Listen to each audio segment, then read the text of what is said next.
There's no outside bins? That's weird.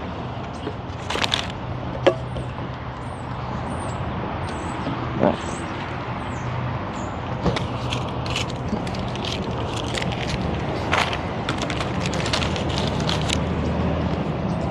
I'll just look around the corner one sec.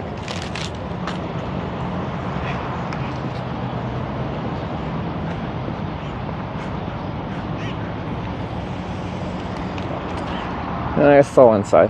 Well, I guess I should probably hit the washroom anyway, so we'll do that.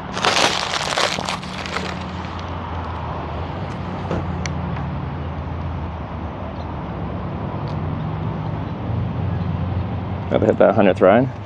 Don't jinx it. This might take a while. I got like these really long USB-C cables, and it's a little bit obnoxious. I only need a 6-foot cable. Well, for this, it's nice to have a 6-foot cable for charging some stuff if you want to be able to like use something while you're charging it. But anyway.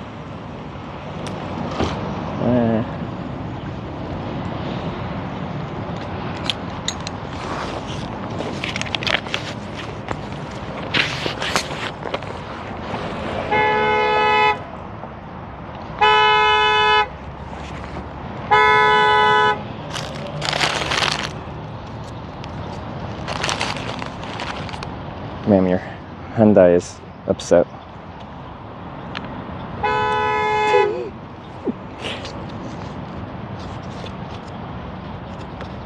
Tried speaking to you. Probably left the keys inside. Is that what it does? So when she walked far enough away, it started honking, and then she looked at it, and then it stopped honking. And then she walked away, and then it started honking.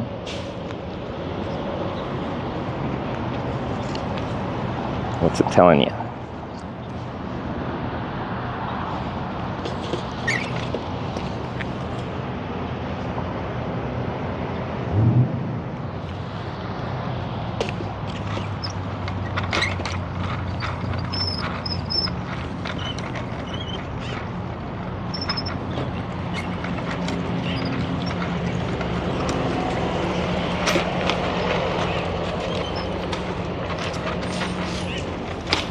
Thank you very much. Appreciate it. Oh, thank you. Let me know.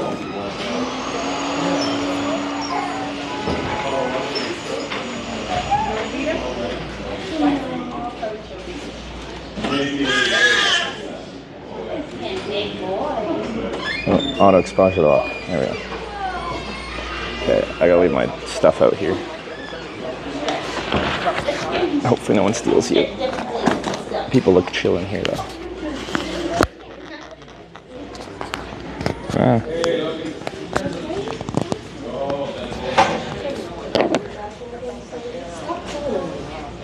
Anyway, y'all stay here.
Small order 1505 for Mary. 303.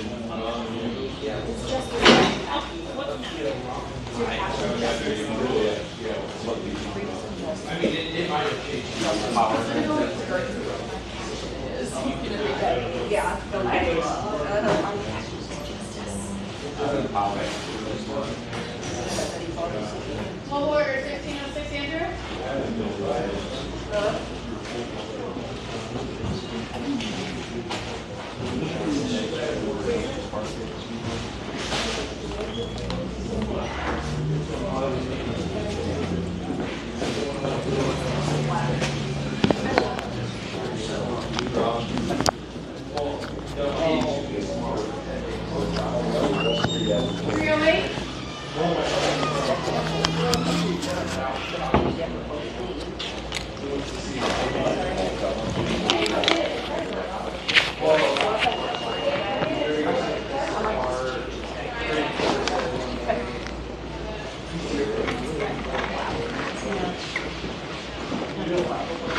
Some of the cool things around that. He's like, did you go to Yellowstone?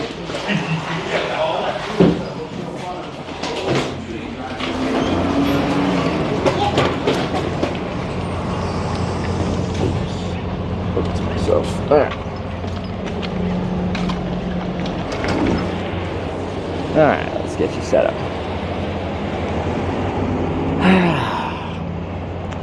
Just a couple 100-yard ride and then we're back to hitchhiking.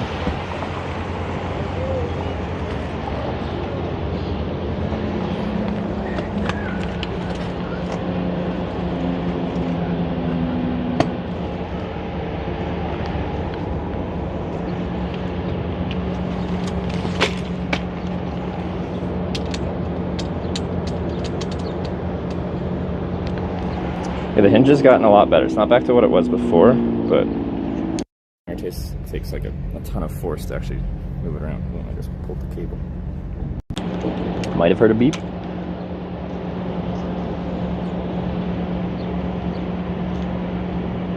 200-mile hitch north coming up, hopefully. That stuff might overheat. There's not much breeze today. Anyway, I'll cross that bridge. I can put my cooler back on the phone.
Nope. Bye, are we still on the mic? Or do we switch over?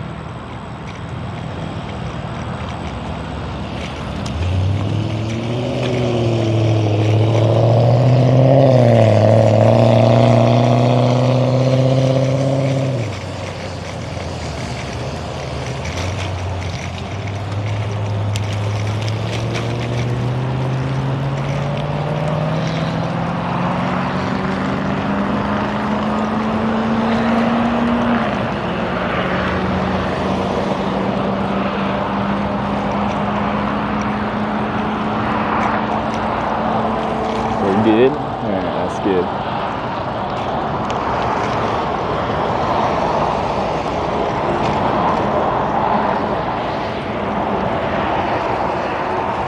Alright. left after we cross this overpass. That'll be our I-25 north. Sun's at a decent spot right now for my sign. It's good. 'Cause my sign's actually, you actually have to read it right now.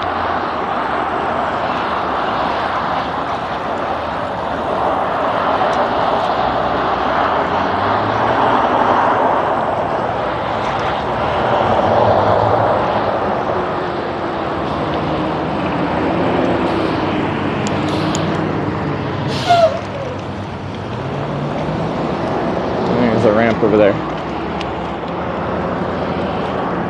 Oh baby, look at that ramp.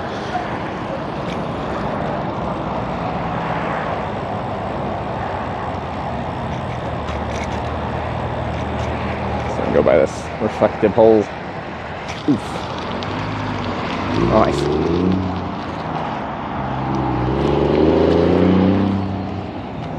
Beautiful. 2 lanes though, but like they're about to merge into one there, but very thick, very juicy.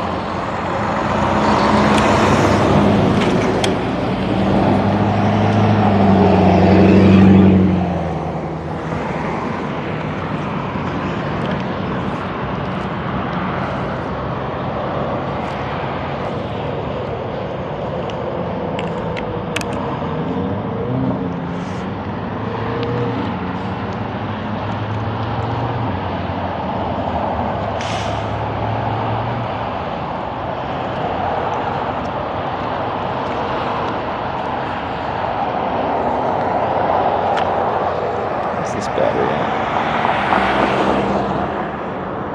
in. 87 get battery time. Oh, I only have water right now, that's fine.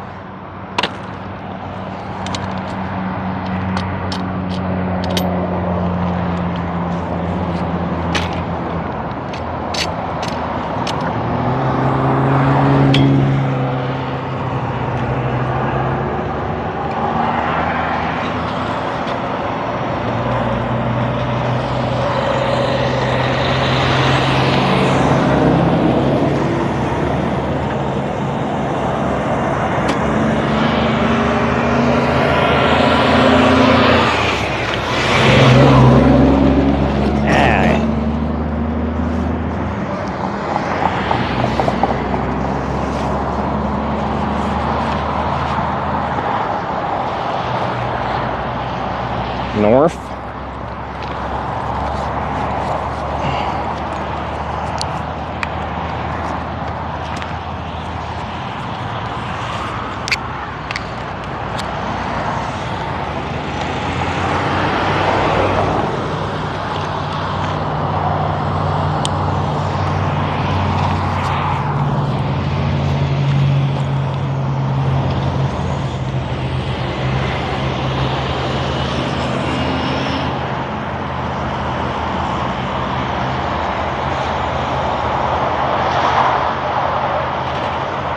Bet on wait time. If we don't have a mod here to run the betting, then we can't. Hannibal's usually Hannibal's off today, I believe. He's buying a new to him car. I think that's the situation. Alright, let's get to it. I think you're in charge of the timer? There's no mod here just to start the timer? Predictions only here when there's like 2 specific mods here that can run it.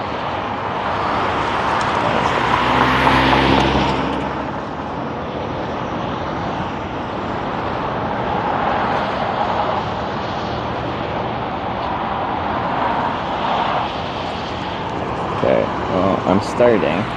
Is there a mod here?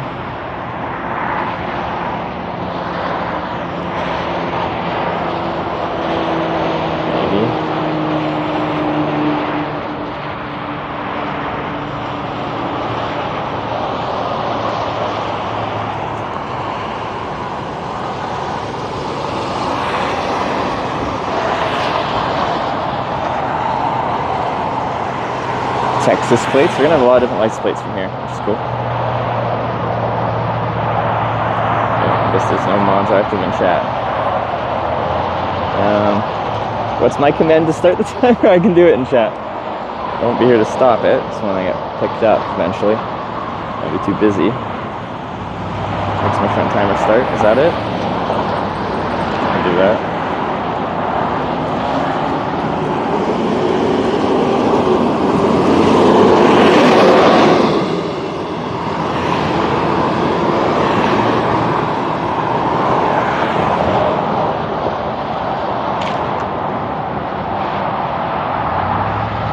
Exclamation point. So it won't be 100% accurate, but it'll give us an approximate.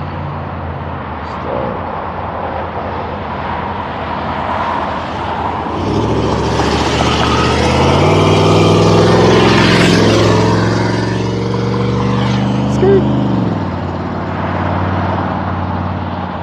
I did a thing. I did moderating.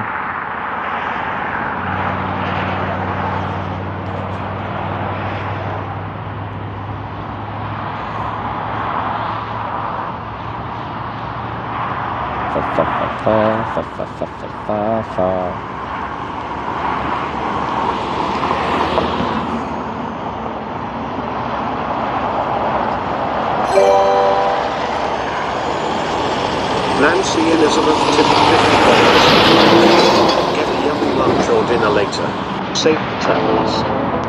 Get a yummy lunch dinner later. Holy Nancy, with the $50 and the tunes, let's turn them up. Thank you very much, Nancy.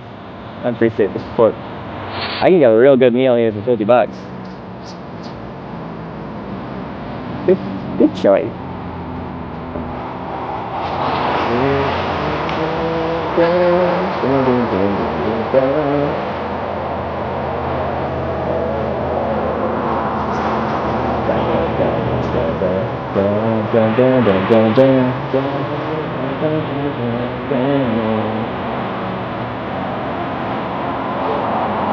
We're starting out the hitchhiking with a nice feeling.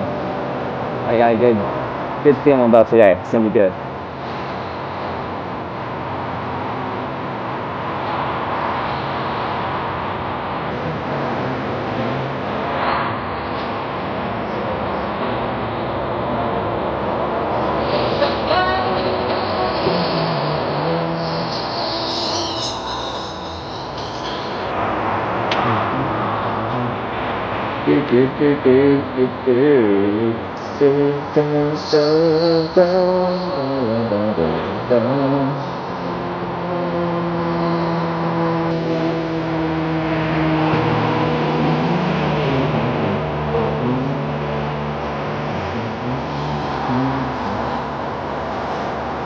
Minnesota? You're pretty much Canadian. Why didn't you stop?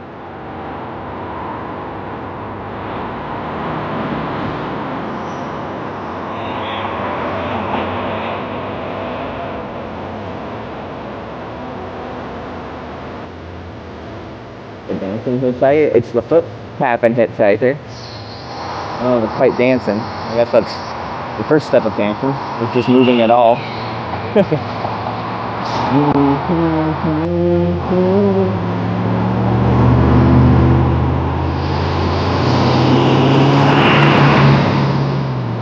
lot of Colorado type.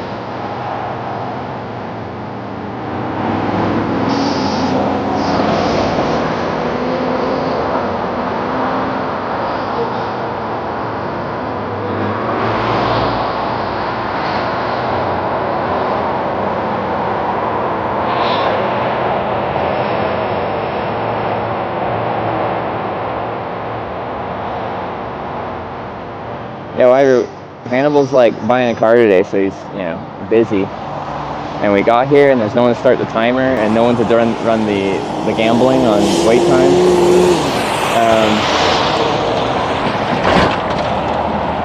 And we had a moment. I didn't know what to do with myself. I had to do a command.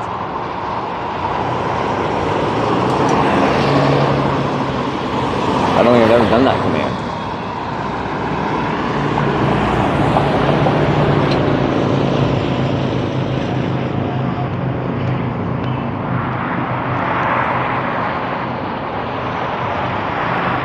Got a ride on bike. one motorcycle, and then many like mopeds or scooters. In the mopeds in Malaysia, so there's a lot of them.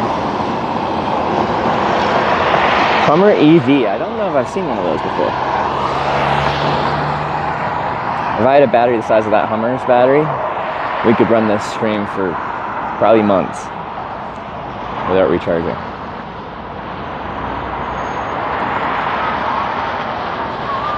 Put that command as a button on stream, buddy.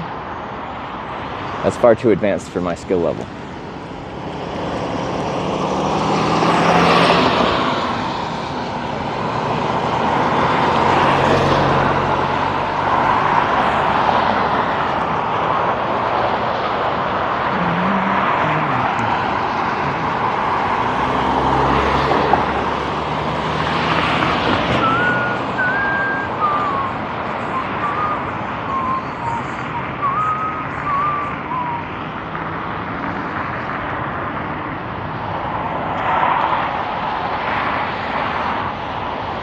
My time between Twitch and Kick these days.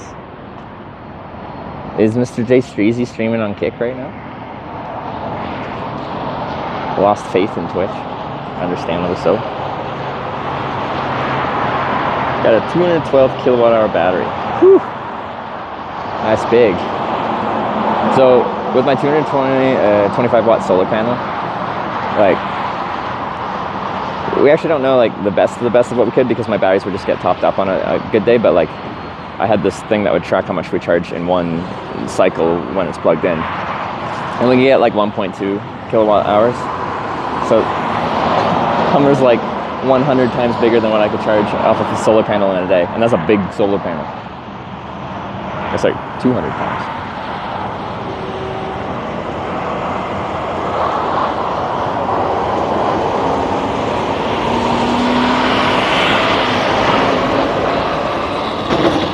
He pointed like that, so he's probably turning on I-80 somewhere.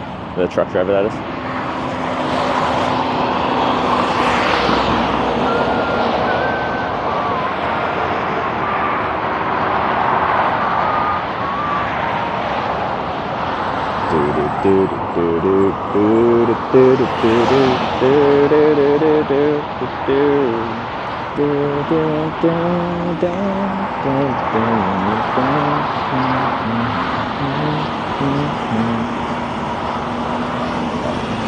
Already riding team. Stockton, California.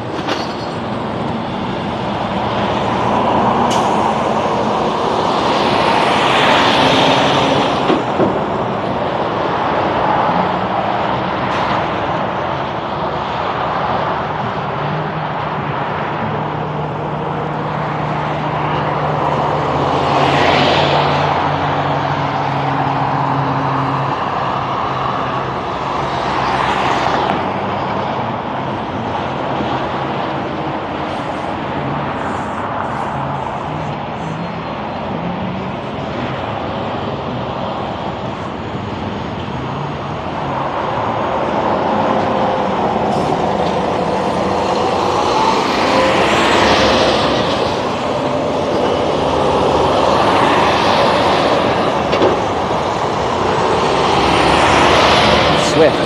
Ain't gonna stop. You know what? I haven't seen many Swift trucks lately.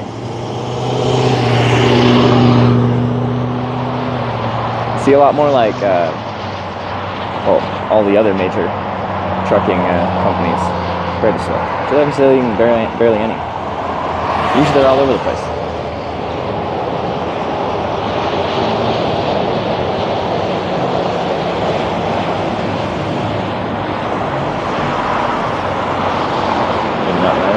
I guess. I don't know.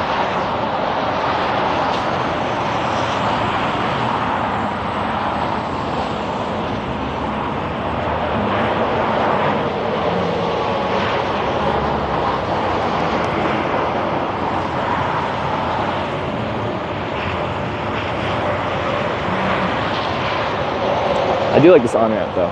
Decent traffic flow, and I'm seeing like the license plates. People are from far away places, which means they're likely going far away places from here as well, stopping at this major junction with 2 truck stops and a bunch of fast food.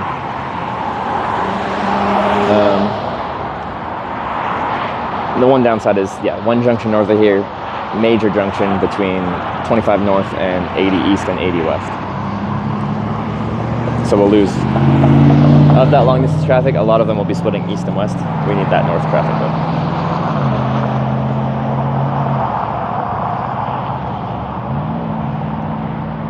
Mic have noise cancellation? I think it's supposed to, the DJI mic too. I don't know if it's something I have to like play in the settings with. I thought someone was saying it just has really good noise cancellation by default. But people are saying the background noise is louder than the other mic for some reason. Like it's clear, but a lot of background noise.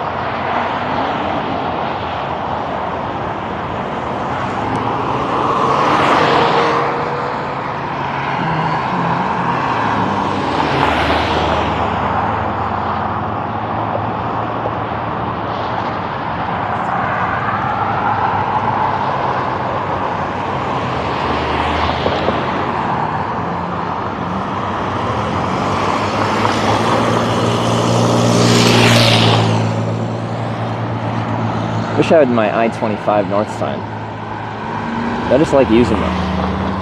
I don't like making them too. Oh, Texas plates too.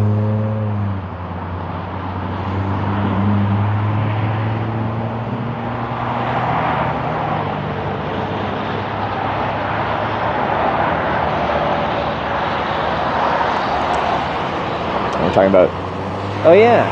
Yeah, you're really not supposed to do like, yeah, shots for subs. There's like a very popular thing back in the day, and that's been banned for a long time. So you're not really supposed to have any kind of incentive on the stream that promotes you doing any kind of intoxicating agent.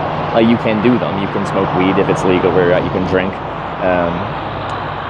But like, if you have an incentive on the stream where you're like, yeah, for every sub I'll do a shot or something like that, like that's been banned.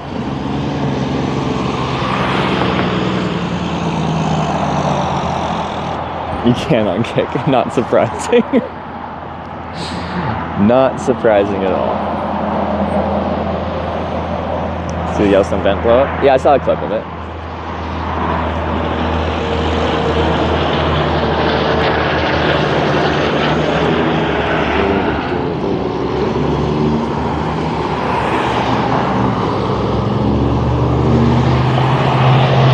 Hazmat? I think so. Another anhydrous ammonia, and I feel like I'm saying that wrong. Anhydrous.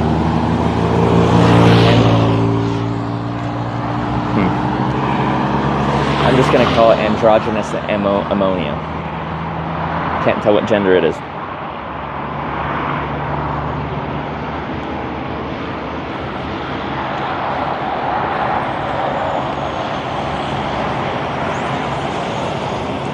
Saying it correctly? Anhydrous. We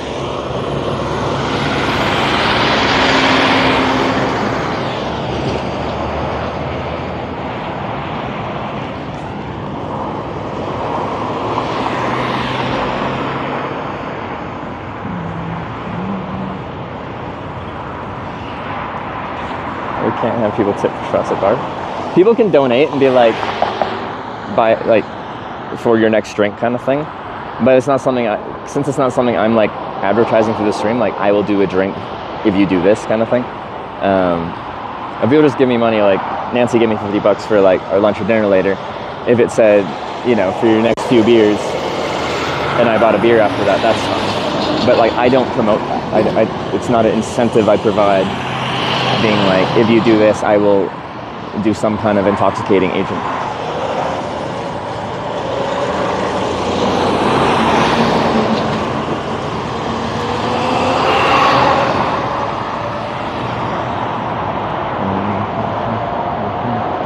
Hard to get a lift in the US? It depends on your definition of hard. This will be, when we get picked up here, our 100th ride on this trip in 39 days. That's not that many rides a day, just over 2. But our average wait time is higher than any other country. But you can get really long rides.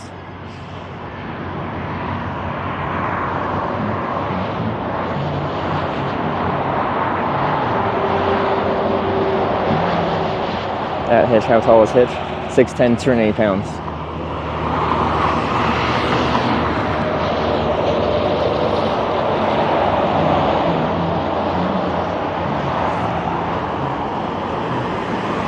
You drive a Subaru, you're supposed to pick me up.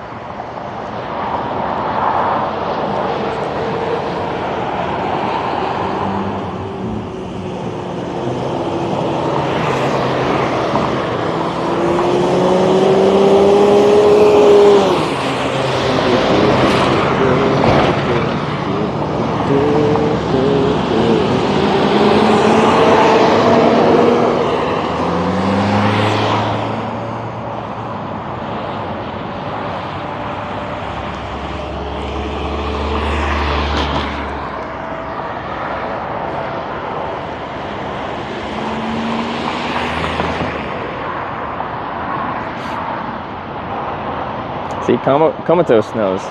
Saw me yesterday, signed the book. 610 confirmed.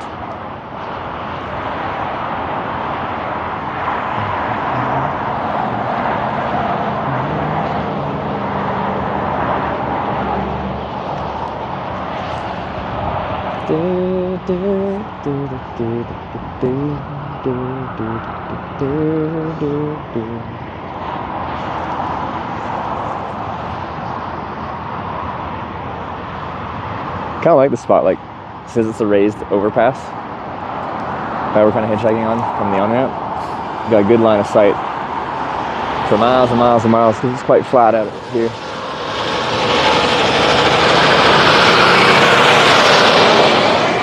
What is 1993? Hazardous material 1993. We've probably already asked this one before, but you know what? I like learning.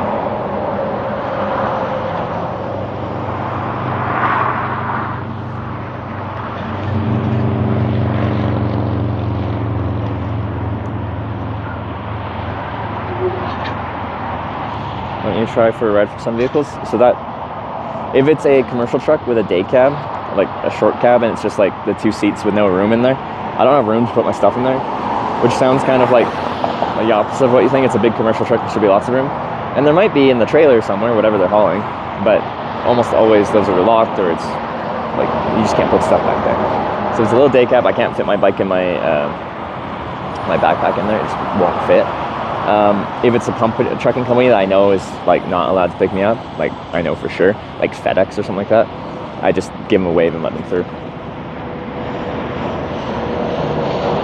Aluminum permanent vinyl, poly-coated tag board, removable vinyl, rigid vinyl? Vinyl? Austin Was that not a liquid carrier? Wait, can vinyl be a liquid? Thank you. A new day and time for remix theme song. Oh no. Austin, thanks for the $15. Breakfast burrito, you're eggy and cheesy, and I hope they never take you away. Breakfast burrito, always happy to see you wrapped in your tortilla, it's true. Breakfast burrito, I'm in love, I'm in love, I'm in love, I'm in love with you. Yum yum, breakfast burrito. Yum yum, breakfast. Why, Austin?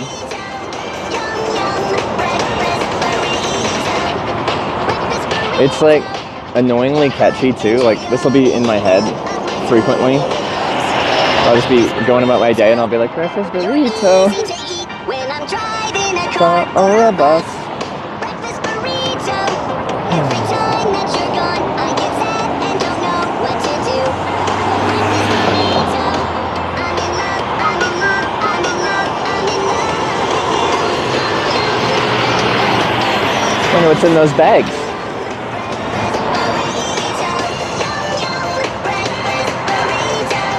Get the tip of song? I did. Were you not watching when it came through? I really appreciate it, Nancy. And good song choice as well. It was a nice way to start our hitchhiking for the day.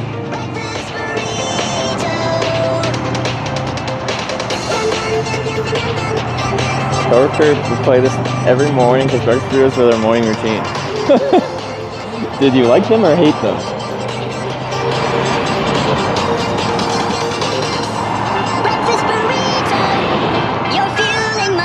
With your morning time beans, alright. Breakfast burrito.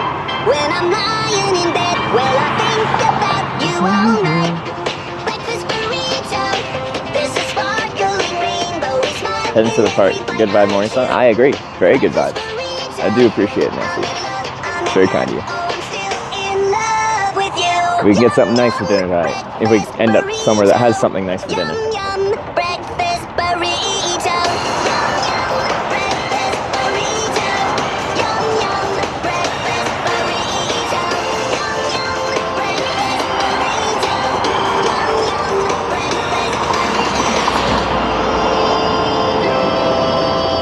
Yum yum. Breakfast Loblaw. Isn't that Canadian? Does Loblaw operate in America? That's like Superstore and stuff.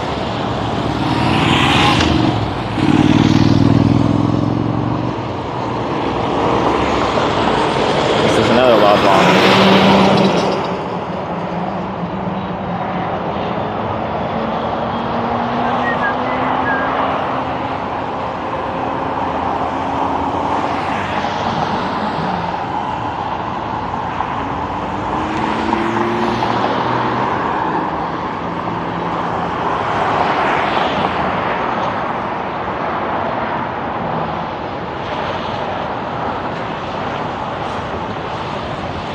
Yum yum, breakfast burrito.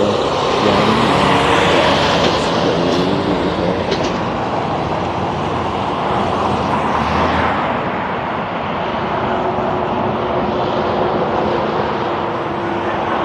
Shirt's still pretty wrinkly. It was folded up, like rolled up, like still slightly damp. So, however it was, just like, yeah.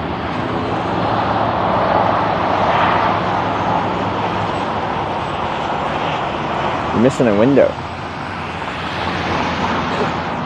I actually made a choice to not hitchhike that way because I'm like, if you're taking me like a few hundred miles north with one smashed window, that's gonna be a very loud ride.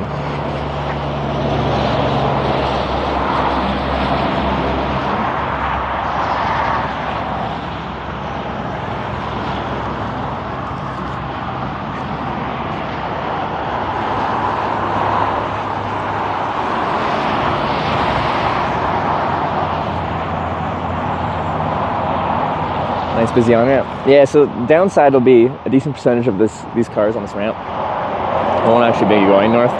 They'll be splitting east or west. And then like, it's a busy time in Cheyenne, so there's probably some people actually going to the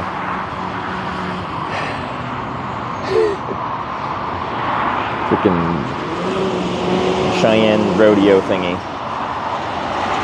Why is it so hard for me to remember this?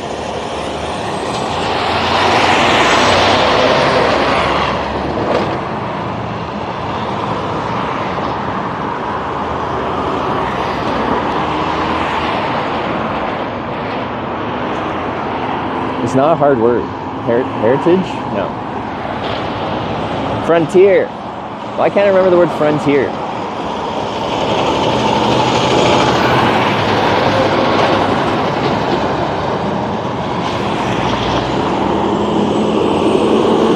Actually, from like 10 p.m. till midnight, where I was camping, like I could hear very clearly live music playing.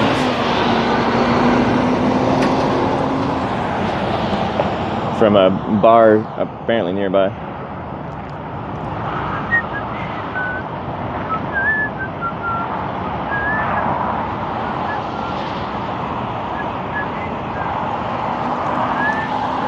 Oh, now see, now it's stuck in my head.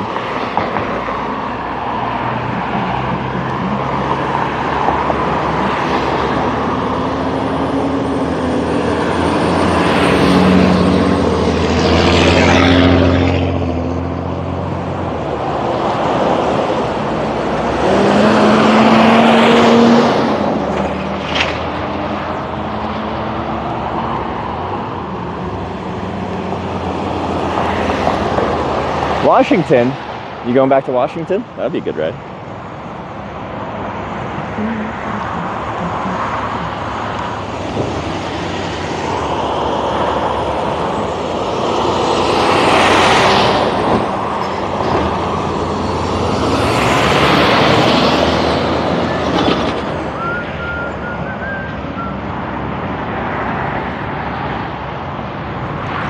to go with ketchup a bit on potato chips? Yeah, we have ketchup chips. They're good.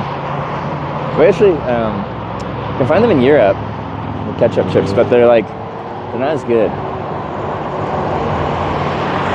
They're not as ketchup-y.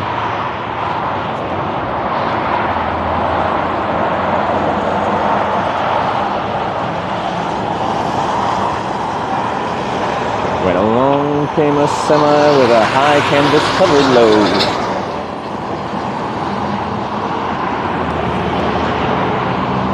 Had a soft-sided cover on the trailer. If you're going to win a mucka, with me you can ride. So I climbed up to the cab and then I settled down inside. He asked me if I've seen a road with so much dust and sand. And I said, listen, I've traveled every road in this here land.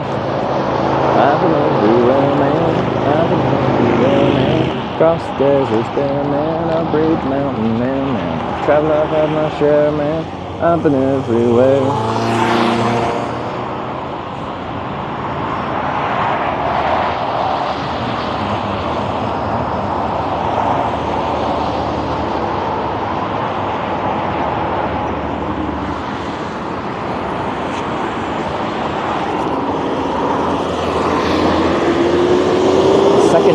Trucks. I'm guessing their operator.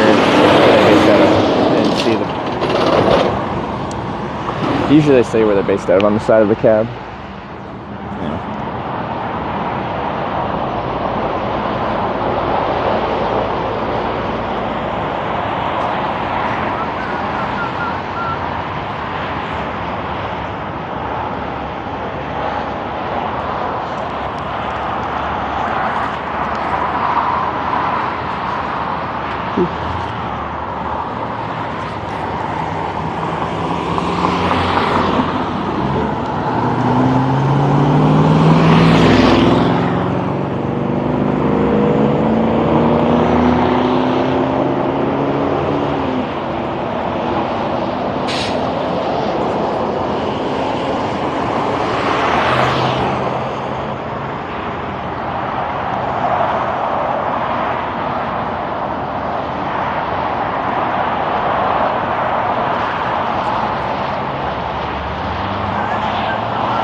Wyoming treating you?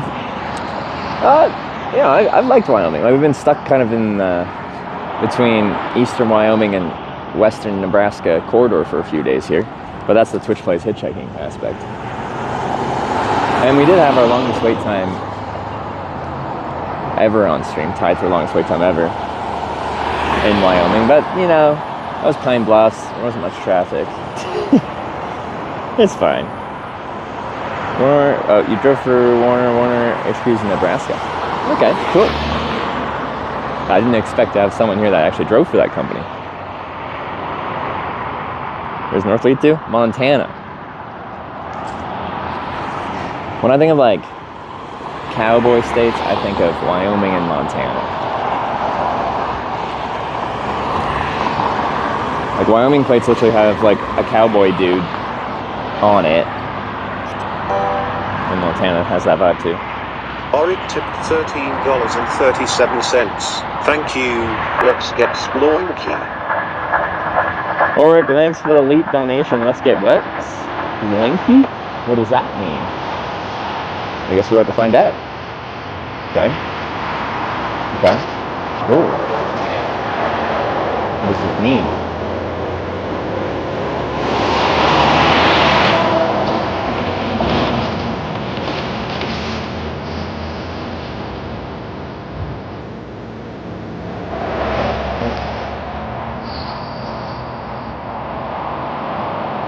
Monkey ass music.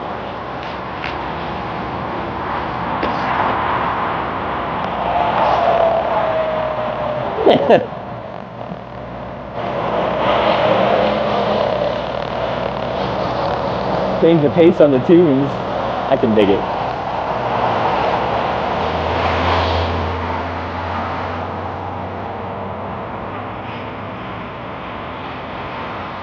It's not as hot. Like, because we've been here like 15 minutes. We're just getting started. Oh, it's prime. Prime's one of the biggest shopping outfits in America here. They definitely cannot pick people up. Bigger company, the more like regulated it is.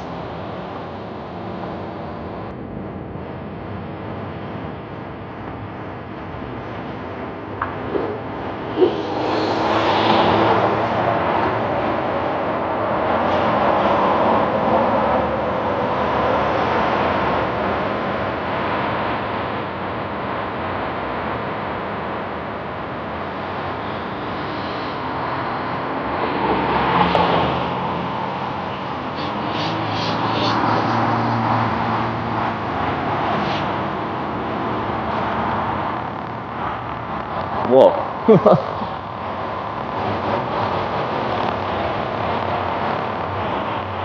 Is that what you call like a dirty drop? It sounds very... I don't know tone for electronic music.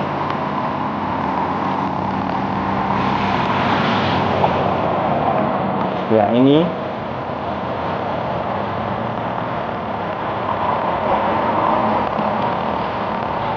Well, yeah, it has like no bass, so.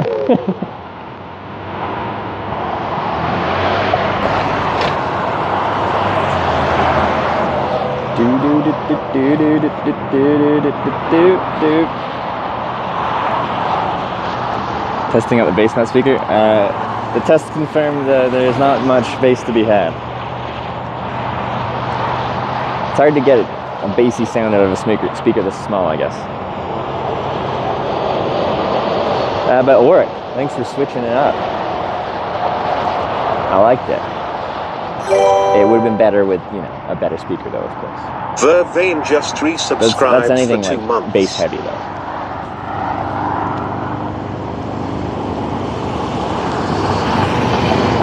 I want to get picked up by someone with a cowboy hat on. Vervain, thanks for the 2-month resub.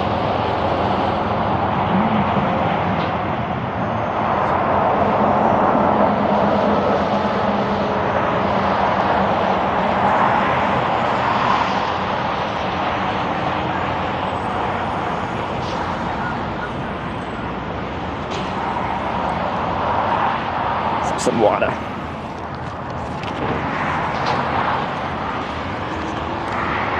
So yeah, really nice weather right now and it's not too hot. It'll warm up, but then come afternoon at some point it's forecasted thunderstorms.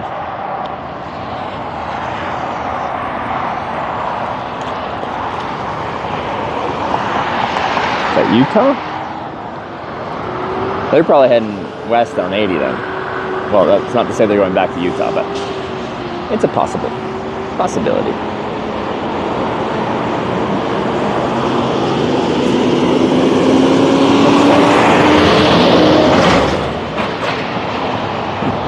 Portable tank. Didn't have any placards on there, so probably didn't have anything dangerous in there. But it looked like reinforced. They have like very specialized storage tanks for on the back of trailers for like hauling things up to like nuclear waste and stuff like that, right? Whereby they're testing they're essentially impenetrable.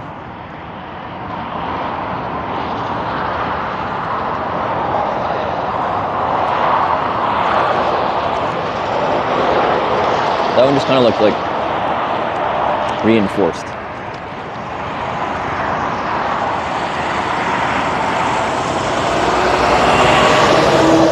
The FedEx driver like shrugged. I'm like, I didn't even try to hitchhike. I know you can't pick me up.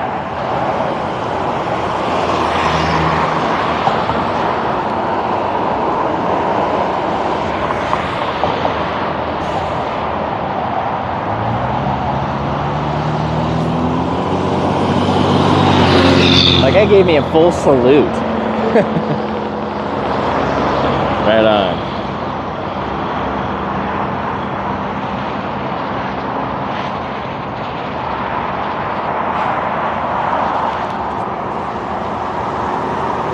Massachusetts? Well, I wouldn't expect you to pull over anyway.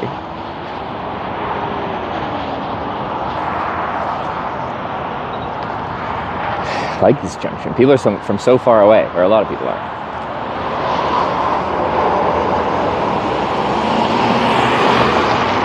But like a lot of Colorado plates. We're very close to Colorado here, so that makes sense. But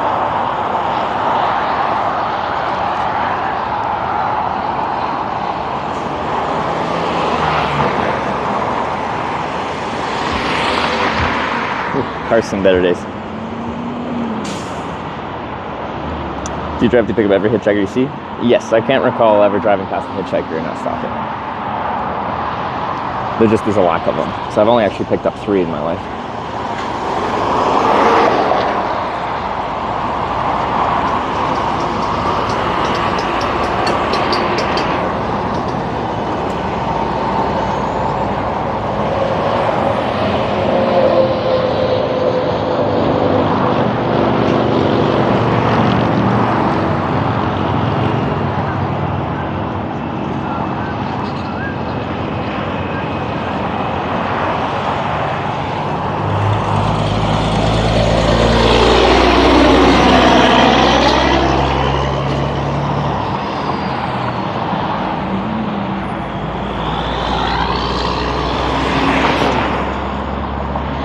Hitchhiker in Ireland this summer, which is pretty out of the ordinary. Yeah, Ireland's great for hitchhiking, so actually, yeah. But, well, did I see any?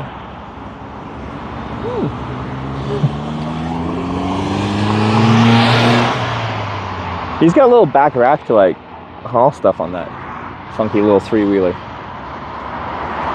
Ooh, what do you got here? Oh, a sport van of some sort. Pilot car service. Utah.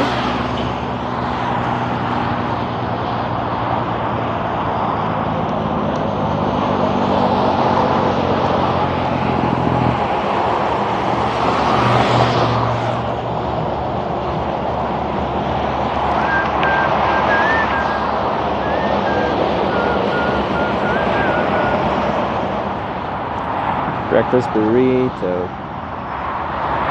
Dang it! Why? Why can't it be something else?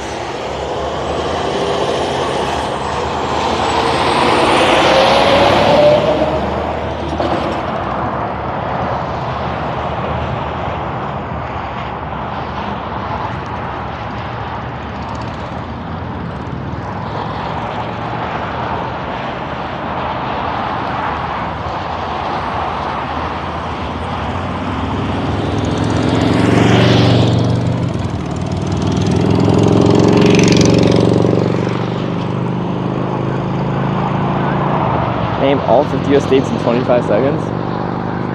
That's 2 states a second! No, I couldn't. Even though I was trying to list like all 50, I'd miss a few.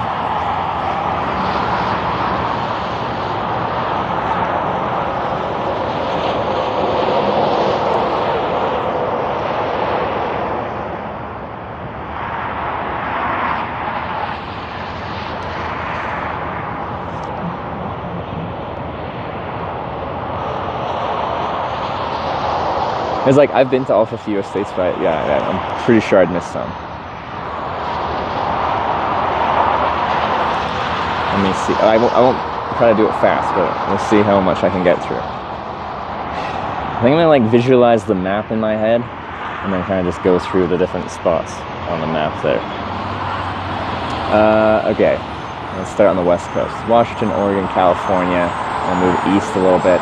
Montana, Wyoming, Utah, Nevada, Arizona, New Mexico, Colorado, North South Dakota, Nebraska,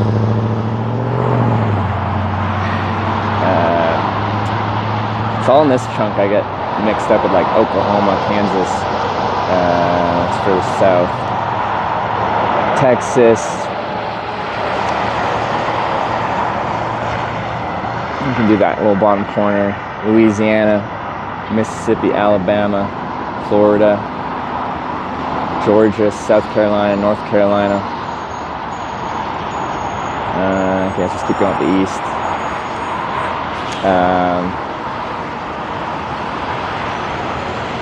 What we got up in there? Maryland, Delaware, New Jersey, New York, Rhode Island, Connecticut, Vermont, New Hampshire, Maine,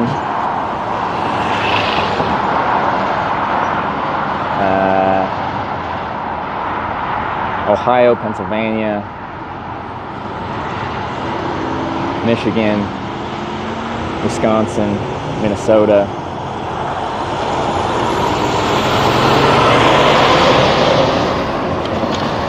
Got Oklahoma, Kentucky.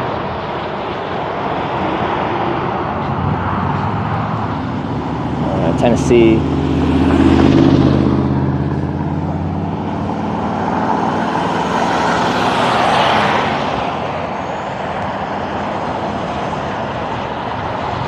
What am I missing?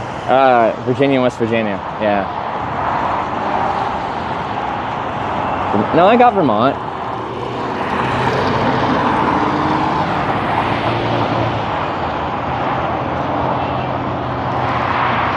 Canada's much easier.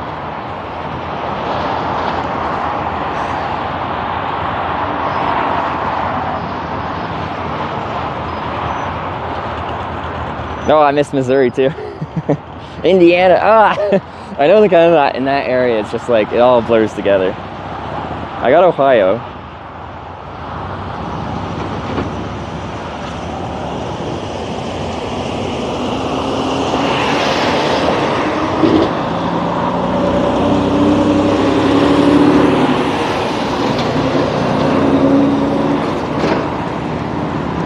More Texas, lots of Texans here. Arkansas, I missed Arkansas, yeah. So what, I missed like 6 of them or something? Missed Hawaii, yeah, Hawaii and Alaska, I didn't even touch. Okay, no, okay, I missed more. Let's just say I got 40. That's pretty bad.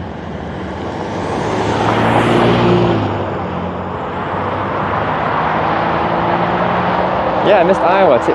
The heck? I'm missing so many. I've been really making interesting content. I've been following you a long time. Google Translate. Glad you like the content. From Finland. I have yet, for years I've wanted to do a trip in Finland. Both hitchhiking and cycling as well. I have yet to do it yet. Hopefully soon. Yeah.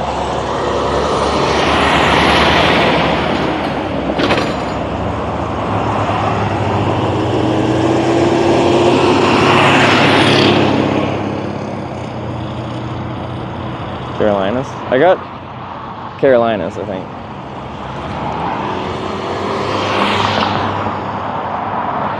Been waiting forever? You ain't seen nothing yet if this counts as forever. You have the attention span of a goldfish.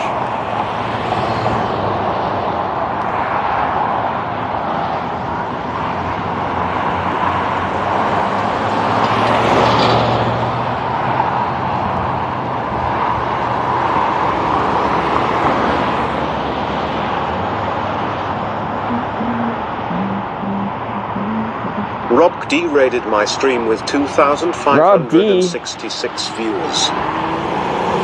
Rob, thank you very much for the raid, and everyone welcome to the great state of Wyoming.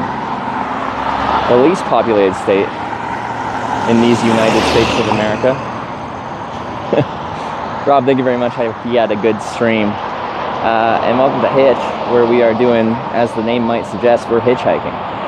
We're going to every town called Corning in America, of which there are 9, of which we've been to 8. We just got to get to California. So we are currently in Wyoming, which is, well, kind of in the middle of America.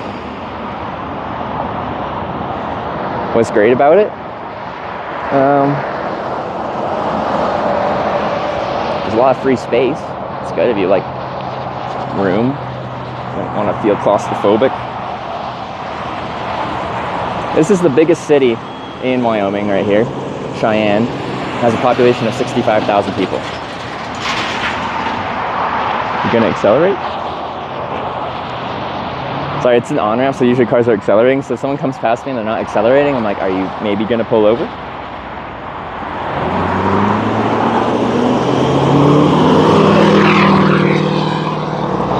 What was Bub up to today?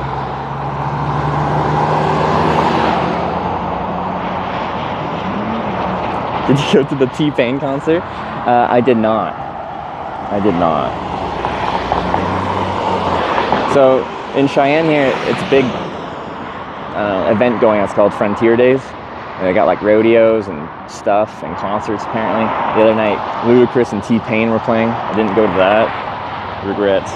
D-Gen? He was D-Gen? Really? Well, that's good. How late? Well, yeah, what time is it there? What are they, like, it's real late, isn't it? 15 hours ahead or something?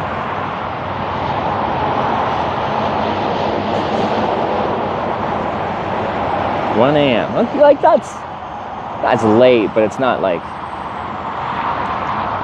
you know, full degenerate.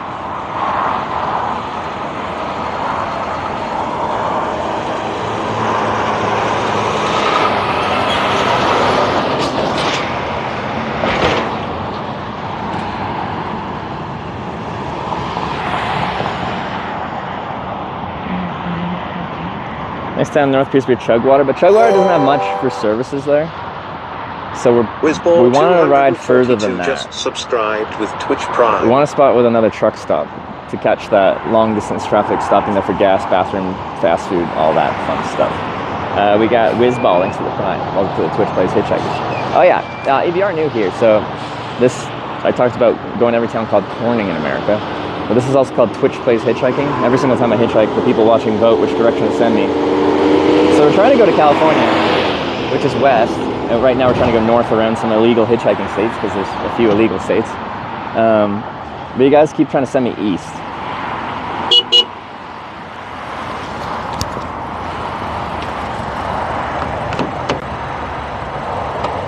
Hey man. North of town? I'm trying to get like north up I-25, but where are you heading to? I'm heading to the north side over there by Central.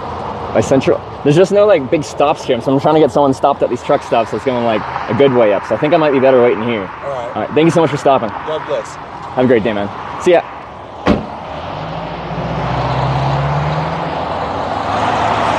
So we're here because there's lots of long distance traffic. I've been reading out the license plates here, and you got people coming from far away, likely going from too far away. So the north side of town is just going to be local traffic.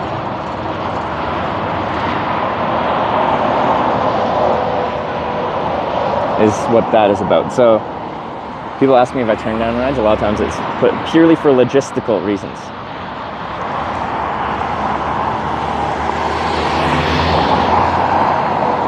Although sometimes it's for they're slightly crazy reasons.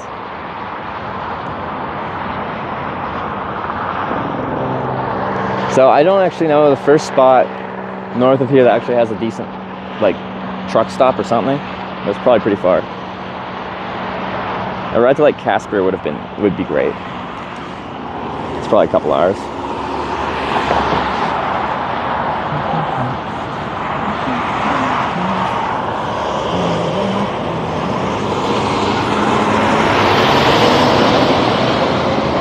So like a small local ramp could have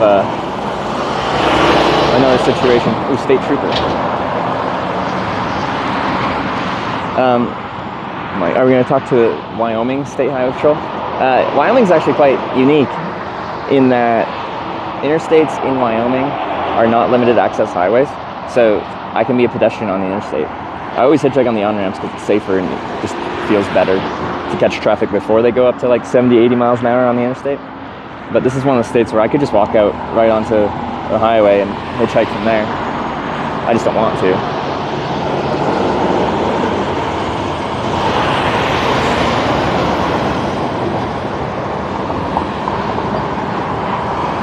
In the United States of America, I talk to the police a lot. They pull over and ask me some questions. Why, isn't it illegal there? I think it's just like with the low population and like us just being out here, they're just like, you do what you want. Also, the more a state is about their freedoms, the more likely they are to let you do whatever the heck you want down the freeway at your own risk. So like Texas is another. Yeah. Which I think is pretty fitting.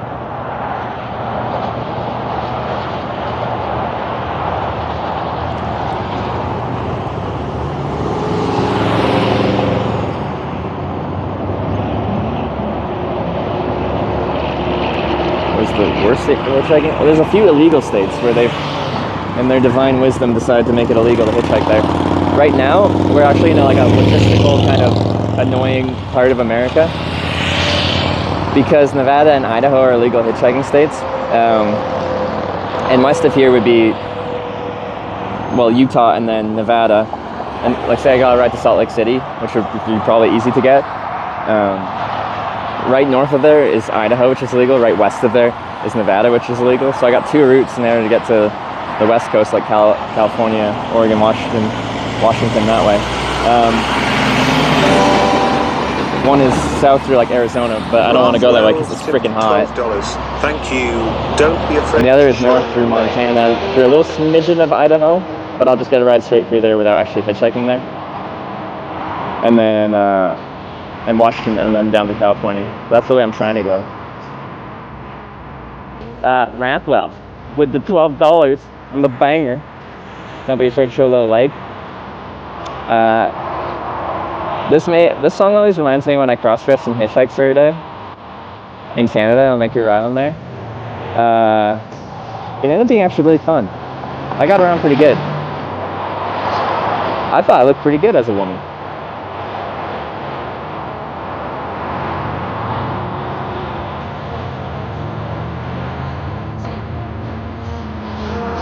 Best thing about being a woman.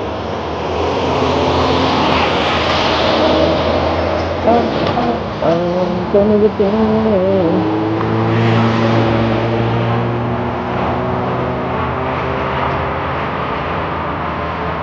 Are you dressed as a woman?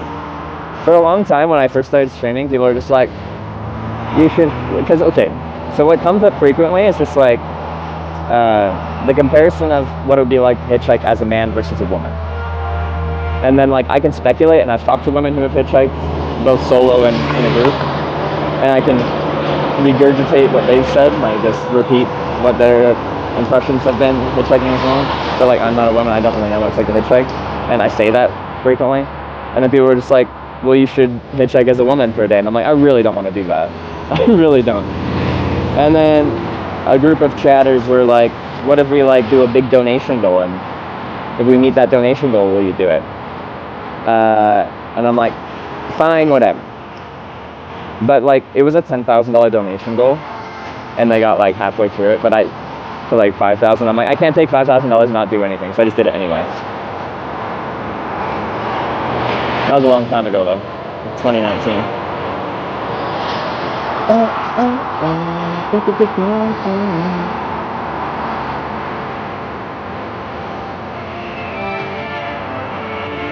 Did it work? Yeah, I caught like 5 or 6 rides. My wait times were decent. I didn't try to like hide my voice, but I do have a very prominent Adam's apple. So I wore like it was summer, and I like wore like a hat that had my hair in it, and like a summer scarf to hide my Adam's apple because it's like very prominent. My sister did my makeup.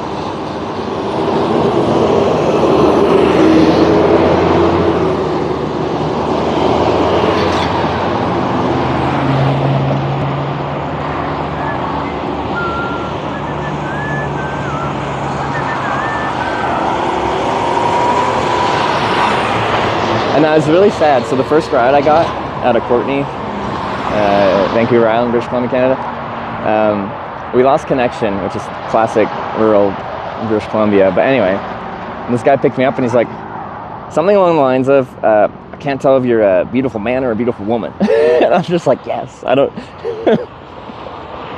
even know what I said in response to that, but I'm like, no, why is the stream down?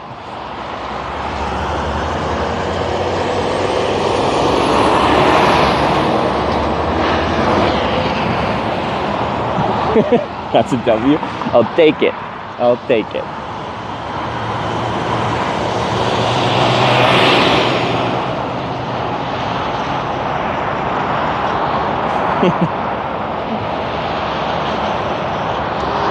Oh yeah, Ride 100. So on this trip in 39 days, this is when we do get picked up here eventually, will be our 100th ride on this trip. Getting up there.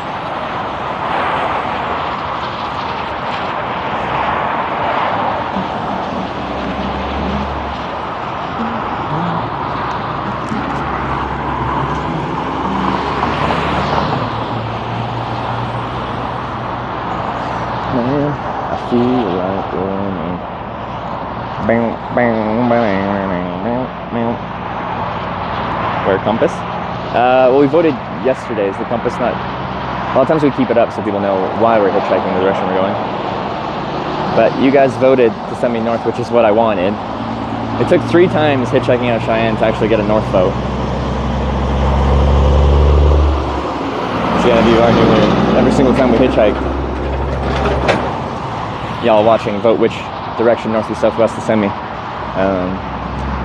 And we'd hitchhike into Cheyenne, and then I want to go north into Montana, and then you'd send me back east. Then we hitchhike back into Cheyenne, and they sent me back east. And then we hitchhike back into Cheyenne, and you finally sent me north. So I'm really hoping for a good long distance ride. Because whatever ride I take, I gotta do another vote after this, and you could send me right back here.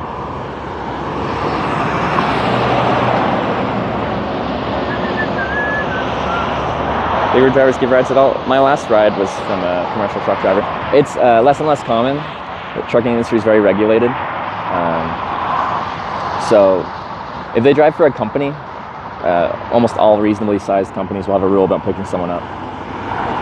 If they're an owner-operator, like they own their own truck, it's their truck, they can do what they want. If they drive for a really, really small company, it might just be like a, you know, they run it like cowboys. They just give her. Do what you want.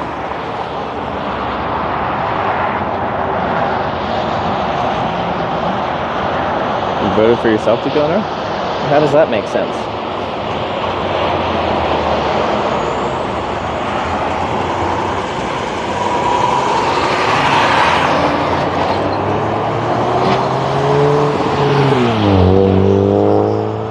You look ripped. Thank you. I'm pretty skinny. Generally I don't have much like upper body muscle mass. I got okay legs, like not hypertrophy, like big muscle legs, but like endurance from all the bike touring I do.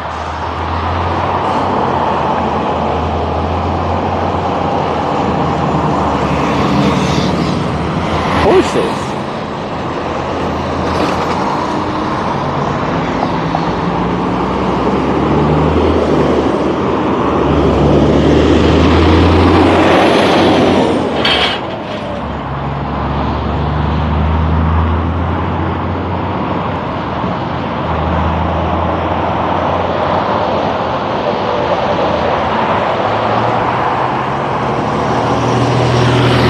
Had a good ride west, but like the people that complain about me not taking the ride west with the truck driver further than Cheyenne, like don't understand how I do the stream.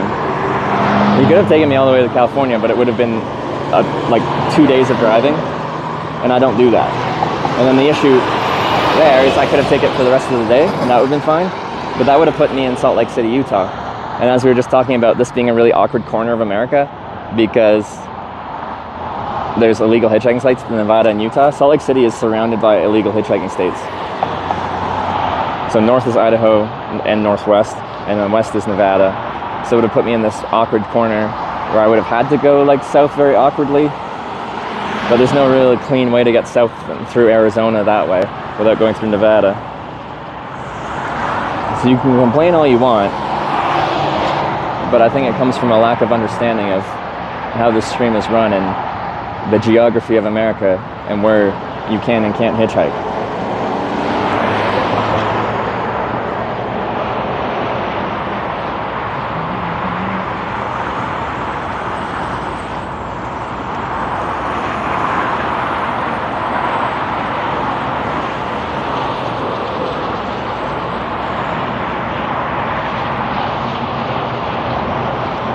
What percent of states allow hitchhiking?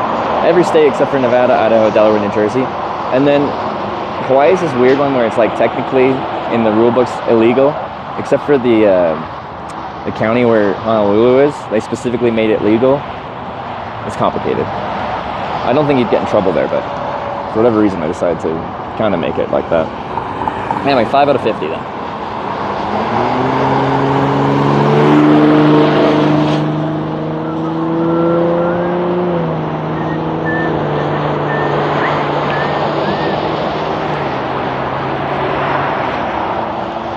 And I don't take multi-day long rides because it's not particularly interesting. One of the most interesting parts of hitchhiking for me is waking up in a place I've never been before and sticking my thumb out and not knowing what the day holds. When you have such long distance rides where you're like sleeping and then continuing traveling with the same person you traveled with all day yesterday, it just loses that that spontaneity, that sense of adventure.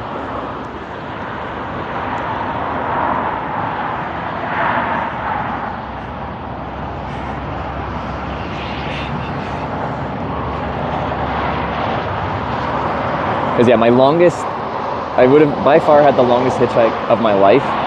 I got picked up in New Brunswick, Canada, so like eastern Canada, near Edmundston, by a truck driver. And he was switching trailers in Quebec somewhere, and then driving all the way to frickin' San Francisco. And at that point I was hitchhiking to Twitchcon, San Jose. San Jose is right next to San Francisco, but that would have just been like 10 days of sitting in the same truck driving for whatever your hours are allowed that day, 10 to 12 hours, and then repeating the same thing every day.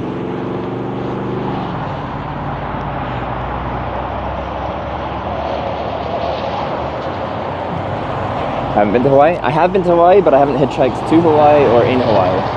I went to Hawaii and then there was a hurricane.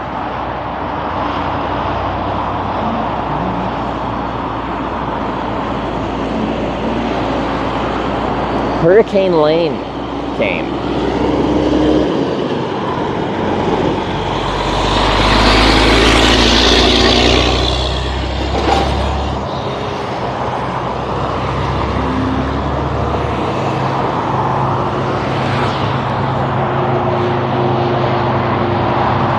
The other people on the real-time IRL map, you can like click on them and check it out. A variety of different people. There's probably some truck drivers. I don't know. I don't know who uses real-time IRL. It's very like easy to integrate. There's other ways you could integrate like GPS tracking and stuff like that, but this is all quite slick and easy.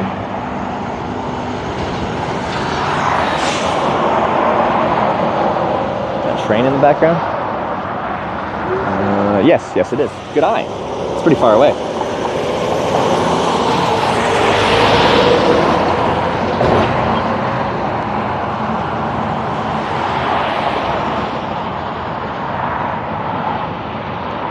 We stay on an island and about die? Hold up. Explain that. How did I about die? Like when I did the survival stream? I need more details. I stayed on a lot of islands. I don't recall almost dying though. Oyster and Thistle diet? Oh, that was, in English it's Harwood Island. But it's, First Nations land. Slamin First Nations people own that land, and there's a much harder to pronounce name for that island. I forget what it is though, but I got permission to do that survival stream on their land. He went like that, so saying he's turning off.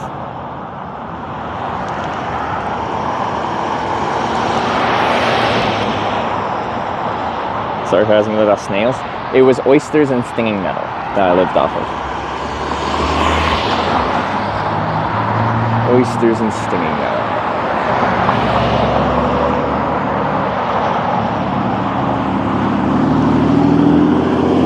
I'm going out. I'm feeling alright. Or that state's governor about hitchhiking? Well, not even like American. I feel like a random letter from a Canadian about the laws in their state is not exactly something they'll care too much about.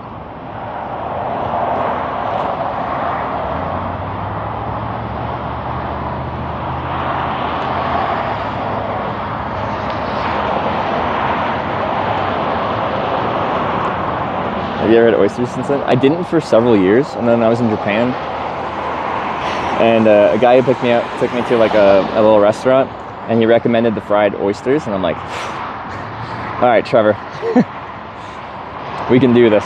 They're fine. They're still not my favorite. But yeah, I couldn't like stomach oysters for a few years. The rejector every time a car passes? No, not really. Like, I do think hitchhiking almost like through exposure therapy gets you used to minor rejections, because it objectively is. A lot of people are going the right way, and they're essentially just saying no to you all day long. But it doesn't feel that way to me. Maybe it did at the beginning. Miss your bike right now? You don't see my bike? There's a bike right here.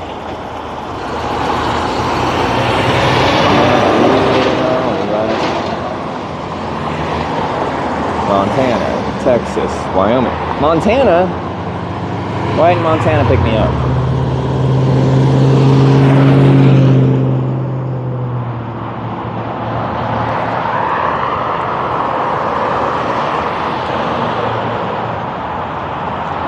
Picked up a hitchhiker yourself before?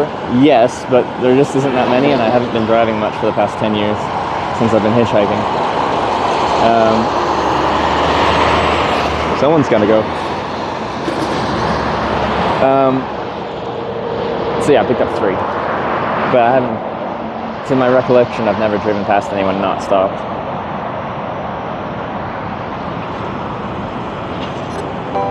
No, that's the viewer give you a ride. That's a real live set. 479 tip $6.90.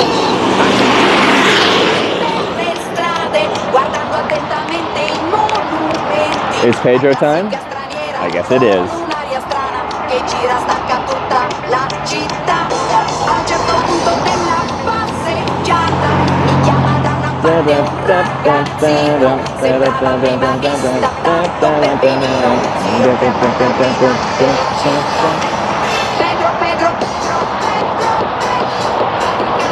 So the reason we have that rule is, as the stream's grown, I've gotten more and more offers for rides. But the entire purpose of the stream is to show what it's like to hitchhike. Not promote it, but just to show what it's like. I thought live streaming would be the most authentic way to show hitchhiking, because it's just unedited. It just is what it is. When we wait for hours, you see that wait. But anyway, if I have people watching the stream and decide, hey, I'm in the area, I wouldn't mind giving a ride to the next town, kind of thing. That's not hitchhiking at that point, because it's not that spontaneous random person driving past deciding to pull over and help out a random stranger on the side of the road. So it defeats the entire purpose of the stream.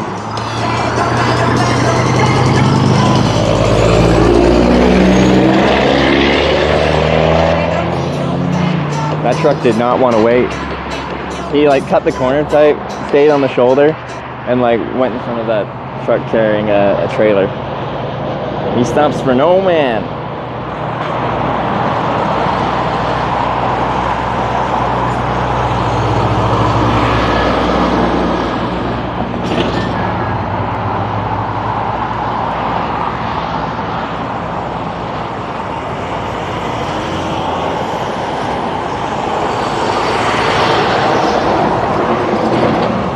Guy gave me a peace sign.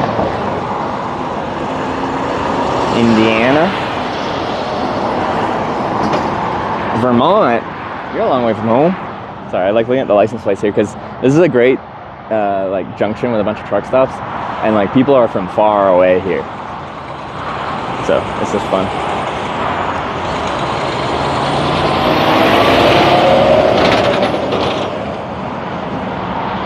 Hitchhikers on the road nowadays?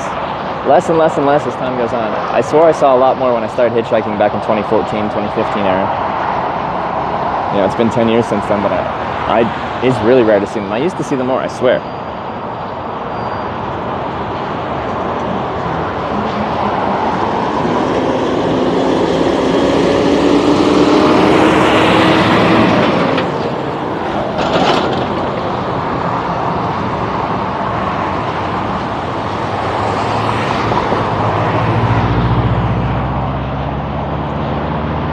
Recognize license plate colors. Can you read the state name?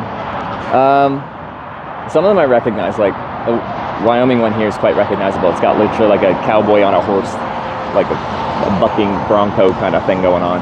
That's very recognizable. So some are distinctive. New Mexico's pretty distinctive, like that's like the yellow one, isn't it? But it depends on the state. Some are kind of generic. So for a lot of them I have to read them. And some of them have like a plate covering that actually covers the state.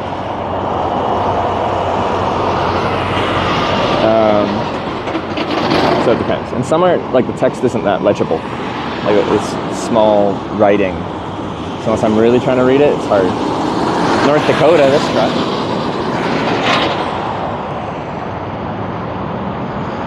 Vermont's very, yeah, Vermont was recognizable. Like a lot of, it's a green plate. Massachusetts red lettering, yeah, that's true. And here's a Wyoming. Got the cowboy on it. The most recognizable plate though, Northwest Territories. It's shaped like a polar bear. It's not even a rectangle.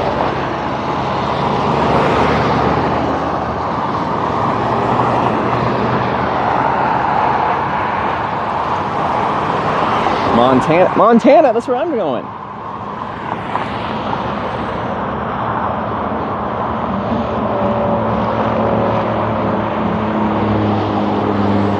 Any Canadian plates? Well, I saw a few. I've seen a few like truck drivers with Ontario plates lately. When I was leaving Denny's yesterday, after I ended the stream already, because I ended a bit early to do some, like, take a shower and stuff like that at a truck stop, there's a lady on the server asked where she was from, and she said Alberta. And then I heard that, so I'm like, oh, whereabouts in Alberta are you? And she was in Calgary. And I'm like, yeah, I live in Edmonton.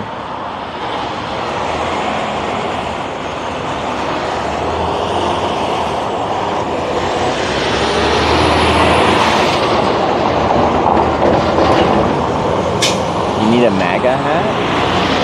Honestly, I'd probably get picked up quickly in an area like this with one, but the conversation would be insufferable.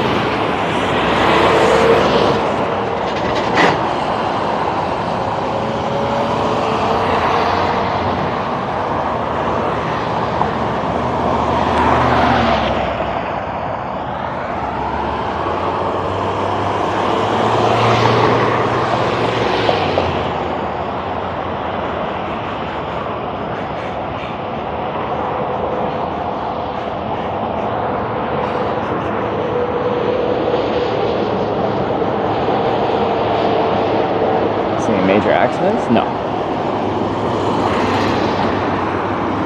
While waiting for a ride.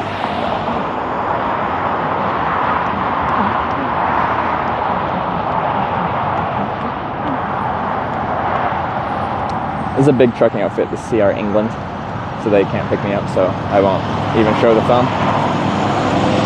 Indiana.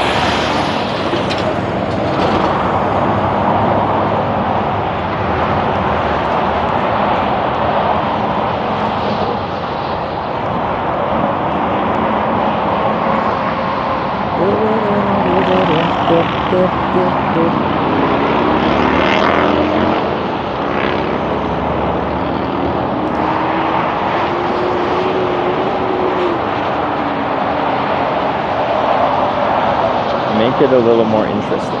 What does? Oh, the hat would? No, it's just annoying. Like, I have a clip that we had to purge and stuff like that yesterday, but still got, like, downloaded and hosted on an alternative site of just a very racist person. A very conservative racist person spewing his conservative racist thoughts. It's not really what I'm going for. Like, so from a me showing what hitchhiking is like perspective, I think that's just authentically showing what you sometimes get hitchhiking. But from a content creation perspective, broadcasting on Twitch is not a good thing.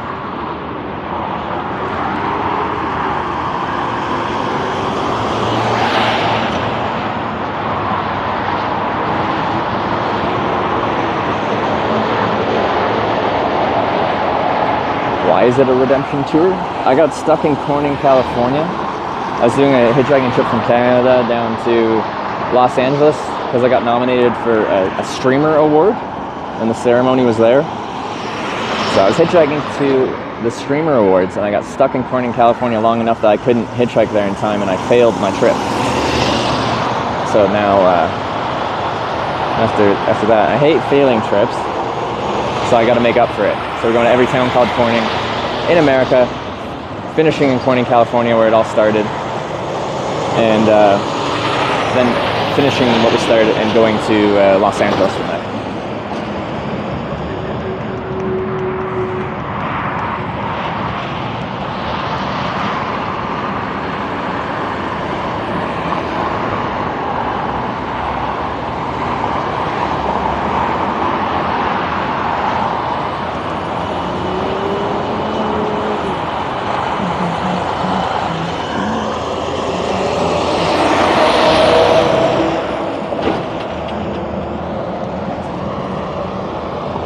A red Colorado plate.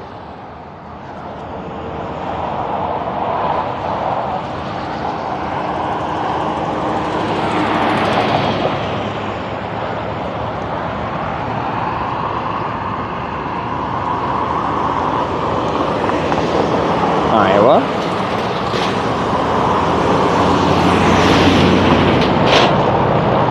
Red Colorado tags are fleet vehicles or rentals. Ah, okay. Thank you for the info.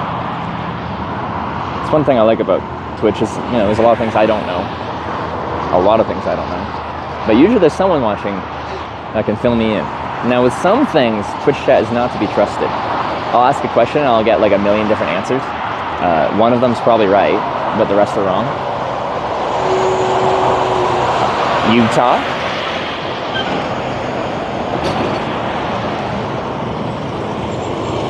Indiana. Short day cab. Is that daylighting? What is that? Some states don't require a front plate, so you know those ones I don't read. Local.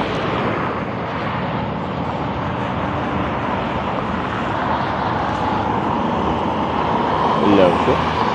No plate. In a spot like this, it's just fun to see where people are from.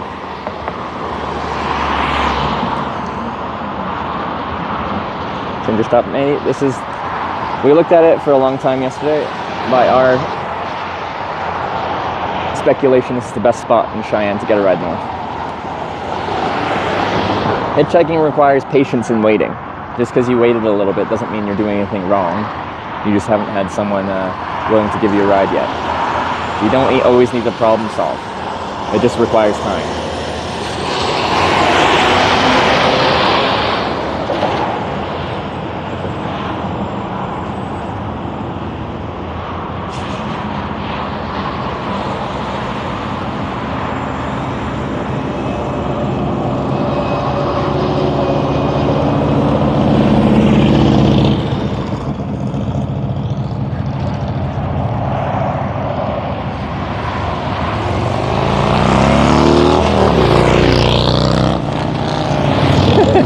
Guy on the second flight had a big like cigarillo, like a cigar but like the skinnier longer ones in his mouth. I'm like, do those stay lit when you're on the highway? I feel like that wouldn't work well at 70 miles an hour.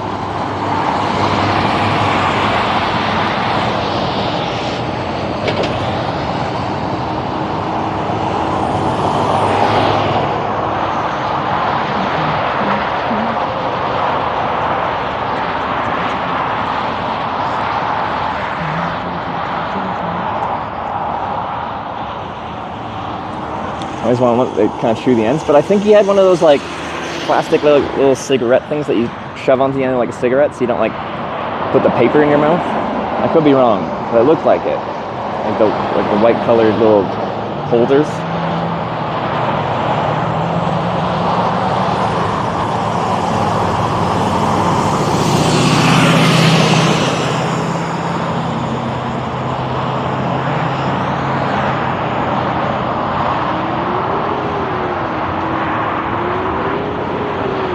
Tip, is that what we call them? What's north? Montana. Or anywhere a decent distance up I-25. So this highway we're getting onto right here, this is the I-25 north on-ramp.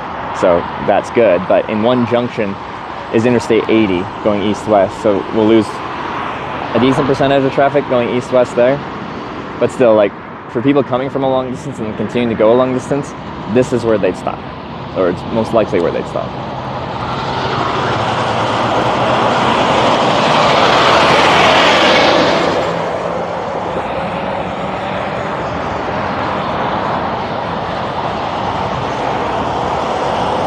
Texas. There's a lot of Texas plates here.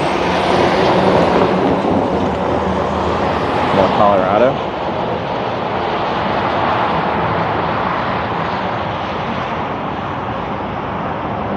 For real patience. Yeah, if you're gonna hitchhike and not hate it, you need patience. It's something I've always been very fine with, just waiting a long time. I've never minded this process. But like, I can see just in chat how impatient some people are, and that's where like people start like trying to troubleshoot the problem. They're just like, all right, it's been close to an hour, we haven't been picked up, clearly there's a reason why we haven't been picked up, so we need to figure out why we haven't been picked up and solve that problem and change our shirt, how we smile, how we dress, how we look, our spot, how much I hold up my arm and my thumb. They just start trying to find a problem that there is to fix, but usually there isn't a problem. You just need time.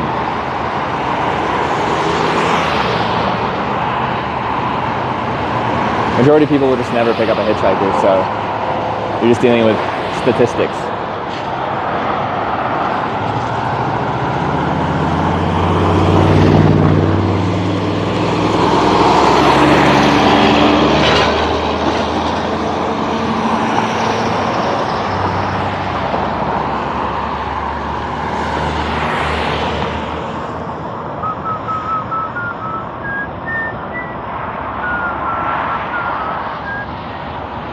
I'm just trying to help you out.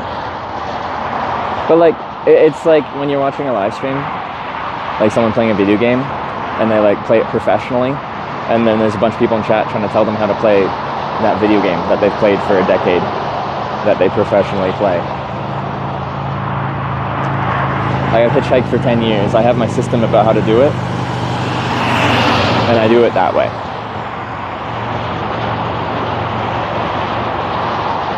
So, just being like, oh, they're just trying to help is just kind of beside the point.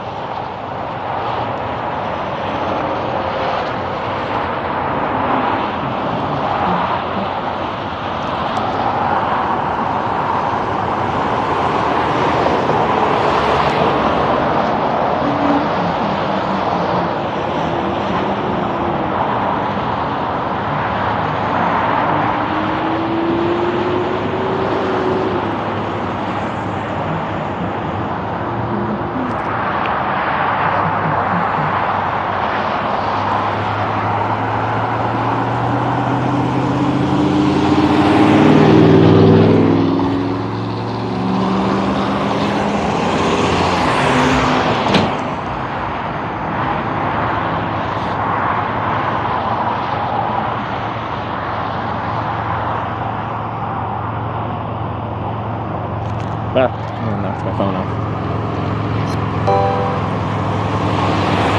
Vervain tipped $20. Whoa. Thank you. Trust the system. Vervain, thanks for the $20 donation. Trust the system is right. Montana, please. That's where I'm trying to go.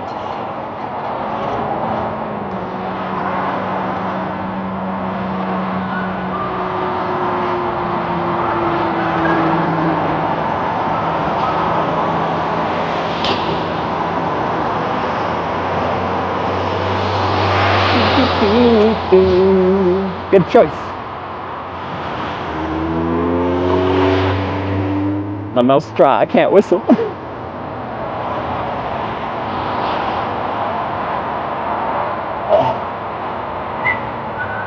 No, can't do it. I'm just gonna ruin the song by trying. Let's say Montana. I just already had a north sign. I'd have to like find some more cardboard and make new sign.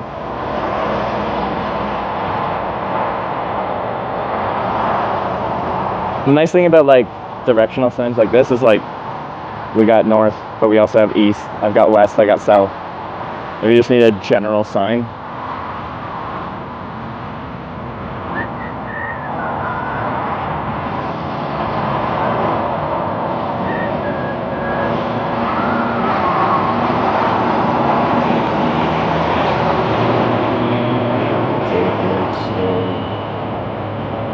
Great choice for Irving. Thank you very much for the $20. We appreciate the support, and thanks for the vibes.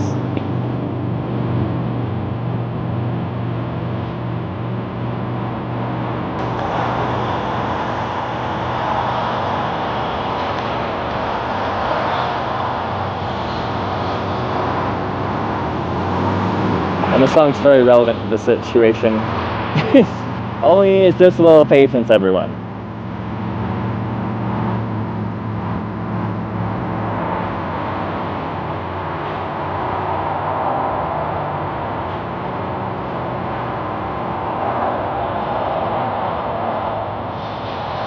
Pre-made signs for cardinal directions instead of cardboard? I don't know why, but I just like using cardboard signs. It feels just like right. We could try though.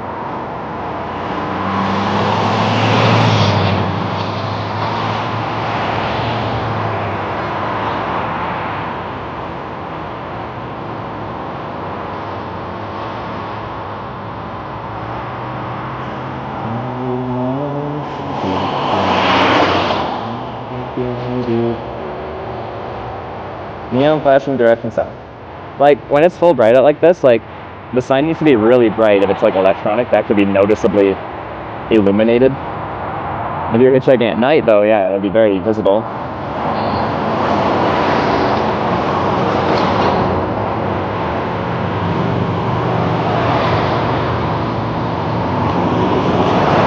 Exactly. Oklahoma. Okay.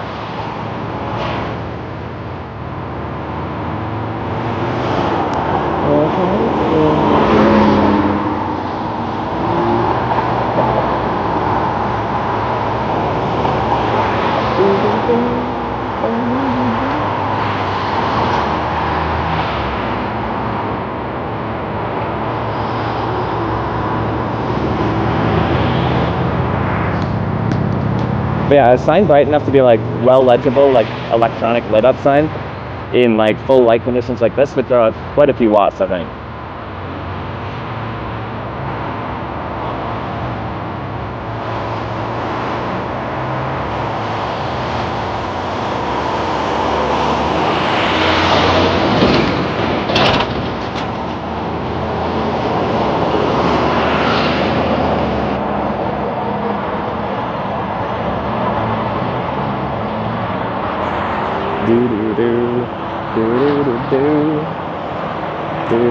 Stand on the other side of the road? What would that accomplish? Not much anything good. Good choice for a vein, I appreciate it. Thank you.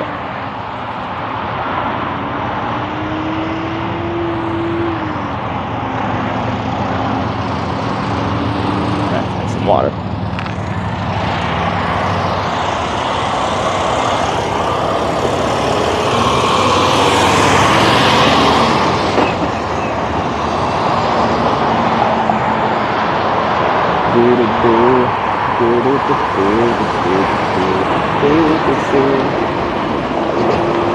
Hold on the water, too much traffic. Indiana. Yep. Just trying to drink.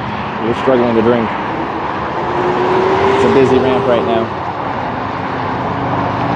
It's this one. Ooh, Colorado, but with like a pretty license plate. Texas.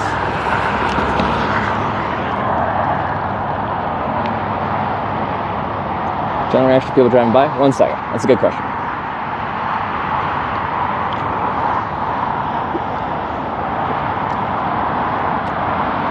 Waiver shakes their heads no. It's a combination of things.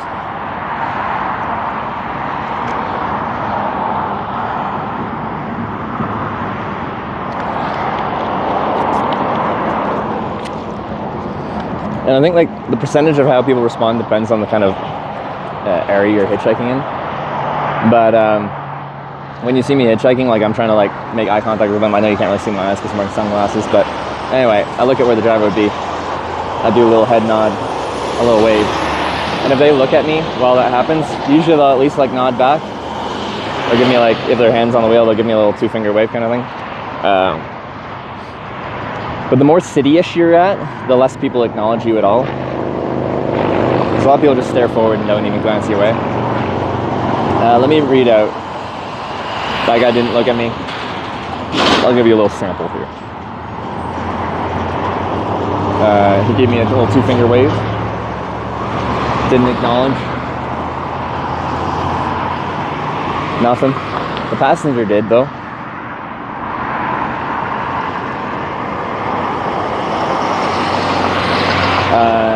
They went like this, so that's probably staying local. That's a unique one. Usually they go like this or this to say they're staying local.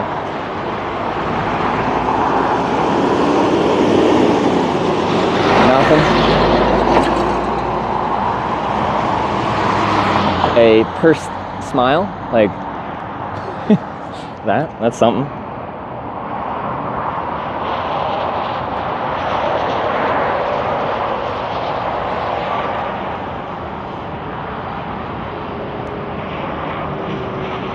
Oh, I thought they're driving around in circles today. They're just going for some laps around Cheyenne. Just having a good time.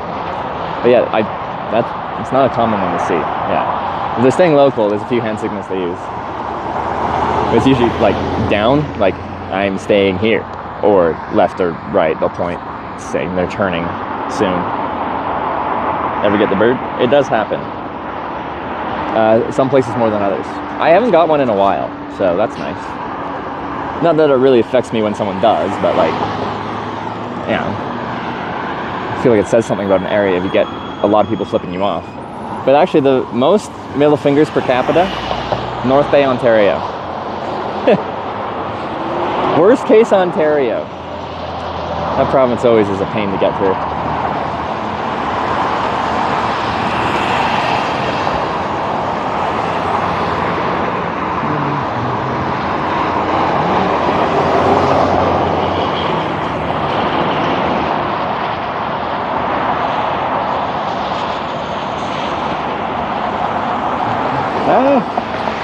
I missed the Texas.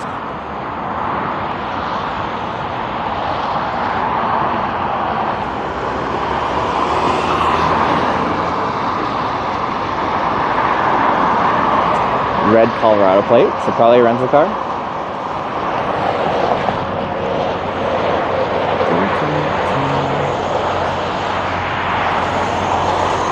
Ooh, a purple truck from Alabama. You're far from home too.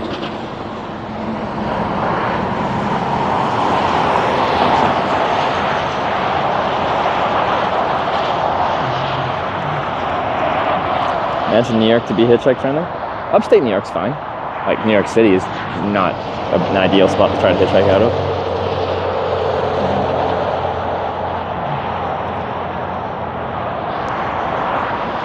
Now all of a sudden I want to watch Forrest Gump.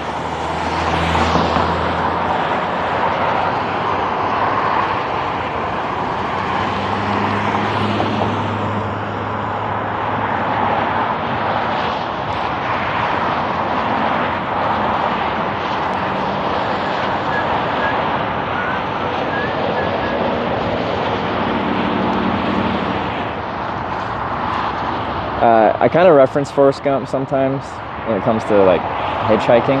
Specifically the scene like when he has his running phase. He's just running back and forth across the country. And he starts to build like a following. And there's a scene where like some news reporters are like chasing him down and be like, "Are you running for world peace? Are you running for women's rights?" And he's just like, "I just felt like running." That's how I feel about hitchhiking. There's no like grand idea behind it. I just grew to like the lifestyle, the day-to-day experience that I get out of it.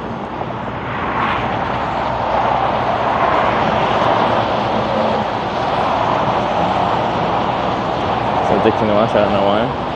Well, there you go. But it is kind of funny because it's just like all I'm doing is waiting right now. And then we get picked up and interesting people and stuff like that. But a lot of times, especially out here, like we're gonna likely get some very long distance rides, and unless you like mesh super hard, eventually, like if we're driving 5 hours or something like that, like you kind of just settle in for the ride. But it is like long moments of kind of nothing going on, followed by moments of excitement, like when a car pulls over and like who's pulled over, where are they going, what's their story. It's very exciting. We also compare this to fishing, and I think it's a decent analogy, but like also I don't like certain parts of it, specifically comparing like the people driving by and potentially pulling over as fish. It feels just like, you know, selling them a little bit short. But like the whole process of like me being the bait and like, you know, casting out, and now we're just waiting for a fish to bite. But like you gotta wait, and sometimes it takes a long time to get a bite. That kind of comparison.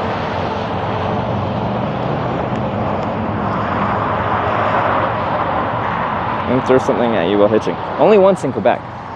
Someone just flicked a coin at me out the window.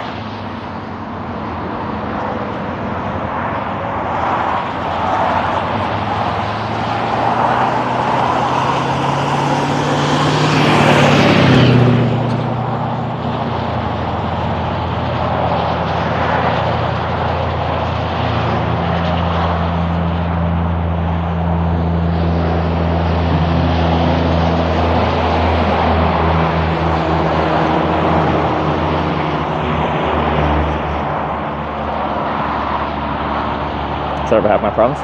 No, it doesn't sour me on the province. Quebec is, we just did a just impromptu provincial rating, and I think Quebec was like, what was it? BC because I'm biased, and then Alberta because it's got the Rocky Mountains and right next to BC, and then Newfoundland, Nova Scotia, then Quebec. Okay, well that puts it like 5th or whatever, but still, it's up there. It was actually my favorite province to cycle through when I was riding my bike across Canada. They have route verts, like these green routes, and they're actually like nice cycle routes between cities. Most of Canada, if you are between cities, there's no infrastructure for cycling. But Quebec actually thought about that. Blasting agents, 15 blasting agents. That one looks dangerous. I feel like I haven't read that as a hazmat placard. Blasting agents. Neat.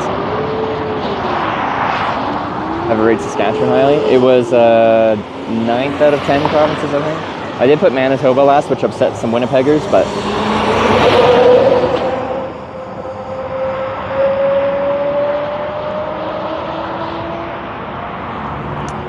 there by the province even hitch says it's good. Yeah, no, it's good. And I ate a lot of poutine when I was cycling through there.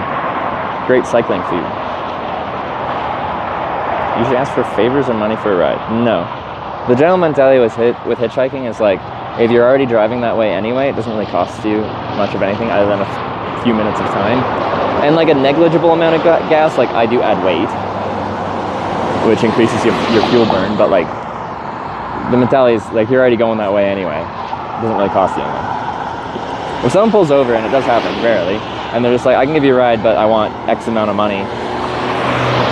It's not so much the money, it's like the vibe that interaction gives off. I just turn it down.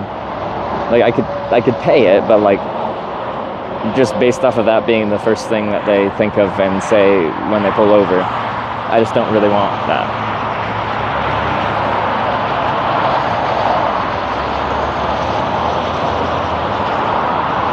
Cement plant quarry not far west of you, do blasting on weekends. Interesting. Okay.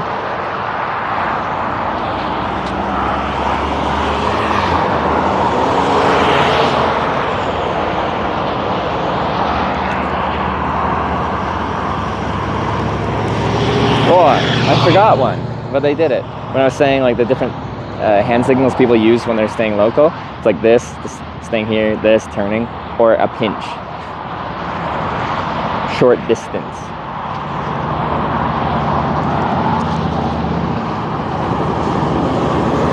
that's what they just did. Can't believe I forgot that.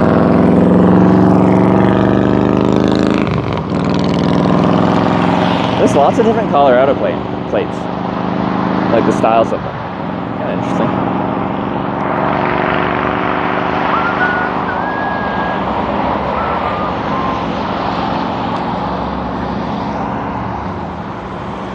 Nevada. We don't want to go there.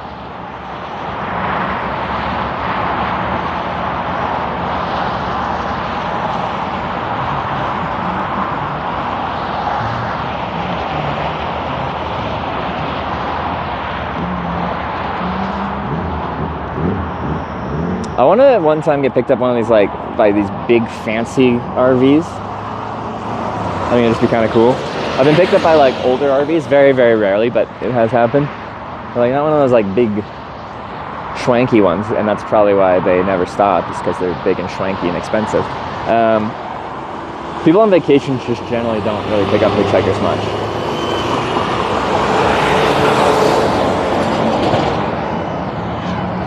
So if it's an RV or they're towing like a trailer or something like that, a camping trailer, it's super rare for them to pull over.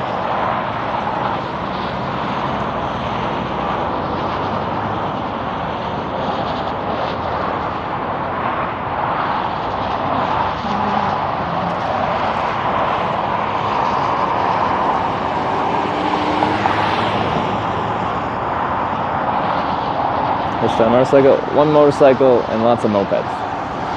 Motorcycle was in Ireland and Dingle. Mopeds were all in Malaysia when I hitchhiked through there. God, it was hot there.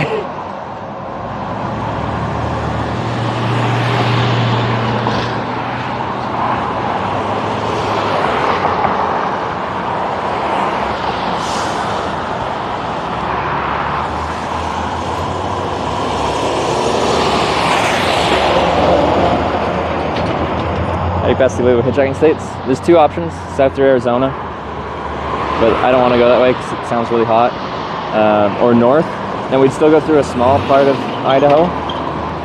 But if you look at a map here, you got Montana, and then you got Idaho, and then the north section, like where I-90 goes through, Washington State, that's where I want to go.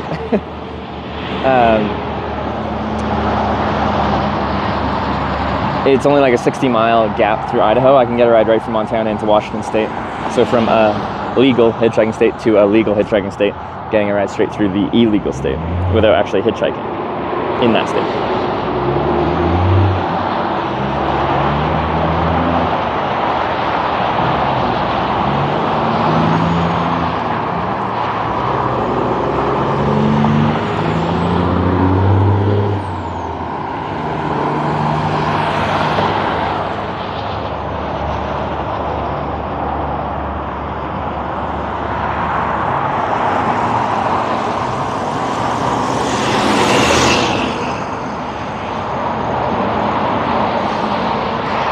Long train in the background? Oh yeah. It's cool you guys can see it. It's quite far away. So I guess the bit rate's pretty good right now. Nebraska.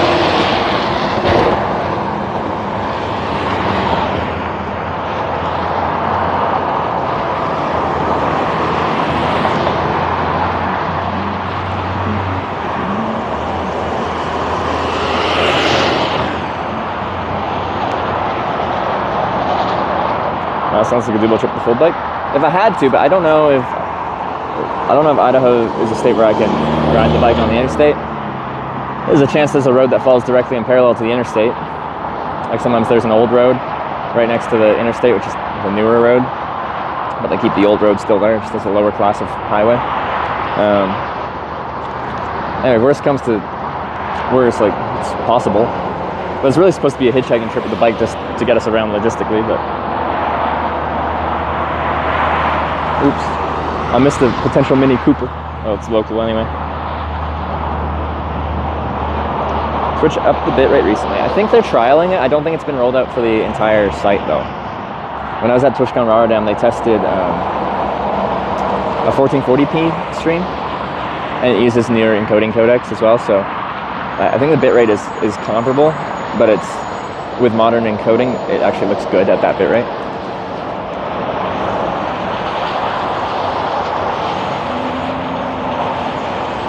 I think some people actually tested, they told me, I didn't hear about this, but Twitch chat told me that they tested 4K streams with a few select broadcasters.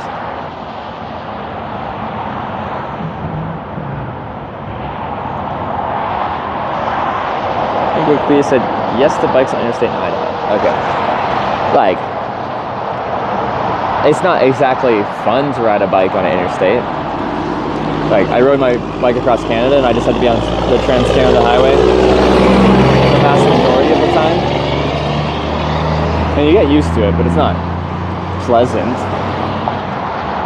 It's like efficient. Things are spread out, so you just ride. You put your head down and you ride and you ride and you ride and you ride. I found in a lot of Europe, I'd end up like not riding as far in a day because you just keep going through towns and then I stop in towns because there's stuff to see and more likely food to eat.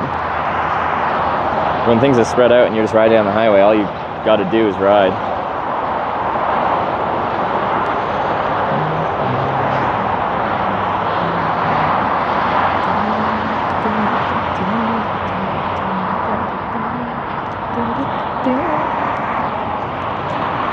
Alright, what time are we at? 11 o'clock. So, in the afternoon, there's chances of thunderstorms that will pop up. So, hopefully we'll get a ride sooner rather than later. A little bit of rain we can handle. I fixed my little hat that I made for the stream, or water cover thing. But if it comes with a bunch of wind, or, well, it's an actual thunderstorm with thunder and lightning, very, very frightening. Prime Inc. that's one of the largest trucking outfits in America. They can't pick you up. And then we just go to one of these truck stops and wait it out. How do you deal with awkward silences? The reality is that silence doesn't have to be awkward. Maybe you're just awkward.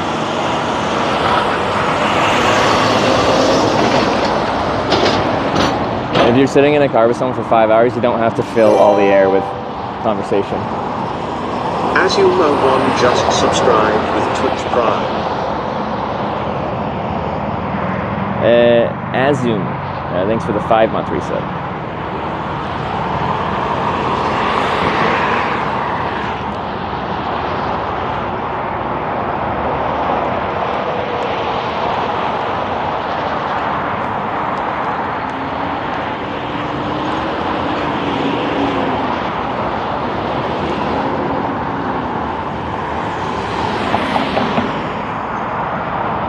Crazy experience you've dealt with hitchhiking? I struggle with like, it's like define crazy. Actually, it's a great time for you guys to, what's the craziest hitchhiking experience you've witnessed? There's like a list of clips that would probably make good examples.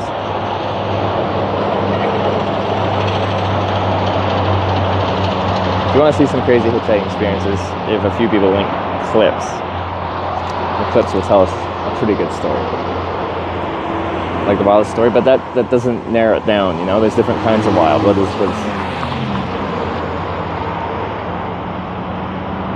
you guys think jumping okay? And the shooting, yeah. There's quite a few. Famous, yeah.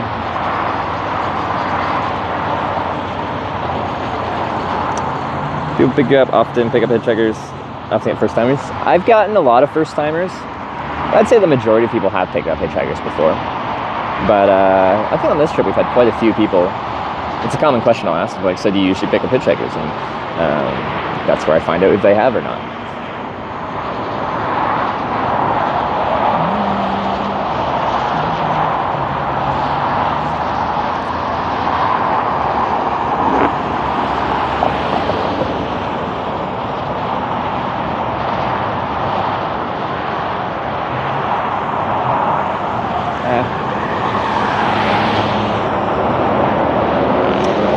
Contribute to gas? No, not really. Like, it has happened, but it's very rare.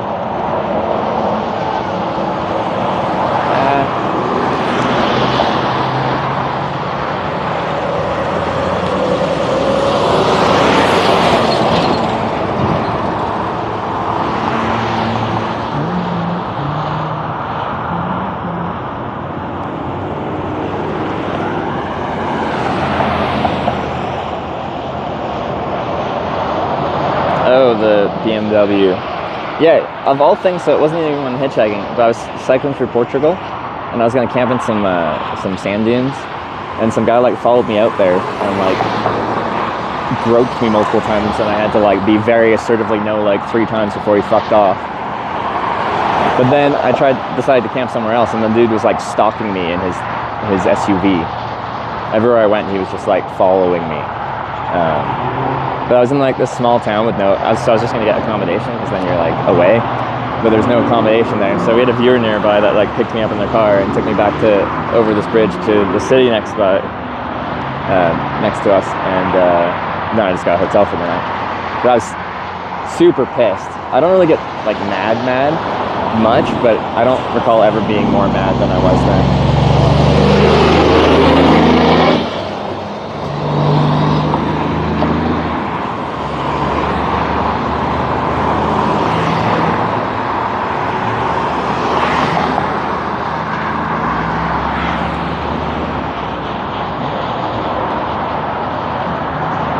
Like that trip a lot? Yeah, cycling through Portugal was great. Spain was less great, but still good in most places. Pretty uncomfortable cycling in others.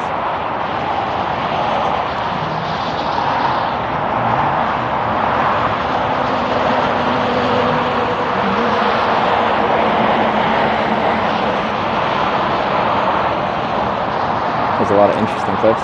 I think it just comes with the hitchhiking, you know? You're just putting yourself out there to meet a quirky group of people, for better or worse.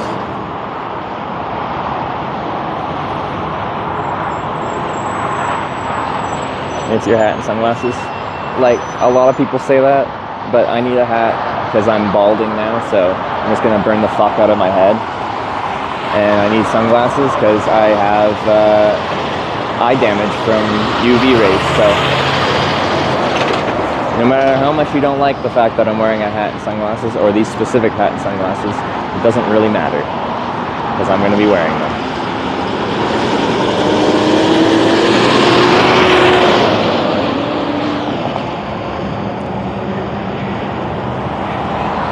Oops.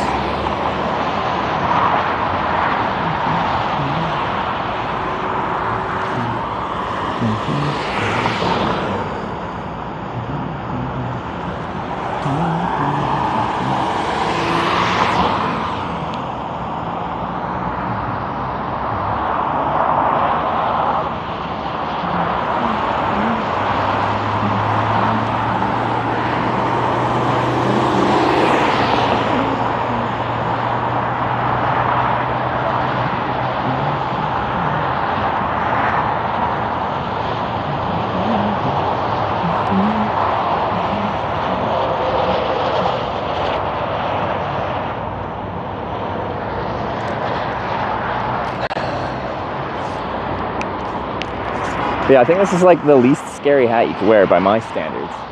I don't like the look of like baseball caps. I think the bill, the whatever you call it on them, sticks out too far and like really casts a shadow on your face. Now, of course, you can wear it backwards, but I don't like that style either. I like the fact that this one has like the cap, but it flips up to get out of the way so people can see my face well. But if I need to, I can flip it down and get the sun out of my face.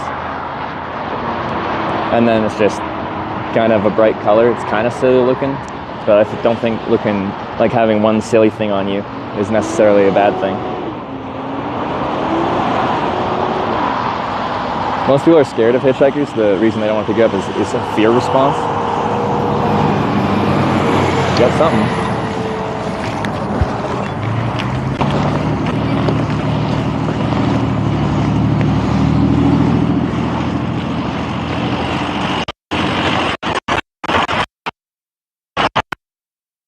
Go to Montana. Where are you heading north? Sick, man. Alright, sounds good. Before we just me. Documentary about hitchhiking. I have a camera. I don't have to point it at you, but it's in my hand. You don't care? Sounds good. I'll grab my stuff. Do you want it in the back seat or the bed? Let's see how much. Alright. He's going to Montana.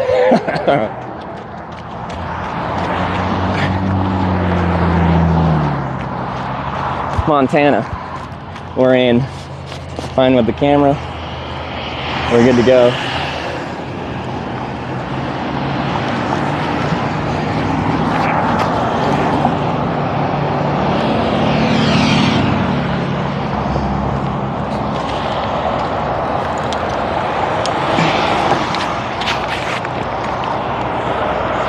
God, this cable's long. Get in there. I need to get another 3-foot cable.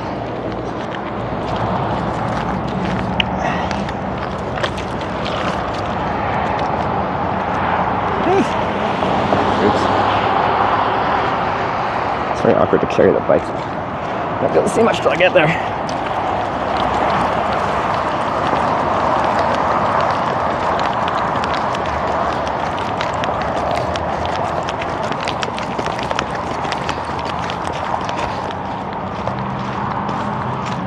Right. How stuff? You just got this? Bike in this backpack. Oh, okay. Whatever you think works best.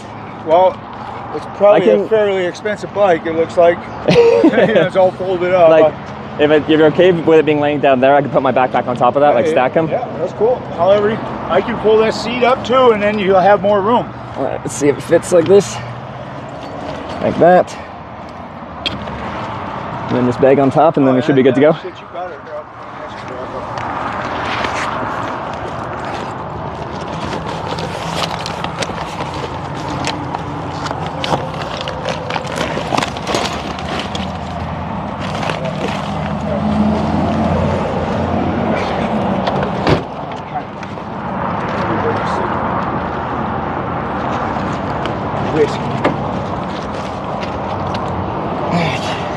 I really appreciate you stopping, man. Oh, you bet, man. I've done a whole bunch when I was younger.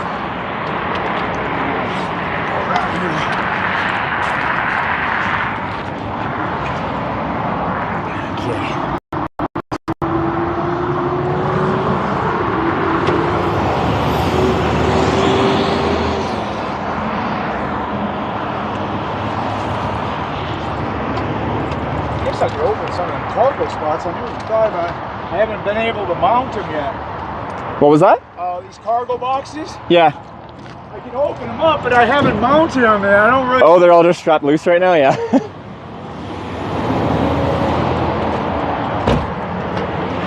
All right. Yeah, so we got over here a whole bunch of... That's a proper flashlight. This is about... Yeah, I don't mind stuff being here. It's not a big deal. You can toss that in the bag, so if it starts bothering you too. So. This? Yeah. No, it's all good. I got a few stuff at my feet. Doesn't matter. All right, thanks, man. Sweet. All right. Sorry for making you move everything in your truck here. You know, I'm a sloppy fucking guy. And see, I got it taped up, so however you pull it out, that way, because these things are annoying. Yeah. And I just, I'm not, they get so tight, so then I just have it over. Okay. Sweet. Name's Mike. Trevor. Nice to meet you, Mike. You're not gonna try to kill me and take everything I got, right? No, I'm Canadian. I got nothing. Yeah. I could say the same thing though. Yeah, exactly. What part of Canada are you from? Far west coast, Vancouver Island. Oh, okay, over there. Yeah. I got relatives up in Okotoks and you know. Okay. Well, I should just moved to Alberta a couple months ago. Oh, really? So I'm in Edmonton right now. But, oh, right on. Yeah. I used to play hockey up there. You used to play hockey? Oh, yeah. You're pretty much Canadian. Pretty much. I mean, all my family come from there before they came from England and Norway. Oh, okay, yeah.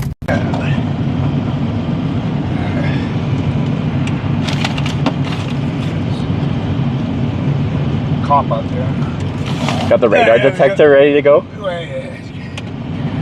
Once we start getting on Wyoming. It's Wyoming. Cops. They ain't the best, but they ain't the worst. I talk to the police a lot as a hitchhiker. They like to check me out. Yeah, they're always, probably. You know, and the thing is they don't have a stop and frisk. As long as you're not on the interstate, Yeah. have no reason to even talk to you. Yeah, yeah. Quite often when I'm doing the on ramps, like before it's supposed to technically be like pedestrian limited access. Wyoming's nice because like you can do anything on the interstate. Oh, really? Yeah, it's like you can bike down it, you can walk down it if you want to. I don't want to, but Yeah, I wouldn't want to either. yeah. Especially it's Frontier Days going on right now. Yeah, it's busy. So I was in town the past couple days, but I was not paying those hotel prices, so I was camping for sure. Right on. They probably had a bunch of them too, huh? Yeah. System ready. See, it always raises up on it. This is my brother's truck. Oh yeah.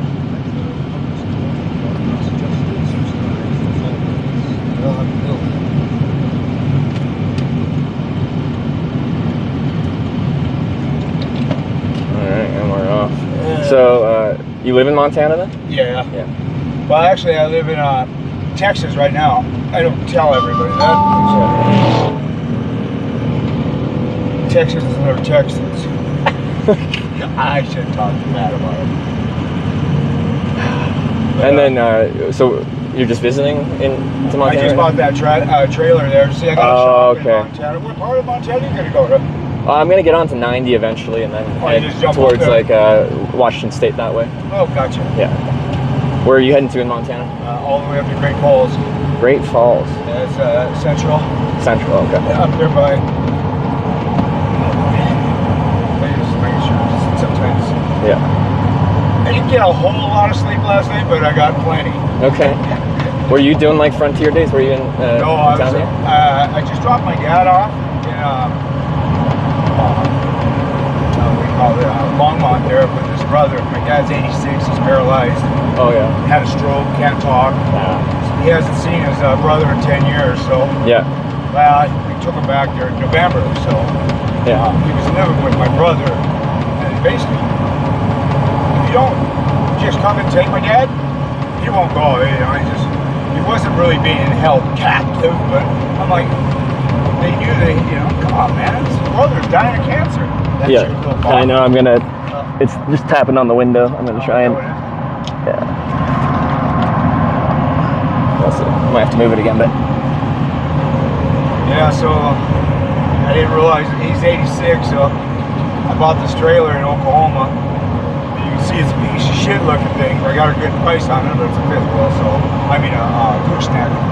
The trailer looked alright. I don't know.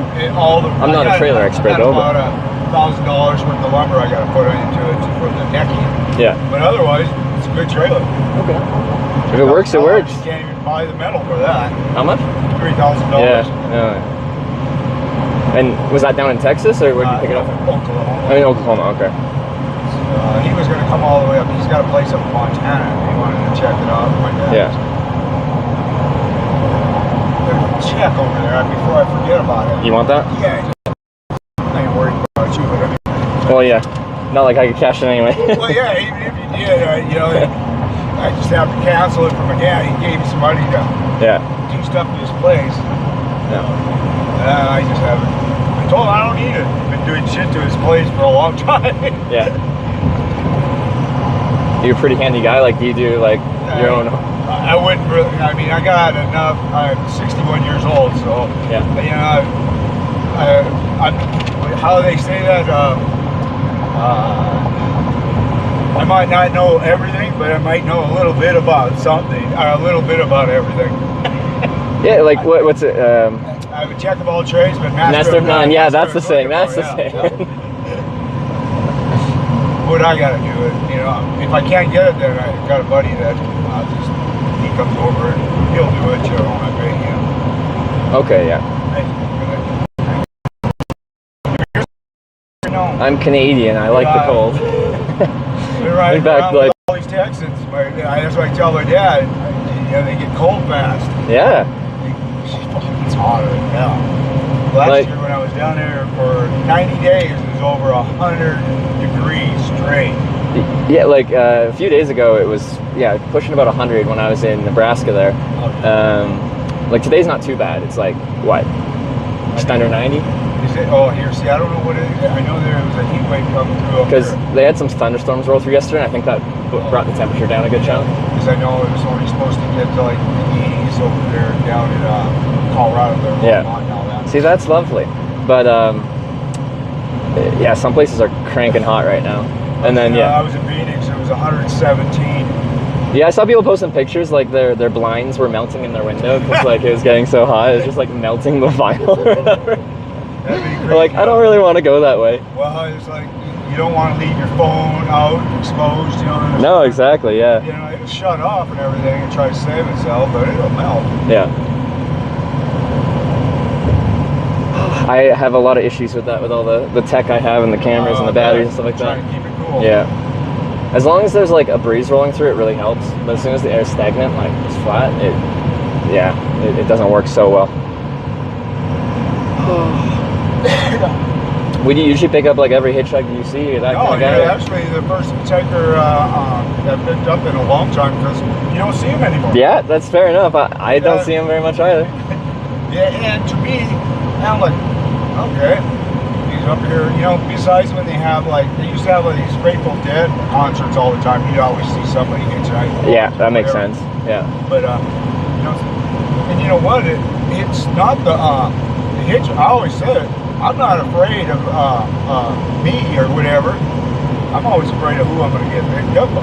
Because when a couple times, me and my buddy, during the boom days back in the 80s, going up back east over there to work on the rigs and stuff. Man, I got picked up.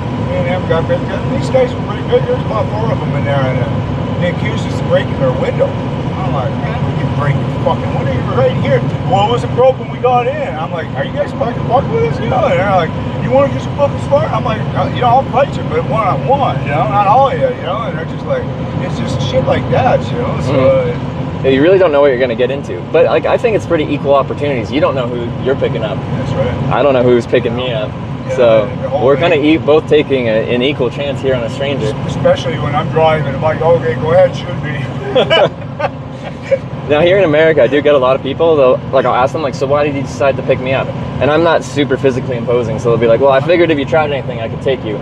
Or they'll be like, I got a gun under my seat. And I'm like, okay, fair enough. I mean, shit, I got a gun in the back, but that ain't gonna do me no good. No, not right now, is it? You know? It's just like, you know, I got a history, and it's like, man, dude needs right. He's not out there going work for anything.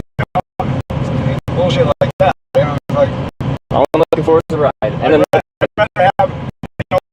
just want to get fucked up if you can give me some money. You know, I've seen some when they're really honest like that. Yeah, they'll just be like, money for drugs. Yeah.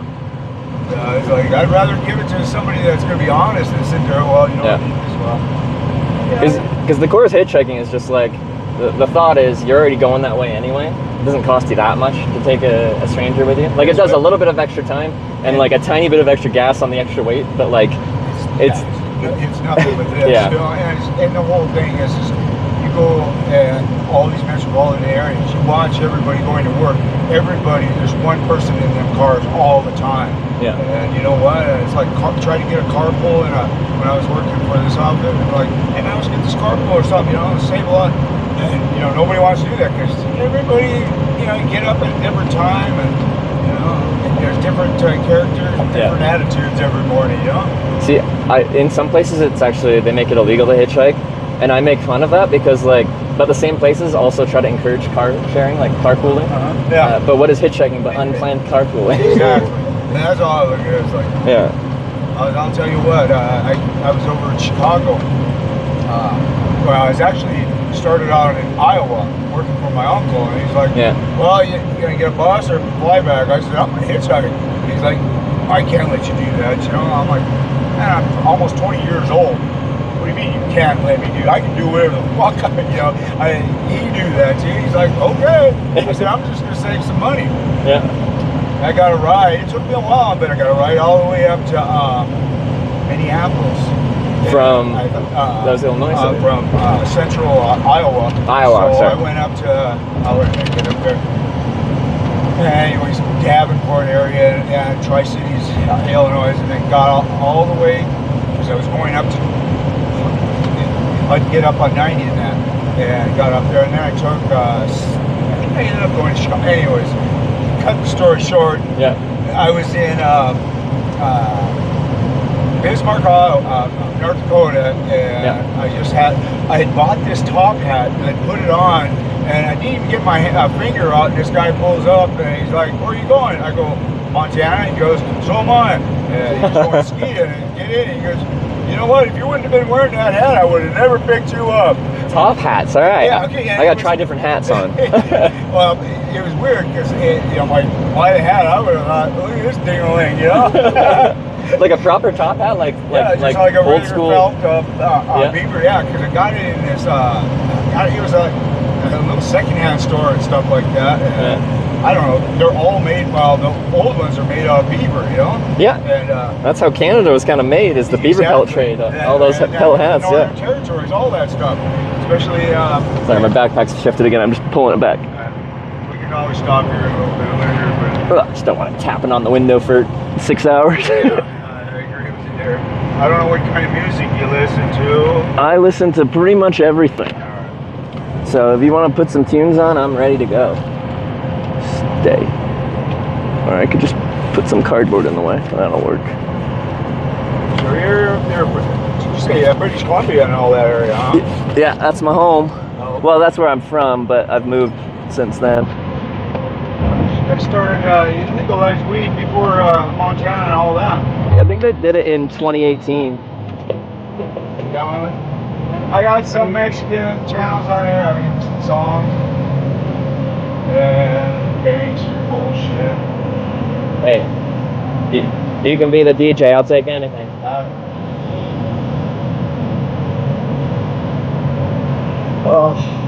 Where'd you start this morning, or were you in Cheyenne? I just started in Longmont, Colorado. Okay, not too far south of you? Yeah, about 100 miles or so. Oh, okay, yeah. And you're finished on the drive today? Okay. You got a license? I do, but I don't. I've had it a few times where someone pulls over and they're like, "Oh, I was hoping I'd find a hitchhiker. I'm tired. Can you drive?" I'm like, "Sure." Yeah, I've done that too. No. I just break your truck, or your brother's truck. So it's my brother's, yeah. And he's got the front plate blacked out, so I get a little.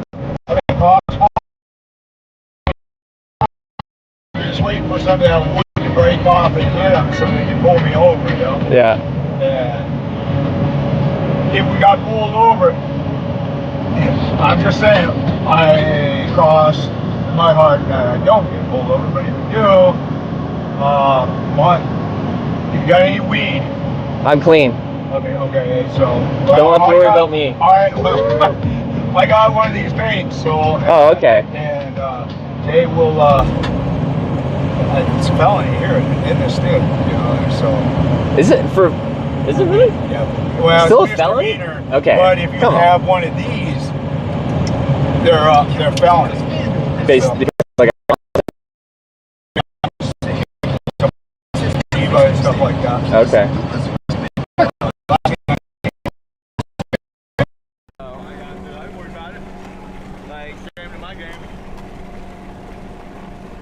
I break a couple laws every now and then. Because if you start drinking beers, then I'm gonna have to get out a little early, and that's okay with me. If you want. That makes sense why they'd want to search it then, yeah. Yeah.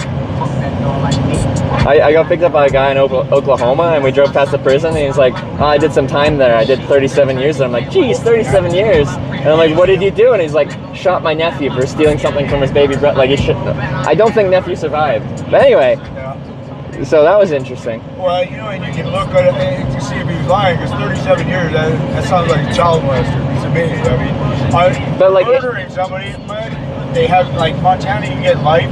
Yeah. You only have to do, well, they changed it now, you got to do at least 25 years before you come up for parole.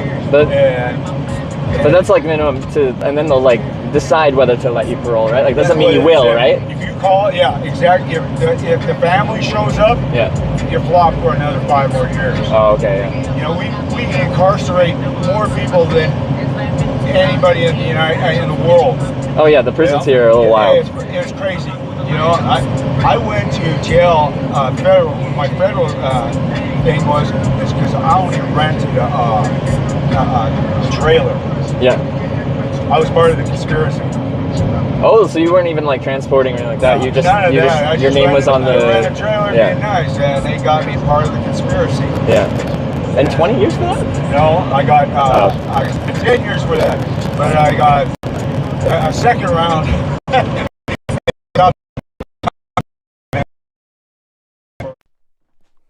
You guys want to see the glorious view out the window.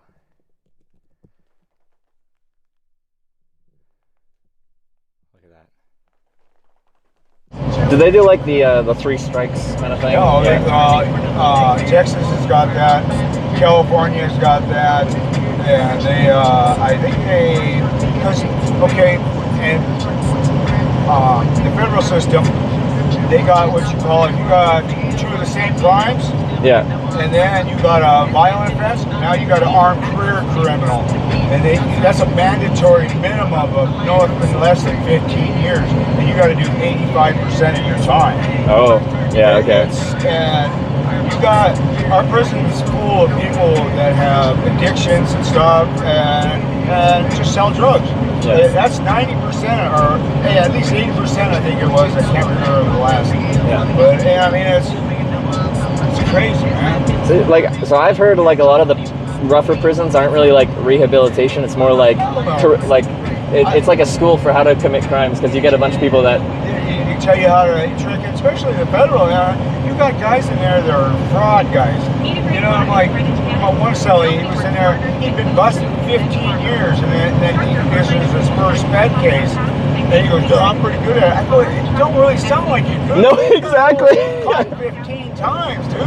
Yeah, but I got $1 million. And I'm like, I can hardly believe that, because you're always asking for money and stuff. You know? I'm just like, I just don't see it, you know? Well, for some people, the money goes out as fast as it comes in, right? Like, but he said he still has it in Bitcoin, so he should be a multi-billionaire by now. Yeah. And I'm just like, to each his own. I bet you meet a lot of people that talk like a real hot shit. Like they say they're like, I'm in for real cool stuff. Yeah, yeah. And you know, there's a lot of guys that see a lot of the yards you go to, you got to show your paperwork. You know? So you got to have your history in there.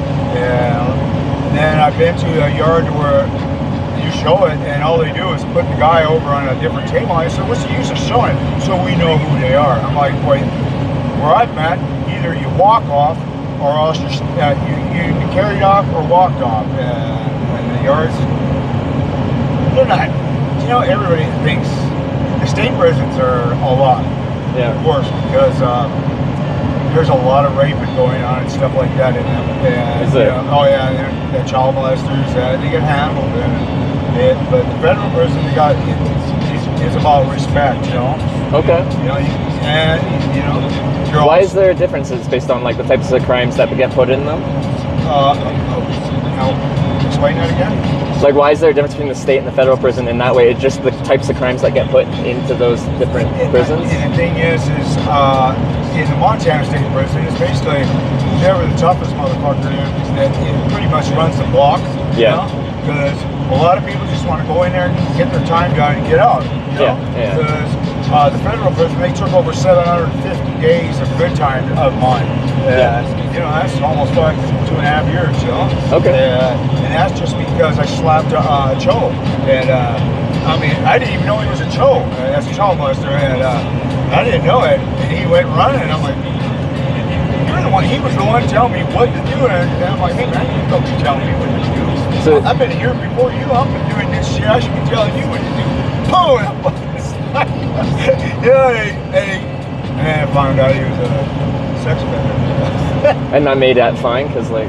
And then, well, you know, there's probably some other stuff. You know, like I got caught in the hot trash and stuff like that. You know, the hot trash is where they take all the tobacco, all your tattoo needles, not needles, but guns and stuff like that. Yeah. I would get in there and get it for guys, you know, and stuff like that, or sell stuff, tobacco or whatever. Because everybody's gonna say, oh, I got tobacco in there, and I'm sure you do. This ain't your tobacco. So is there tobacco that's like legally in there, or is it all like contraband? It used to, it's all contraband anymore now. Yeah.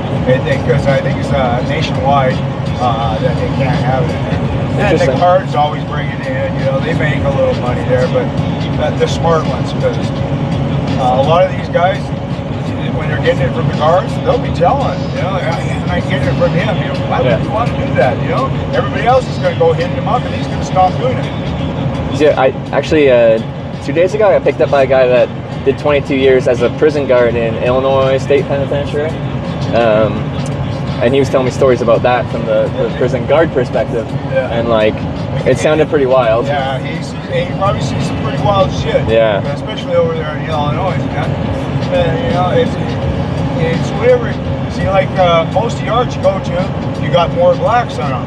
You know, most of the times. Yeah. Until I started going back out west. Well, then you got your Southsiders, your Serranos, and all that control a lot of the. They don't control it, but you know.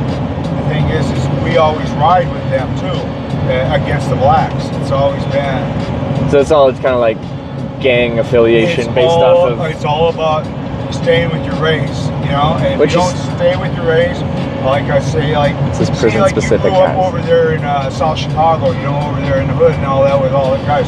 Well, them are your people. You've been living with them guys for all your life. You know who you can trust, and all you've been told is the fucking white man's fucking.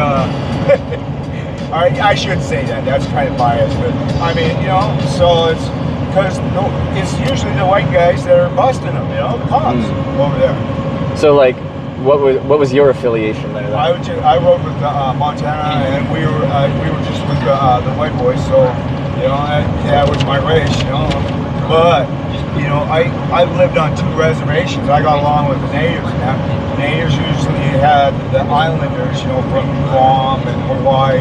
They all rode at the yards that I was at and stuff like that. But it was never about, you know, it was never about race. It was just, this is where it probably started all a long time ago that way. And it just has always been like that. So as soon as you're in there, you get filtered into your. Yeah, and like the Mexicans like that, you have to pick up car.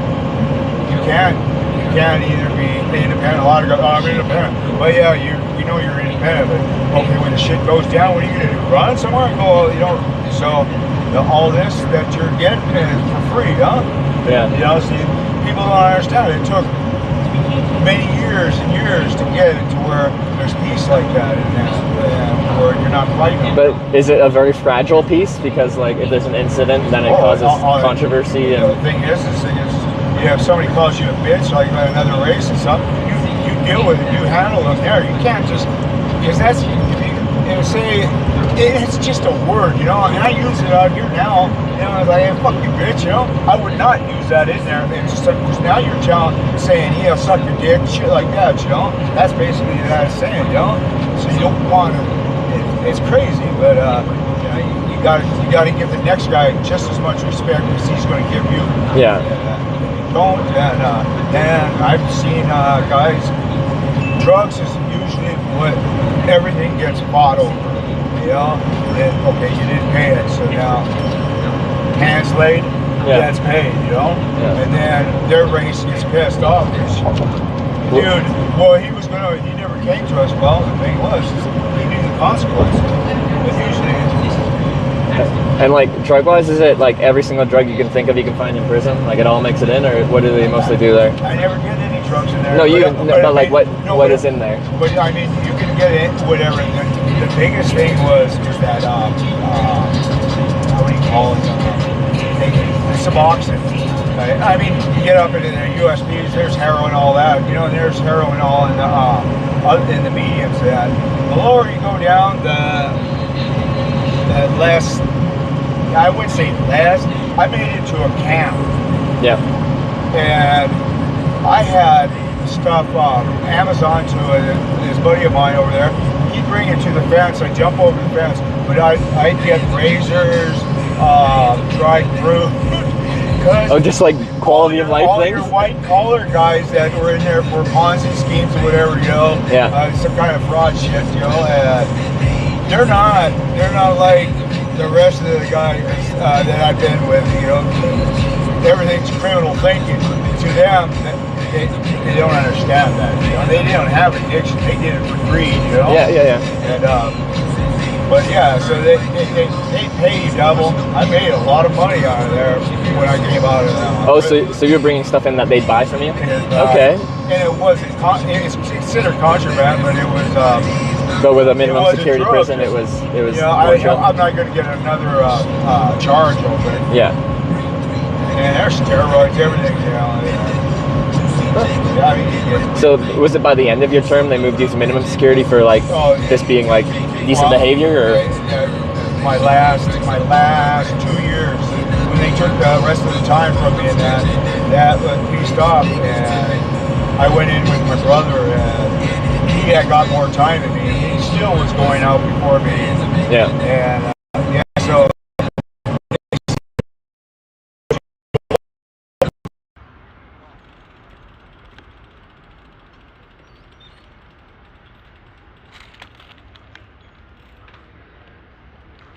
What the fuck, man? Like, you're not allowed to do that, you know that? Do what? Do recording people without asking. Wait, don't do this. Don't do this. If I can get you across the street, will you go? I said, hell yeah, I'll go across the street. You know, that's the camp. And I watch them guys all the time, man. So it took about 4 months, and pretty soon they just said, back it up, you're going across the road. And I'm like, all right. It's probably kind of, I would say it was definitely the far safest time I've ever had. Yeah. And I had drank so much booze in my life when I went over. The biggest thing over there was booze. Yeah. And they have cases and cases. The Mexicans are really pretty good at smuggling. But more into that minimum security one that you talked about, or also into minimum security. They're making hooch and stuff. Oh, they're making it. Yeah, you make that. I don't like touching anything from anybody else, especially because I was in Yazoo, Mississippi over there, and they got it's this one disease. They use the germ more for botulism.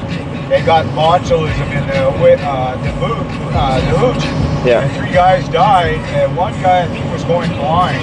Yeah. And so they locked everybody down on the whole compound. That means and all that shit, and try to see if it was their food. Oh, okay, yeah. Nobody got sick in other places. The dudes were right next to me, and they would put the stuff in the toilet area under the bottom. They had these trap doors and stuff. Okay. Oh, man. Just not sanitary. You got that right. That's why I don't touch it. They cook burritos and stuff like that. I don't know the people. But you said they brought a lot of alcohol in, and that's what you're drinking in the minute. Oh, that was okay. Higher security. You can't jump fences and stuff like that. They don't have guard towers and shit. You know? Yeah, over there. So at that one, it's just a basic like chain link fence, and you can just hop it. It's weird. It was like a fence run from here to say it was like it wasn't even covering the whole area. It was just one long fence. You could go around it. Yeah. But it took no longer. They had holes underneath it, so they had to go all the way down. No cameras, nothing like that. That's crazy. Oh yeah, you're documenting this, aren't you? Yeah, no, you got interesting stories to tell, man. Because now I'd be considered a rat if it goes on to a national. Yeah, but you didn't actually talk about anyone in particular. That's the thing. So there's nothing personally identifiable. I haven't said where I was at. Except no, exactly. Place. Yeah. I don't give a shit about you. Yeah. No, that's cool. Though. I got to kind of watch what I say then. Well, just probably not personally identifiable. Yeah. Specific names, specific dates, and stuff like that. Are we on Facebook or something? So this is a Twitch TV broadcast. So I go to different countries. I've done it in like 30 some odd countries. Oh, right on. And I film what's like the Hitchhiking and do long distance bike touring. Oh, okay. Shit, I heard I've been talking about.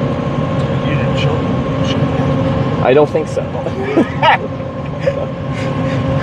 Okay, that's cool. So I'm all off and everything, so supervision or anything like that. If I would, I'd be like, oh, you're gonna have to get out. But no, like, it's very surprising. Like, I'll tell people exactly what I'm doing, and some people will like start like, they'll tell me about like crimes they're committing. Like, someone picked me up in a stolen car, and they're like, yeah, this car's stolen. Like, why are you telling me this? This is how people get caught. Yeah, no shit. Yeah, not very bright. But like, yeah, a lot of people get caught just from moving their mouth, right? Like that's all. That's the whole thing. Yeah. And places where usually the people that are in the line of whatever, you know, using and selling, and they've been out of, they've never had a crime, they're usually the ones that are telling on somebody else. And it's a vicious cycle, but I mean, how they do it, I just can't understand it. So how many years have you been out now? I've been out, let's see, November 11th. Okay, I got out in 20. Okay. But I started drinking and I bought a brand new Chrysler and I got on it and I noticed a cop that was sitting on the side of it and I took off. And I got home. I was already in my, what do you call it, apartment complex. Yeah. And he come in. They never see me in the car. But they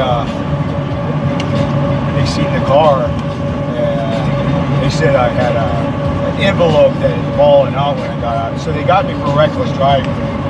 Oh, okay. That's considered another charge. When you're on parole? So I got so I got another 2 more years violation added onto my sentence. Oh, okay. And I still had to come back out and finish my supervision. So I finished my supervision last August, I should say, 23, everything, since 1985. Because back in the 80s, my first case I ever got, I got 25 years for 2 ounces of cocaine. Ouch. Yeah, that was the start of the war on drugs.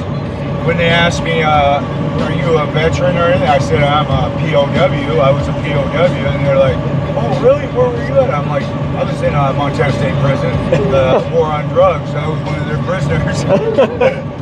You know, when you think about it, it's nothing about money. Because it's the government that's bringing in most of the dope.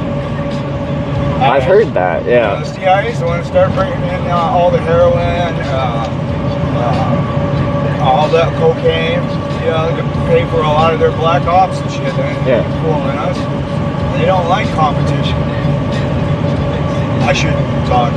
It's just looking like they're doing to Trump. A lot of people don't like Trump. Hey, man, now he knows how it's being when the government starts fucking with you. They took $150,000 of my money. They said it was drug money. That's how they were able to do it. So it took me 3 years just to get $30,000 back. Oh, like civil forfeiture, saying it was profits of a crime? But they were going into so much stuff, and I was just sitting there. I'm like, I know what you guys are leading up to. You're going to start getting into the criminal part.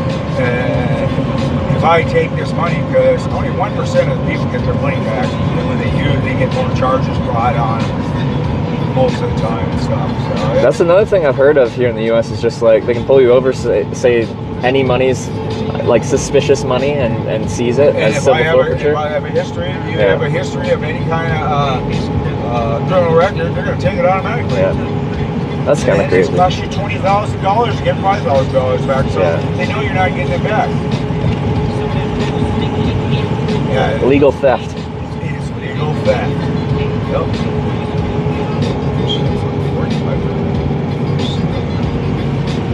Are the cops out here like, do they give you a little wiggle room on speed, or are they like, you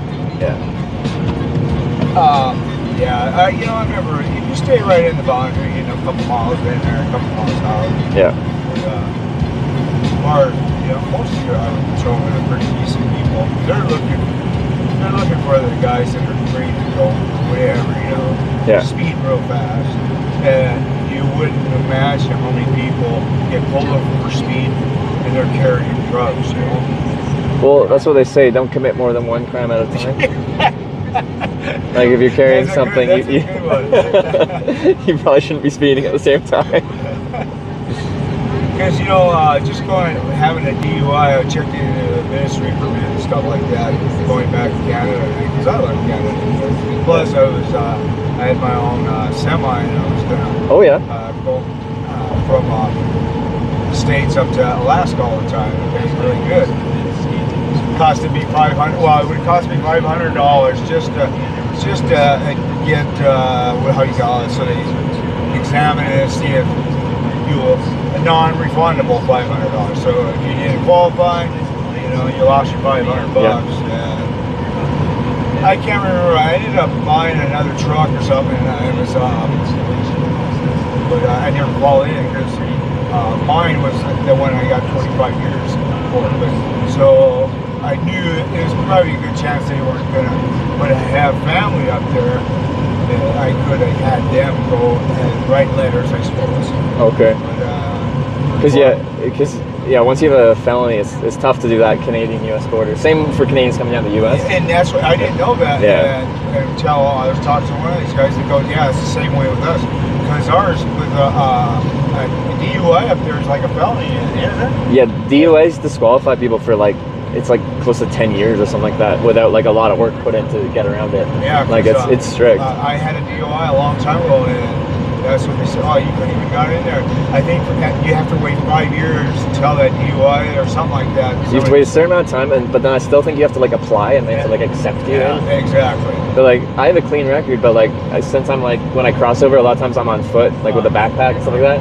So they ask me where I'm going, and I say like, oh, somewhere in California or something like that. And they're like, well, how are you getting there? And I'm like, oh, I never lie to them because they're gonna catch you in a lie and then you're screwed. Well, so I tell them if you lie to a federal officer, you can get up to 5 years for that. Yeah, so I've never said a single lie. Yeah. But once you say you're hitchhiking, that's like the worst answer you can give. Well, I bet. That's why you got your bike. I'm biking. But no, like I still say hitchhiking, but like they always let me in, but they interrogate me for a long time. I have to show like proof of funds and stuff like that. They're concerned since I have no like.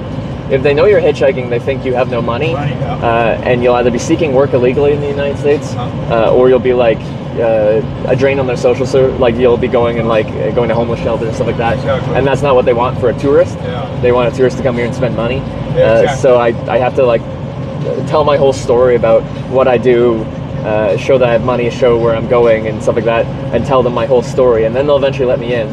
But it's like, yeah, it's always a bit of a hassle. You know, and then if you get down on the south borders there, Biden's let in over, I think it's 8.5 or 10 million. I think it's 8.5 million illegal aliens. But, you know, and most of them are just seeking work. I understand that, you know, but you know, the thing is, if you get caught, then you're going to get deported, you're going to be sitting in a, but he's not doing that. And, they're looking for future votes from the Democrats. You know, and but they have to be a citizen before they could at that point, right? Like, no. The thing is how they were doing this is, oh no, there are more illegal registrations to vote, and so I don't know how, you know. The election service, you know, I used to think, oh, America's, you know, it's top notch, you know, it's good, you know, all these other countries and that, you know, elections and shit. And probably most of them people, our government's probably in on that, to overthrow it, you know, just so we don't have another communist. You know, I believe that, you know. We're not really liked over in Europe and them areas and stuff. And, you know, you don't see that stuff. I've never traveled abroad. Here's an anecdote about that.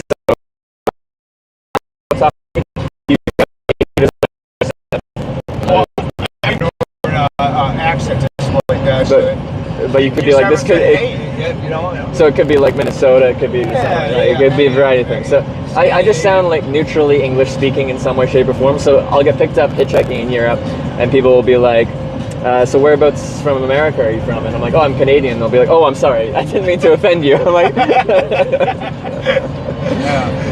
they think it's an insult to call me American when I'm Canadian. I don't really care. But you're from the Americas, you know. These are, you know. Well, North America, but in common vernacular, you say American, that is United States of America. Yeah, exactly. Yeah. Yeah, because my niece was just over there, and my sister's been over there when her husband worked for the Air Force and stuff like that. So Oh yeah, like they were posted over there. Yeah, he's supposed over there. And she's like, yeah, we're not really liked over there, but people will be people too. And then she had a lot of friends and stuff like that. Once they didn't know you, you can't blame us for our government's. I don't like it. It's way too big, and they're just spending, and we're one of the richest countries in the world, so it can't last like that forever. And now the generations down, I don't know what they're thinking of, and it's like nobody wants to work, and that's what it seems like. It's always help-wanted signs everywhere you go. And the biggest complaint is they'll work a couple days or they just don't like it. They think that they should deserve a better job, I guess. I mean, you got to work for that. There's like some challenges with like working now, like a lot of jobs as technology advances and stuff like that just will become redundant pretty much as technology advances. And like there's certain like people try and hold off advancements just to keep jobs around and stuff like that, because there probably will come a time where it's like there's more people available to work than there is actual real jobs to work. Like a lot of jobs used to be like, so on this trip I've been through a lot of small towns. I've been through a lot of farming towns. They used to be much bigger towns, but as farming become mechanized with the combine, you can do the work of hundreds of people. Exactly. So like people lose jobs just from advancement. Exactly. Now you got coal mining towns are the same. AI stuff, like you said, everything's computerized or whatever, and mechanized, or like you said with the tractors and all that. Yeah. You still need certain stuff like these migrant workers. Well, the thing is a lot of them are documented green card holders, and they come up here because nobody wants to do that job that they're doing, and they're getting paid pretty good doing it too. Yeah. But they've been, it's like saying some of this stuff we need them. I like Mexicans. I like blacks. I'm not racist, but I mean, it's the ones that your ISIS and all that, or whatever it is, terrorist groups that are coming up, and they foiled a bunch of them too already. They blew that bomb up going into somewhere over in Detroit, into Canada over there. They blew that bomb up in a car. So there is people sneaking in. That's why your border should be you should be invitation only. I shouldn't say invitation, but you should at least know who's coming in. Yeah. It's so interesting how like the national identity develops. So there's a common sentiment between like when astronauts that go up to low Earth orbit. When you're looking down on Earth from space, it all just looks like one planet, and they're like you don't see borders. Like it doesn't make any sense. So it's common that they come back with a sentiment of just like we're all the same species. We should all just get along. But like, I wish it was like that. I wish I was like that too. I can get along with the next guy just as much. Yeah. And but it seems like it's like when you're talking about the prison system and how like it's just been that way for generations, where they like self-segregate and like that's just the way it is. And as soon as you're in there, you have to pick a team. Otherwise, it's not going to end well for you. It just seems like we're at that point where it's just the way it is, and if you think anything different, then it's going to be bad. I always say, I don't know why we ain't united. We can run this whole freaking place, And I think that's what it used to be like, and it had so many riots. And then when Cuba let all their convicts out, and then remember when they took over? That was before. How old are you? 30. Oh, okay, yeah, that's way before his. Actually, the late 80s there. I don't know if you ever seen the show Scarface. But, I have, yeah. Okay, well, all of them guys come over, and they're deporting them. They're finding a lot of them. It was just nothing but all they're amputating out their mental illness, their hospitals, and their prison system, and got rid of them.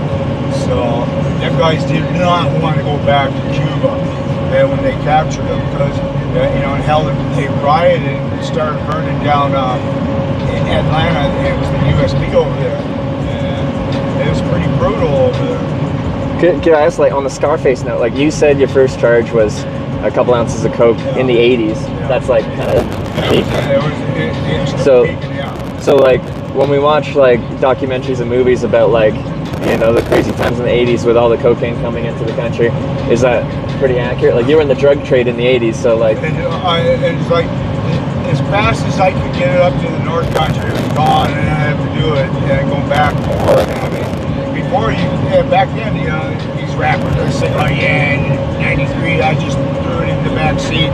I'm like, I was doing that in the early 80s, throwing it in the back seat, you know, kilos and stuff, just racing on up. And the cops, you know, you didn't see them. Like Montana had like 51 highway patrolmen, and they got 52 counties. Yeah. You know, so it's back then you got pulled over, you never had to really worry about if you were using the drugs, then you started getting paranoid.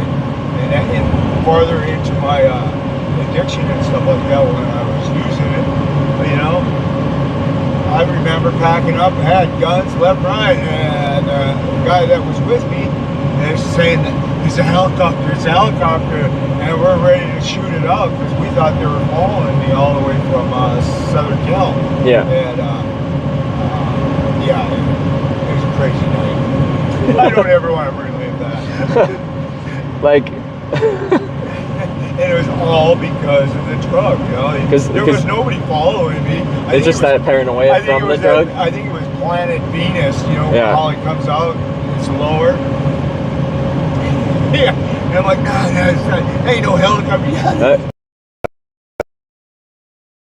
You're holding something illegal like that, you gotta stay sober, speed limit, registration, and license should all be like cross your T's, dot your I's. Get pulled over. I mean, either you're going to have to run and get rid of it, so where there's no trace, and just bear the. It's called obstruction of justice. Then, you know, if they can prove that there was some, but still, if you're just out running, then yeah, it's. Because once you start shooting at a cop. You didn't do that though, right? No. Okay. You probably would have done more than 20 years at that point, yeah. I wouldn't be out. And cops, somebody always shows up to the parole hearing, so they get flopped. This guy, he got like 17 months in federal. Yeah. Well, he was just waiting to get transferred to his federal sentence, but he shot and killed a cop. And he was coming up for parole, and he's like, well, yeah, you know, I should be out in maybe 2 years. You know, other buddies are like, you know, this guy's been in here for 25 years. And you know, he's got this expectation he's going to get out. But he forgets about all the other stuff that he really knows about the flopping, the, you know, 5 years. He can come back, you know, he got flopped for 5 years, you know. And we knew that was going to happen because it's just don't kill a cop. The cop's the biggest gang in the United States. And they don't tolerate that. And I don't care what anybody says. Who are you gonna call? I'm like, last thing I'm gonna do is call a cop for any help that I need, because they go through all your questioning and not all of them are dirty, but to me, they're the biggest gang there is in the United States. Yeah. Because they are ruthless and dirty. And some of the stuff I've seen, they tased me and beat the F out of me. And all it was because I wouldn't put down my telephone. And they wouldn't even photograph me for my booking in there until 2 months, until all my bruises and stuff. You know? Yeah. Do you think it could be better now, like when they enforce police to wear like the body cameras that are constantly running? But the thing is, trying to hide that. I know sometimes they actually hide that, yeah. And that's how they're all getting caught, you know. Because I'll talk to cops and I'll tell them I'm like I have my broadcast running, and they're like, that's fine, I got mine too. So in theory everything's much more like documented, and like they shouldn't just be able to like beat someone up because they'll come back. Peace officers. They're not supposed to be equipped with military style. And now, yeah. you know, okay, our country was built on your amendments and stuff like that. You know, we got your constitutional rights. Well, they're trying to play these constitutional.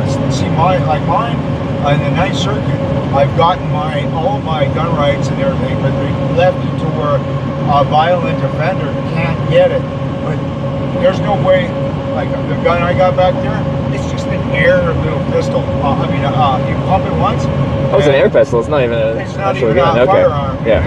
I guess it doesn't fire. So you know, it doesn't have black powder or anything like that. Yeah. So you know, everyone's like, you know, it's still a weapon.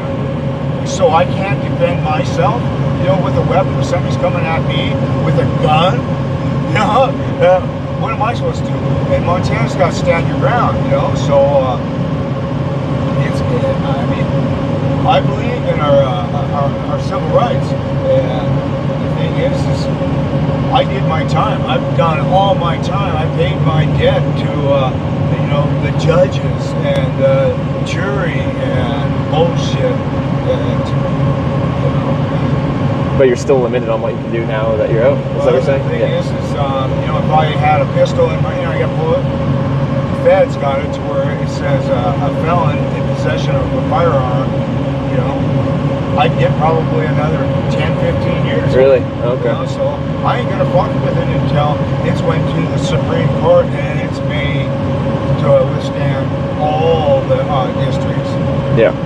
Circuits and all that. So, but no, I agree with you. Like once you do your time, like you've paid your dues, you should just go back to being a regular citizen at that point. I can vote and all that stuff. But the thing is if I get pulled over, I know exactly what they're gonna do. They're gonna want to go through my truck. Yeah. I've seen it because I got pulled over. I gave the guy my ID, come back. He goes, well, you know, the real reason I pulled you over. I go, wait. The real reason you pulled me over now is because now you know my criminal history, because they never used to have that before. Yeah. And now they are able to get that stuff. And I go, you know, I'm on supervision, and you want to search my car because you suspect me being on drugs and I'm jerky. I'm 61 years old, dude. I've done a lot of things to where I drive this, you'll see me going like this all the time. I don't know what it's from, but you know, my brother, it irritates my brother. Yeah. And he goes, well, yeah, you know, I think you're on meth. And I'm like, yeah, okay. So what do you want to do? He goes, well, I want to get a dog. I said, you want to search? Go ahead and search. And you know, he's like, oh, is that a fairway bag? I'm like, what? And I got these bags that I kept my company phone and stuff like that in there.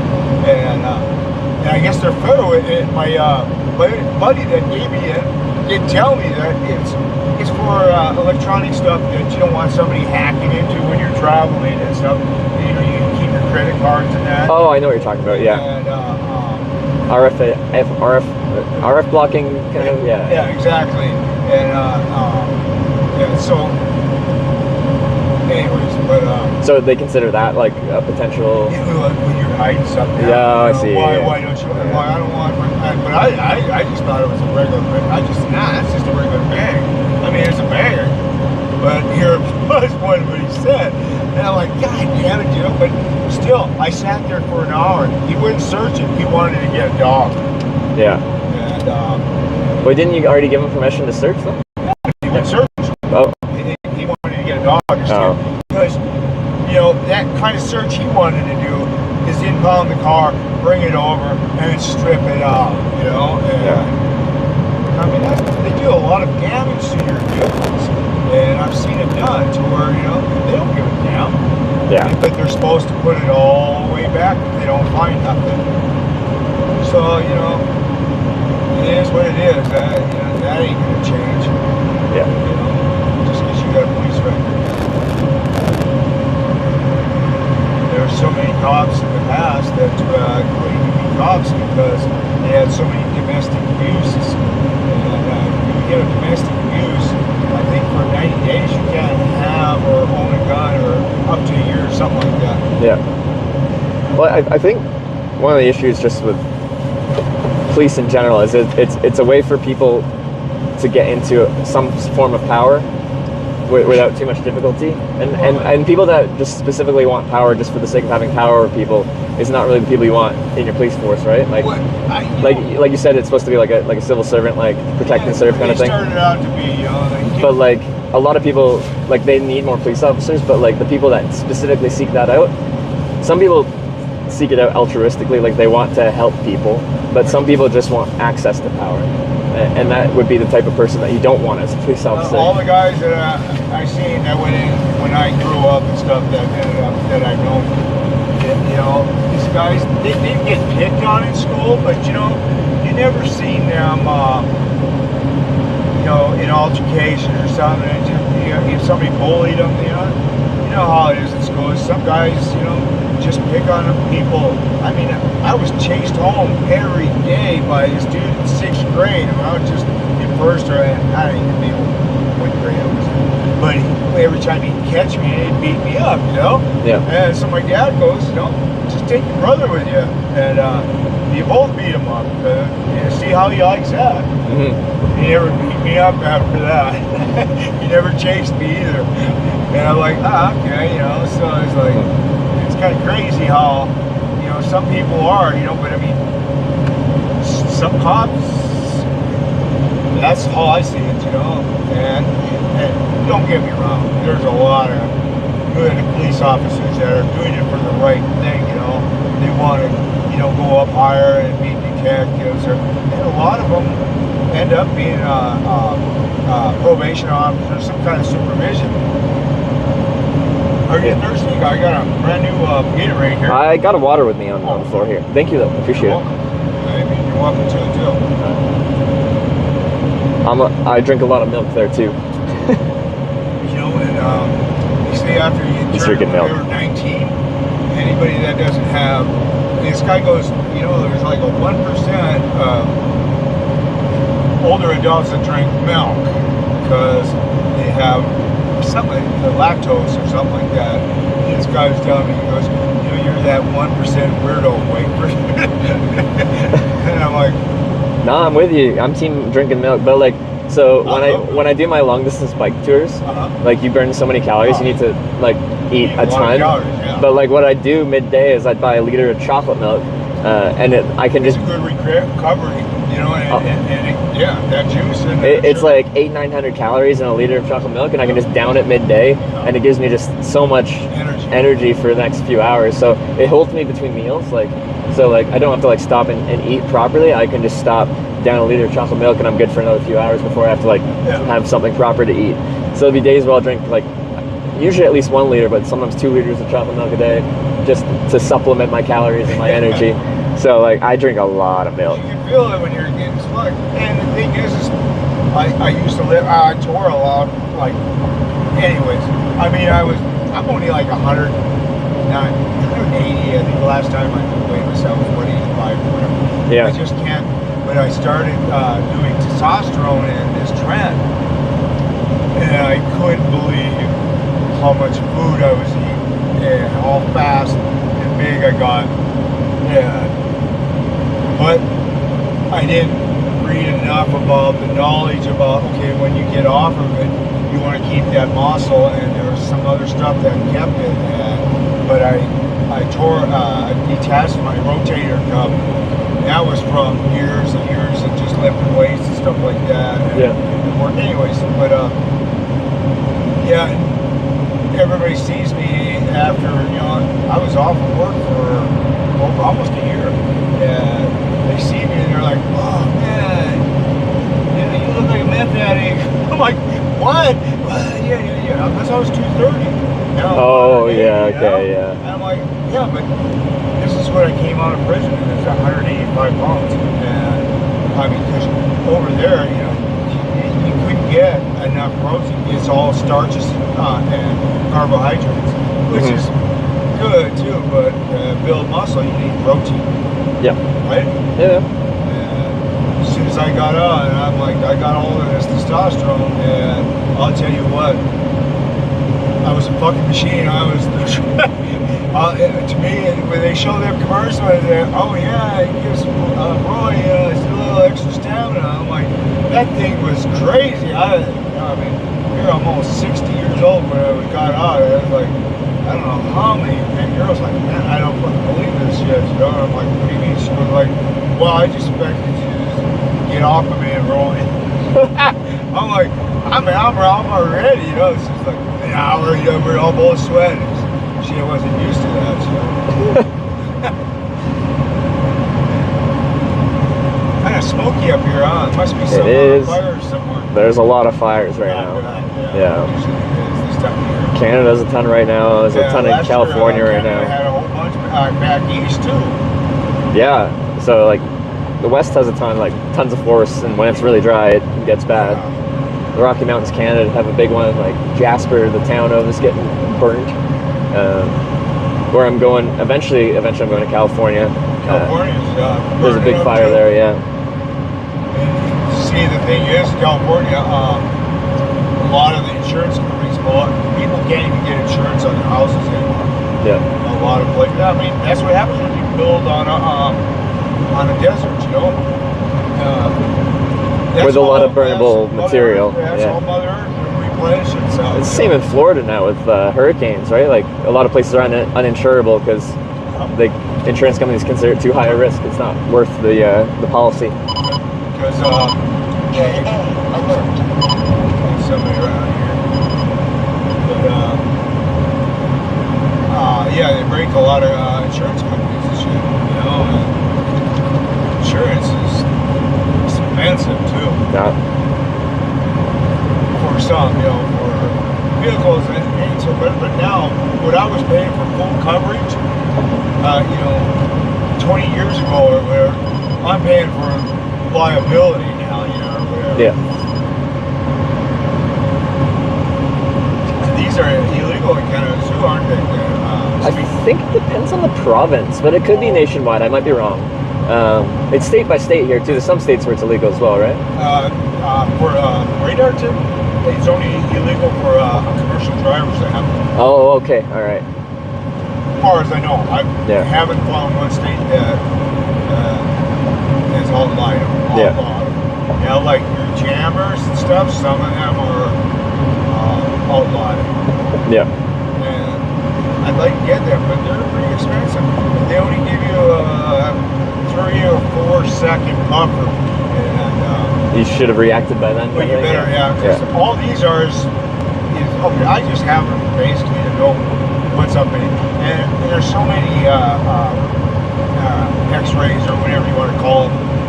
Because like your sensors and your cars and stuff, when you activate that and going down and you go too close, it'll set off some of these radar detectors and shit. Yeah. So it's you're only as good as that split second you got. I've been in cars that they've been saved by the radar detectors. Like it's chimed, they've slowed down. You see some people fly past that they've already passed in the past, and then you see the lights for those people up ahead. So I like to have somebody in front of me. You know, yeah, the pace setter. Yep. If I'm going to speed. Yeah. I don't like to run this truck too fast. My other truck I got, 90 miles an hour, it'll do it all day. This one's a little lower gear or higher gear, or whatever you want to say it. Yeah. It's 4-wheel drive too, so you got more turning parts. This is a diesel, right? Yeah. So it's got that torque, but not that speed. Yeah.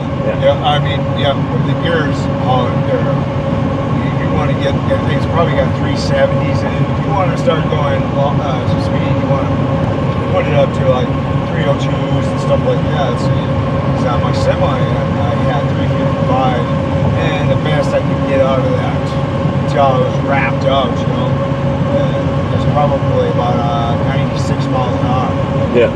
Now I had 302s in my Century there, and I had it over 120 miles an hour. I mean, and that's pretty fast with 80,000 pounds going down the road. That is very fast. Especially, I didn't know the rating on the best tire they make for a semi unless you buy it for competition, Yeah. you're only rated at like 75 miles an hour. And here I'm doing 120 miles an hour. Yeah. But I've had some fast rides, but like a lot of times it's like I'm in Germany on the Autobahn, and you get lucky with someone driving a car capable of going fast.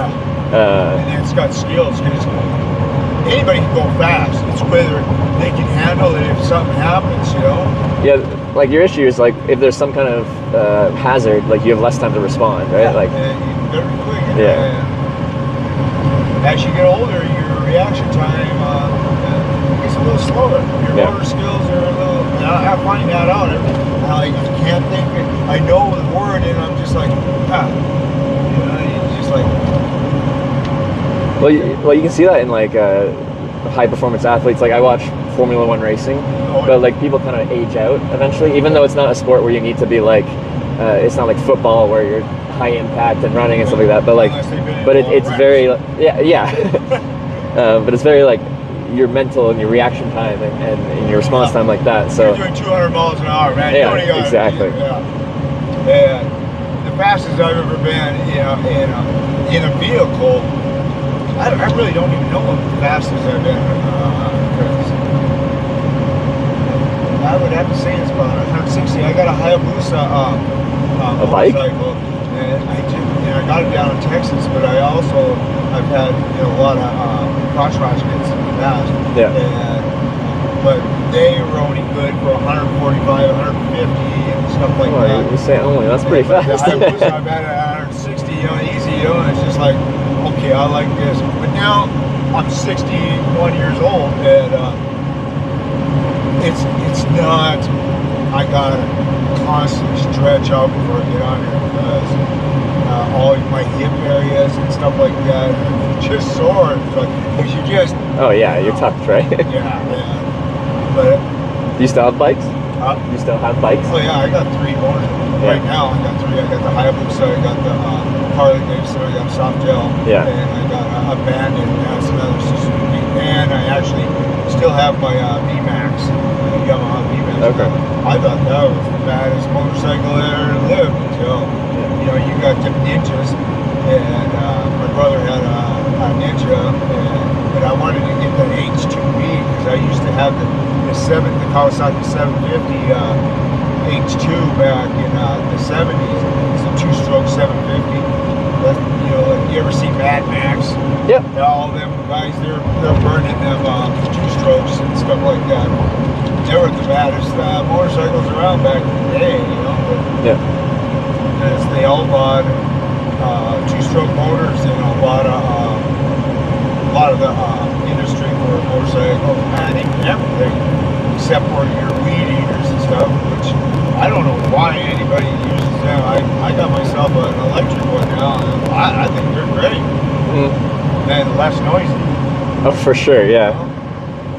Yeah, no, years ago the electric yard work stuff was pretty wimpy and horrible, but it's advanced enough now that it's actually kind of competent. Yeah, I got a lawnmower, and my brother's bragging about his lawnmower he's got. I'm like, I got a Ryobi or whatever they call it. I'm like, sure, I'm not gonna go out and do a half an acre or an acre of lawn mowing, or something like that, because it's an investment, Kyle. That you want a couple batteries to do it, but I think it's worth the money. Less noise. You ain't throwing in a bunch of carbon monoxide or whatever into the system. Yeah. So down in Texas, you got a little property there? Yeah. Well, it's Ruben. This girl I live with down there. She's got a place down there. Yeah. And, she don't like to do lawn, so I'm not. I packed up the lawn. She hired somebody to do it, and I was there last time, and I'm like, you can hear it. And I said, totally. No. I thought it was because they got chargers and stuff. Yeah. But I didn't see the push. And hiring yard care can be quite expensive. It adds up real fast. And see, I started renting a place from her. That's all. She was a friend of my niece's and stuff when I moved out there. One thing,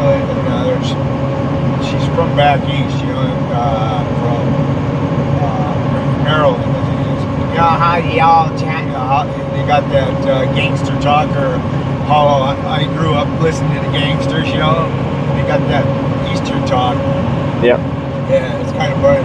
Everybody was calling, yeah, she's one of the mafia wives or that are on what do you call that? Where they hide up in the marshal of the United States government. Oh, witness protection program. Yeah. I always told her that. I thought that was kind of funny.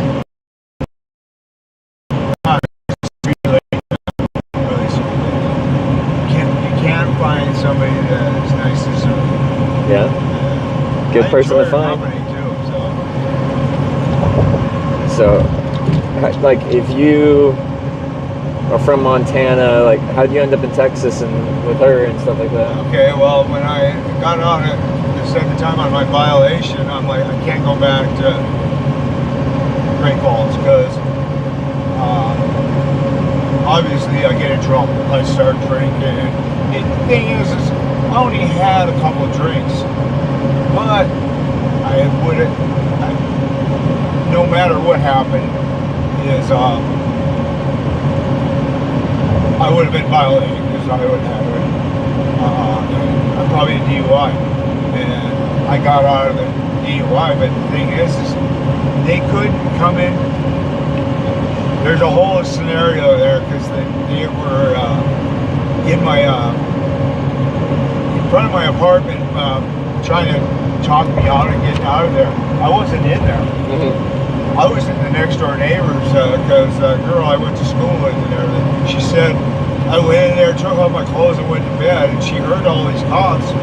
Funny she didn't go and say that I was in there because she's pretty honest. You know, she ain't got a criminal, I would say a criminal thinking either, but that's what they taught us in prison, you know, or criminal thinking, you know, you can change all this and stuff. Technically you can if you really apply it. It takes a lot, and everybody thinks that, oh, you got to be a criminal to have it. No, we do it every day. We justify, you know, and all kinds of BS through our thought process too. So, yep. So I just said, hey, ask my niece or somebody there, but I have the money, and I saved over the years. I had my own business and that, so I saved a lot of money that was put away. And when I outran, they broke into my house. The cops did. To me, they had a search warrant, but they broke into my house and they found my wall. They found my wall safe, and they took $150,000 from me. And, that's what I'm saying. I've been fighting that. I got 30% of it back. So yeah. And I still haven't got it, and I settled with them over 5 months ago.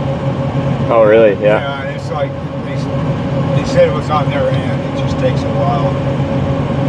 The government's so big, yeah. They don't want to release that money. No, makes sense. They wouldn't be in a rush to get it back to you. Well, you know, the thing is they said it was from drug pops. I've been hiding that money for a long time. Some of it might have been from a long time ago, but most of it was, they go, why don't you keep it in the bank? Have you ever tried to pull out all your money when you want it? Have you ever got any, you know, you got to pay interest on it, you got to pay taxes on it, and if it's sitting in the bank. But they'd actually pay you interest. Exactly. But like, you know, that's what, in that settlement, you know, you can go right online and read my stuff. Anybody can do that, so it's kind of funny. All you got to do is get a Pacer account, and you can see what kind of bullshit's going on in the federal government. With you got to use the restroom or anything? I'm good to go. Okay. But whenever you want to stop, we can stop. Because it's a long ride, ain't it? Yeah, I mean, to me, I have one of these when I'm in, what do you call it, the residential areas. Oh, yeah. You start getting older, I used to tease my dad and stuff, and now it ain't so funny. No, when I'm hitchhiking and cycling, I'll see the results of that on the side of the road. People just chuck them out the window. Yeah, that's what I'm saying. The truck drivers are the worst. No, the truck drivers will do that. Time is money. Yeah, and you go in that side of a goddamn truck stop in the back. You don't want to park in the back there because it just, they throw all their urine bottles back there, and like even when they dump it out, especially in southern states, you can smell that stuff. Yeah, I don't camp anywhere near a truck stop. I leave a wide berth. Yeah, I don't blame you. I don't blame you. But I do get picked up by, less and less truck drivers as time goes on because it's such a regulated industry now. And the whole thing is most of them are company drivers. No, I shouldn't say most of them. No, I think most are. I think you're right. So and the thing is my insurance, we weren't allowed to have a rider. No, yeah. Unless you had like another driver, but a rider, I always picked up Hitchhiking. It didn't matter anyways. I had this one guy I picked up. He was a good truck driver, but he lost his license. Yeah. And I'm like, I let him drive my truck, and I'm like, man, you're pretty good, Even I said, if you want to drive, you can. But if we get in a wreck, man, I'm in a lot of trouble. He rode with me for about 2 weeks, but I gave him money and everything, and it's just some people you just can't. They just ain't gonna get it. I don't know. It's just to me, he wanted to get drunk all the time. He didn't want to do the work that came with unloading the truck too. Oh yeah. And I told him I'd take it. And finally, I just said, hey, we're gonna have to go our separate sides. And he wanted to drive, and he was drunk. Oh yeah. They started pissing and moaning. I'm like, check this out. This is my truck. Yeah. You're getting the fuck out now. And he got out. And I was gonna pay him to get his license and everything back. Is it pretty complicated? Because once they take, commercial licensing is different than private driver's license and stuff. If you go commercially, you gotta take your driving test, all that. You gotta pass. It's pretty self-explanatory. Pretty, I shouldn't say easy, but if you have any kind of knowledge of mechanics and the road, because the air brake system, so you got to know, what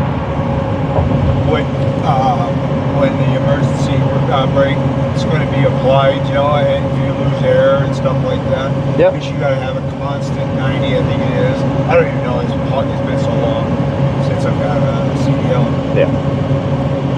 With this trailer here, and I'm just going to do some hot shot, so I'll probably have anything over 26,000. I think you have to get a CDL for it. Would that be easy enough for you to get again? Oh yeah. Yeah. Well, as long as I don't have diabetes, and I don't believe I do. Yeah. Stuff like that, because my dad drove with diabetes all the way up until he had to start using insulin, because he combated it with a diet and stuff like that. So now he takes 2 shots a day. So it's kind of, he outlived my mom. Shit is 86 years old. That's a long time to live. So and he had a massive stroke to where he laid for 2 days in his house. Before someone found him? Yeah, my brother said, he was over there the day before. He seen that their car was there, and then the next day he came over there and he knocked on the door, and nobody still answered. He's like, they gotta be in there. So he broke in there, and my mom was laying there too. There's history on that. My mom's got a lot of, she was schizoaffective, basically schizophrenia. And I didn't know you could die from it. She had eventually died from mental illness. And, to me, I still don't believe it, but that's what I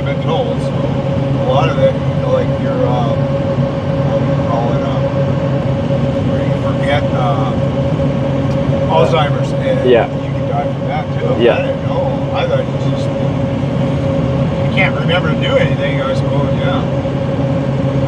No, it can be a very debilitating disease, and it's sad to see. Yeah. Because like our memories are kind of what make you you. That's the whole thing. Yeah. That's why pictures and everything. Yeah. And, you know, I got a buddy, my brother's brother-in-law, and he's got Alzheimer's now.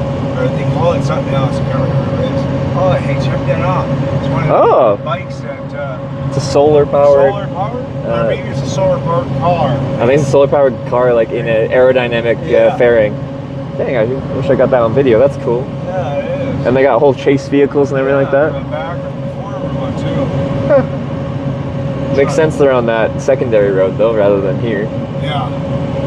Yeah, because I think you gotta be able to do at least 45 miles an hour. Out on the interstate here? Yeah, okay. But yeah, I guess unfortunate with the smoke, it's probably losing a little bit of their wattage from the solar. I bet, huh? So when I, with the filming I do last summer, I decided to do a bike trip up through Norway to the Arctic. And I decided for fun, I would, with all my broadcasting hardware, it uses quite a bit of power. But I bought a trailer with a 225 watt solar panel on it, and I dragged that behind my bike to try and make it the entire trip, which ended up being a couple months, running only everything off of solar only. And I did, and it was a cool trip. And Norway's a beautiful country, so it was a really cool trip. I wanted to go up there and because you know my grandma, she was all Norwegian. She smoked Norwegian. And she lived up there. She was from somewhere around Moose Jaw or something. Yeah, up there. yeah. And I can't remember it, but yeah, just this little old Scandinavian lady. There's a lot of them. My family and all that moved to North Dakota. They got homesteads and stuff like that. Just started out. That's where my dad and all that. His dad. So your grandparents were the ones that came over? It was my great-grandparents. Great-grandparents, yeah. Or maybe it's his great-great-grandpa. Oh, okay, yeah. If I'm getting it right. So it would be my dad's great-grandpa that came over from Canada. Oh, okay, yeah. But before that, the one that came from England. And, you know, when you're talking about my mom's side and my dad's mom's, I don't know the history of that too much. And I always wanted to know it, but now they're all dead. I should say all dead, but I'm sure that some of that knowledge is with one of my aunts or in the book somewhere. Yeah, because like my surname is Ukrainian. But I don't even know when my family immigrated here. So, and we've lost all the culture and the heritage and all that. Yeah. But I do think ancestry is quite interesting, just like your family history and how you came to be where you are today. Yeah, like, that's great, it is an interesting story to tell. Yeah. I mean, you don't realize it when you're young. I mean, damn, all that. You know, all I wanted to do was party and fuck. I want to know where you're from.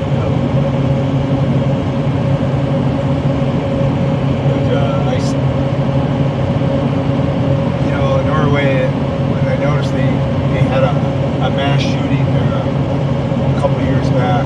I remember that, yeah. I don't think they don't have gun rights and stuff like that over there. They're kind of a socialist country, aren't they? They have less of a gun culture, I think, but like hunting is still common there because they have a lot of land.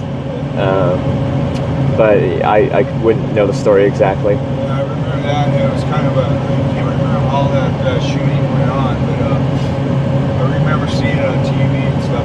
And so I've read, the woman with the dragon tattoo and all that, that's based over in Norway and stuff like that.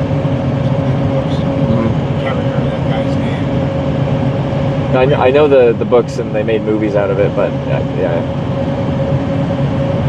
I don't know if I've seen them or read them. You like to read? Well, I've read so many books. I can't even remember how I'll start reading a book. But now I don't read like because there you got you're reading, working out, eating, and getting locked down. So, but I mean, if you don't read, then I don't know. Some of them guys, probably my first book I ever read was when I was in prison. Yeah. So, I mean, it's like, and then we're Louis Lamar books, the Western, and I'm like, when you start reading it, you're like, this guy's gay. He's a man's man. You know, and shit, you're like, hey, it's kind of funny, but it, you know, it made you like, hey, you know, when you really think about it, trying to kill you or eat you, you know. But yeah, that'd be kind of different. But they make it to their version, you know. Yeah. All your history back, you know, you don't know what's true, and just listening to some of my brothers, I'm like, no, that ain't how it was, you know.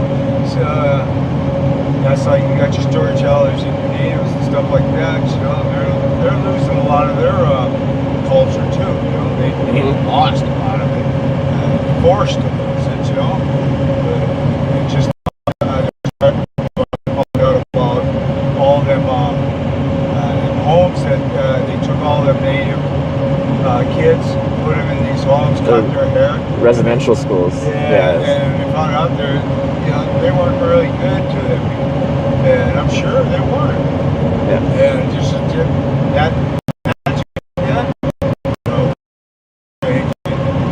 what makes your God better than their God? You know, that's they got a really good spiritual way, and I got a lot of sweating and stuff like that. You know, a lot of their, that's what they say, if you want to sweat, you got to learn some of our stuff. And I'm like,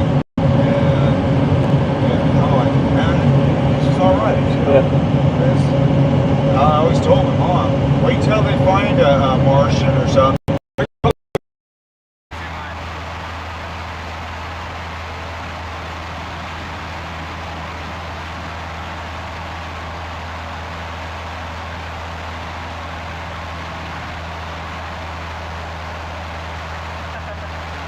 There's no goddamn way he was artificially inseminated, or you know,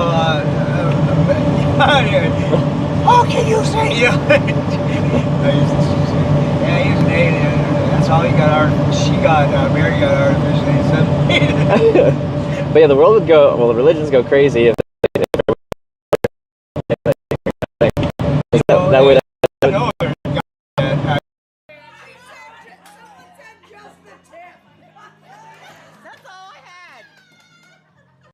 Uh-oh. I can hear stuff now.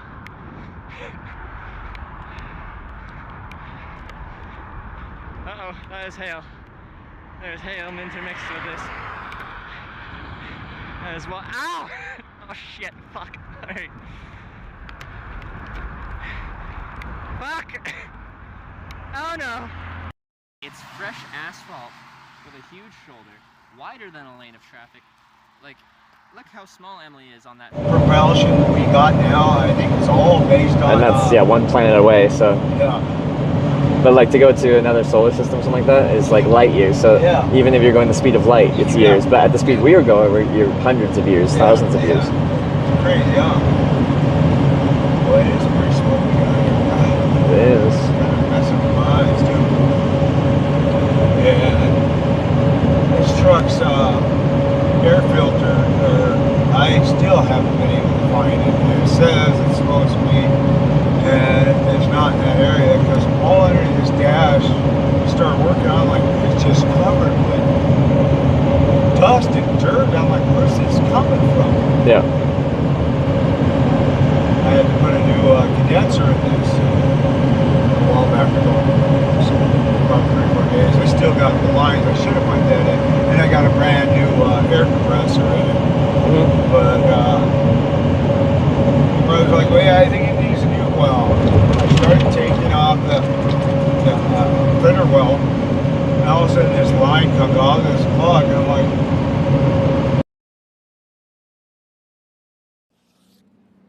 yeah. We made it to Rotterdam.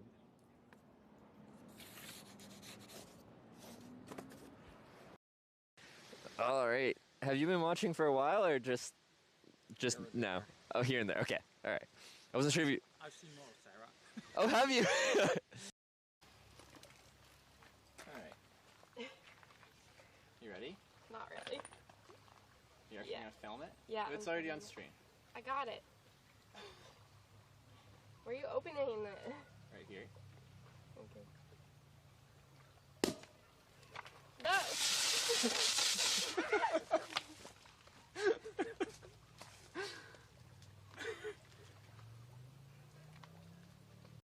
They just blow it, you know? Yeah, swamp cooler, I think they call it, or something like that. Now they got, back then we've had them too. Yeah.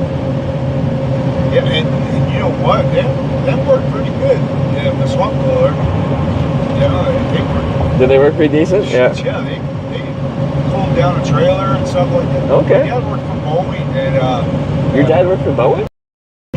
And military contracts and stuff. Yeah. So like your Minuteman and all that kind of stuff like that. These missile silos and stuff you see all over. Okay. Not as much as you used to, but now they're starting to revamp them up because of Putin and all the, Yeah. I think it's just another ploy. I don't know. Cold War was that was probably some of the worst. I don't know if it was worse, but it was Russia. Now they've all split into their own countries or whatever. Like over there in Europe and stuff. Oh, you mean like when the Soviet Union collapsed into multiple different countries? Yeah. So all that, then it went back and now Ukraine and all that fighting. I don't know.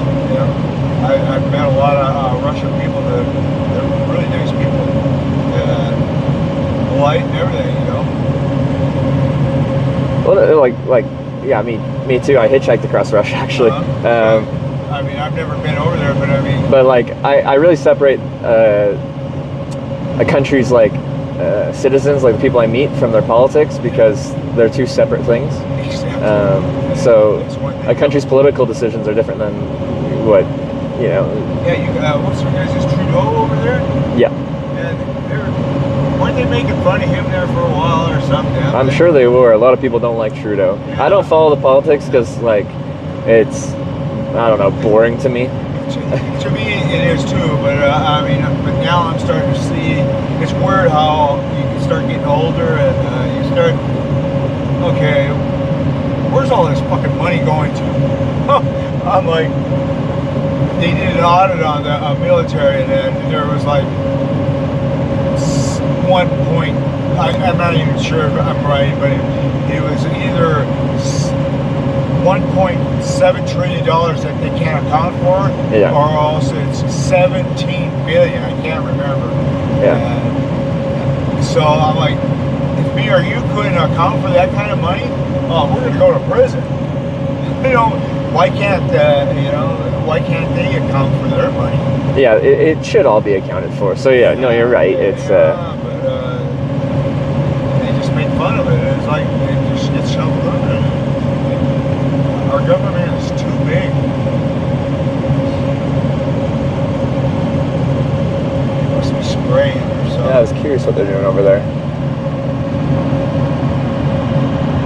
Calling some kind of specialized song.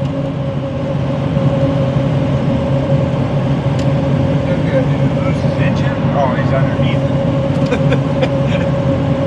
Not the best place to break down here. Is that a cop? No, I think it's another person like what was back there. But yeah, like it's a weird place to have your truck parked.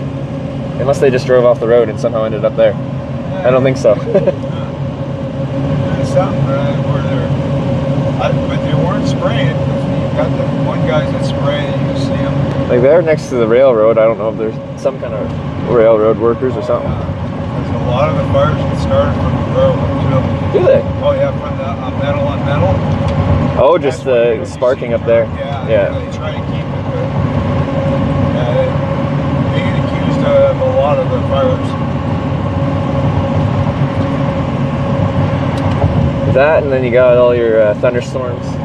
The lightning can. Then the guy in California, he was supposed to have set it up. Oh, I think I heard someone. Yeah, it was like arson or something, right? Yeah. Because about 10 years ago or something like that, there was another guy that was throwing flares out. It just somebody got him on a video showing it, or big books of matches, you know, and tossing them off over there. And there's one girl that was riding in my car there, and she's always throwing her cigarettes out. I don't like her to smoke in my car, but when we went on a long trip, it was easier for her, and I gave her a can and everything. She tossed it on. I said, "What are you doing? That's littering." Yeah. First of all, and second of all, this place is a tinderbox, man. It's gonna light up. I don't care which. You know, you can't even light gas with it. You know, some stupid shit like that. You know, I'm like, whoever told you that? You know, you might not be able to toss it in, but if there's a bunch of fumes, it's gonna ignite. I like a lot that you said that, because I'll when I'm hitchhiking, I'll still meet a lot of people that will just like chuck shit out their window. One of my biggest pet peeves is people just like littering. What makes this your fucking dump ground? Yeah. You know? No, I don't. I usually have a bag or I got garbage bags or something. Yeah, that's why you don't see much crap in here. It takes me a while because I don't like to throw it out. Because you get down there, like around Stockton and California, you know, Vegas, all that. It's nothing but trash on the side of the roads. Well, I spend a lot of time on the side of the roads all over, and it's trash everywhere. Yeah. It's very annoying. Yeah, you're right. Because out here, like people just open the window and drop out whatever. Like they're like, there's nothing here, so what's the bother? But and it blows somewhere else, and you'll see the tumbleweeds that be stuck on the fence. Well, there's paper always stuck on it usually. Yeah, you'll see it. Yeah. And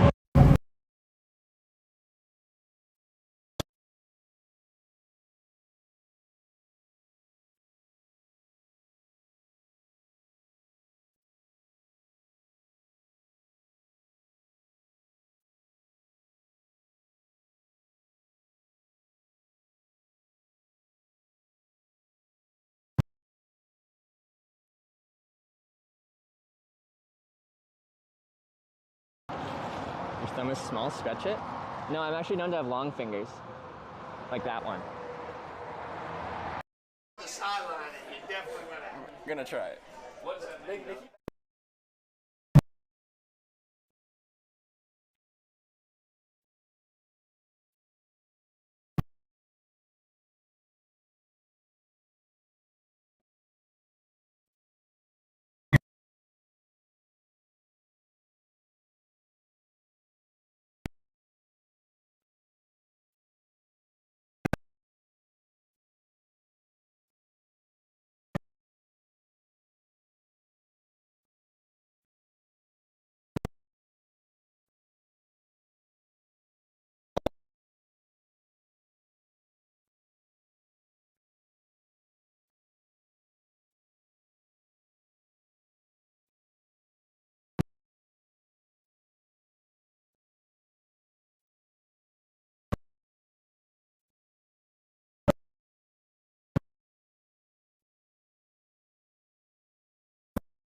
And we'll have the legal experts coming in being like, something like that. You have 2 days, right?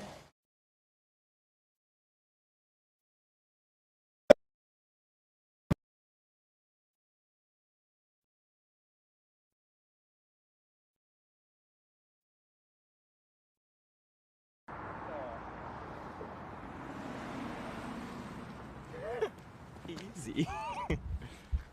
Some land, man. I love it.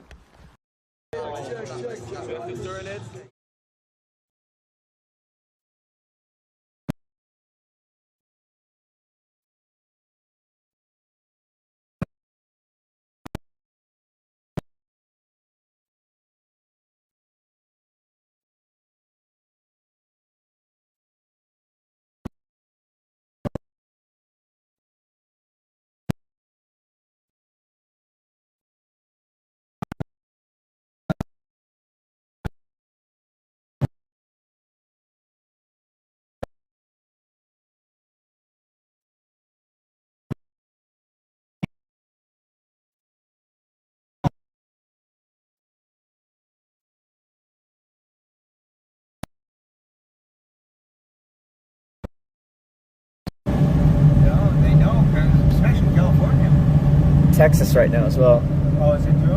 Well, I heard when you get like those, didn't it like freeze the other year? Oh, yeah. And then like electricity prices were cutting out, but then like they jacked up the prices insane and stuff like that. It's like it's crazy how much. And then the water costs $150. I'm like, you know, you don't even water. Because I just told her, I'm like, man, you know, your yard is pretty brown. Right? It won't take much to start on fire, but besides that, but I'm like, her sprinkler system, when I started on it the year, and she's like, I'm not really sure. I'm like, you live here all along and you've never turned your sprinkler system on? So I get them individually and stuff like that. And she had a bunch of the quality workers down there, what they did on some of that housing projects there they have there. And they just, it was crazy. I wasn't really impressed. But down there in Texas, they put the plumbing in the roof. So when you see them freezers, so they'll freeze there because there's no insulation, you know, on them. They'll break, comes through all their sheetrock, and they have a much more cost to do it. Or ours is buried in the lines, 6 feet under or whatever, below the frost line. Yeah. And not in our roof coming in there and going through it, because everything there where I'm at, they build it on slabs, not basements and stuff like that.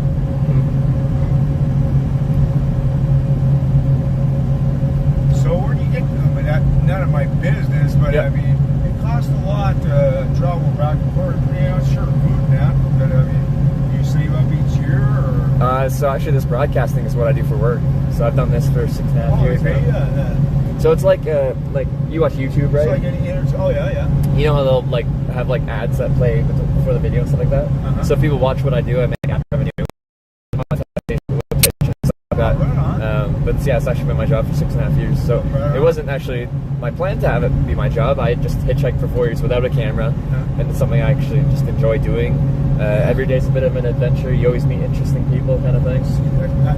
I always wanted to just go out there, but you know, like you said, I don't see hitchhikers. I don't know how was it in Europe and stuff. Yeah. People pick you up. Oh yeah, like so I get picked up on average a bit faster in Europe. Like I get a bit longer wait times in America, but I'll get longer rides on average. Like things are more spread out here, obviously, like what we're dealing with right now.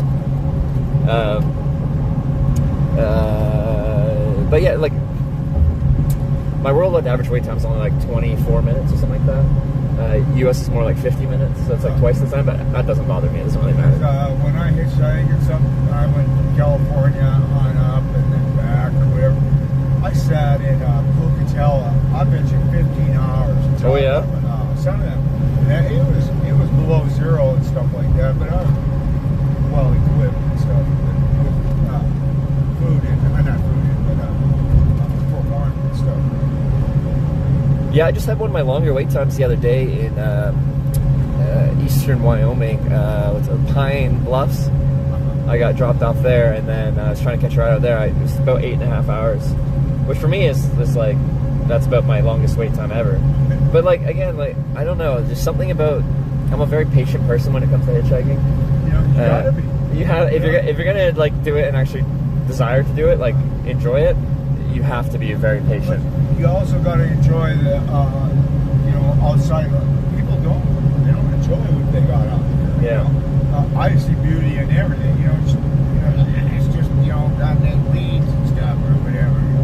Well, it's all we got. And if you don't, I love the desert. I mean, it's beautiful. And I love mountains, but I mean, it's just every place has.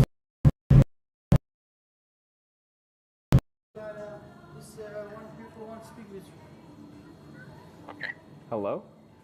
Hello, hi. My name is Odin Omland and I work for the local TV station here. And I've been following you and I was just wondering if it would be possible to meet up with you tomorrow morning. Unique one, because it's like, it's kind of a desert based on like precipitation. It's kind of a little different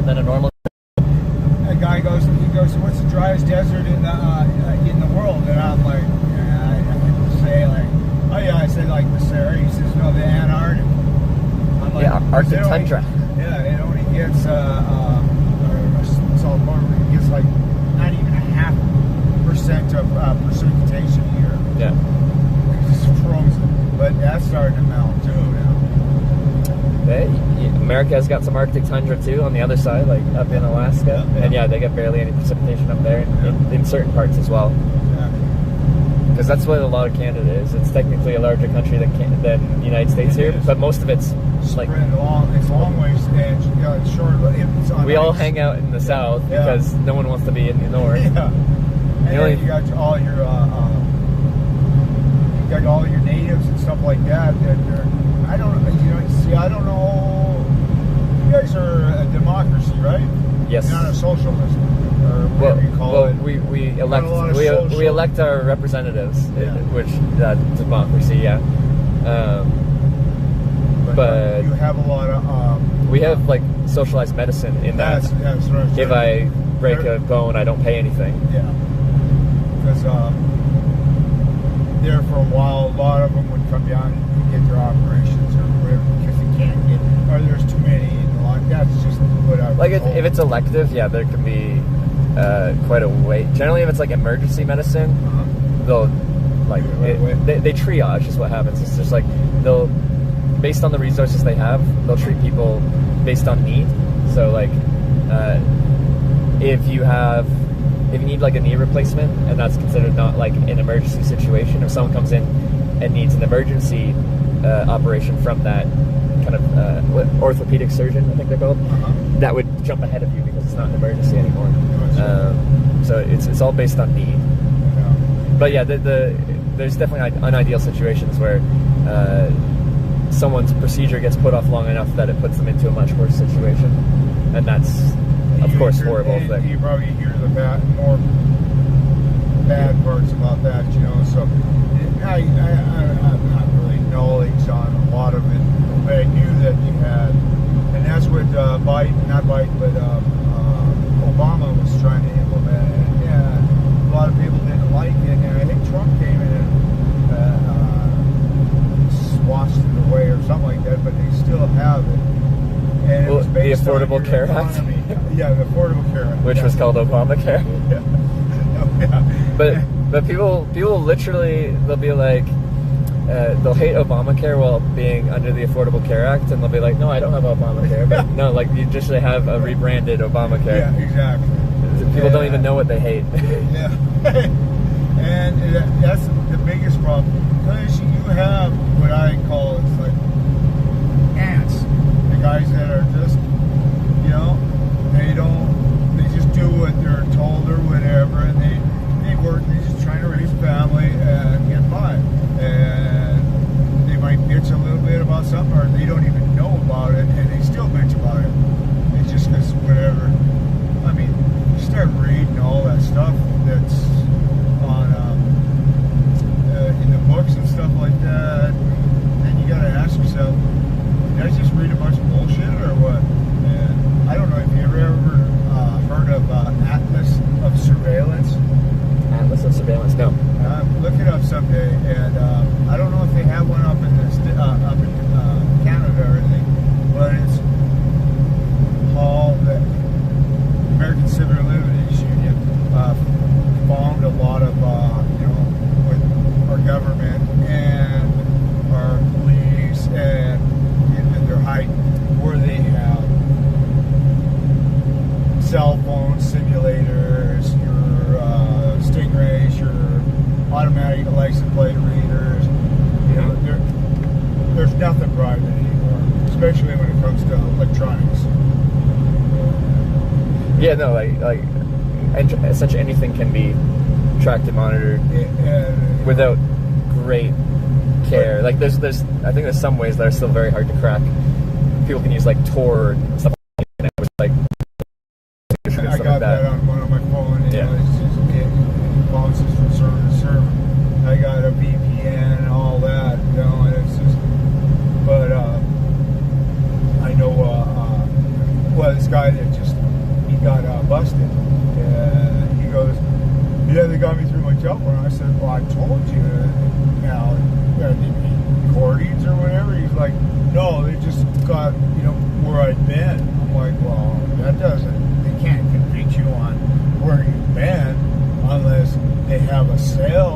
something like that, you know, and it's just like, are you fucking ignorant? I mean, well, they got, yeah, I understand that, but do they have recordings of you making pies on it or something, you know? So, they have 10,000 pages of discovery, and they can't have it in their room. You can only look at it when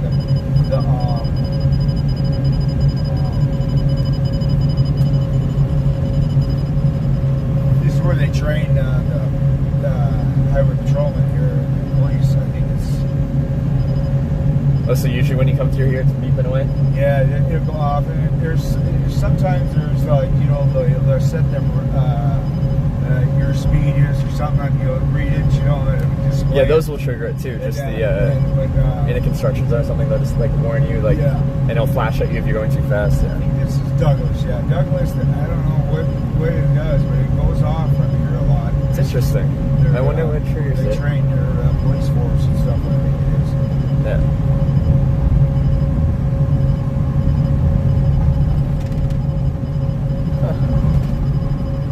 Oh man, there was a pop down there. So. Oh, there was one. Okay.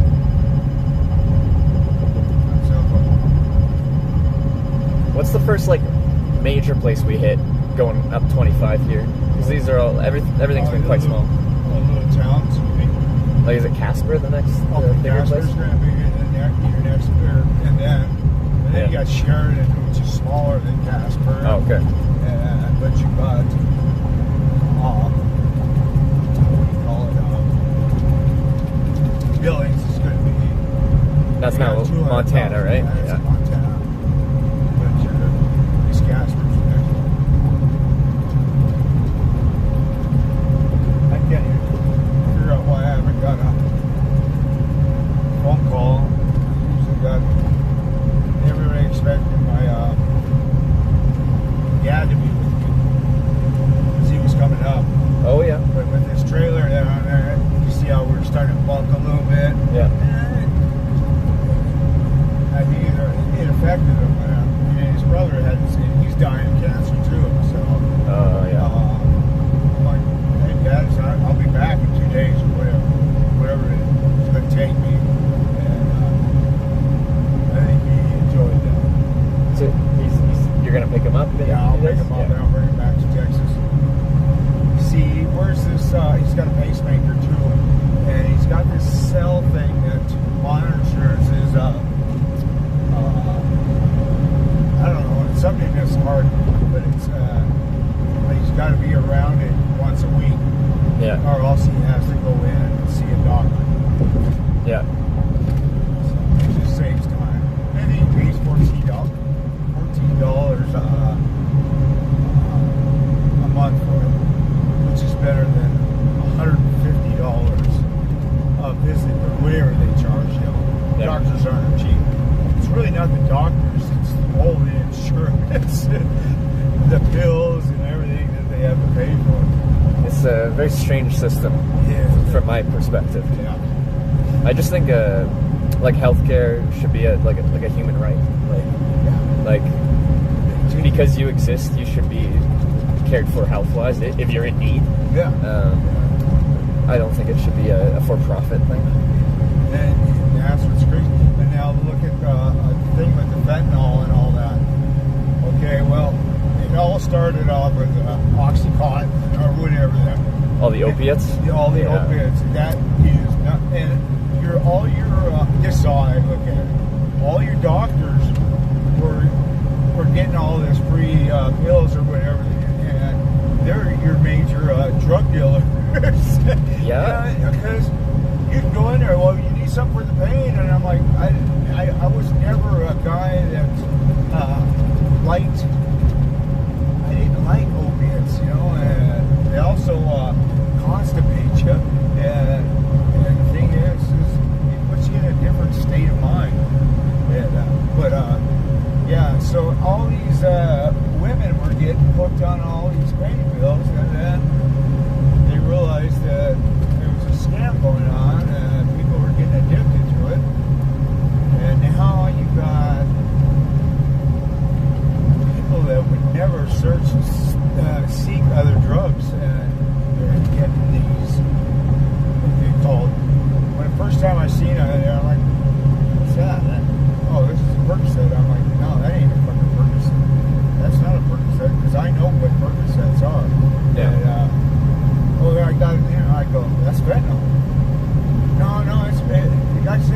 I said, but it's fentanyl.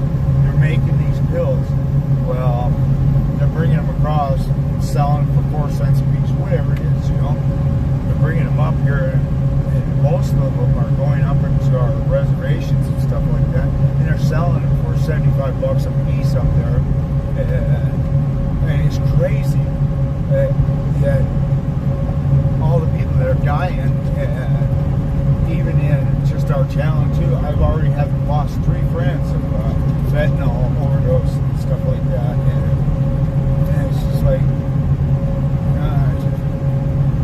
ceases, because the consistency of the fentanyl in it is because somebody's making it in their garage, you know. They don't give a shit about how. Well, it's such a high concentrate. They'll try to mix it to make it like a reasonable level mixed in with whatever their mix is. But if there's a hot spot of anything, or they're just not intelligent enough to put the right amount in, then it just is too much. Yeah, exactly. It's an epidemic in Canada. It's horrible too. Yeah, Vancouver is like, very bad for that. So, yeah, a lot of places it's a horrible thing going on with that. Well, yeah, and so they got this thing called safe neighborhoods. See, it's either, if it bothers you, let me know, because you can turn these off just by pushing down. I'm good. Yeah,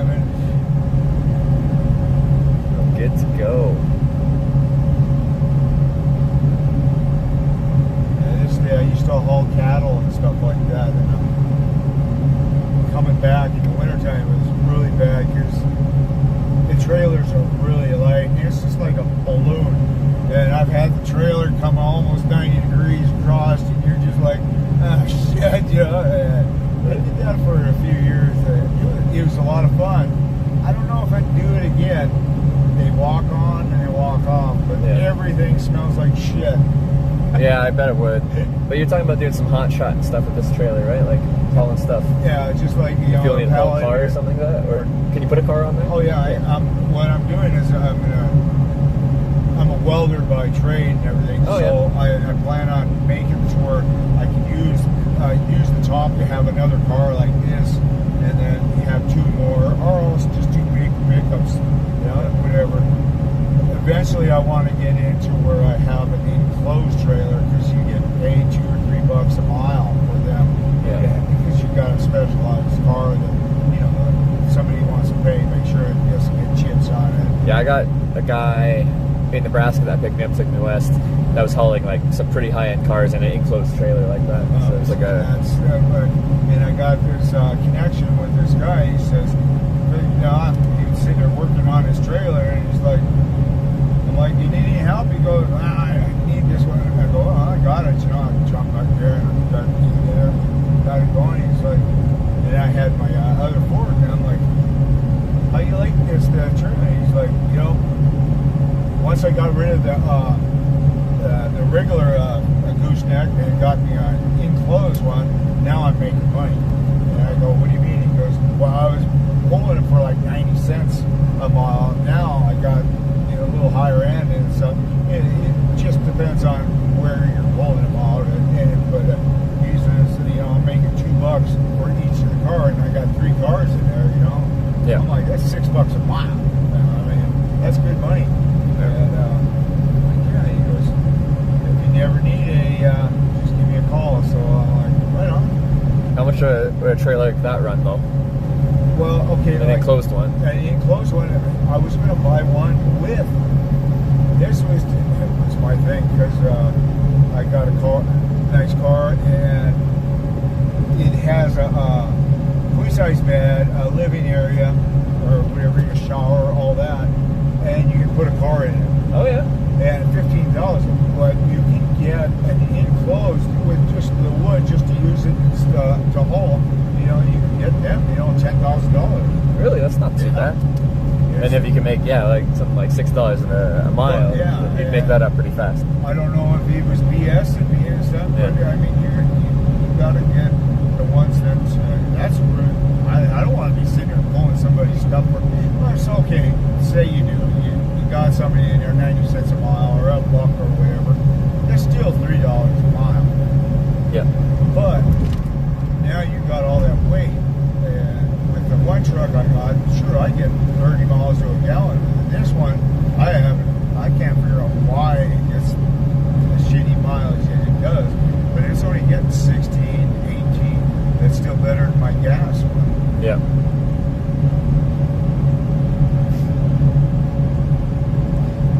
For the longest time, I didn't have cars. I was taking everywhere. I just moved to a city in Canada that I kind of need one. So I just bought my first car in 10 years. But just like a little hatchback, because you know it's all I need. I don't need anything more than that. You know, and I don't need this big. I got another F-350. I don't need that, but it was $5,000. It's almost like bought it from a friend that needed the money, and he didn't even really knew what he had, and I, you know, and it's got over 500. I'm going north, but I was just gonna set up my tent for the night, cause yeah, around here. Where are you guys going? Oh, okay, I just came from there. Oh, hey. Kind of crazy. I gotta go around you, buddy. Sorry.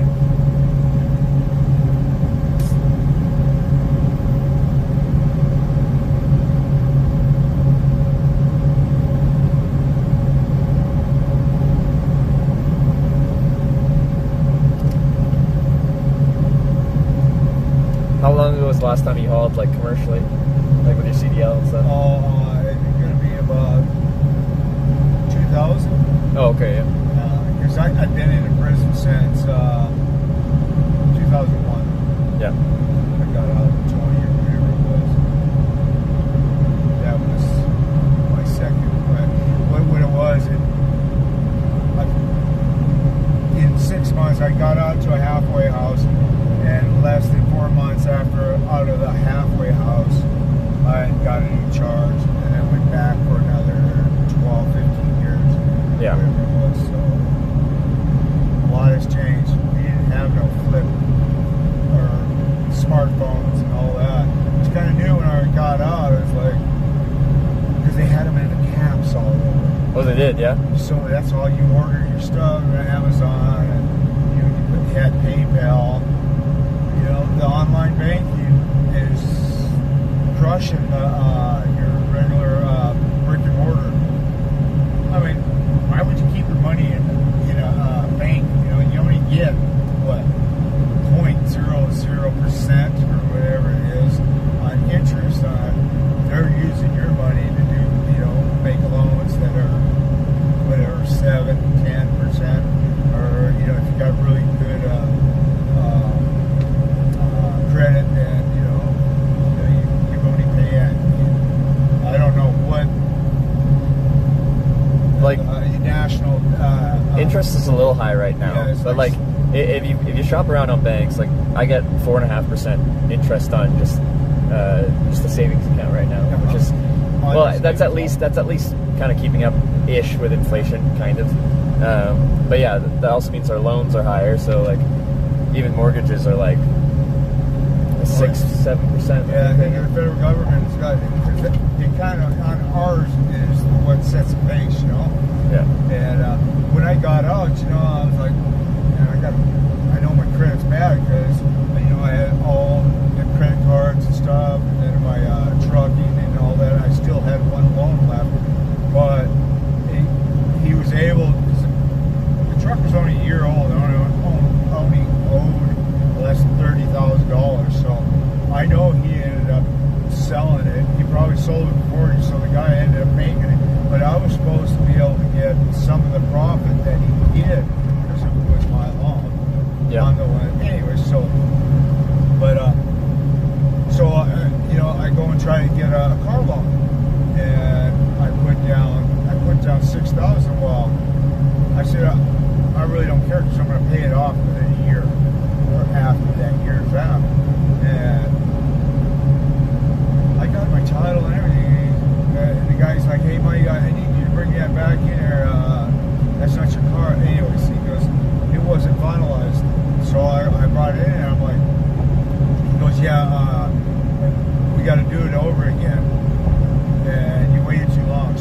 Now they were charging me 22.75. Before it was only 20%. I'm like, this is kind of crazy, but I don't care. Let's go. And but you're paying a 22% interest rate on a $30,000 purchase, $6,000 down payment. So like, and my payments were sick. Well, check this out. So now I get the title and everything. He calls me up. He goes, "We got a problem. I need you to bring that car back." I go, "What do you mean bring it back? I got a loan back." But I still haven't been able to get a hold of Chrysler. They say I don't have no payments. Because that's what I'm trying to say. They didn't give it to you. I'm like, well, why am I driving around this car in my name with insurance and I can't pay no payments? And I've already put another, because I put another, whatever it was, and put $14,000 down on it. Yeah. And he's like, well, technically it's our car. I said, no, technically it ain't your car. I've got over $14,000. I said, what's the problem? He goes, I've got somebody else. They're gonna make sure that you're what do you call it? You gotta have a loan.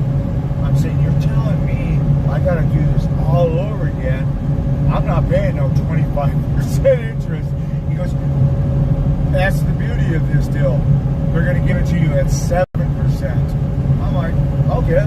So I came in here and I had to get a new title, all this bullshit, and best thing that happened is my score now is like at 790 points, All right, that's good. Yeah, it's like, I'm getting all these credit cards, and I got enough credit cards to work.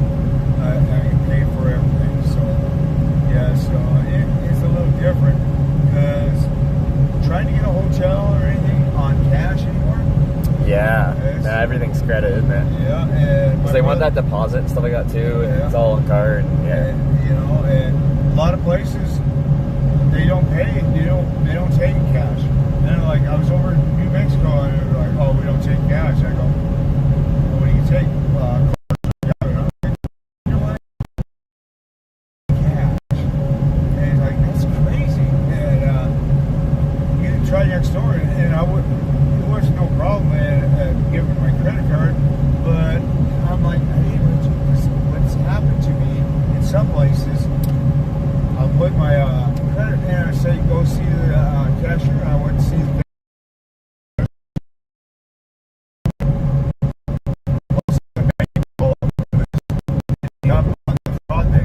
Somebody had purchased $175 worth of the gas. Yeah. They call it a swiper. And they skimmed your credrit card information? Well, at the gas pump. Yeah. And that's why it said go and see the attendant. And then when I go and see her, they don't know jack shit about it. I don't know what this is, but there's a truck next to me. Is that a bike? Oh, it is a bike.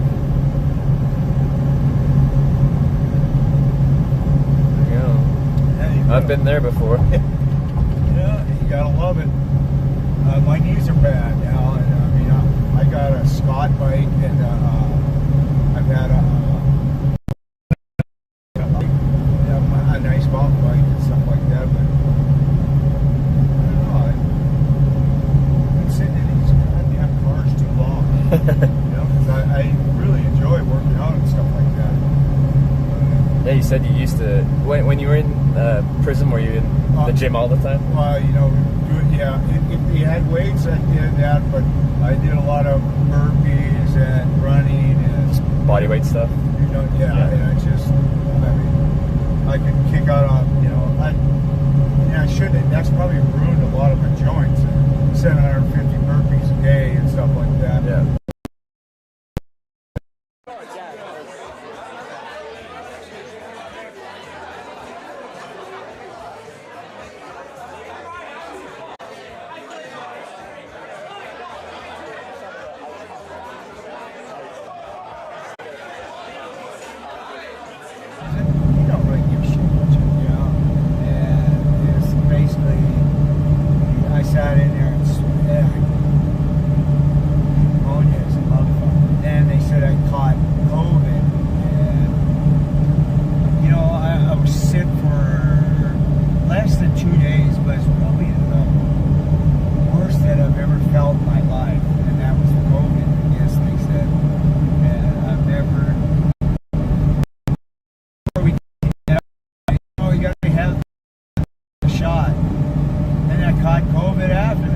it doesn't protect you from it. It just loosens, what do you call it, it lasts effect on you. Well, for 2 days, that was the worst I felt. Yeah. And other guys were sick for a long time. Well, yeah, that's generally a vaccination is just kind of training your body how to fight it when you do get sick. So, like, you'll still pick up the illness, but your body already knows how to fight it, so you might not even notice it. Well, I used to get them flu shots. Yeah. And sometimes I never got the flu. And sometimes I got it real bad. Everybody teased me about that. And you know what? In the last 2 or 3 years, I stopped doing all that. And I've been less sick. The last time I was sick was just a few days ago. Is because, you know, when I was eating this chicken, I was like, it's got a different taste to it. Uh-oh. And you know what? And I'll tell you what, I'm sick of hell. Yeah, it's always a scary one. Like, that's happened to me while traveling, right? Like, getting some kind of stomach bug from something you eat or something. It's not fun being in an international country and just, like, yeah. It's not comfortable. I bet.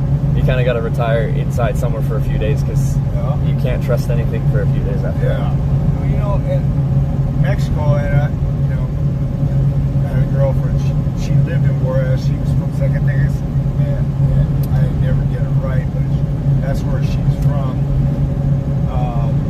And now, going over there, she would take me. Once you got past to where all the military and GIs and stuff visit, it opened my eyes to there's a lot of good people down there, but I mean, a lot of good food. And everyone's like, oh, you don't know if they're giving you dog. I'm like, why would you say something about it? I mean, our natives, there's certain ones that eat dog as for their spiritual thing or whatever it is. Some of your neighbors in Texas? No, not neighbors, but natives. Okay. I think it's a Sioux. There's certain one they have where they cook a dog or whatever. It's the only thing they had to eat. You know, when it was 40 below out, you only could, you know, they're hunter-gatherers. Yeah, I can't remember what race, what tribe that does that. It's like the ones that do peyote and, you know, stuff like that, so. Yeah. But, yeah, I used to eat these goddamn burritos out of the back of the lady would bring them in her back of her car and stuff. And she's just trying to make a buck, you know? And they were some of the best burritos I've ever ate in my life. Well, I believe that. Like, when you find those little hole-in-the-wall places, there's just, like, not like a proper restaurant, but just, like, tiny little shops. Sometimes those are the best spots. Oh, I am telling you, too, and especially some of these steak shops. I love steak. And I found some pretty good ones up there around Austin, Minnesota. Oh, yeah. They got some good steaks. Austin, Minnesota, that's where I got this hat. Oh, really? That's where the spam company's based out of, is Austin. It's south on that, going towards Iowa. There's this little, I was just trucking, and I pulled in there. The lady's like, yeah, we're open. I'm like, there was no cars or nothing there. And she brought me this ribeye, and I'm like, you can almost peel it off. And, yeah, I like 57, and I never even asked for that. It was probably the best steak. Now they got these Japanese one. Wagyu? Yeah. They were badass. I'm a big beef eater. Yeah, no, like the steaks. I've been to Japan a few times, and like, have you heard of like Kobe beef? It's like a Wagyu beef from a specific region of Japan that's famous for it. And like they cost like $100 plus for like a small cut of steak, but like it was like a when in Rome situation. Like you gotta try it at least once. And like, oh yeah, no, like I tried 2 different of those A5 Kobe Wagyu beef steaks, and it's like, one of the things about them is just like there's so much fat marbled into it, like not grizzled but like fat imbued with it, that it makes it so tender, and then the fat is just like, you can like, rather than chew it, if you want to, you can just like use your tongue to just break it up on the roof of your mouth kind of thing.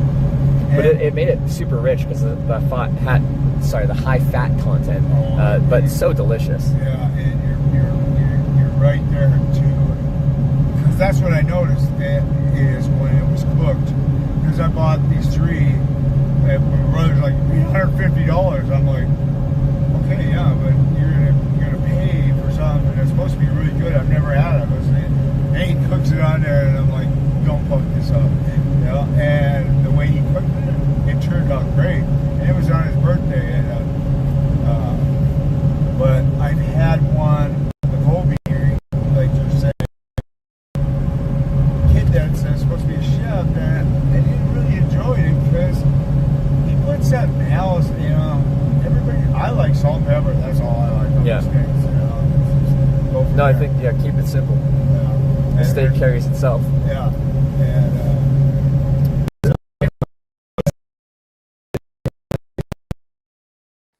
See ya, man. You too. The timing on that. Ah, Trevor. What I other had a great time things? doing that. Pound or whatever it was. Yeah. Or whatever that was. It doesn't take much to get just sitting there looking at the regular steaks. You know, he gets 2 nice steaks. They're going to cost you $30.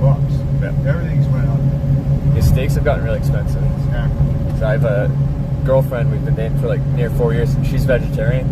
And like I don't even like because how expensive meat is now. I'm like I don't even mind not cooking meat at home. We just cook vegetarian, and if you like cook good vegetarian food, then it's real good. If you go to like a lot of like pubs will have like a token vegetarian, like they'll have barely anything, and they'll have like one veggie burger, and their beef burger will be delicious. It's like hand pressed, well thought out, and their veggie burger is like a frozen veggie patty that they bought from Costco. I've had a veggie burger, and they're good. Some of them, like they can be really good, but like some places do not put any effort in. So and, you know, it should, because there's a lot of people that don't eat meat. Yeah. And, you know, like in prison, we got the Muslims that no pork and stuff. They had a big law. They were trying to fight it to where they were only getting their stuff cooked, so they didn't have the pork and all that. And okay, I realize that, but a lot of these guys weren't Muslim when they came in, and they were trying to change. And they lost, of course. And we had nothing but pork for like forever. It seemed like, just because, you know, you're not going to beat the federal Department of Justice system, you know, being a convict. You might beat them, you know, might win some cases and stuff, but inside, most of the people there, a lot of them guys were even lucky to even have a fork and spoon, you know? It's kind of crazy. it's crazy hearing all the stuff from what it's like inside a prison, and it's impossible for someone to know if they haven't been there, right? Yeah, like all I can do is hear your stories, because it's like I don't know what it's like. And the thing is people, you know, they're scared, and the first thing they want to do is try to get themselves out of it. And that wasn't me. To me, when I got popped, it was like they kept on trying to show me these names. I'm like, no, you know, I did what I did. Why am I going to try to get myself out and get somebody else? You know, and you know, there might be somebody's trying to supplement their income by you know, a little bit of pot or cocaine or whatever it was. Yeah. This guy hadn't even got busted by the cops that set me up, and I've known him for a long time, and he just didn't want to pay me the money. He set me up, and after he set me up, I was with my cousin, and I go, I think I just sold to an undercover cop. He's like, no way. I'm like, them guys were always, my buddy was always in the coke right away. See, I was selling it to him for $1,000, and it was going for $1,500, and so that knocked off $500 on each of them, and they wanted 10 ounces, and so that's $5,000 just get knocked off his bill. Yeah. Well, when I got there, they only had $2,200. Yeah. Yeah. And then I'm like, I guided him down and all that, and got his ID and everything. And it was weird because that's all he had was his ID. Boy, where's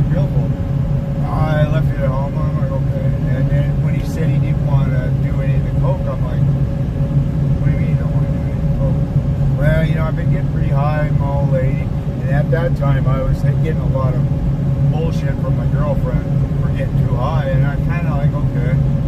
But then Dan didn't do nothing. And then I'm both. And I'm like, when I left over there, he goes, come back tomorrow and pick up the snowmobile. I'll give you that snowmobile for some more of that money. So he had a brand new snowmobile. So I came and got that. And he still didn't do it. I never came back to Montana, and I was in California at the time. I got pulled over like 7 months later, and they extradited me back to Montana. Oh, so you had a warrant for your arrest in Montana, and they ran your stuff and extradited. Yeah. And here, I thought, guys were going away for only a couple of years. They were like, oh, you should be all right, And he carried 1 year to life. Montana at that time for sales of dangerous. They call it sales of dangerous. And the most carries, I think it's 20. And they gave me 25. And everybody told me to go to sentence review because I hadn't any previous record. They said they screwed you. And I didn't want to take the chance of getting more time. Yeah.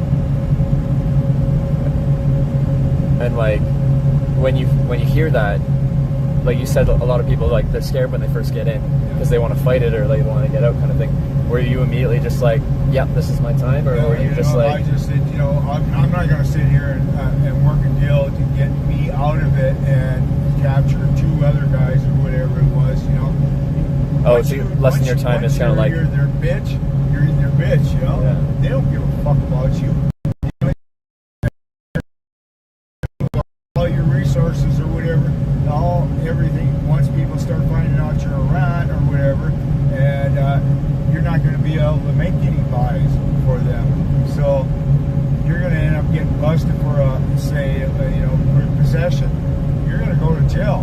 Now you're going to have to PC up.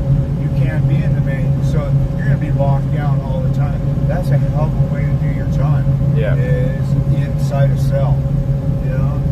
Do it in and even when it depends and stuff, you still get yard unless you're on lockdown. But I don't want to do my time like that to where, I got to go where they get the and the guards don't like you because you're a rat piece of shit too. That's all they think too. If you tell on somebody out there, you're going to tell on them too. So you ain't getting nothing from them. You see that kind of philosophy? Yeah, no, I get how it works. That. It's just kind of a very crazy system. It is. It's really. And you guys don't have conspiracies. So there's some guys that were that I was in county jail with, waiting on my charge and that, and they were bringing in thousands of pounds of cocaine, and I'm like, they were mad because they only got like 5 years.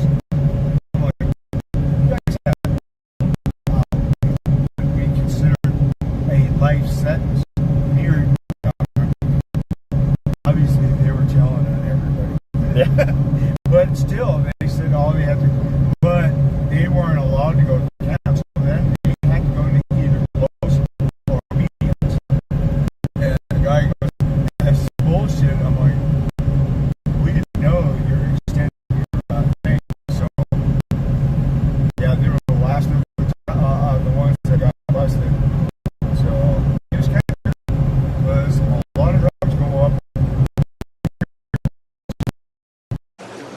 Was that like an attractive oh god? You're like, oh god, this is wonderful. Probably. I need to take a picture of this though.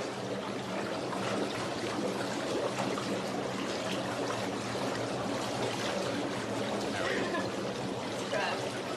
I took a picture of that. Oh yeah, I shouldn't say it that way. Just like, I don't know nobody up there because they're telling me that meth per pound goes for $10,000 up there.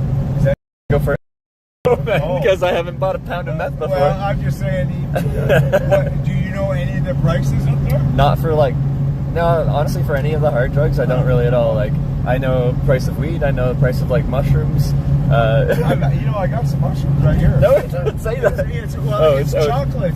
It's a chocolate forgot about the ice in there, but they said this is legal in Colorado. It's a suicidal. Oh yeah. And I guess they get my niece wanted some, so I bought them. Now my shit's hopefully it doesn't get. Last time they melted, I left them with the beatings. Like just put it in the freezer. I don't know how they're gonna be since they melted. You know, yeah. like your gummy or your edibles and stuff. Yeah, they can all melt together. Like, and that happened, but I've never ate a gummy before, or edible. Yeah. And my brother, he gives me, and I'm like, well, should I just take half of it or what? And he's like, oh, just take the whole thing. I was so fucked up. I felt like I was like somebody roofied me. I don't know how well a roofie is, but I was ready to puke. No. And my girlfriend's like, what's wrong? And I'm like, I got an edible. She goes, how do you think I'm Okay. Good? Yes. Alright. Hitchhiking. Okay. Sign. Very good. Yes. Very good sign. Alright. we started smoking, you know, and that's the issue with edibles is like if you're smoking something, you can kind of like ride that line, like you get the almost immediate effect kind of thing, so you know what's up. But with an edible, you just eat a gummy and it looks fine to eat, but like an hour and a half later, then you hit it. But like once you kind of know your limit, like they'll tell you how much of the active ingredient is in there, and then you know exactly what you need. And it states right on there. And my brother, the guy goes, yeah, it's like eating an eighth ounce of weed at one time. And I was like, nobody told me that, yeah, man. But you know, he had a little hangover from it. I did a little bit, but it was like, so the next time I got them, I just took little bites out of them, and it was great. I like that. It wasn't. You didn't have no aches and pains. Yeah, like I don't like really smoking anything. Me and my girlfriend are the same. We just don't smoke anything, but we'll do edibles at home. At the end of the night, it's nice to wind down, have some snacks, Exactly. watch some movies or something like that.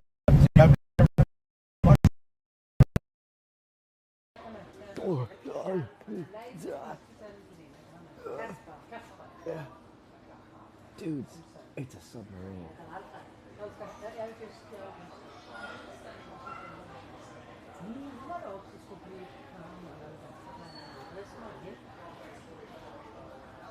There's something around the corner.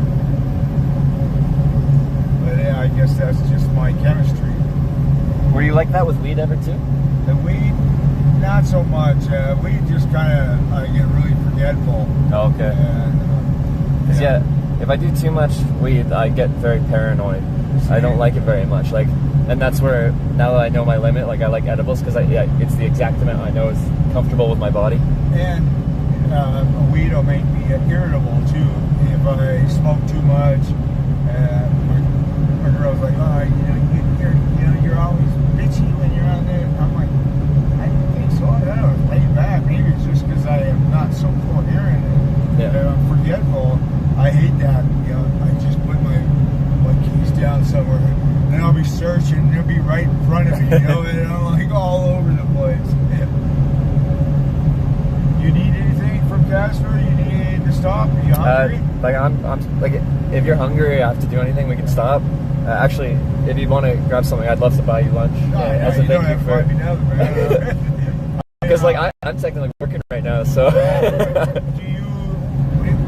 What do you like? You want to stop in a sit-down restaurant, or you want to? Because I think there's some McDonald's, or I don't really eat a lot of that. But, what do you usually eat while you're driving? You know, a lot of times I just I'll go to Wendy's, right, and just McDonald's, some of their stuff. But I'm trying to think where I'm at. The Sonic, I'll get they got a shaker.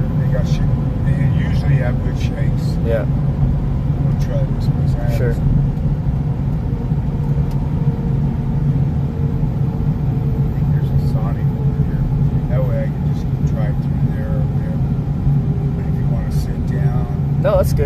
me. I don't need to stop or anything. Okay.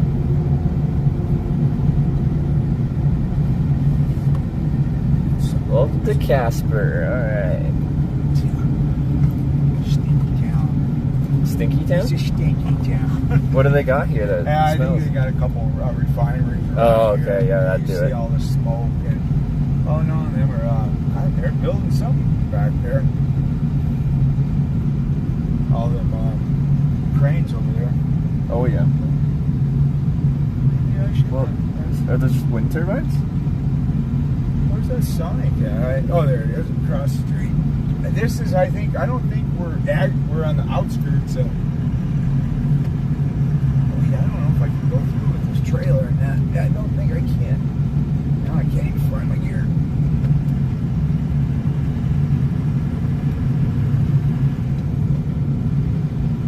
Oh, like if you can make it through the drive-through with the trailer here? Yeah, I don't think I can go through the drive. It might Oh, be you could able always to just go walk in. Park and like, yeah, you can go to the on-foot ones. These places.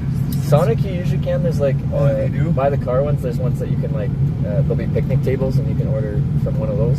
But a lot of them you can't go into, but you can buy them from the outside. Gotcha. Because that's what I do because I don't have a car. That's right, they do have that little picnic area. You're Yeah, right. yeah. When I was on my bike, I went in there. No. See if I didn't even roll see a this cloud. window down, Yeah. I might be able to place I know I can make it around. But the park, I should be able to go in through the drive-thru.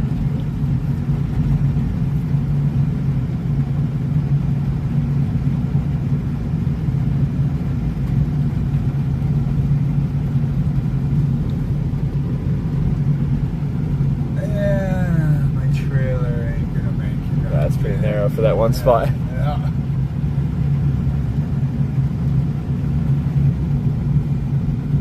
They have a place where you just. Honestly, I didn't see one on this one. Yeah. Some of them don't. Yeah. Like some of them started getting actual insides, but a lot of them are closed right now. Yeah. They closed them during COVID and they never reopened them. Yeah. Yeah, I just go over that. Because there's the tables, but I don't see where they order it. Well, they can walk. Is it Yeah, open? you're right. I don't know. You got that you can't see through it, so. We got it up there. Here, I'll just pull over and I'll walk up and see if we can. I'd rather have. Better.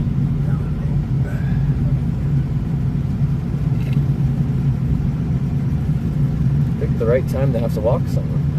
Yeah, no shit. It's just cloudburst or what? I didn't even see a cloud that looked like it would be dropping, Where right? you coming from? You know, I was in New Mexico and I was in a rest area and it started raining. You know what sulfur? Yeah, I know that smell. And I'm like, where's that coming from? It can't be from the rain. But you know, they have that.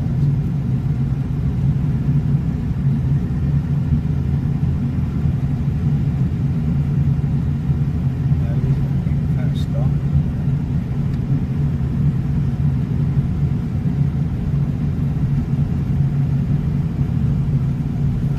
Just gonna work on this side and chalk in there and see if they do order it that way. Hopefully I won't get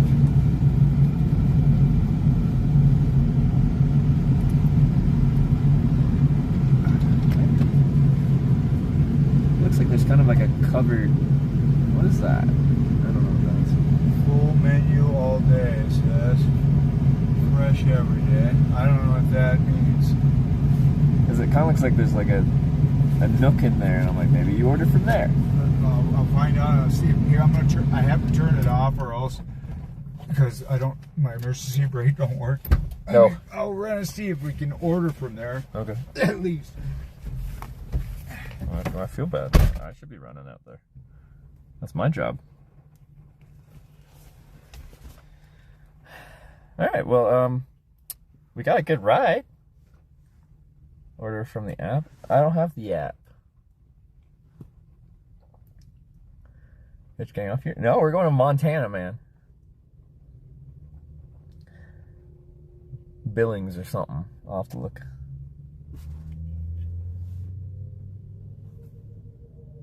Okay, we're in.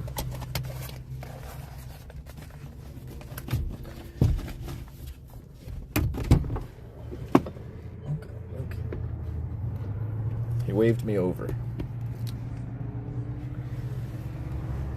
Yeah.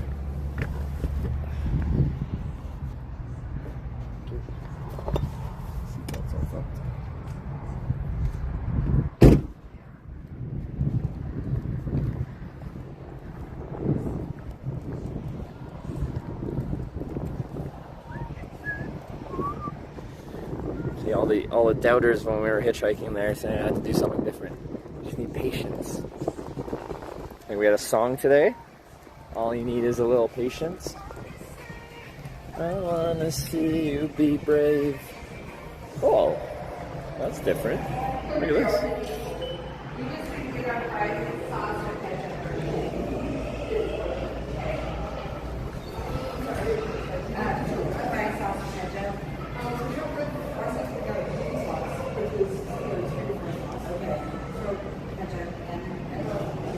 What you thinking?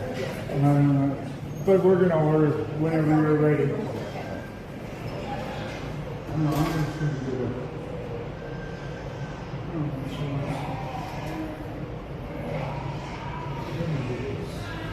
Did you say you wanted it? Or Yeah, I'm gonna get some too. What's up? I wasn't sure if you wanted. That's why I waited. I wasn't sure if you wanted some. When I seen this, I knew we could order.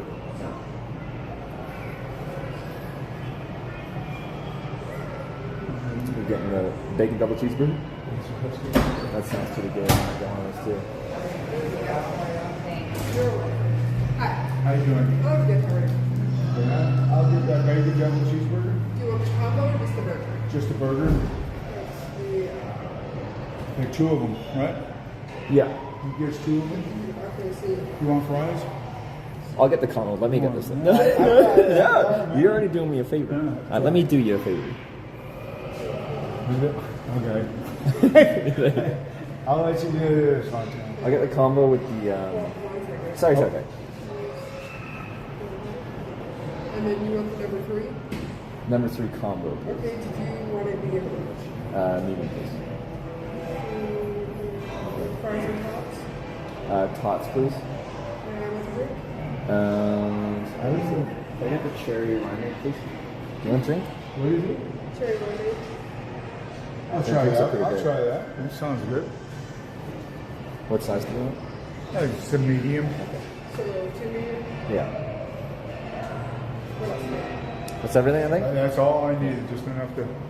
Okay, so I have a bacon double cheeseburger, just the burger, and then I have a medium number 3 with tots and a cherry limeade, and then another cherry limeade? Yeah. Anything else? That'll be all. Thanks, can I get a name? Trevor. Is it Star Wars? It is Star Wars. A rough couple days, and I apparently can't spell. Trevor. Trevor. Alright, is that ringing for you? Alright, thank you. Do I pay at the machine here? So once I get it rung in, it'll give you the option to pay up here. Okay. People have been having issues with it taking their payments here and at the stalls. So if it doesn't take your payment, then like myself or whoever brings up the order, they'll take your payment. So we'll try this first. Okay. Alright. He got all this equipment. I know, I got so much stuff. But like, man, it's quite the process to order. We'd have to come out and write it down on paper here. Like, what happened? Yeah, it says special order. I don't know. But it's supposed to come. Oh, here we go. Okay, now it's coming up on the machine. Oh, I see. Oh, and then you just put your card in. And then I should be able to put my card in. There it is. Okay. Guys, I heard that like screech from like that Star Wars movie, and I'm like, I know that sound. That's Star Wars Episode 2 right there. Yeah. I wonder how you pay with cash then. You don't, they come out and grab it. They'll probably come out, yeah. That's how it was. Pretty close to what we were doing. But I kind of like this. Was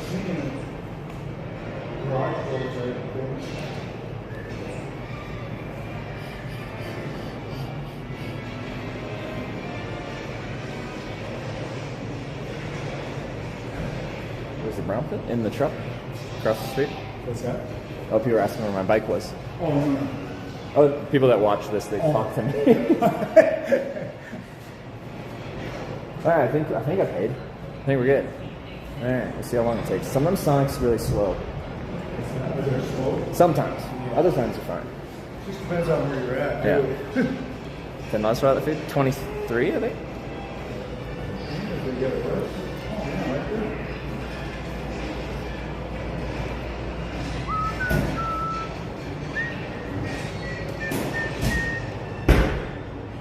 I'm gonna watch some Attack of the Clones. Don't mind me. That was my childhood crush, Natalie Portman there.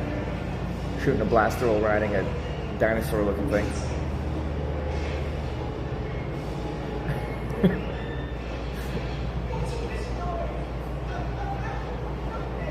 That's my boy C-3PO.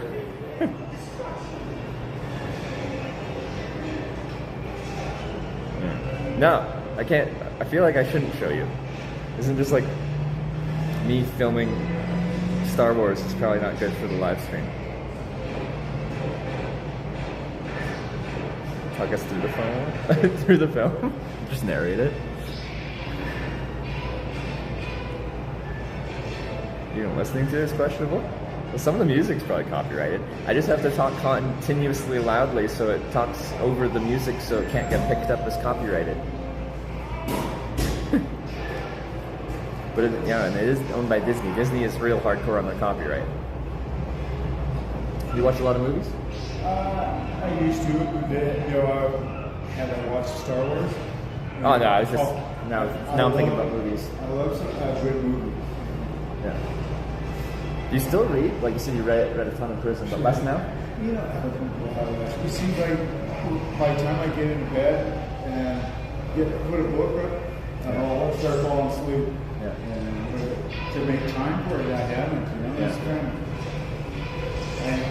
crazy how many books I read. Something I want to do more, but I guess it's like you said, you had you just had time in prison, right? Yeah, right? Because that's the whole thing. When you're in lockdown, say you lock down for 3 weeks, you're stuck in a cell, they take you out for showers and that's everything. Yeah. So, I mean, you have stacks of books in there. You're only supposed to walk 3 books. You got stacks of books because you need to get one. Did they have like good selection? Like, like some places where you could order from the library and you just wait for them to fill up. Cool. So that didn't cost you nothing. Yeah.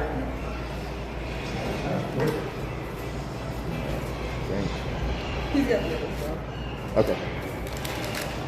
See? Do you want your receipt? I know it's okay. Okay. All right. Have a good day. What do you feel like? It's your call. It's a lot easier for me to Yeah, let's do it then. Thank you. No worries. I'm not in a rush, so.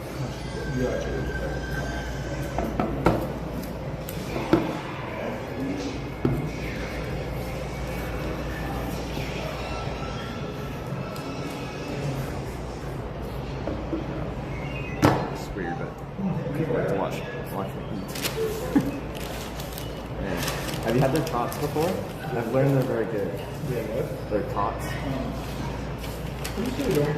I mean, I'll eat a lot. I like potatoes and stuff like that. I just first time eating, they have the. I said, I stopped eating potatoes for one reason. When I took a bite, I pulled out for a Brillo. A Brillo pad? Yeah, so somebody left it in the potatoes. Yeah, it was crazy. I love fries and stuff.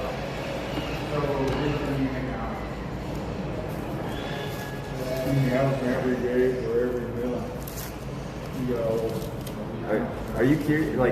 Are you curious about the whole situation here? I can introduce you to the world of the internet if you're curious. Because there's like a chat room that essentially talks to me through this. Do you want to say hi? How you guys doing? So, like, whatever I say can get picked up, and then they can actually, you can read responses. I don't know if it's easy to read, but you can actually see the people, saying hi to you and stuff. Oh, yeah. So Nice these to are people meet you all. from all over the world. That's crazy. Well, hello in the United States.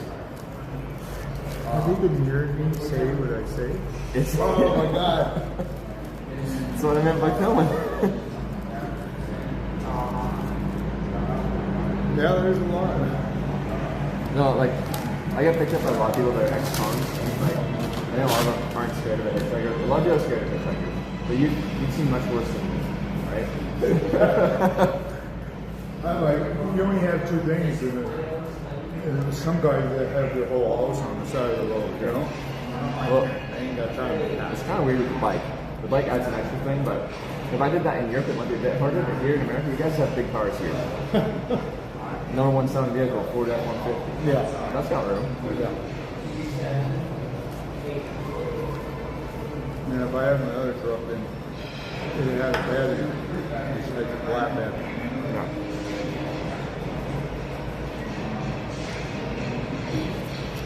It's one of the better burgers I've got. They're decent, they're good. Usually Sonic's everywhere, so it's easy to find. Much better than McDonald's or something like that. Yeah. You said you go to Wendy's a lot. I also like Wendy's burgers. I think they're better than McDonald's burgers and stuff like that. They are, because there's less soy and all that. And if you go, it just depends on which place you go to, too. Yep, I mean, because all your workers, I mean, some take pride, whether they think they're underpaid or overpaid or whatever, they still take pride in their work. I hate it when you get just a bunch of people off. Really? A lot of them, or just the burger. That's one thing. I travel a lot. A lot of countries don't do a good burger. They struggle to get a decent burger. Europe, it's hard to find a good one. Oh, really? Yeah. Something about the patties. I've been so many places and it almost tastes like they have like they boiled it. Like it doesn't have like that char like that. They're doing something wrong.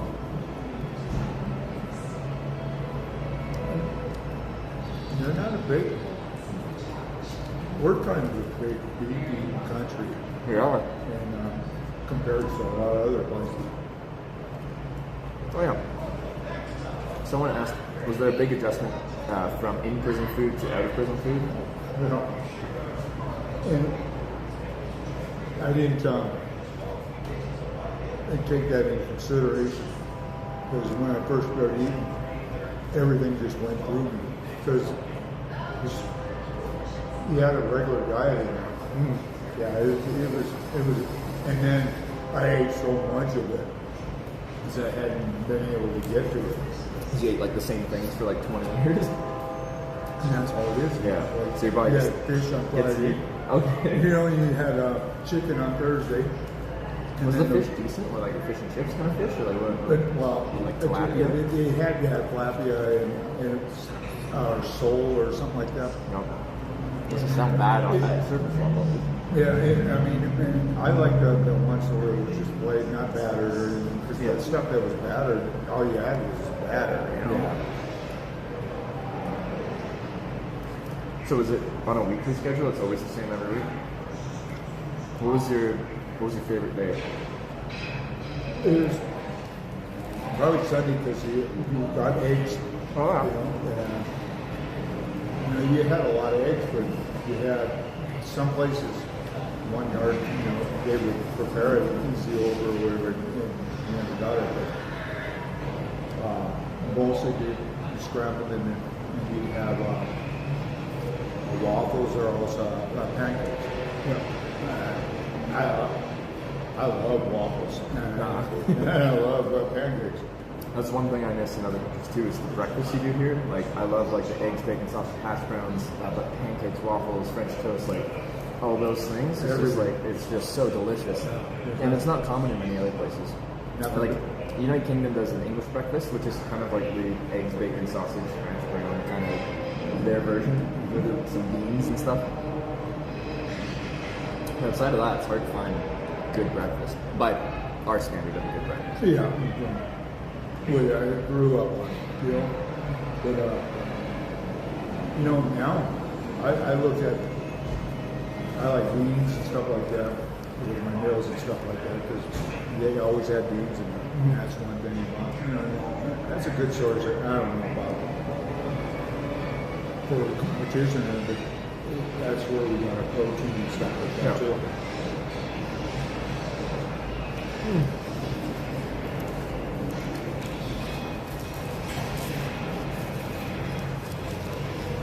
You get good reception with this?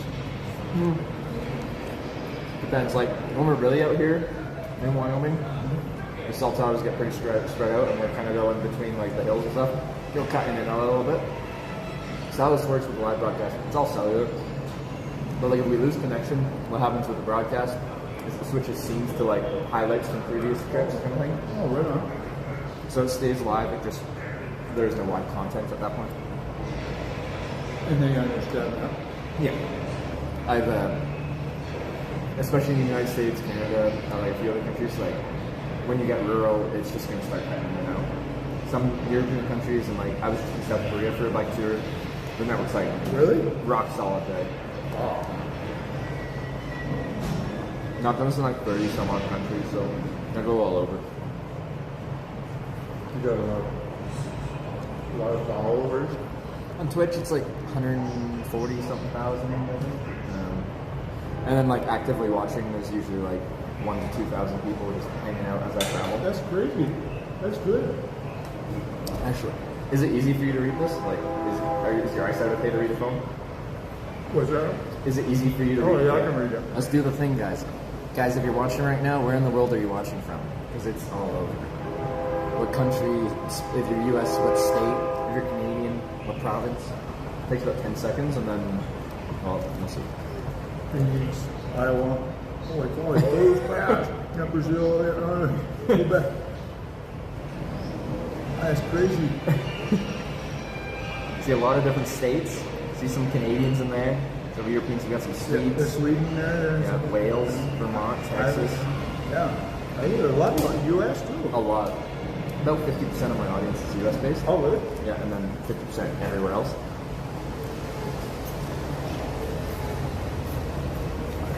Remember that we're Somalia.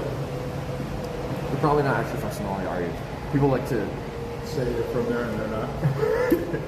Hey, we're just waiting for the Uranuses and all the other places. Okay. Mars. He says, yes, I am.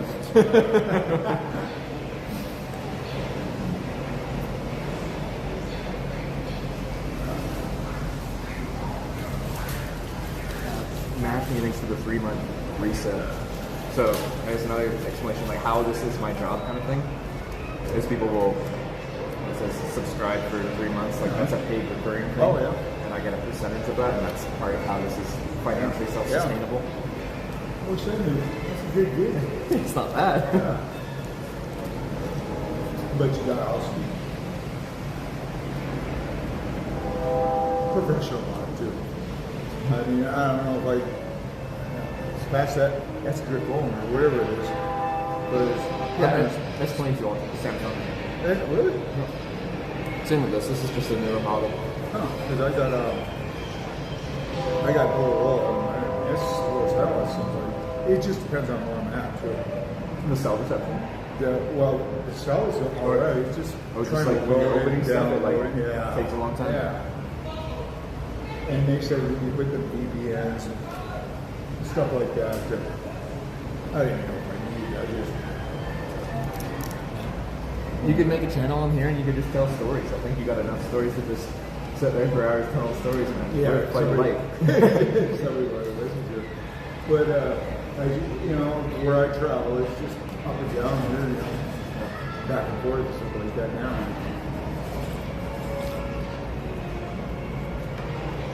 I could bring a couple of my friends along. I got a buddy that he's over in Oklahoma, and I don't know if you call him a trainer, but he gets some steers and stuff like that. He gets them, and he keeps them clean and shows them. So you steer or whatever it costs you. It all comes down to steaks, what, $2 a pound or whatever. I don't know how fancy you get it, but they show it now. Pay 20, 30, 40, $100,000, $200,000 for this. And then they get the, see if it's a female, I guess. Then they get the eggs or whatever it's called, and then the sperm and they sell. And I'm like, it's crazy what people will pay for a good breed. There's a lot of stuff where that's like cattle or that's horses. Yeah, like if they perform well in the rodeo or something like that, like now their stock's higher. Yeah.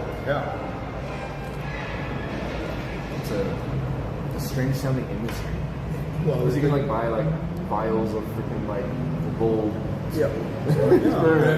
And like they can be like tens of thousands of dollars. I can't remember what they call it on the female. I just say eggs, but it's probably not even eggs, but they call it flesh or something like that. So then you get part of that. And if you have a good one, I mean, how long can you keep producing sperm? I'm 61 years old. I'm still. So I'm sure that's a money maker right there. Yeah, nobody wants this.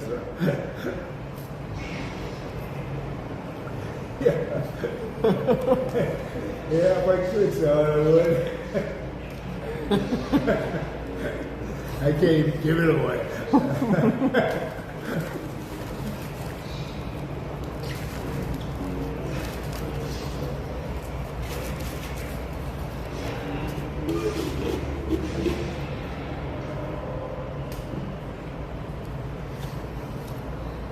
Well, you guys out in Canada share the same vehicles and stuff, huh?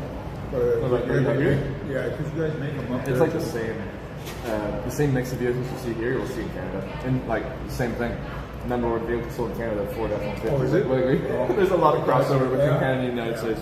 Because I had a El Camino.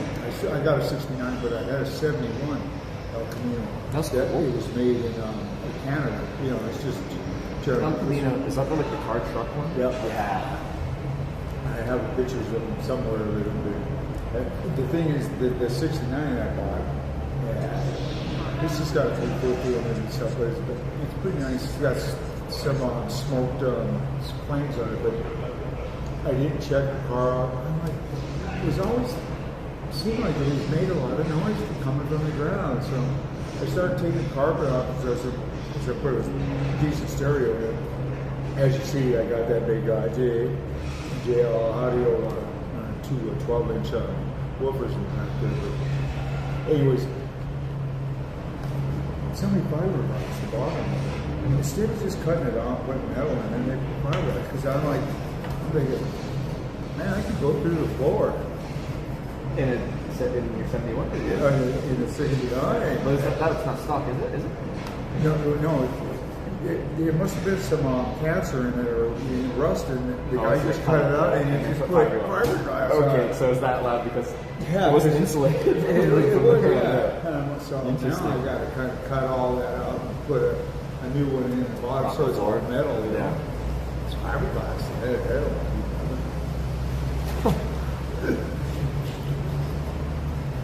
What do you think of that cherry wine made? All right. I'm already done. It was pretty good. I'll have to try that again. You want any of these or good? I'll try one. Let's see how we got. Crunchy, a little bit of crunch, a little bit of salt.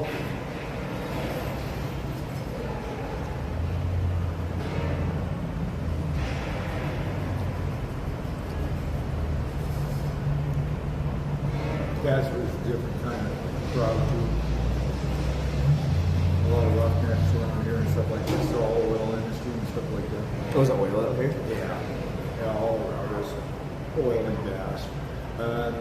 Actually, living in the state, they got pretty good taxes. I think they only got like 5% or something like that. They get so many more taxes from the oil and the coal and all that. I don't know so much about the coal anymore. We got the same where I live now in Alberta. It's like the big oil producer in Canada. Yeah. So you have like less taxes and stuff like that because the oil props up the provincial income. Yeah. Like up there in Alaska, and that they get them dividends or whatever it's called. Oh, I heard about that. Yeah. You know what kids you got? I don't know. But it's crazy. Because if you want some of them guys on Life Below Zero or something like that. Yep. One of them there, and then they had them once. That family that were living in Alaska or something like that. When they weren't actually living in Alaska, but they claimed it and got the checks for it, and ended up getting in trouble over that. I don't know. That'd be fraud, I guess. Well, yeah. No, I'm not surprised you got in trouble for that. Yeah. Or not you, but they. Yeah. Especially when you're on the TV and you That's not the none of them even talk like they were from the United States. I thought they were from Europe or something like that, the way they talk. Yeah.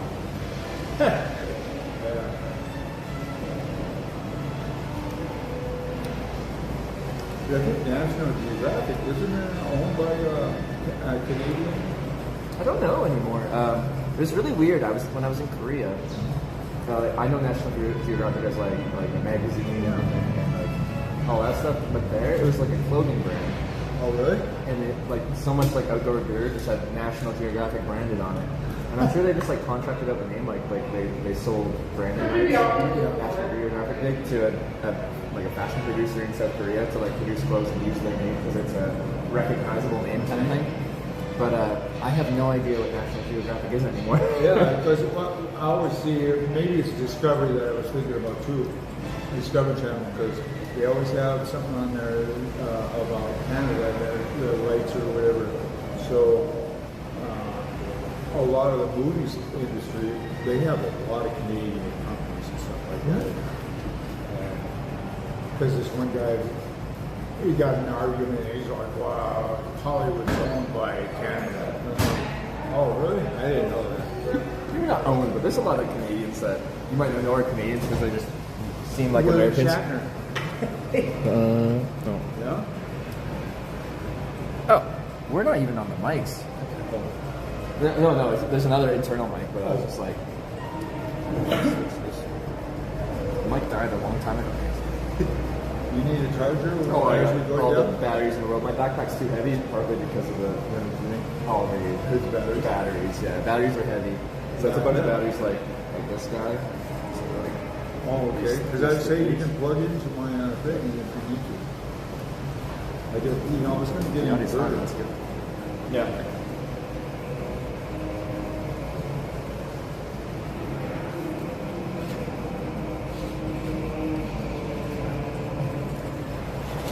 Wherever you want to go, I'm good to go. Whenever you're done. Oh, yeah. You done with this? You need more napkins?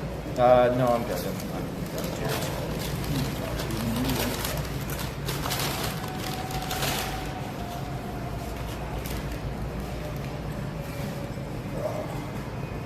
Anything else? Oh, I'm used to having way too much gear. It's my life.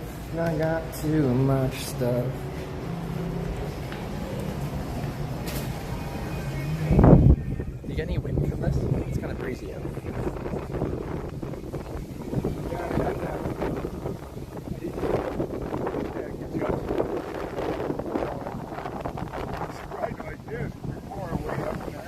Yeah. But yeah, so you said this whole trailer's only $3 grand? Yeah, that's huge. No, my 4 tires. I didn't really need the other 2, but I just didn't want them going. We're still on the phone. Like I know. We literally just had that conversation. You saying it was good, so I went outside, and then you said it was bad. Okay. These work all right? Yeah. Okay. Just don't want to spill a cherry limeade everywhere. Yeah. More some cherry.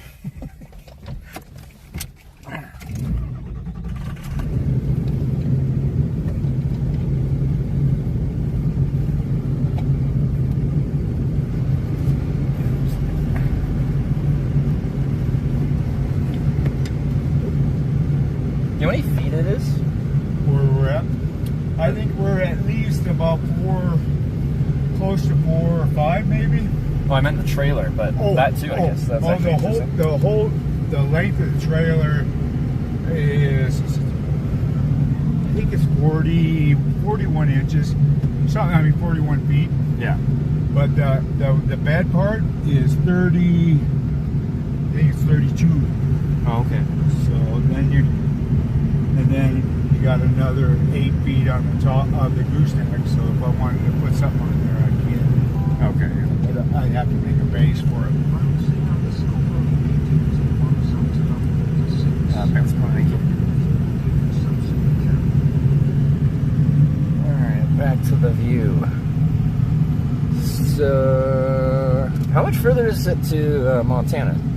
Okay, I'm not in a rush, so I'm just curious. No, I think from trying to guess right now, but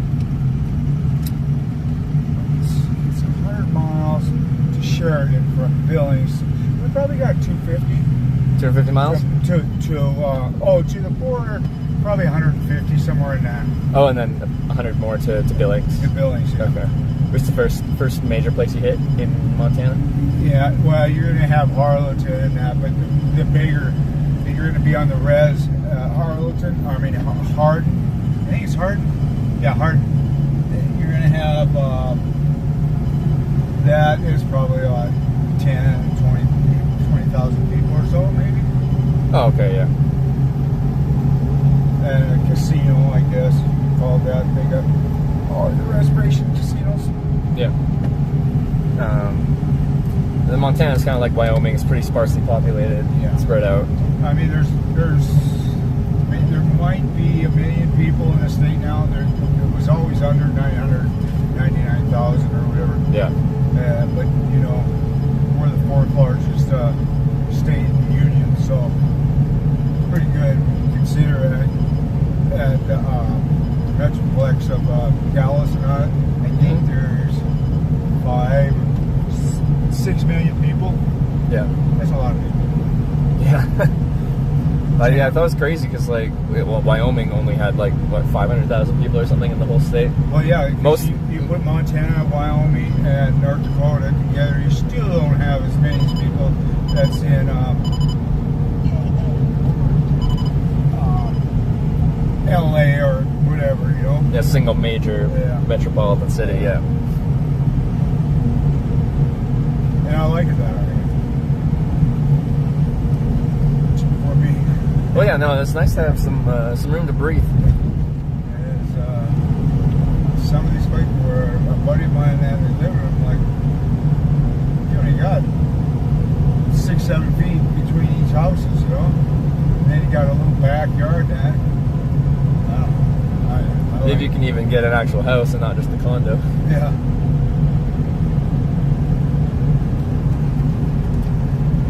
A buddy of mine here, he did these tattoos and stuff. He lives here. He owes me another tattoo, and I was going to get him one of these days. Probably next time I come down. I'm like, I'm too busy. I'm like, hey, I've already paid you for it. And it's been like 3 years. He forgets about that. But I give him a break because his wife just died too. So. Understandable, yeah. Yeah, you know, I let you grieve and all that. So. What are you thinking of getting when he eventually pays his debt?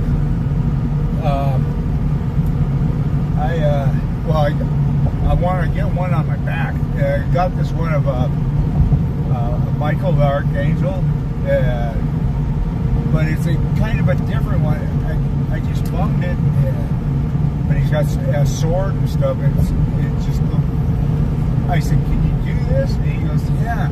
I said, "It's got to look like this because it's got him. You know, he's up there holding that sword. He's got his wings and stuff like that." The way it vibrates out there, resonator. I don't even know what the word is called, but it's a cool picture. Yeah. But yeah, I got my mom for Mary on there, so praying. You got your arms, like, do you have a lot of tattoos that... No, I don't got just on your arms? Just this here, and then a little one on my back and stuff. Oh, yeah. If I had my way, I'd probably be sleeved out all the way around, but I never had any. I did one on my back in prison a long time ago, and it's just a little one. In prison, is it like stick and poke, like primitive kind of tattoos, or do they have proper tattoo guns? Oh, yeah, you make them out of like CD players and stuff, so you got little motors, but it's just, they don't have a lot of. And then you get your own, what's that left wing close needles and stuff like this. You don't want to share them, but no, yeah. The whole thing is I wasn't going to do anything because hepatitis and all that. You don't know what you're going to get, and they're always coming down with MRSA, and especially when you're in a confined place with a whole bunch of people, all that stuff. And guys are always. You wouldn't believe some of the stuff they do. I mean, they'll slice it and put things inside their penis or whatever. I'm like, it's a lot better doing that out on the free world where they got the proper. Whatever they do, slice your penis open, put. What are they doing? Well, they put them like little bead things. They have bead things in their inside their penis and that. I'm like, they're doing that in prison? Yeah. What the fuck? There's a big thing in there, and I'm like, I mean, you don't even get out for another 10 more years. Why are you? Yeah, what are you gonna do with that? And it's like you guys are getting all infected.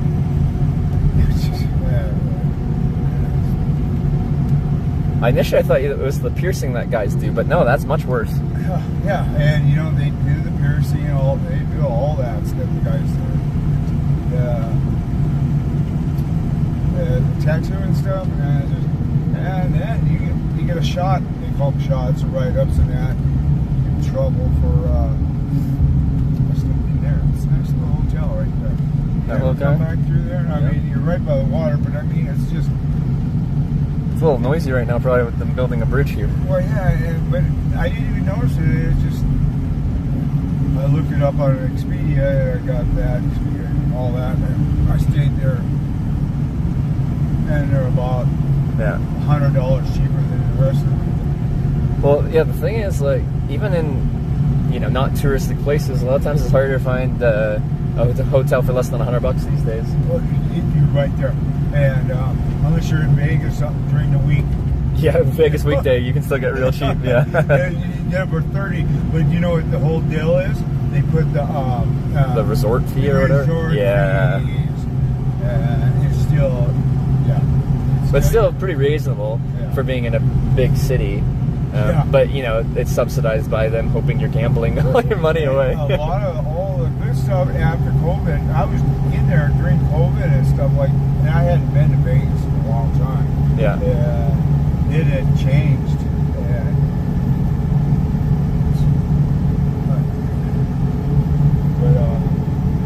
I remember my dad bringing when we were there, and back in the 80s. And I think there's still some mob-owned stuff, but I mean, everything was about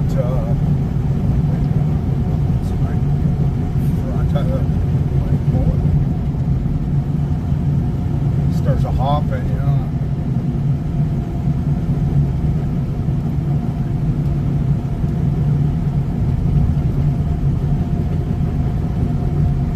It sounds like some smack in the.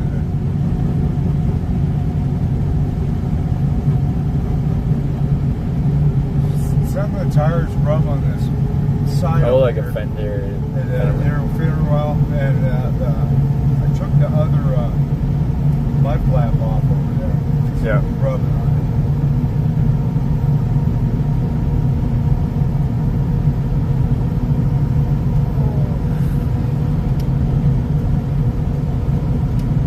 All right.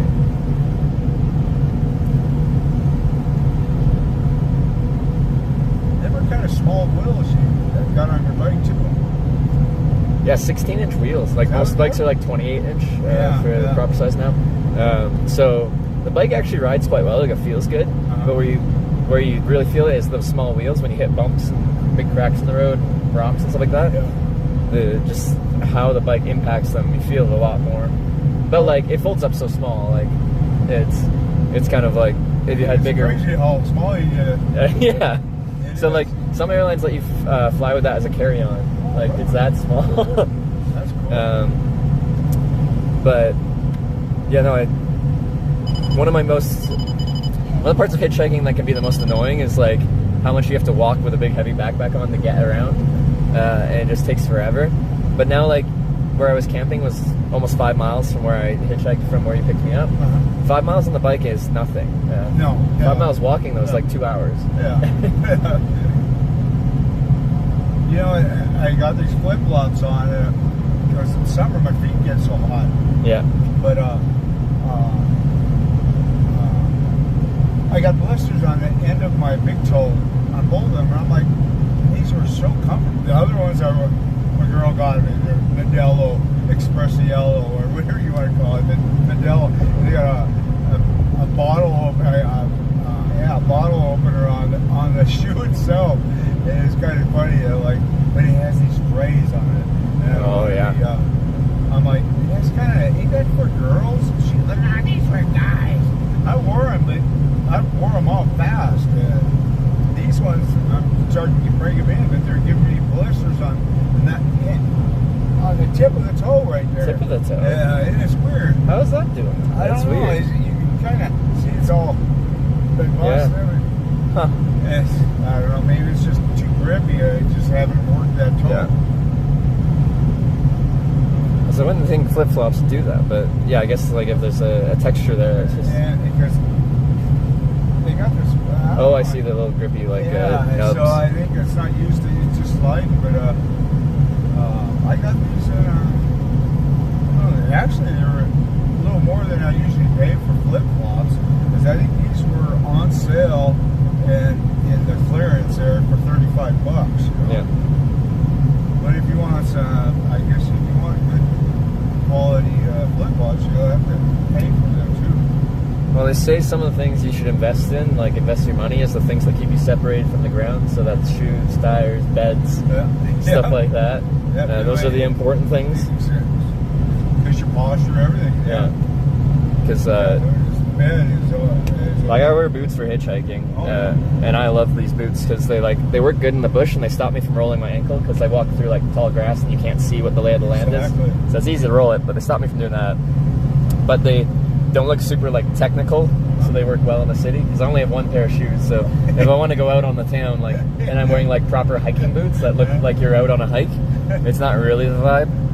So I really like these, but they don't come very cheap. They're a couple $100. Oh yeah. Yeah. You know, a good pair of shoes is worth the money.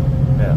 And I have a ton of Nikes and stuff, and my buddy, he always gets on me, he's like, well, they're for gun control. You know, and I'm like, I never really seen that. But I used to get New Balance when I was younger and stuff. And you don't see them too much anymore.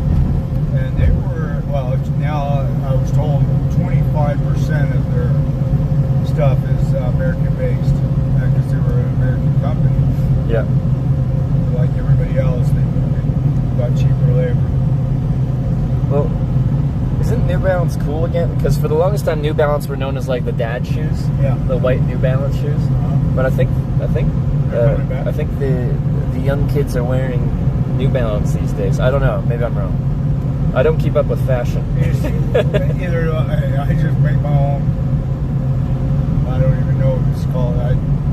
Summertime, I got shorts on, and can't get my skinny ass little legs to tan or anything. Yeah. But I love it.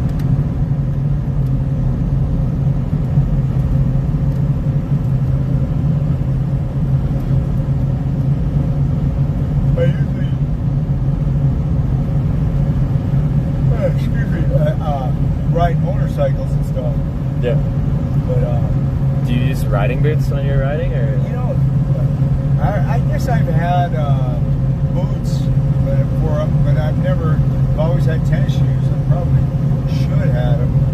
I don't ride motorcycles. I've just always heard the phrase like dress for the slide, not the ride kind of thing, like with leathers and stuff. Yeah. I laid a bike down and I had rash all the side. My buddy that was on the back, I was only 18 years old too, but we were drinking too, and I shouldn't have been. And the last thing I heard is, Whitey! That's my nickname. I used to have blonde hair, white hair. They called me Whitey when I was growing up. But yeah, he went over, we hit the guardrail, he broke his arm. Yeah. I just got bruised up pretty good and brought him to the hospital. And his bone was sticking out of his arm and shit. Jeez. I still don't know how he did that. Well, it was me that did it, but I mean, how he broke something, because he landed in the water.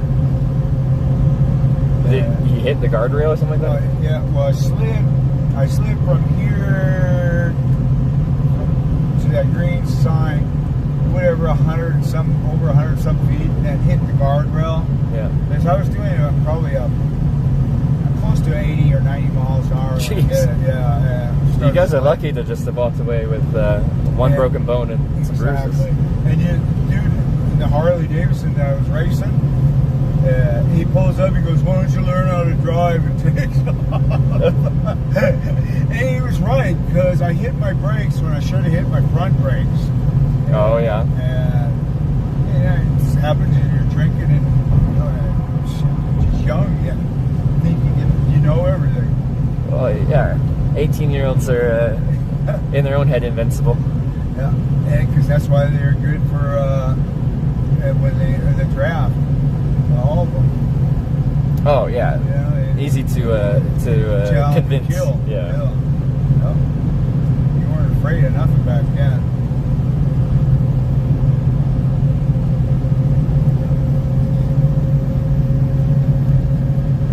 At some point, like, did you ever take your motorbikes out on like a longer tour, like multi-state kind of thing? Yeah, I went from Montana to Montana, Colorado, Utah, and then back. This is what I really want to do, is go down from the United States and go all the way down to Brazil on a motorcycle. Yeah.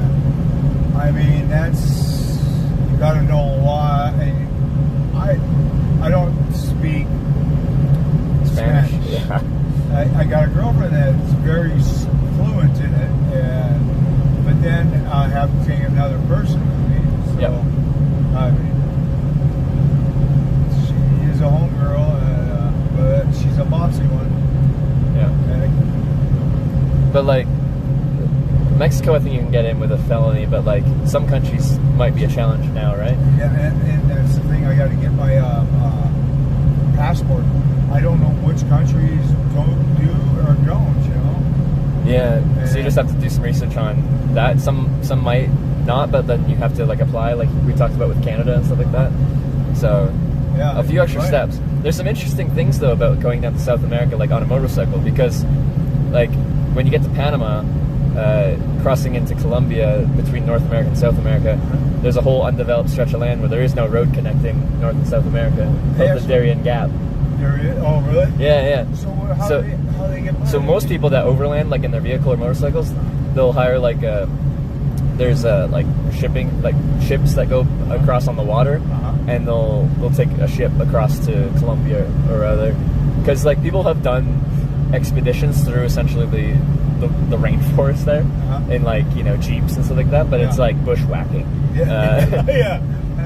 And it's like apparently like cartel owned land kind of thing. Well, like it's owned by like no one, but technically the cartel's kind of run it. I hear there's a lot of they call it the drug guys are the ones that bandits, drug bandits or whatever they call it.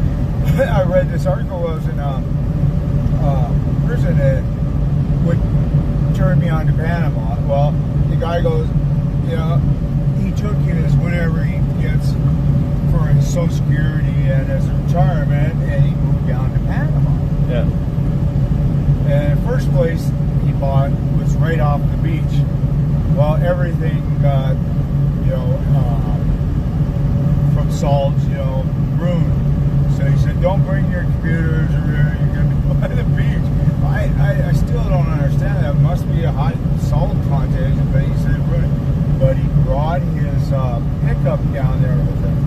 said it would have been better off for him to just buy one down there because it would have been cheaper. Plus, he wouldn't have to pay for it to be shipped down there on a shipping container. Yeah. And he said it rusted away. And I'm like, yeah, I'm trying to think of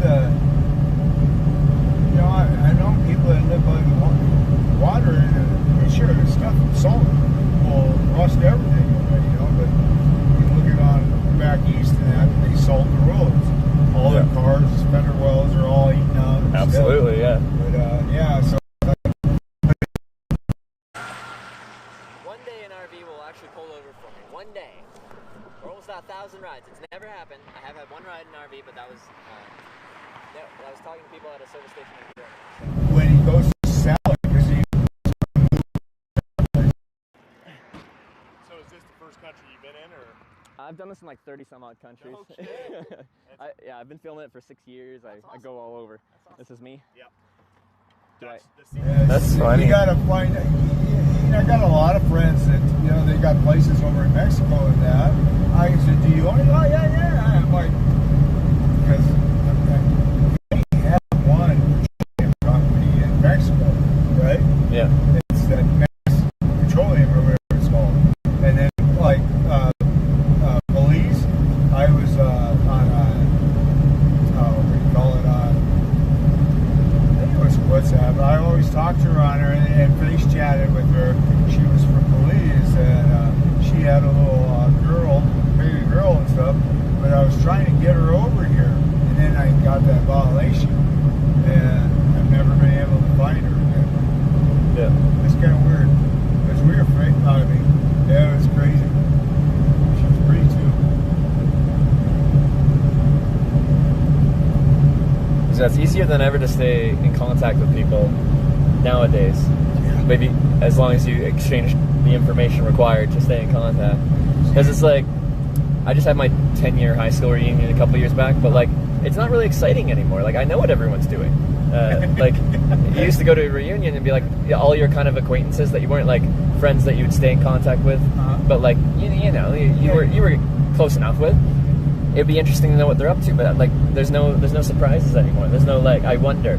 I know what everyone's doing. They post about it. Yeah, and it's like on my Facebook, when I got that, it's like, that was a really big thing, because people that know everybody, but I didn't know a lot about the technical arts. Like, okay, somebody sent me this porn thing, and so I thought I was sending it to this other person. Well, they sent it to everybody. You posted it onto your... Yeah, but I didn't know it. And a lot of people blocked me. I have kids that get on here. I'm like, what are you talking about, And my sister-in-law, she blocked me too. My uncle blocked me. They're like, who's sending that porn?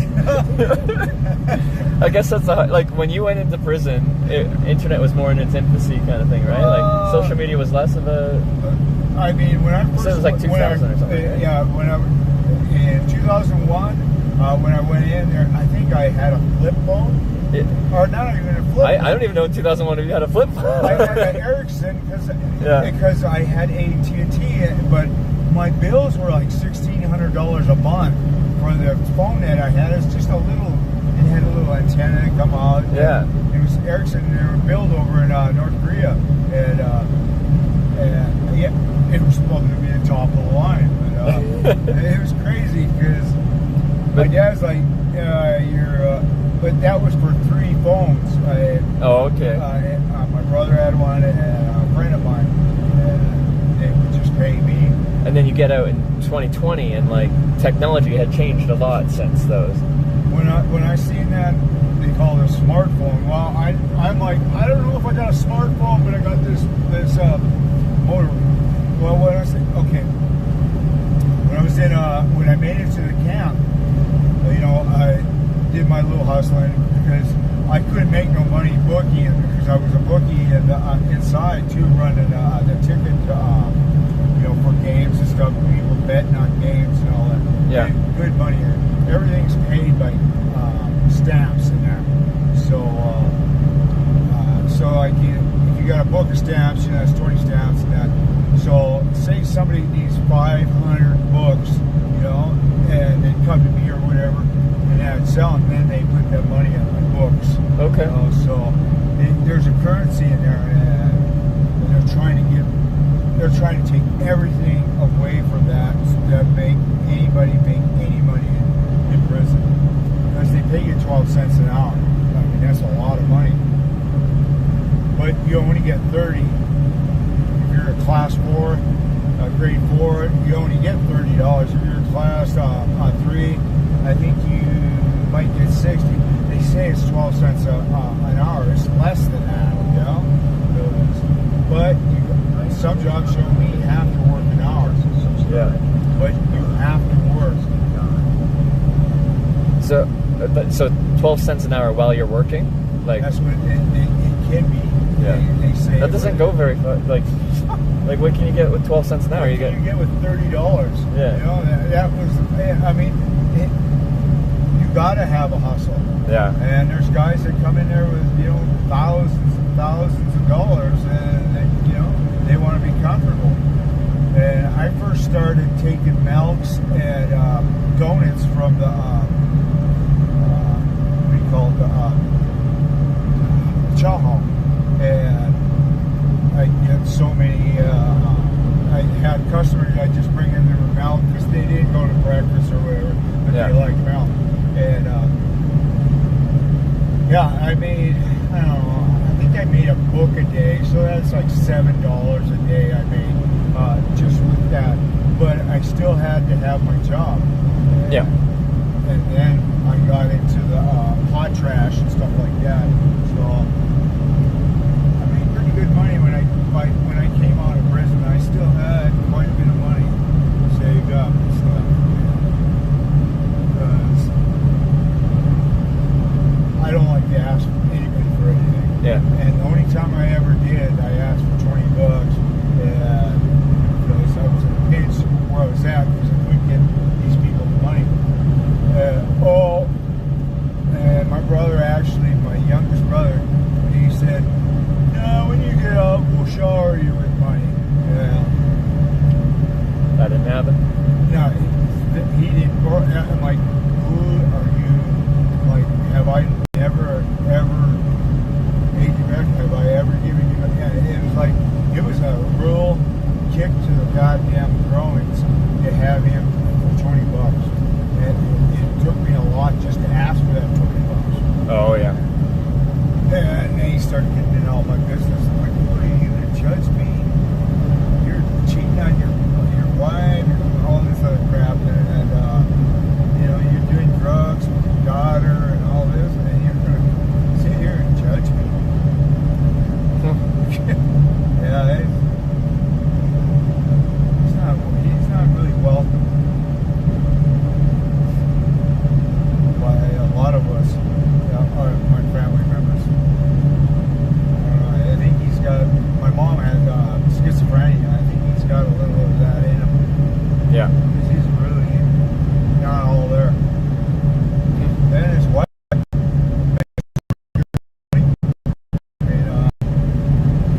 He hasn't worked in I don't know how long. He raised their daughter because she said, as long as you raise him, I'll have a kid. She had the kid, then went back to work. And I don't know who she works for, but I mean, I'm sure it's over $100,000 a year. Oh wow, yeah, that's good. I don't know what the hell she keeps him around, but I know why, because he'll get half of everything. Like that's why he keeps her around? No, that's why. Yeah, she keeps him around. I mean, because. But she's the breadwinner. But he was going to be he was an apprenticed electrician, but he gave up his job to move to where she needed to go every time. He gave up his job to move, and plus school, whatever, woke up when she was crying or whatever. Oh, okay. Yeah, so that's considered, like a wife. If you had a female, your wife would get half of everything, technically when you get divorced, because she was at home, she still was the homemaker. Yeah. And Now, if there's no kid, they don't have a kid in there, and you're just at home being lazy, yeah. And the judge is going to throw a lot of that to her back, you know. Now, you know, it's crazy.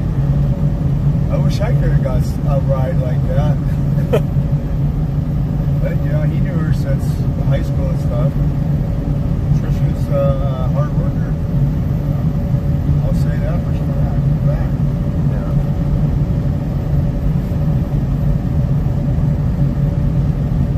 I can't believe I haven't lost any wood. Wood? In my trailer? No. Yeah, it's a rod. I had to toss some of it. The plank sounds up? Yeah, the plank. $100 worth of planks. This wood's not cheap anymore. No, it's not. There really ain't. It's really bright out here, huh? Is this just smoke again, or is this actual? There's some clouds up there, I think. Yeah, there's the clouds up there, and it's kind of weird. While I'm standing, and then the bike just feels like kind of jiggly, wiggly, because like. Let's go, Sam. Wow, that's steep, dude. Whoa. Wow, roller coaster, Sam.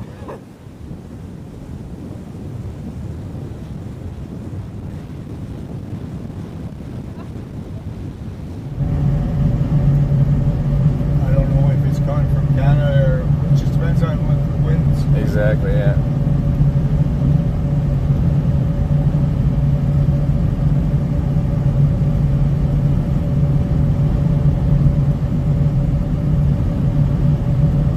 I like this area with like the hills and the rocky, like what do you call them, buttes like or mesas or something. Yeah. Like the Badlands. Have you ever been through there? Yeah. It's kind of cool, isn't it? That's where they find a lot of up through here. You know, they say the dinosaurs are the ones that created the oil. Yeah, and like I think it's like any kind of living biomass kind of thing eventually like breaks down eventually over millions of years. It's crazy. I'm like, how the hell did that, you know? But I guess pressure on coal makes diamonds. Yeah. Because yeah, it's like, you know, that's tens of millions of years. Yeah. Now they got a machine that'll do it in 30 days or something. Into diamonds? It makes a gold diamond, or it's a gold type diamond, or blue, or something like that. I think they can pick the color, but like, but part of what people I think still like about natural diamonds is the natural imperfections, because like when you form a diamond, it's kind of like perfect. And De Beers, I think got the I think they actually got the corner market on that, the pricing of diamonds too, I think. Because up in our northern territories, they found that hit. I was watching a thing on them finding that before De Beers found it, and they found it. And the guy, he knew with the glaciers moving and these former rocks, could have put it in a different area. So he backtracked and he ended up finding that plume or whatever you call them, all they formed in diamonds. That's up there. But the diamond industry is quite interesting because it's like, in general, it's controlled by a couple companies like De Beers, like what you said, controls, I think, the majority of the diamond trade. But there's a supply and demand kind of thing where diamonds are really expensive, but there actually are quite a bit of diamonds out there. But like a lot of it's a marketing thing, like the diamonds are forever, like up to including like there's old time kind of sayings where you should spend X number of months of your salary on your engagement ring kind of thing. Yeah. Like that is them being like diamonds are worth a lot, you should spend a lot on diamonds. It's all a big marketing thing. And you're right there too. And that's even well, I like them Volvo watches and stuff. Yeah. I went in this place over in Texas, two girls behind there, they're cute and all that. They had these crystal Volvo watches. Well, I bought one there, and I bought this gold one, and I think I got a reproduction, whatever you call it, second, and a fake. Yeah. Because the gold one is way heavier than the crystal one. And I seen it says something about Japan on it, and I never seen that before on it. So, like Japan makes quality movements, but I don't know if Bulova is supposed to have a Japanese movement in it. Well, see, I don't like know. Seiko watches are quite good, and that's Japanese. But they might. So I was thinking that they Seiko. Well, they got some where they're building parts over there, and then they sent it over or whatever. Yeah. Because, well, I don't know. It was just kind of. So growing up, I liked watches a lot. Ever since I started traveling, I never wear watches anymore because my mentality. You got the phone. Well, the phone, but like I just like kind of the fashion of a men's watch. Oh. But before I started filming, when I started hitchhiking, my mentality was I want to look clean but not wealthy. Like, and having a watch on you is something that someone could be like, that has value, I'm going to steal it from you. You're right there too. So I have not worn watches since I started hitchhiking 10 years ago. But like the thing is now I have like a bunch of tech, and tech screams dollar signs too. So like my whole rule of like not showing like you have value, like monetary value of goods on you, has gone right out the window because I have all this technology. And it's with but the watch thing too. But they but I never know. I didn't. Were you holding all this stuff when I went by you? It was on the ground, like facing me. Yeah. I just. But you're right. People steal anything, but or rob you for anything. But now I lost what I was trying to say. Oh, but the watches. See, and you don't see people wearing watches anymore too much. And then I got a lot less. I got this crystal watch that I wear, but I like how it is because it's black and it's got those crystals all that go around and it separates itself. And then, yep. And I don't know how many compliments I got. Like, no, it's not diamonds; it's just crystals. It looks like they look like diamonds. And it's actually one of my cheaper watches too. Your watches can get excessively expensive. My girlfriend, she gave me her dad's. I'm like, it's nice, Then I looked it up. I'm like, I come back to her. I go, do you realize how much this watch costs? She goes, I don't know. It's something my dad had. I don't want it. And I'm like, I have no use for it. I'm like, yeah, but it's like a $10,000 watch. Yeah. It's a little clean. It's a 50s clean. I can't even say it. I believe it's French. I don't know what it is, but I'm like, she's like, I said, whenever you want it back, you can have it back. She just doesn't care about it. Yeah. She gave me this nice Pendleton wool blanket, and I was like, this is a badass blanket. You never get cold in it, Yeah.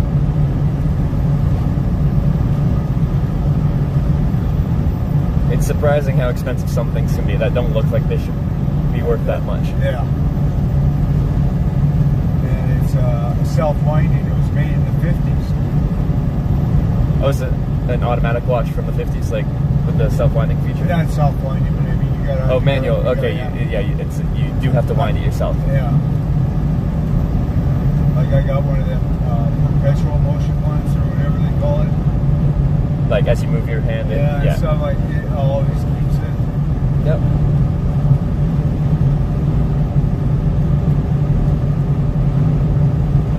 I don't think I've ever been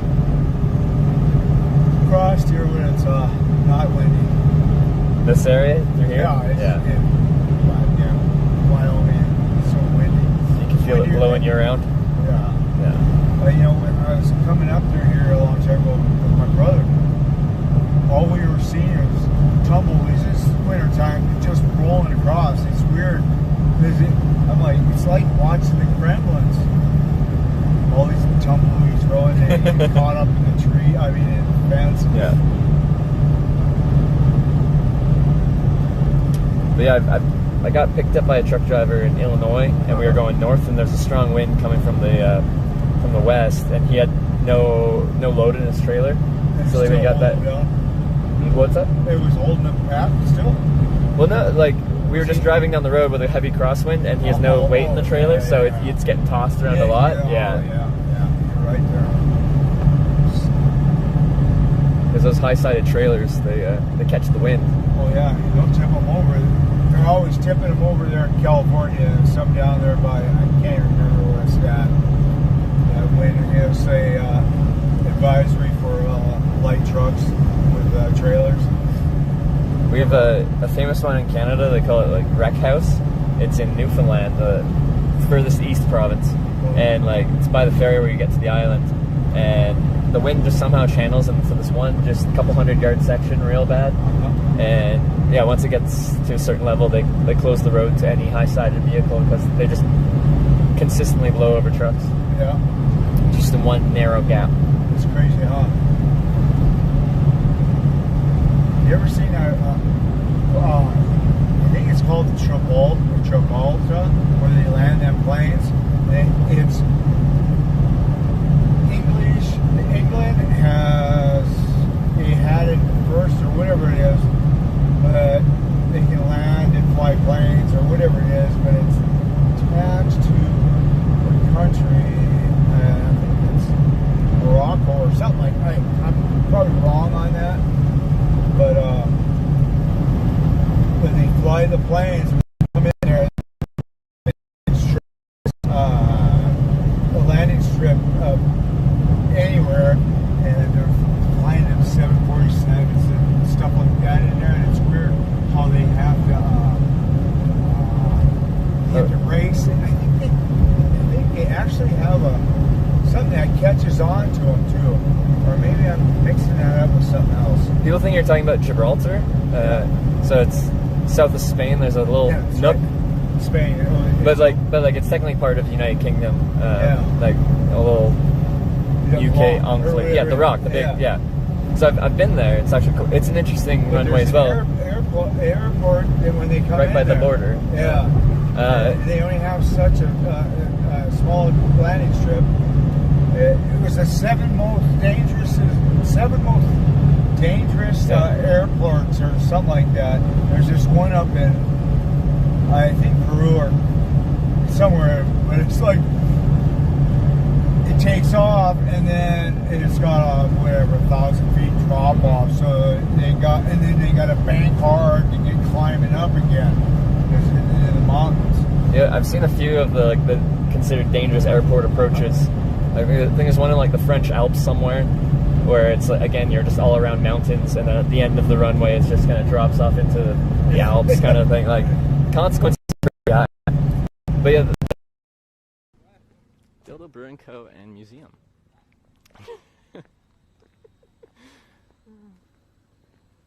That's good.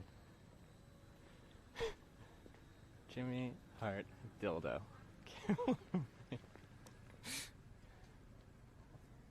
Is at least 1.05 zoom? Perfect. Oh, they got a nice patio.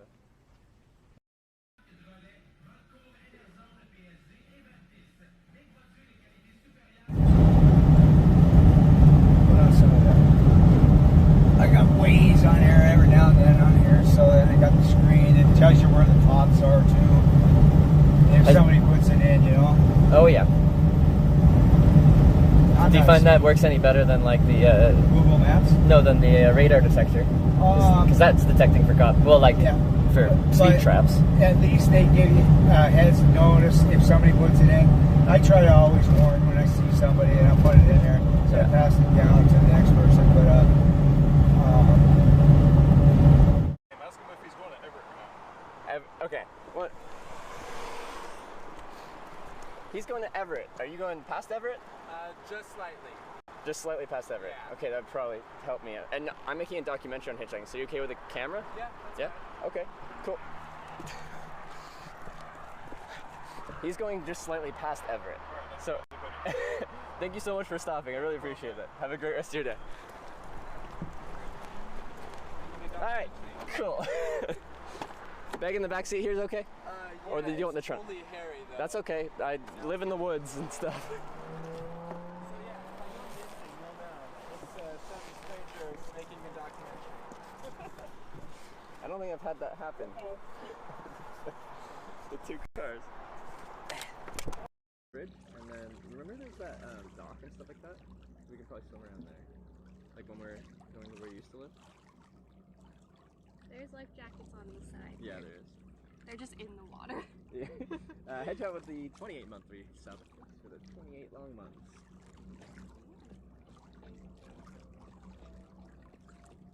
That's a girl from Game of Thrones. Which one? Well, when do you think she looks like? You like big bobs? I do like big bobs. Yeah. Do you like big bobs? Yes. Yes. And big butts. Big ass. Yeah. Yes. Big. He cannot lie. Yeah, go. She's sleeping, and then he passes me, and we come to this straightaway. All of a sudden, he goes into the ditch, and the first thing everybody's reaction is to yank on it. Well, he starts going sideways. I'm like, he's still doing it good, 80 miles an hour, and he's going. I'm like, this guy's going to just tumble. Yeah. And he came to a stop. She come out of there, you could tell. I heard she was yelling at him. Probably some words that even it would blush a sailor, Yeah.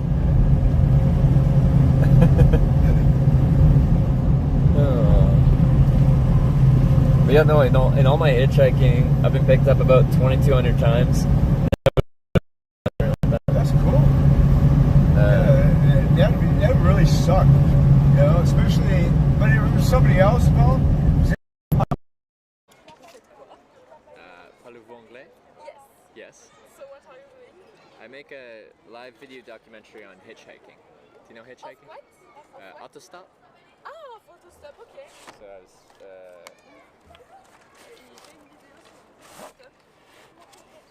Yes, Lyon.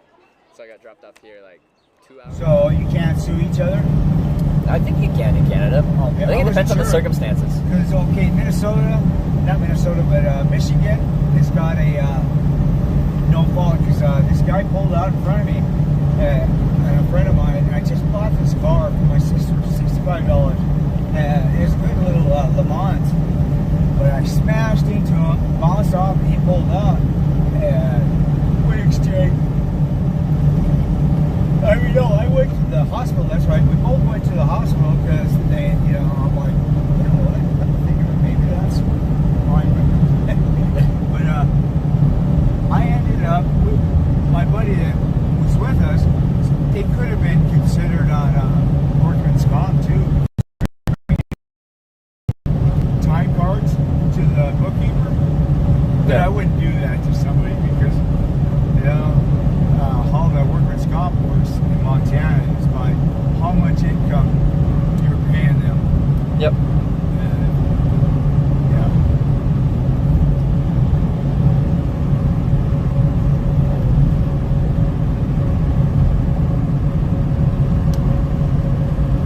Looks like we're gonna get some rain up here, huh?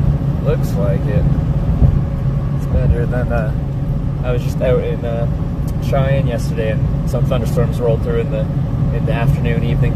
But I guess that's common around here, right? Like in the summer when it's hot out, like afternoon thunderstorms. Pretty much in the flats and stuff like that, because you're gonna get rain all the time up in the mountains. I suppose. And it's been a long time since I've been out here. Some years you don't get very much rain. And like the rain you do get, is it just usually a thunderstorm that comes and goes real fast kind of thing? Well, I can't remember when you do. We had a lot of rain this summer. I mean, this winter or spring, because the runoff and everything. I hadn't heard the waterfall that's behind my parents' place.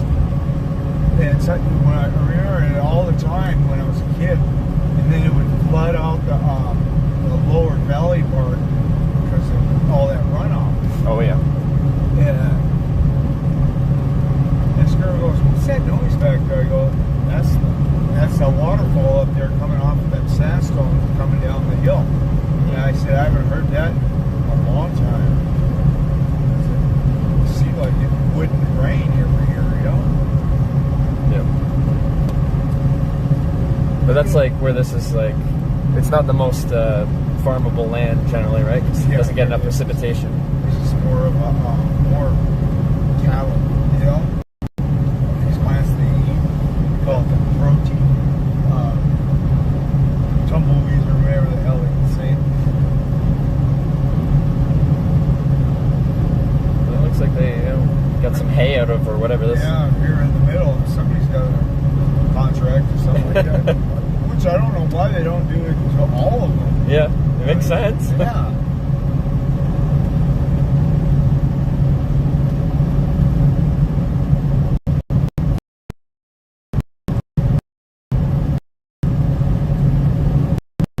And I guess the winters are rough here, right? Like, that's for snowdrifts, isn't it? The little wood plank fences over there? Honestly, drifts over the whole goddamn interstate. Yeah. And it gets bad out here. Fuck. They'll close the road. I know some guys will go around it. They'll get caught. I'm like, there's cameras everywhere. Yeah, that's the thing. Yeah. You think they're like, I don't know if that's a set up here, but they usually have them sitting on the side of the road too. There might be one or two. Yeah, Which? see, you got some right there. Oh, the cameras there. Yeah. Okay. They say that's for the what do you call it? Goddamn study of the roads or something. If you're speeding, they know it. They'll have somebody come out. My brother got pulled. In Canada, we'll have ones like those, but it's actually like a publicly accessible road cam, so you can check weather or road conditions. It's not a live video feed. It updates with a photo every X minutes. So like if you want to see if it's like snow covered on a specific stretch of road, especially in the winter, you can just look at some of the road cameras and get a sense for what the road conditions are. So actually, I don't know if they do it the same here, but that's what we do in Canada. They do that in Montana, so I'll bet you that's what they do there too. But my brother was pulled over and he goes, why are you pulling me over? He goes, because you're speeding. I go, no, it wasn't. Because it wasn't. He goes, well, we got you on camera. And he was thinking, you know, on the radar camera or whatever. And he's like, there's no possible way. And he goes, yeah, we got you on it. And he says, so you got a speed camera out somewhere else? He goes, no, somebody called you in. What? Is that fucking bullshit or what?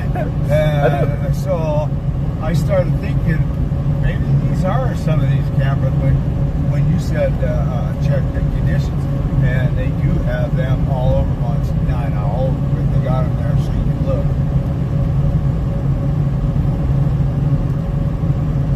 Yeah, I'm curious. Because my girlfriend, come to think about it, she was looking that up, and she kept showing me this picture. I said, yeah, that's just right up there or whatever. She goes, well, this camera that they got set up. I said, well, why would they have a camera there for? Then that makes sense, so you can see the road conditions. Because yeah, pretty much every mountain pass in at least in BC where I'm from, has those kind of cameras up on there. So before you head out, you can see if it's good to go or not. I never thought of that. Because yeah, we got a lot of winter conditions in Canada, and the roads get pretty bad. You go 2 months of a summer, don't you? Yeah, it depends. Like I'm from like the West Coast, you know, like Seattle weather. Oh yeah. So it rains a lot, but like we don't get the actual like winter weather that you'd think of. The mountains get all the snow, but like at ocean level, yeah, it's literally a temperate rainforest. Yeah, I lived in Seattle for a few years. I liked it, but the first year I was there for what do you call it, for July. Yeah. It rained 28 days, you know, in July, you know. But what I liked about it is by noon it was hot and you didn't even know it. The freshness, smell of rain, that is nice. Well, yeah, all that rain like does give you something. Like it's some of the most beautiful nature out there. Like walking through the woods there it is a wonderful thing. It's a beautiful place. Yeah.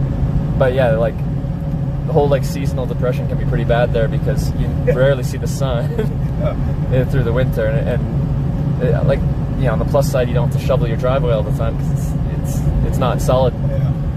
It's not snow, it's water, but still, it's just gray and gloomy and rainy all the time. Think of it too. Yeah, you're right. There is a lot of people that do get depressed when it's raining all the time too. I mean, it took me a long time to get used to it because usually after around 2 or 3, it started heating up and stuff like that. Yeah.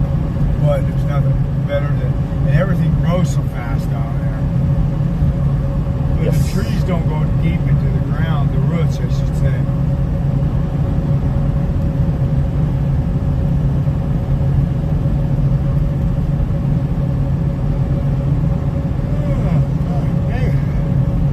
You gonna make it?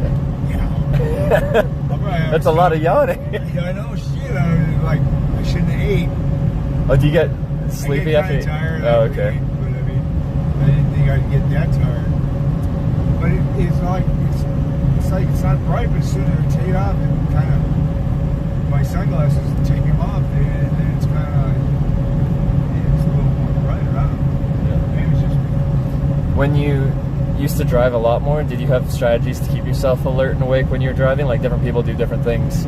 Oh, I used to when I first started driving, I didn't have that because it was like I want to make this successful, and I got up, had my coffee, and stuff, and I had my coffee or whatever.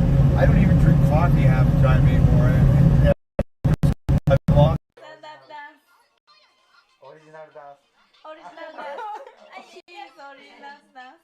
This is the Ayaya dance. Very good. Very good. Thank you.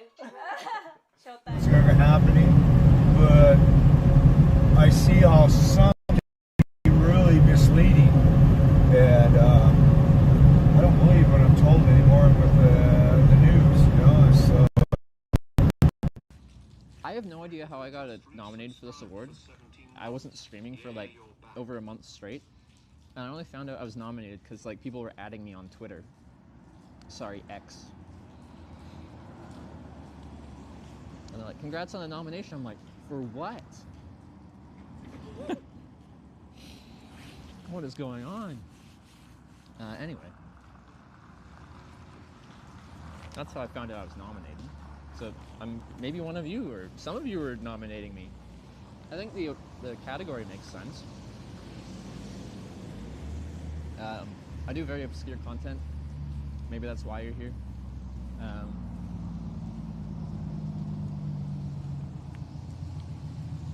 Yeah, who cares?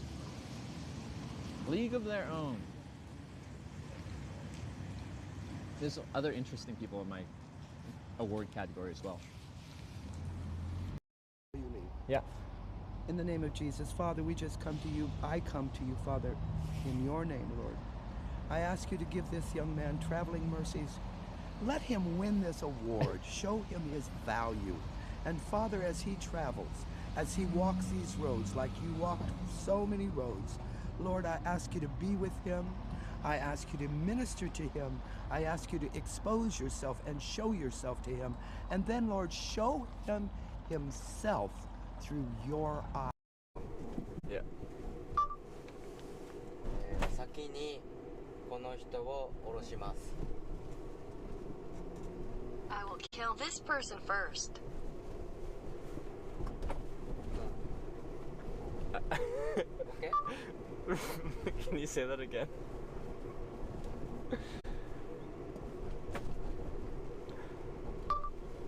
Can you repeat that?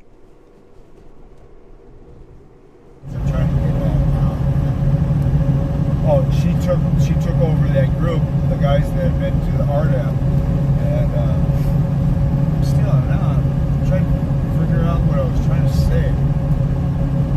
So I'm getting a little tired. So, well, but conversation's a good way to keep the brain going. That's what I was trying to think of. She told us all about her getting raped and stuff by this football player and stuff like that. Well, she was in college and that. After we were done, when we were going out, they're like, "Why the fuck she tell us that? We don't give a fuck about no sex offender and shit like this." I'm like, she was putting her stuff out to say, you know, hey, if I'm not afraid to talk about my situation, you shouldn't have a problem.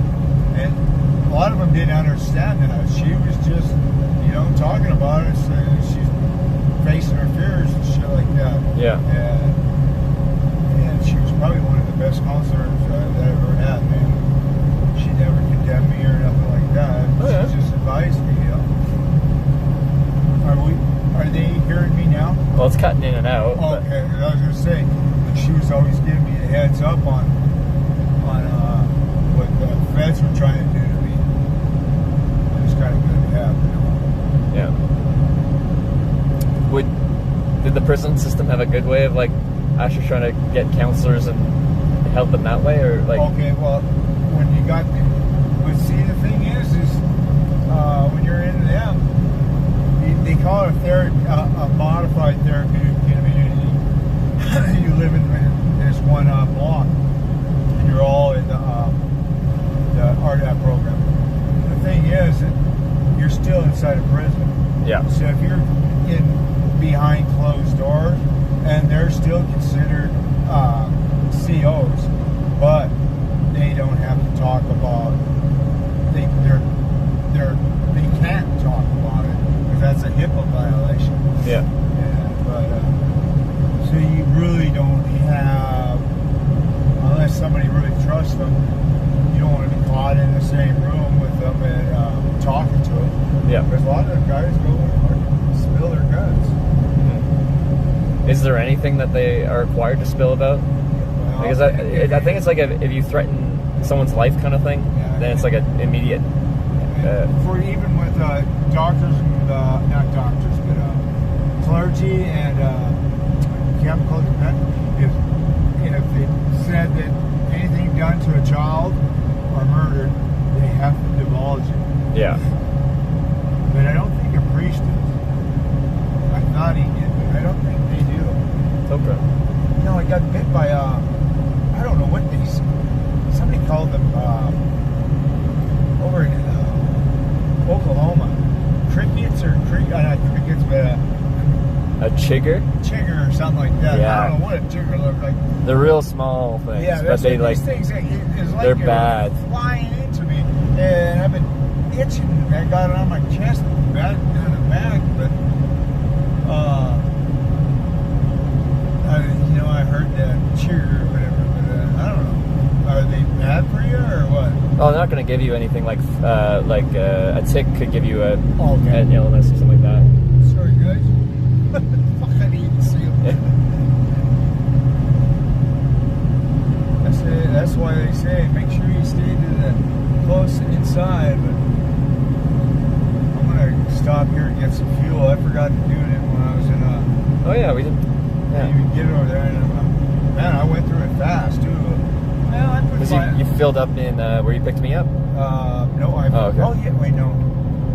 I didn't get that. No, I got it all in Longmont there. So. Okay. There's no way. I put 5. I must have forgot to reset this sucker.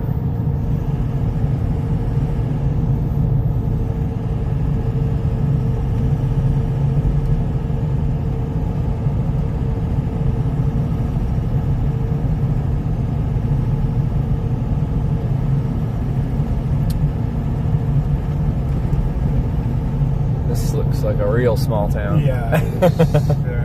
Once you're at Casey, alright.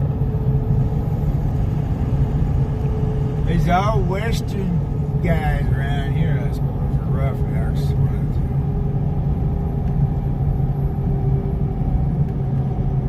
There's some shit that almost touching the heat. I never noticed that. I don't like that fast. Then we'd both be hitchhiking. Yeah. Well, when I was coming down here one time, these guys they waved, and I pulled over, and they're like, "You got any gas?" I'm like, "No, I don't. I'm not." "Well, go get you some if you need some." "What's the nearest place?" He goes, "Oh, about 5. So I go in, I buy a gas can. I should have took one of them with me. So I go buy this gas can, and I'm heading back there. I'm probably 3/4 back to where they're at. And I see them driving by. I'm like, you sons of bitches took off. And I was trying to wave at them, and yeah, so yeah, it's like some people are just. That's my fault.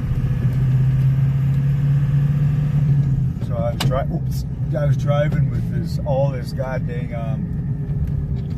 gas, 2.5 gallon gas can on the back of my flatbed here.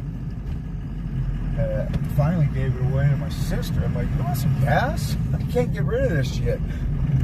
But that's the only thing about this one. They're really tight. I wonder if you got diesel here. That's a good question. See, I usually go to the other one. No, they got a diesel price there. Oh, they do, don't they? Yeah, I was agreeing. I was going to say in Wyoming they don't have diesel. You want me to get you coffee or something? Do you drink coffee while driving? Oh yeah, I drink that. No, that's cool. Because I got to go in there and pay them anyways. I always prepay it.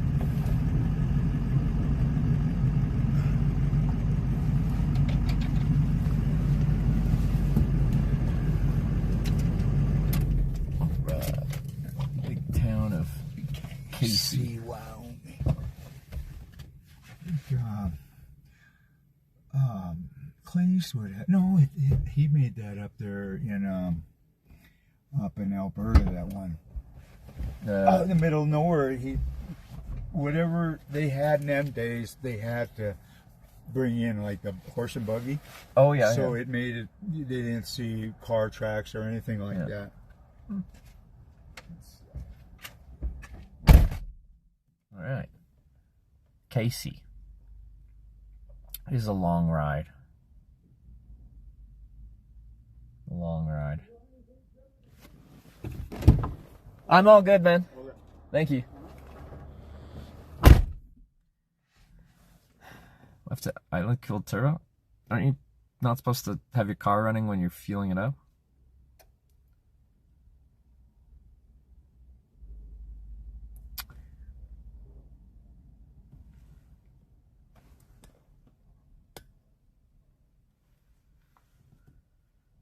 Yeah, I should stretch my legs. Let's do that.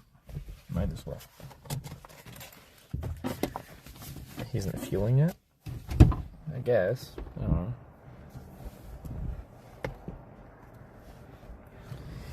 Okay. Where are you going? In the seat.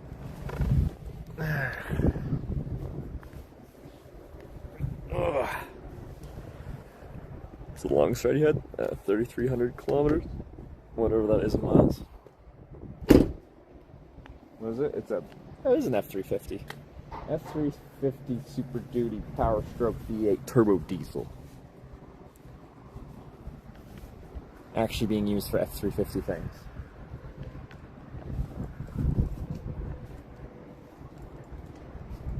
Oh yeah, some of those planks are, well, some are missing.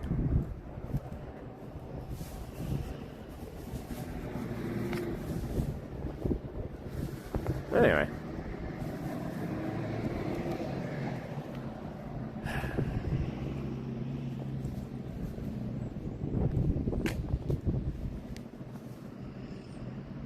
It's got like custom rims on it. I didn't notice that until now. It's got like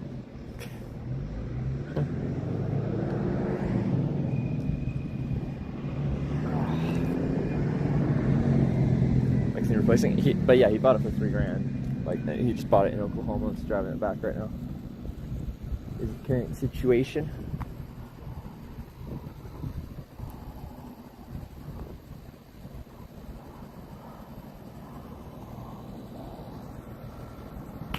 Oh yeah. I'll put it in the roof of red. Huh.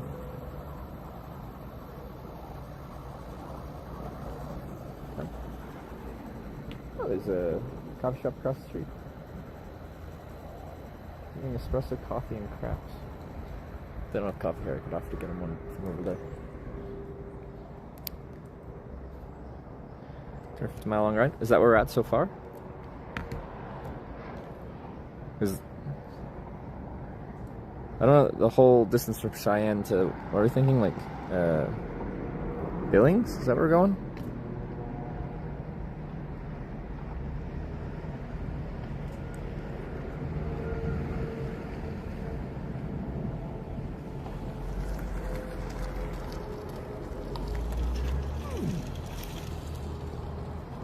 Is that an actual paint job? They just went black and red? It's kind of neat. Oh. It was red before, wasn't it? You can see the red from behind. Oh, I have on infinite zoom or infinite autofocus because it focuses on the windshield, like the bugs and stuff on there. It's very annoying. Way west of here, he's going through Butte, I guarantee it. Well, does anyone remember where he's actually going to? I forget where he's going.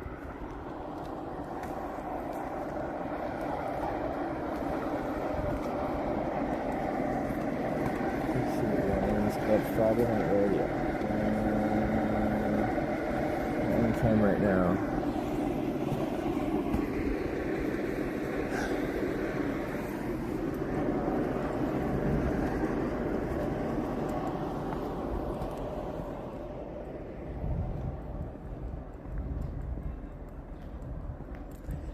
Great Falls, north of Butte.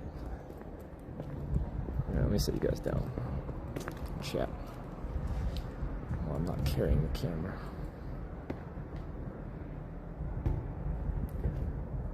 Wacky Wave Inflatable Arm Flailing 2-Man. I think it's the proper name. I just remember that from Family Guy. I want to look at a map. What was it?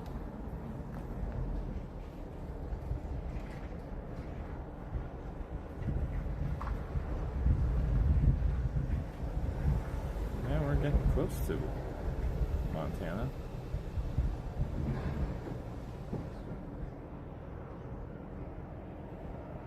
Oh, Great Falls way up there. That's a long way still from. He's got a long drive.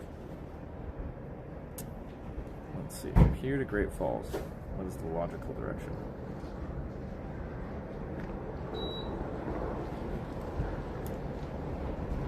It says.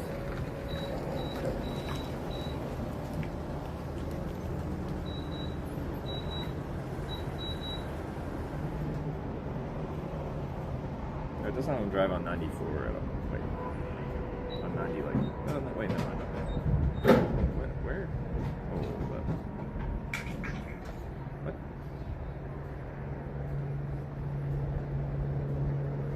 Why is it? Why isn't it? Oh, that's bikes. Okay, jeez. I'm like, why are we not on the interstate? Okay, there we go. Through Billings. And then up Route 3. Wow, he could be taking another. Oh yeah, I forgot, you guys don't have my mic on.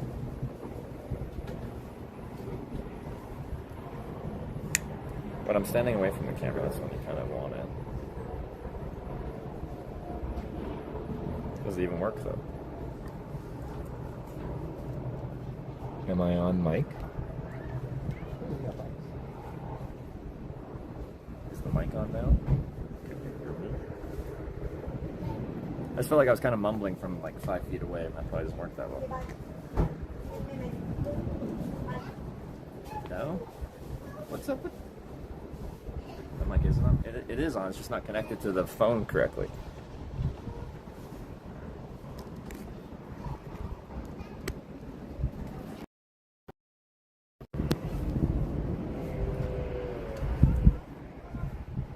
Now, are we on the mic?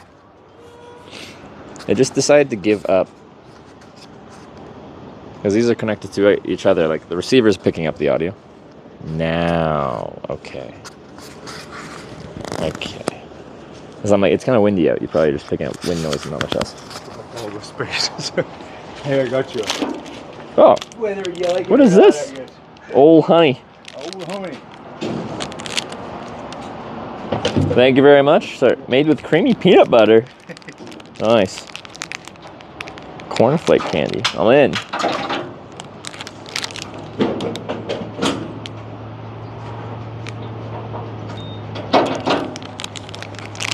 Looks like Cheerios.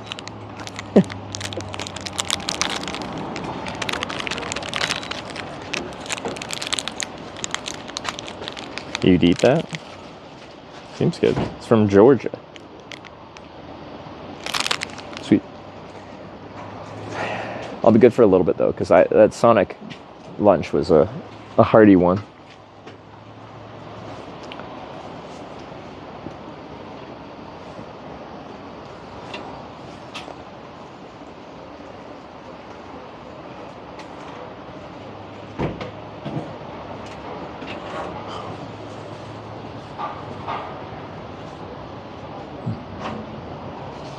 Wait, Sarah's here? Oh, hi, Sarah. Yeah, so when did you go to bed? Were you asleep by the time I messaged you? Or did you just not notice the message? As I ended my stream early and I'm like, maybe Sarah's still awake. And I tried, but you'd already gone to sleep, I guess. Sag.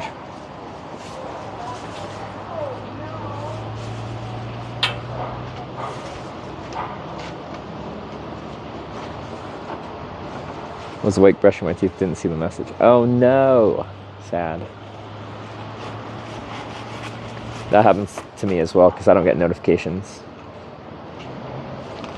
Will we be stopping Great Falls? I'm not going to Great Falls. I'm probably just going to Billings. Onto I-90.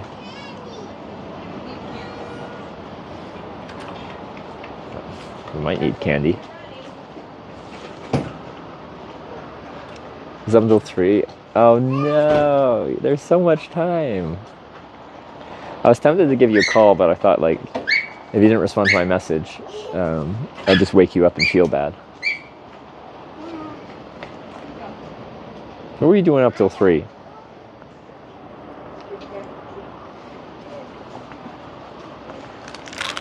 How hot is that? So much time, next time call me. Alright.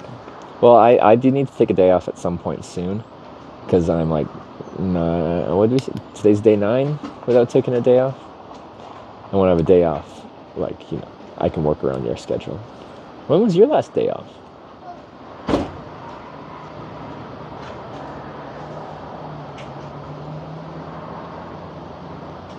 Oh, is Sarah? Brompton gifted a tier 1 sub to Sarah Bridgewater. Sarah Brompton. Thanks for the gifted sub. Sarah, welcome back. I subscribed to you myself. I think I bought like a 6-month prepaid package. On day 10, no day off so far. Well, that makes me feel wimpy, and maybe I shouldn't take a day off. If Sarah's done 10 days in a row of cycling, well, and tourism in London and stuff, and I should be able to handle more than 9 days.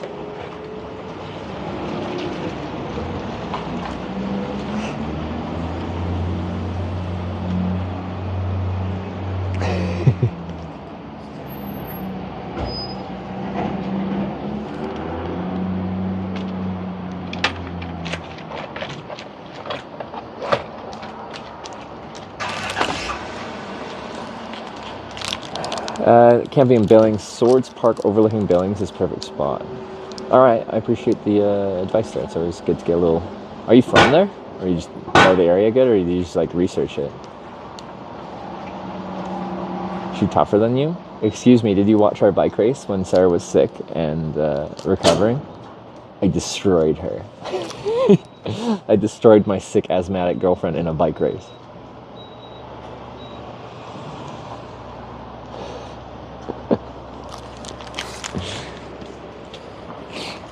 So, who's the strong one now? Families from there went hiking in the park last time I was there. Okay, so it's like elevated, overlooking the city? I'll have to try and remember that. Old humble Hitch. Some say I'm the most humble person in the world.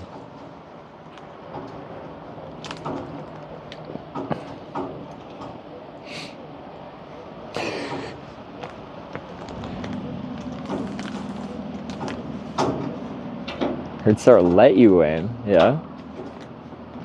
She's a tough lady. I agree. I'm very proud of Sarah. Team Progress, big win on this ride. It only takes 3 tries of getting out of Cheyenne to go in the right direction. We got into Cheyenne a couple days ago, and then you guys sent me back east. And that took a long time because that was our longest wait ever. 8.5 hours out of Pine Bluffs. And then I went back to Cheyenne again, and he sent me back east again. And then we went back into Cheyenne again, and that time he voted north, and this time we got a ride right to Montana. He raced on a Brompton. I did. It was me on a Brompton with all my gear versus Sarah on her touring bike with all her gear.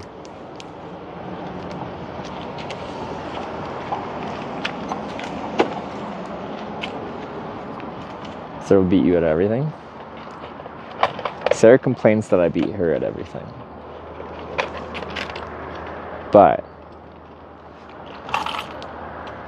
I'm training her.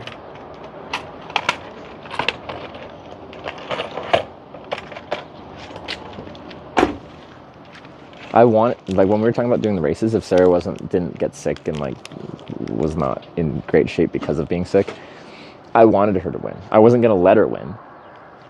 But like Sarah's in great cycling shape right now, and I wasn't on tour, and like I want her to beat me. But I wouldn't just let her win.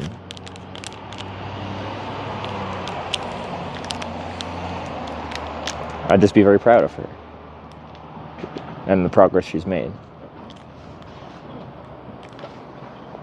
I'm not so proud that like I couldn't accept loss, but I just wouldn't let it happen. It's because he always cheats? I don't cheat. What are you talking about? I took the lead because Sarah made a wrong turn. And then I paced myself to try and wear her out because she was trying to catch up to me. And then she had an asthma attack.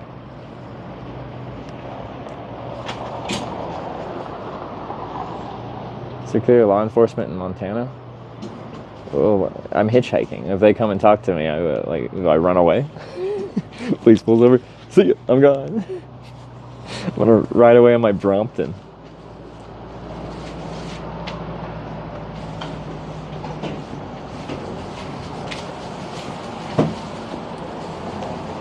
Which state's hitchhiking illegal? Just Nevada and Idaho. Well, and Delaware and New Jersey. But the ones relevant right now are Nevada and Idaho.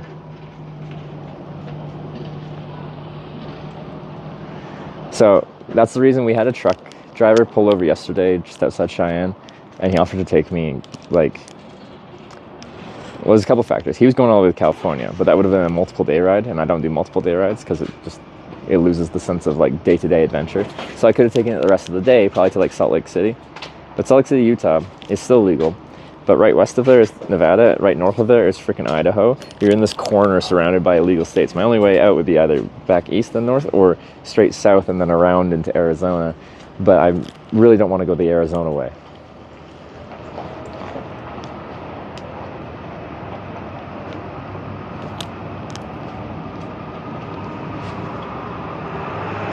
Anyway, the illegal hitchhiking states have caused the logistical complications in this trip.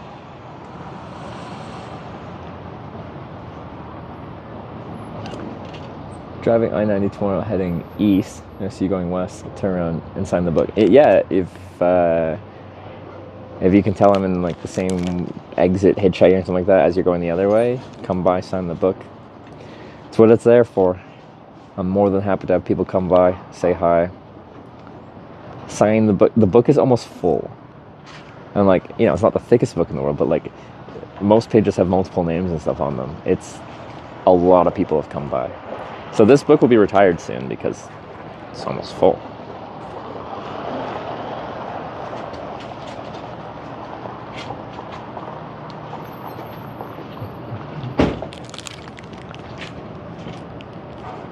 Time for a second book? Yeah, so when I retire the first book, the second book will, but like, it'll be nice because I'm always concerned I'm going to lose that, and there's like years of history on that. But once I retire it, like, then it'll be safe in my office as a little memento. Your driver signed the book? No, it's a viewer book. Although a driver book could be kind of cool.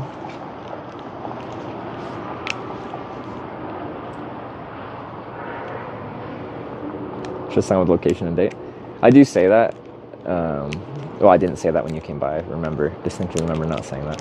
But yeah, because it's a little memento book, so if it has like their username or name and like location, date, and then whatever they want to say, then it sparks a memory. Because sometimes just the name, and especially just the name, is sometimes just like, where was that again? When was that again? Because there's no order to the book. People write in random spots at random times, so it's not like chronological. I'm gonna get my change. All right. You need the rest of it? I think I'm good. I hope I'm good. Iron bladder.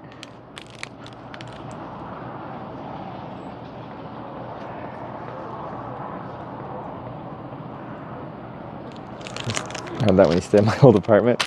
Yeah, I only got that when I started. It was on the U.S. bike tour when I was going from Key West, Florida to Raleigh, North Carolina. We had a viewer bring by a book when they came by to snipe. And then ever since then, it's come on most trips, not all trips. Scan the book, upload as an album. Unfortunately, I can't do that because a lot of people put their like full personal names. So it will have to be a personal memento because like even a full personal name, especially if they put their full post name, then their username is very personal identifiable information. Initially, the mentality was like, just put your screen name. So it can be like a username based book, not a real name, but there's a lot of real names in there. So it has to just be a personal memento. Because I'd love to share it with you. I just can't. Analysis of the book, like amounts and other stats. Yeah, no, I could like count out the number of names and stuff like that.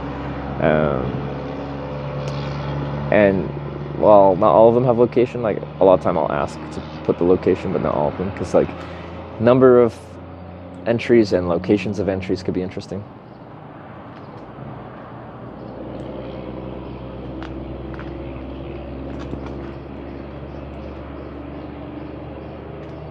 I think I put my full name in there and just told you my username. So I won't even know it's you. There's no your real name.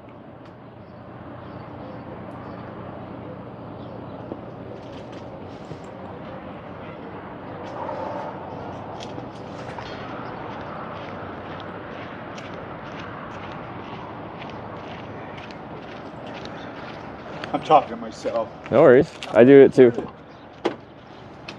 I don't know where I placed it, so it could be in my bag too, or in my... What's he looking for? It says Evolve. I didn't have it.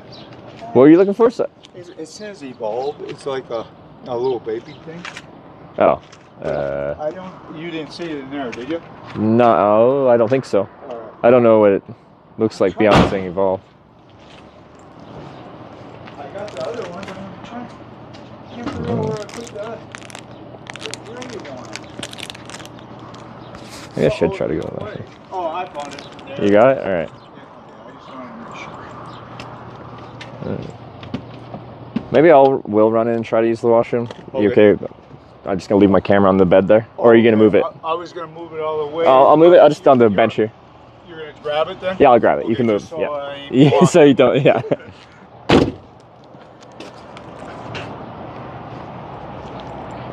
Let's put you guys on a bench.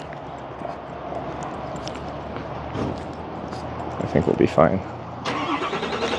Watch him just drive away with my stuff. I trust this guy. We have enough camaraderie.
with you? It's going that way anyway. Oh, shit. Not so bad up here. Down there, it was really bad, like Casper. Yeah, the town's been full of people from Alberta heading south. They said they got to get out of there. They can't. They'll die if they stay up there. Yeah.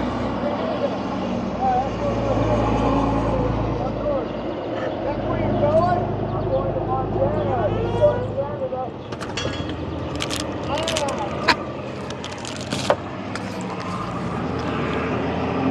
Better get a smoke mask somewhere between here and there. What's going on over there?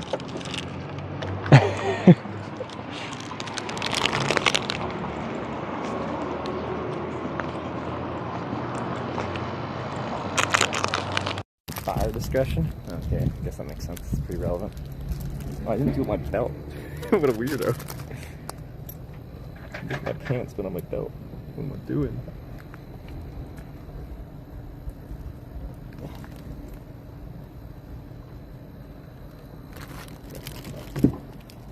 Wash your hands? I did wash my hands. That's something I didn't do with my belt. What's that?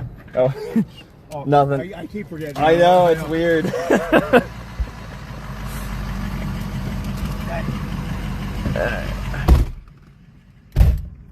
shut that.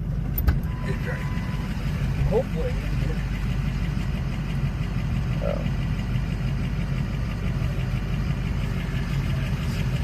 That guy over there that was in the wheelchair there. Yeah. He's saying, "Are you taking that smoke with you?" I'm like, "Well, I'm going north." He said, "Well, I guess, like you said, it was coming from Canada." Is that what you said? He said it, and I thought you said it too, but maybe you did. Well, I know there's some big fires in Canada, but there's also big fires in a few other places, so I don't know which this smoke is coming from. Yeah, and that's what he was saying, that somebody said, he talked to somebody that from Canada, and they said it's really smoky up farther north. Yeah, that's where we're going. Yeah, I said, I'm going to Montana, he's going to Canada. So whichever, you're going to actually Washington. Yeah. Alright. Yeah, I like that little old lady that was in there. She was nice. Yeah, Did you chat with her? And she telling me about her retirement, because she took it at 62, and I'm like, I'm almost there.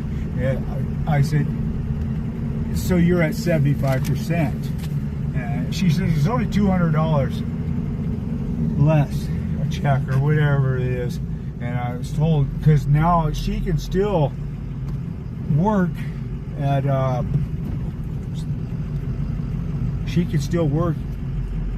and make at least $20,000 a year. Oh yeah, and still so get her. I said, yeah, well, her Social Security probably isn't even that per year, so that's what I would do. That's what I'm gonna do. You gotta stop there, buddy. It's only a two-way stop. And see, I need some actually brake fluid that goes into there. This thing is not shifting right. It's hydraulic. Oh yeah. Is it all the gears or just one in particular? Well, maybe it's just me. But it's second and third that are unhappy. Is that yours or mine? That's mine, yeah, that's mine. Jazzer, thank you. Oh, music? Did you say jazz? Oh no, a person with the username of Jazzer did the subscribey thing where I like make monetization kind of thing. Yeah. I was just thinking. I mean, if you want to turn it up or whatever you need. Oh no, I just have it on quiet, so I'm lightly alerted when it happens. Okay. Hope it doesn't bother you. No, it doesn't. That's just I'm trying to, because one time I had my Bluetooth box or whatever in the back. I got a little JBL, and I kept on hearing all this Spanish. Yeah. somebody talking in Spanish. And I couldn't figure it out. And here it was, my Bluetooth, somebody not hacked into it, but it was playing off of theirs. Oh, and yeah. I could hear them talking. And I could never get mine to talk on it. I don't know, maybe it was just me. I don't know. Well, all the truck drivers wear like the Bluetooth headsets. Well, not all, but and they like talk on the phone all day. And they're like, because you can't get them on the CBs. Half of them don't. Most don't have them plugged in anymore. Yeah, like, they don't. I mean, I got a scanner on here. I can listen to the police around here. You know, I better check my. Anybody probably get chewed up. Okay.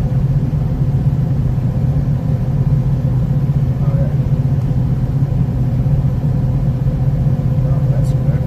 How is it? I don't know. It's 501. Oh, okay. Going. For about a year now, man. I get my life from old, man. I just want to let you know, dude. I don't know what.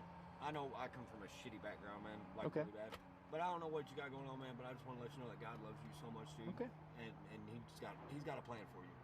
So whatever you might be going through, just bro, trust him more. Okay. And everything's gonna work out. Hey, I appreciate that. I don't know what you got going on. I know you're on foot, so you know what I mean.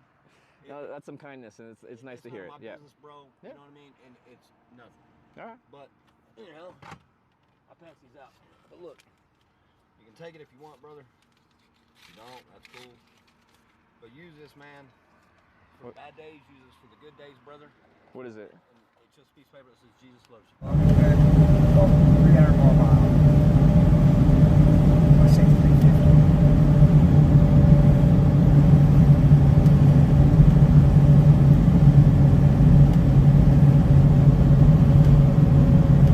No, I'm not supposed to be doing this, but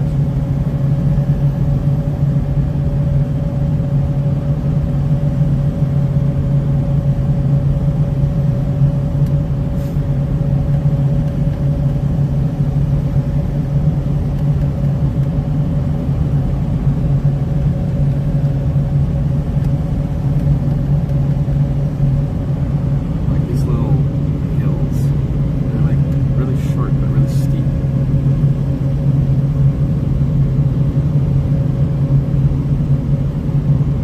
Looks like someone has like a huge house in there or something.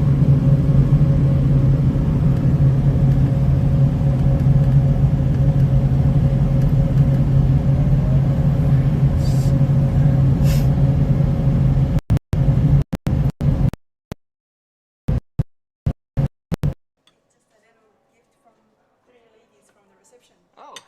Happy birthday. Oh, thank you so much. Yeah. Gorgeous breakfast, yeah? Yeah. Yeah, this is just a little card. Hey, thank you so much. Oh, this truck is gonna roll coal on me. Probably.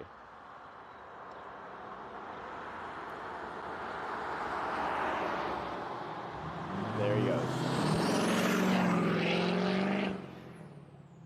There he goes.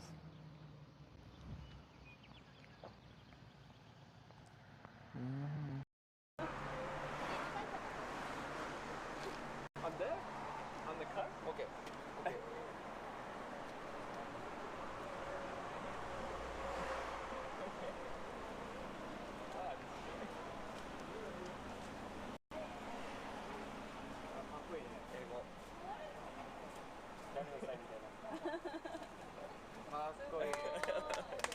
I can find my glasses. And these are my work glasses, my, what do you call them? Safety glasses. Yeah. Prescription. But I can't find my other. Sometimes I drink too much. I'm sure they're around here. But they were broke too. I tend to break everything too. Well, with all that, you don't want it. I go through phones. Oh yeah, no, I go through my tech. Throwaway with them straight tops. Yeah.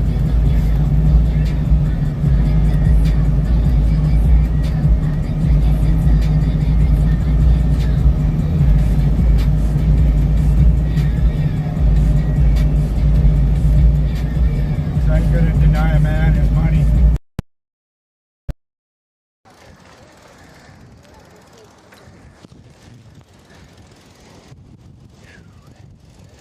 Easy, right?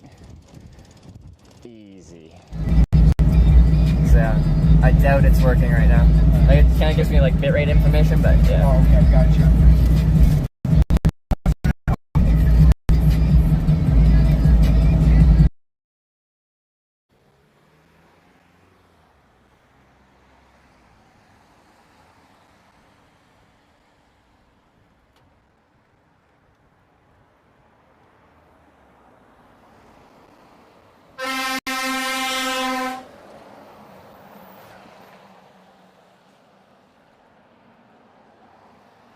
That guy shouldn't be driving. Somewhere else. And then continue on that. That's great.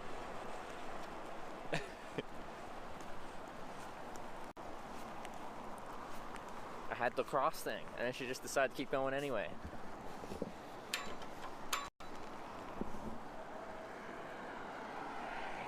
I don't remember what I was talking about because I almost got hit by a lady driver.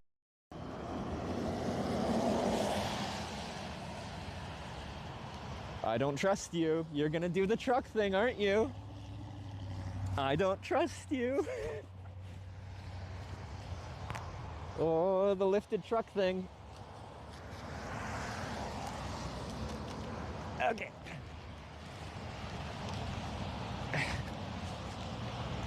Lifted trucks like to stop and then drive away.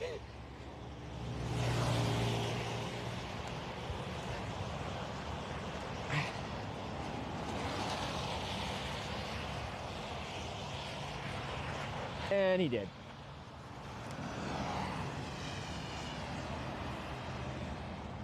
I knew it.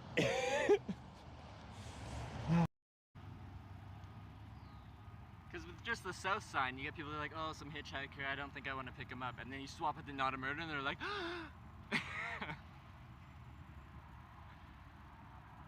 what's the sign say? South, not a murderer. South, not a murderer. We're doing sign flips.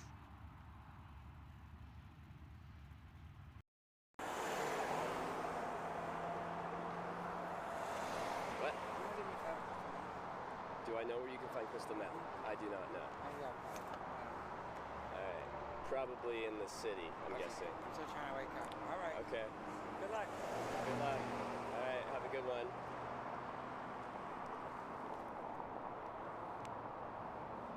Welcome to California, guys.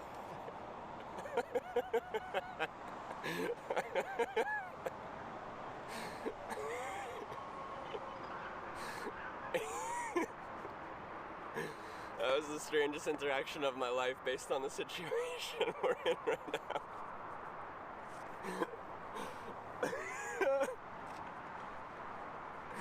What? I'm surprised that I latched onto it as hard as I did. Fiji is the bus. Fiji is the bus. No. Fiji is the... Lavando kadibi bus, yeah? Bus. In Fiji. What is? Bus. Bussy. Fiji is the bussy. Yeah. In Fiji is the bus. Yeah. Fiji is the... Because in Fiji is the... Lachi-lachi. Lachi-lachi.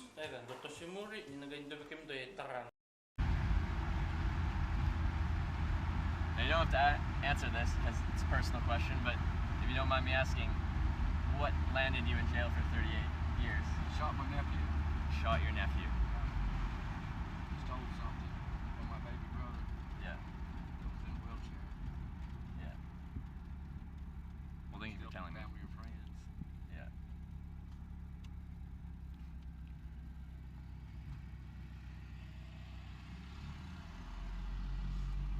Well, you certainly paid the price for that. 38 years.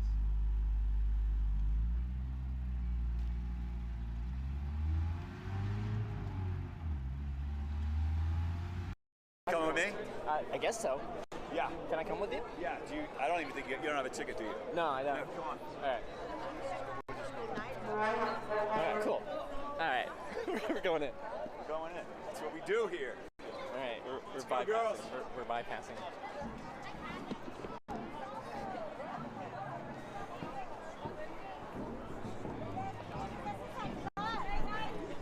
How you guys doing? I'm Peter. I'm the owner. Okay. Great. Thank you. Alrighty. Welcome. This is it. Here we go. This is it. Oh, here we go. It's very exciting. Oh, all right. All right. We just ducked under and passed the whole security and everything. All right, cool. Well, you've got about like 10, 15 minutes. Okay, do I have to be anywhere? Yes. Tell me where to be. Well, I'll probably explore right until then, but yeah, why don't you go explore?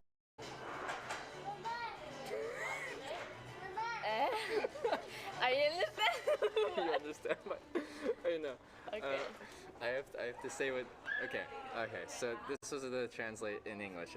There's also people in chat that translate things. Yeah, I'm supposed to say directly. Directly. It I heard that as rectally, which is something very different. It's supposed to be directly from Spanish, but it was rectally from Spanish. No words.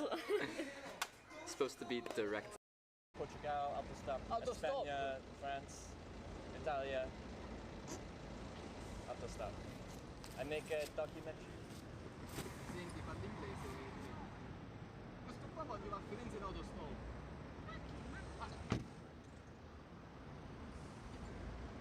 I make a documentary film.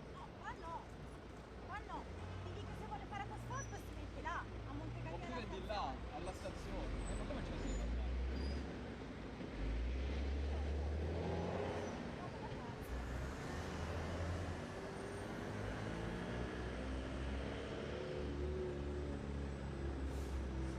Cosa fa qui? Milano Domenico, questo ci sta anche riprendendo, quella cosa. Stop al video! Stop the video. I make a documentary. Okay, we're going. All right, here we go. We're going! I'll just stand up straight. Oh. Here we go! Woo! We're going 12 miles an hour. We're going real fast. No, 12 kilometers, sorry. We're just rip roaring along. But almost heaven, West Virginia, Blue Ridge Mountain, Shenandoah River, golden, older than the trees, younger than the mountains, rolling like breeze. Country roads, take me home to the place where I belong, West Virginia, Mountain Mama, take me home, country roads. I'm going flat out, I can't go any quicker. This is as fast as we can go? Yeah. We're almost going as fast as the bus. Like, that's a reflection on me, I feel, and like, that's like the biggest thing for me. If someone goes out of the way to pick me up, they're doing something so kind for me, and then the thing I'm doing just has them like just be so toxic to them. That is the absolute worst thing. I hate that. That's probably the thing I've hated most about the stream is when I'm like driving and then you get like several people like saying something about someone that's doing something really kind for me. Yeah. That's probably been my least favorite thing about streaming.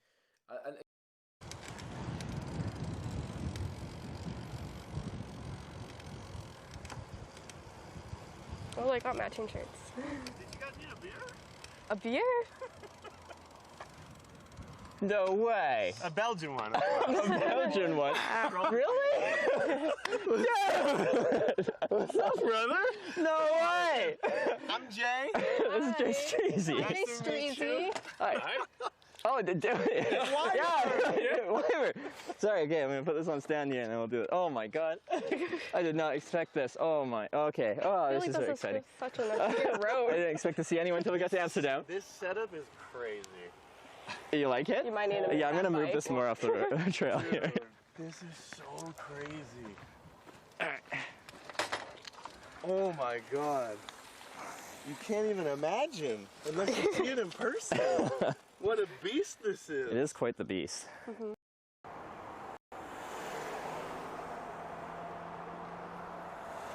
What?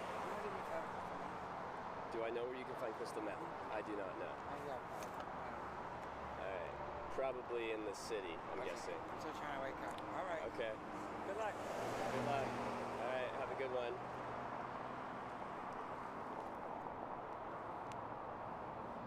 Welcome to California. So, our order is Corning, New York, here. Corning, Ohio. Corning, Arkansas. Corning, Minnesota. Corning, Iowa. Corning, Missouri. Corning, Kansas. And then we jump from Kansas to Corning, California. So, like, geographically, we don't even make it to the halfway point, it looks like, of America, to go from, we do 7 by the time we get to Kansas, and then we've got no man's land, no Cornings from Kansas to California. Same with Vodafone. Yeah. The network just crashed, Oh, yeah. and it was bad. No. I have Ooh. I have problems also.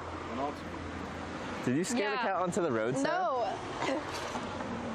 So did you almost kill a cat? No. Oh my god. Sarah, I think you almost killed a cat. Trevor, coming from a fully paralyzed guy, I would never be able to go there. Thank you for sharing this natural beauty. Thanks for coming along with me.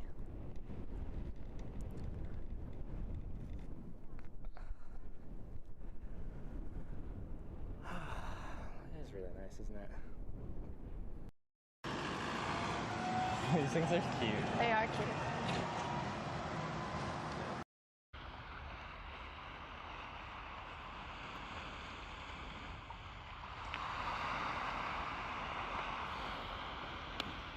That's the Pacific Ocean to the Atlantic Ocean straight across Canada.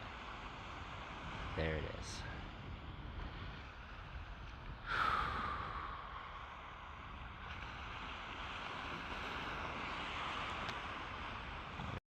Oh, you're going that way. Okay, I'm going this way. Dangerous. Yeah. It's a throttle. Oh, yeah. Oh, yes.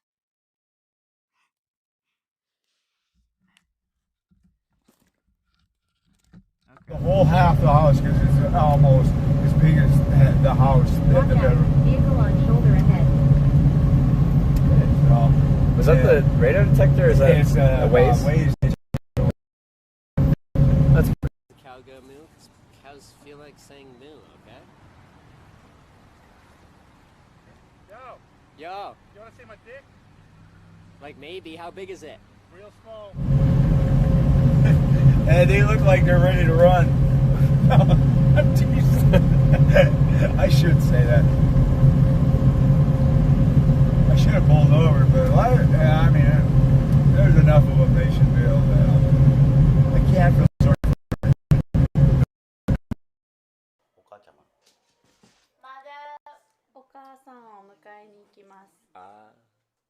I will pick you up with my mother. So you said they're trying to take your guns because they don't want you to be able to overthrow the government, but you just said that's why there's conspiracy. But if they make guns illegal, people would still have guns just like they have When them some here. dude goes in a school and starts shooting at all the kids, Yeah. it's proven. Crisis act. Some of them are, or some of them aren't. But the company, the guy, I was really surprised that they were shingling this house next door to me when I lived in Great Falls there. And they were all Mexicans, and it was like Torres or whatever, roofing. And they're doing it the coldest part of the time of the year, and I'm like, kind of cold, ain't it? And he's like, he kind of first started speaking Spanish, and then he's like, oh, it ain't not too bad. I'm not frio. And he's like, yeah, frio. But then he's like, they got it done quick, and I was surprised at how, especially as cold as it was. But you know, they're laying the tar paper, and I'm like,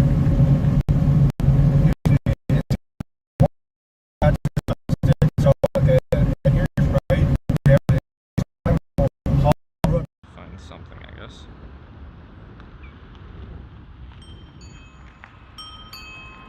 How you doing? Hey, you look like a touring cyclist. I am a touring cyclist. And can we help you in any way? Oh, I appreciate that. I'm looking for a place to eat where I can have a beer to finish the day. Beer is tough. Is beer tough? In this town it is tough. Is it? Yeah. I didn't know that. Called Althea, and Mike Tyson has a really bad list. Yeah. Let me just break it down for you in case you aren't following. Oh wait, I seen someone knows about what's going on there. So what's your Twitch's name? It's Hitch. I thought I had a pen. I want to write it down. So I'll tell it to you again when you got a pen on you. yeah, we have so many all over in here. So like normally I don't have this much space. I just have like a backpack. Yeah. So now I'm just like acquiring shit, all sorts of stuff. Like one of my homies just gave me like a bucket full of bones the other day. A bucket full of bones? I'll tell you here, have you ever heard of a thing called dogging? Dogging, what's that? Dogging means you pull up in a car park and then you give it the old signal to each other. Yeah. And they come over and you suck their dick, or the bird opens their legs up and you shag it. Up here, look, see all these cars parked here? Yeah. If you see any cars, there ain't no cars there. There's no cars right there. Well, usually it's full up. That's a dogging spot? They're all in there dogging. Oh, yeah. Ask them to know about dogging. They bring up dogging all the time. Dogging, man. They're up there dogging. They take their wives and all that, and she just puts her ass out the window all shaking. Unbelievable. Montana, they got them all over the place. And now I know in Nevada over there in Vegas and that, they don't do it. That I know of. I mean, there ain't no water, so they couldn't. Flash flood, yeah, I suppose. But it's just a cheap way to build a. You don't have a foundation; you just have a pad. So, like, just a concrete pad and they put the house a on flat top? bed, and they fucking frame it on there. It's just like you build a garage, you know? Yeah. They do some shitty ass work down there too. I guess they kicked this one. It's a big housing, whatever you want to call it, because they got a housing, not authority, but homeowners association. Yeah. HOA, yeah. You can't work on your cars on the out. You got to be on your pad or your stuff like that. And I understand that because a lot of them they'll get it, and you can't rent them out. You have to live in them because what happens is then they get it's called Section 8 in there. Then you get all this low income in there, and then you end up having a lot of domestic abuse, and the place just gets trashed out.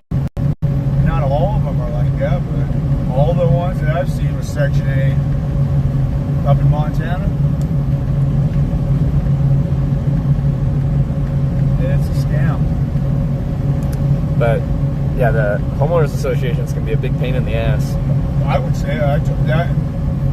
It was my niece and my sister coming over and telling me, "You can't be working out here on this." And I'm like, "What? She'll get in trouble." Anyways, I said something to her. She just don't listen to them. They got to give me a letter first, you know. And that's what I said. When I moved down there, women are nothing but drama, you know. And all I have is drama in my life. Well, half of them want me down there, other up here, they don't care. They want me living up here, all of it. Well, I got myself a girl that's like the least dramatic person ever. Yeah, that's cool. Well, obviously, she's cool with it because the one I got up here, I met her on Facebook dating. Yeah. Okay. She lived in Pocatello, Idaho. Yeah. Okay. Well, I really enjoyed her, talking with her and everything on the phone, all that. And as soon as we had sex, okay, all this, now it's like, and when I leave, she starts crying. Okay, she's in love with me, and I love her, but she's making my life hell every time I leave. I'm like, you you can't come with me because I can't afford to have you, and you're not working, and things cost money, So, but it's like, it's constantly, I love you, shut up. I'm like, oh my God, I'm leaving, I'm taking everything, I don't know, she's a nut. So, yeah, I got none of that drama in my life. Because, like, my girlfriend, when I met her, she worked at a hospital, and I was doing my travel stuff. And during the pandemic, I started doing bike touring, and she told me she wanted to come on a trip one day, and I'm like, yeah, for sure. But she wasn't comfortable riding her own bicycle on a bike tour. So she told me as a joke that I should second seat. Yeah, I should get a tandem bike. And you did. And I took that seriously. I did buy a tandem bike, and we rode through Europe for like 3 months, a couple years back.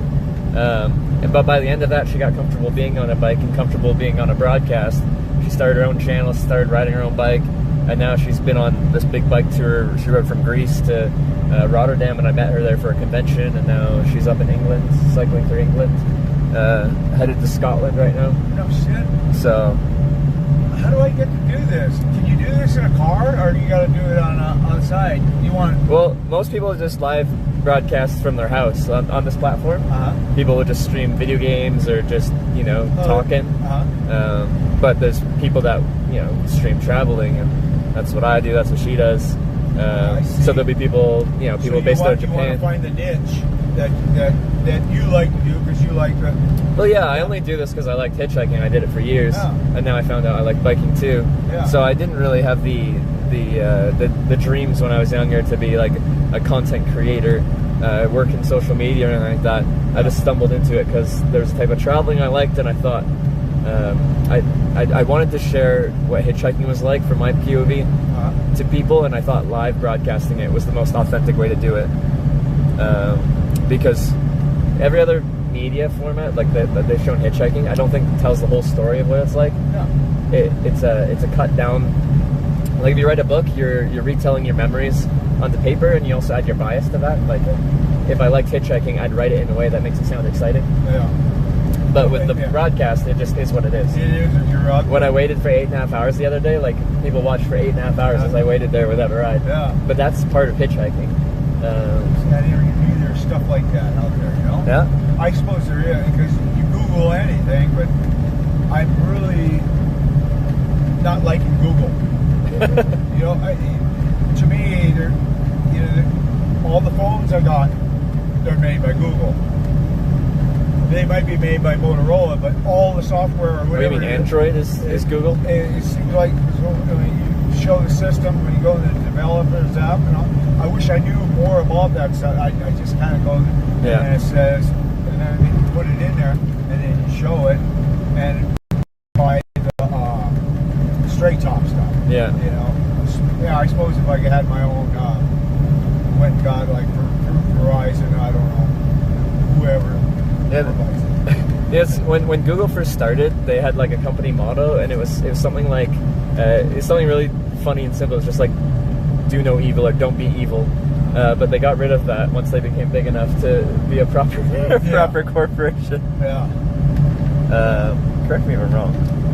It's like Apple, they wouldn't give them the there was no back door to get in to them phones or whatever. Well, the feds finally found, and them people, what they did down there, that mass shooting down there, and they just wanted the phone. I'm like, kudos to them. I mean, I don't believe if you want something, get into it. Don't come to us to ruin our whole image because that's the whole thing. Is they're supposed to be unbreakable. I don't believe that to get in. I don't know. It's like all the stuff that they got for, like, okay, the internet that was created for the military. I guess to send emails or whatever it is what I was told. I don't know the whole. So, what was it? It was Clinton's vice president that was the one that let it go. Or however they released it. Yes, I don't like to sit there and quote something when I don't know the whole, or just bits and pieces that I heard about it. Which is good, because some people speak very confidently about something that they don't. Yeah. I know that. I know guys that are like, my brother's very good at that, and I'm like, then I'll check, and I'm like, and my niece is like, I'm pretty sure it's not that. Oh yeah, and then I show it to him. I'm like, oh, see, it's right here, and he's like, no, that's wrong. Okay. But yeah, so.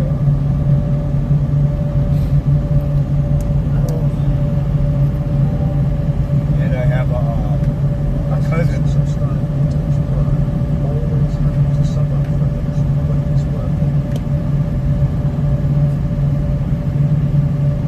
What was that? Oh, I said I have a cousin that was in computer science. Oh yeah. And I thought, she's basically up above the developers and all them, or whatever she tells them. But I'm like, hey man, what do I got to do to basically, keep from them, anybody tracking me besides, these cookies or whatever. I still don't understand that, cookies, because they're the ones selling all our data or whatever it is, right? What's that like?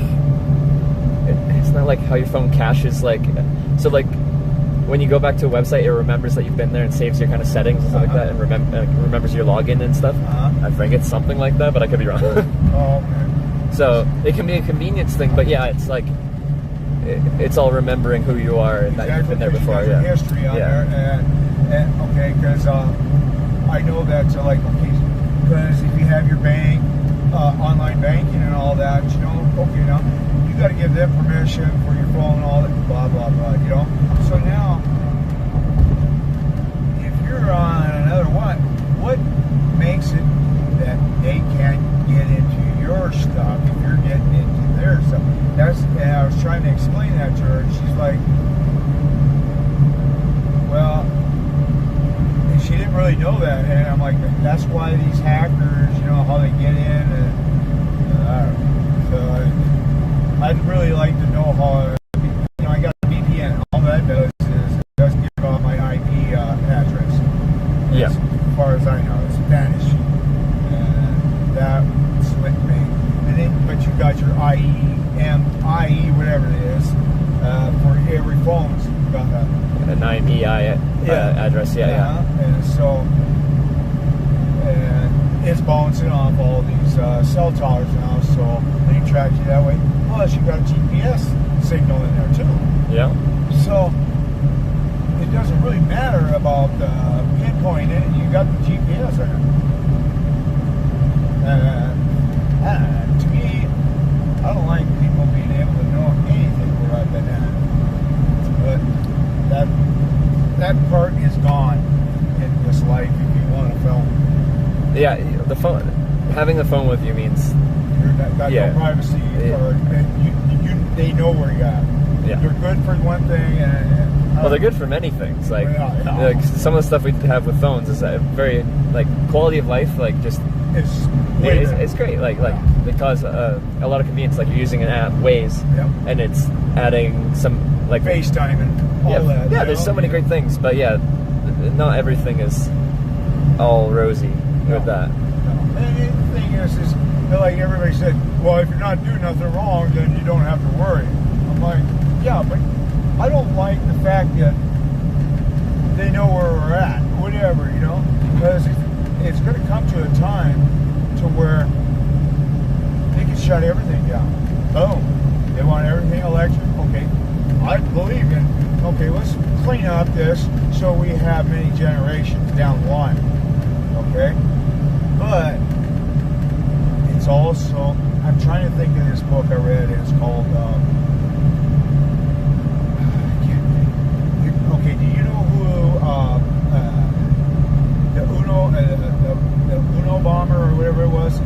Unabomber? No, what was it? Tednitsky, or I can't remember. Someone who watches this is going to know. They'll tell me. Yeah. And he was caught up in Lincoln, Montana. Okay. He says everything's going to be controlled by the machines. The machines is basically the industry and the artificial insemination, or not artificial insemination, artificial intelligence. Yeah. And stuff like that. And the guy from the electric cars, some cars, Teslas. Yeah. Elon Musk. Elon Musk kind of commented on him. He said, Ted Kaczynski has a very valid point. You know, because pretty soon, you ever see Terminator? I just showed my girlfriend Terminator 2 a couple weeks ago. Yeah, she'd never seen it before, so. I love the first one. Yeah. But I mean, I love, I think I only watched 3 of them. They got a bunch of them. But you know, when you think about it, I mean, you say Google and that thing will open up and it listens to you, so. But yeah, we are very reliant on our technology now. Like, I don't know if you saw, like, a week ago or something, a company, CrowdStrike, like, pushed an update for an antivirus thing that turned a lot of Windows computers off. And that caused, like, flights to cancel worldwide, and it caused a bunch of the world to pretty much just shut down because a lot of computers run on that software. Yeah. And they pushed an automatic update, and it caused all those computers to crash. Oh, wow. And, like, yeah, if Windows computers crash, then apparently that causes the entire airline industry and a bunch of other things to just break down. But you remember the Y2K? Oh, yeah, but then nothing happened. Nothing happened. But I mean, that's interesting because, okay, when Windows stuff crashed, okay. Remember when Gates was going around and, you know, he's trying to push the COVID vaccine. It's sharper than I thought it was. But, okay. You know what that means? No. You want a gift of a horse. Yeah. Don't look if it has good or bad teeth. It's a free horse.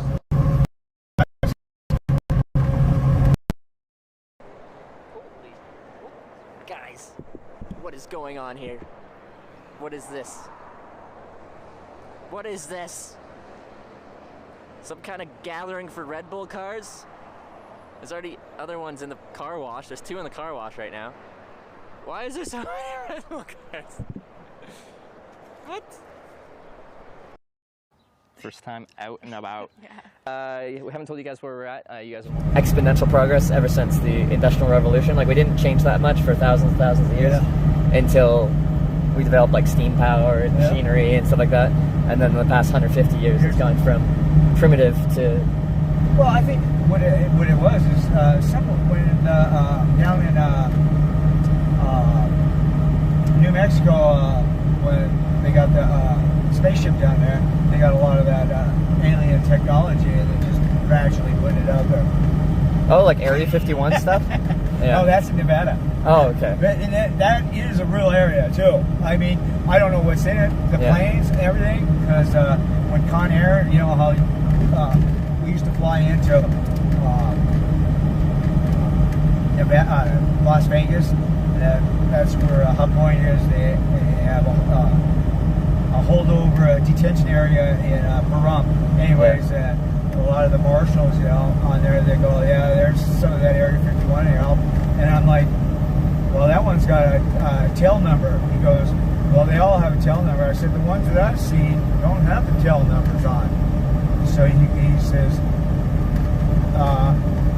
that was misquoted because it was on History Channel? You ever watched Ancient Aliens? I never watched it. There's just this meme on the internet of one of the guys from Ancient Aliens with crazy hair, and he's just like aliens. That's what I know about Ancient Aliens. It's just a meme. I mean.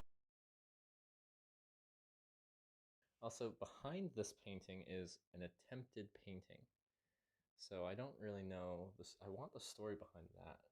Oh God, that is actually. Can I see what? Okay. I don't want to like do anything too weird here, but I'm very curious. This is just held on my string.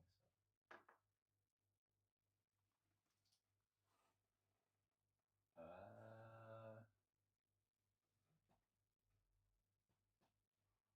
I feel like that might be a murder scene as well.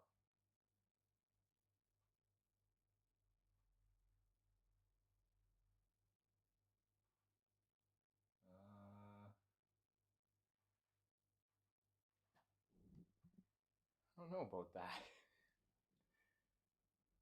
What's going on here? Que tiene que poner así morritos.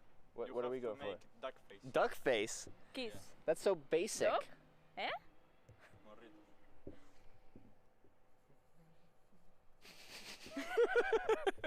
A ver. Someone clip that, please.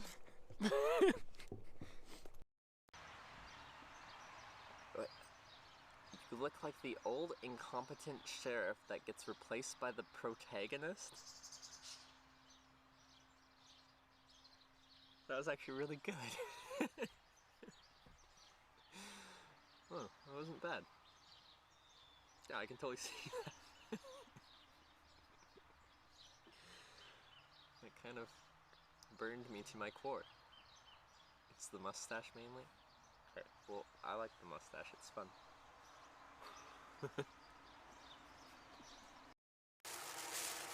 You know, like Einstein, all them guys, because their intelligence had some form of knowledge. But yeah, in some way, you know how I was picked up by an alien, you know, and put on the ground. You know, there's a lot of people that say that. I mean, okay, how many of them had any mental illnesses? I don't know, but is it possible? Anything's possible. You know, back in I don't know. I'm just like. Because I've been picked up by people that have said they've been abducted by aliens. Did you believe them? Okay, well, like the ones I'm remembering, it was two guys, and they both said they'd been abducted by aliens. One had been abducted one time, and apparently the aliens fixed his knee for him, which is nice of them. And the other guy had been abducted like 7 times. Oh yeah. But like, curiously, when they did leak out when they were abducted, they might have been on LSD. And I'm like, is there any correlation between being high on a hallucinogenic drug and being abducted by aliens? Because I think there might be some correlation. Watch me. I have to see how this is. I didn't really care for the Cheerio looking thing in the middle. I seen the honey and the peanut butter. How is it? It's good? Definitely have to drink some. But it ain't bad. Yeah. Oh, like it's kind of dry? Like you mean like? Maybe it's just me, but no, it ain't dry. It's actually not too bad. I'm going to have to try it in a minute here. But what I was taught about peanut butter, you know, it's a protein. Yeah. But a lot of it is a wasted protein because it gets, I shouldn't say wasted, how did that guy explain it to me? It gets stuck in your fatty tissues or some shit like that. Watch out, have it recorded ahead. Let's see if it's accurate.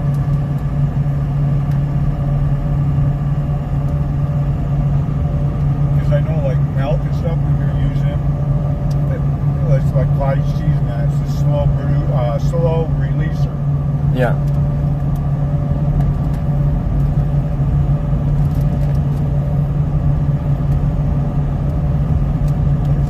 There's a hazard in here. Must have went by.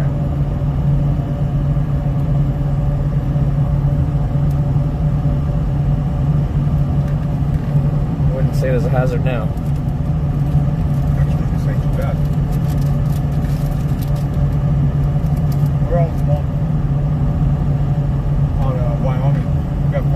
miles left. Oh, that was close. Okay. Oh yeah, because we haven't went by Sheridan yet. Yeah. That's a smaller town, you said? Yeah, it's about the size of just probably a little bit bigger than I mean a little bit smaller than Casper. Okay. But it's you know, you still got you got the Teton fronts or whatever they call them here. Yeah. So you got a little bit. It's more of a tourist. Yeah. It's a pretty little. Alright, so here we are at the very end of our journey. There is no more north you can go by. Like,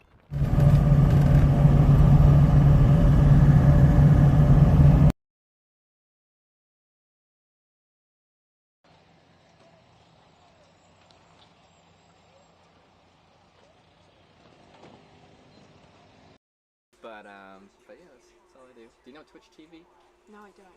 It's a live broadcasting website, so it'd be like YouTube, but everything is live broadcasting. Oh, Twitch TV. Yeah. So if you go to Twitch and you look up Hitch, my Hitch? channel's just Hitch, you can find the stream and I will check you out, dude. This is cool. I love it. Thank you.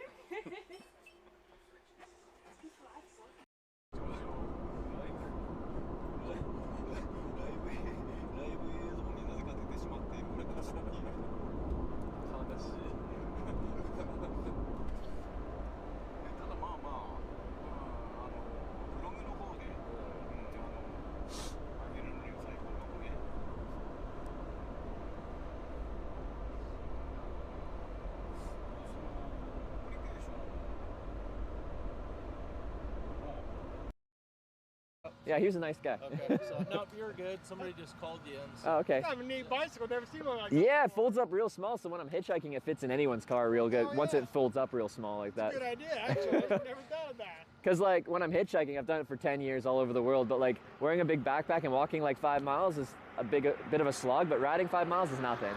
So like, yeah. So we got a place to stay for the evening? Just trying to... No, I haven't planned it out yet, but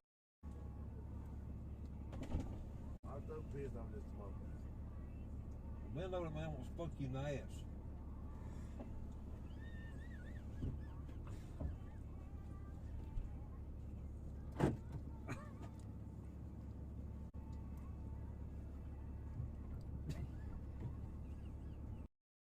I'd be watching. Like nobody's gonna see my thumb. yeah, you gotta have a prominent thumb. No, Ooh, I'm sorry. yeah, I'm sorry. there's a turtle. Should we move it? I'm sorry. You can flip me off all you want. I'm not running over a turtle. Yes, we should move it. All right, we're gonna move a turtle. Mad at me? No, you're good. Make some extra Do you want me to move it or you want to move it? It's You not got a it? snapper. I'm not hitting the turtle. No, I agree.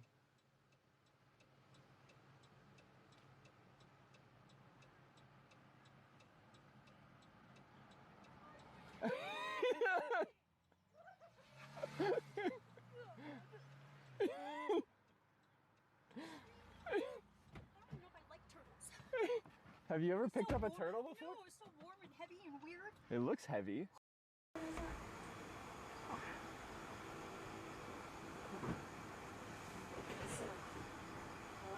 Hey. Wonderful.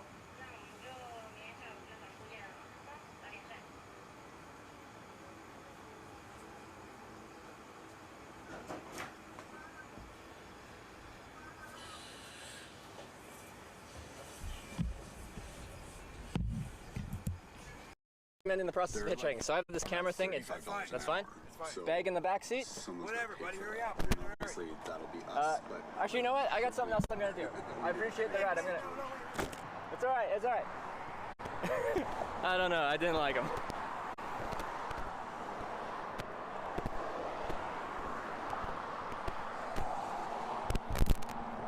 Let's see. It's all right.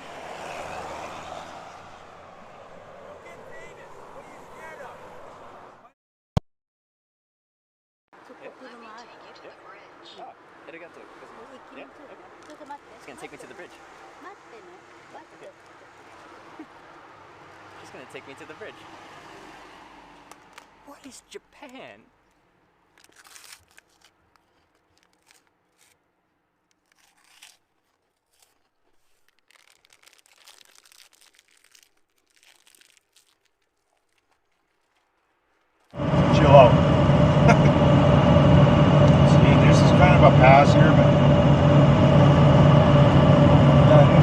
is. This is a pass. Yep. You're right. Because you can look them up on Wyoming too and Montana. Yeah.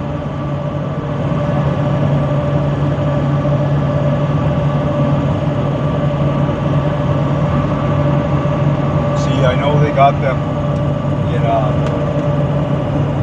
certain areas. I-15 is really when the DEA wanted automatic license plate readers on the interstate there, and Utah said no. I think they went ahead and did it anyways because they're looking for the most common one that is constantly going. Well, what if you live or whatever in that area and you're constantly going by there? I'm sure they can tell by that, but they're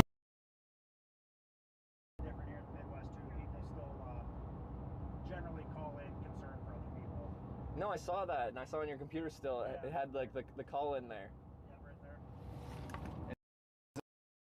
On there, is it possible if I could show what the call was? They're not allowed to have it in there.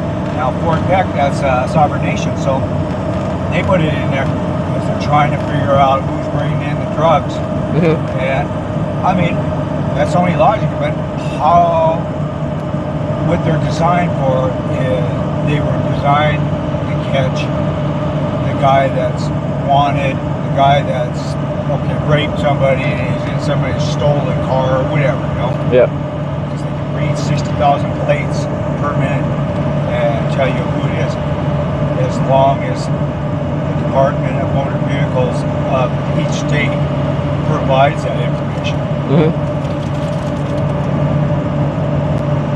So it's bullshit. They got all that information anyway.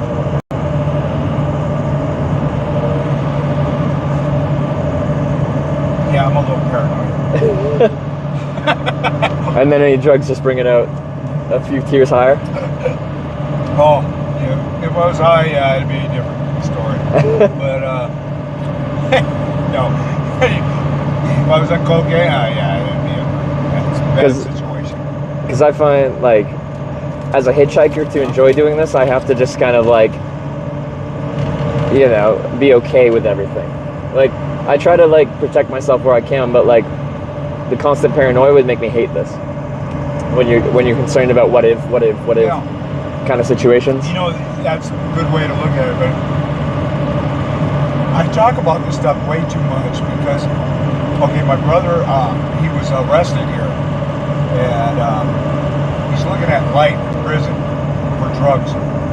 Right now? Yeah. Yeah. And it's you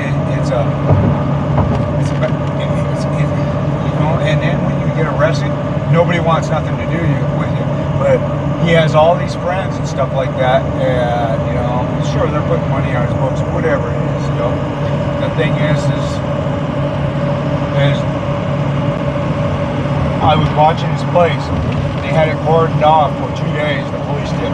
Yeah. They left all his shit just out there, and I knew they were gonna do that. That's just how they are.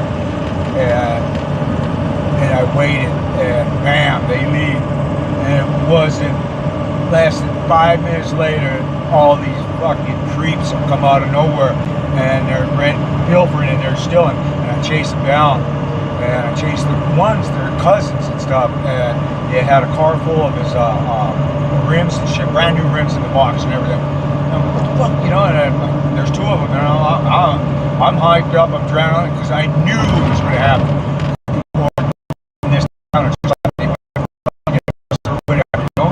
A friend of mine, his neighbor had to get a ride in the ambulance, so the ambulance there. By the time he got back, they cleaned his house out. It's, you know, this guy was you know, he's a veteran, was in the war, everything, and drugs have really made it bad. But I mean, anyways. So somebody called the police, and they're like trying to want to know my name. Like, what do you need to know my name for? They go, well, this is an investigation. So who's stealing? I'm like, check this out. This is where my brother lives. You guys act like you don't know what's going on, and you know what? I don't think they did know because it was a sealed thing. It's still sealed. And anyway, so they they let me put all this away, and the daughter there now, she's just a piece of shit. But, she's selling everything out of that house and everything. And so I don't know what's going on.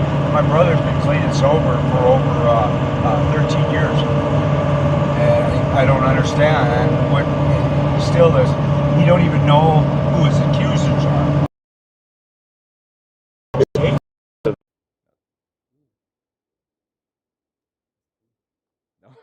I'm sorry. No. No. Okay. Ciao. Ciao.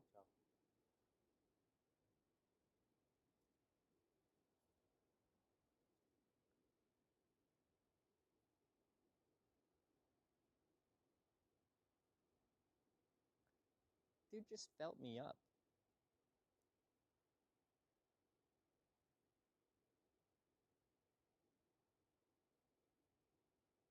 I was being propositioned, yeah. That's not how you proposition someone.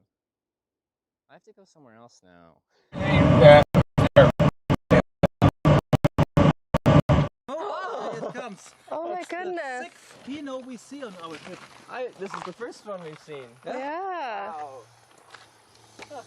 Yeah. Where do you come from? Canada. Which I don't understand. And they took his motorcycles. He had 2 brand new motorcycles.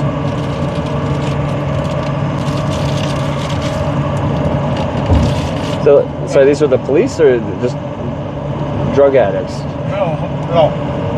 The police took all the big stuff. Oh, okay. They weren't leaving nothing there for the somebody to steal. Because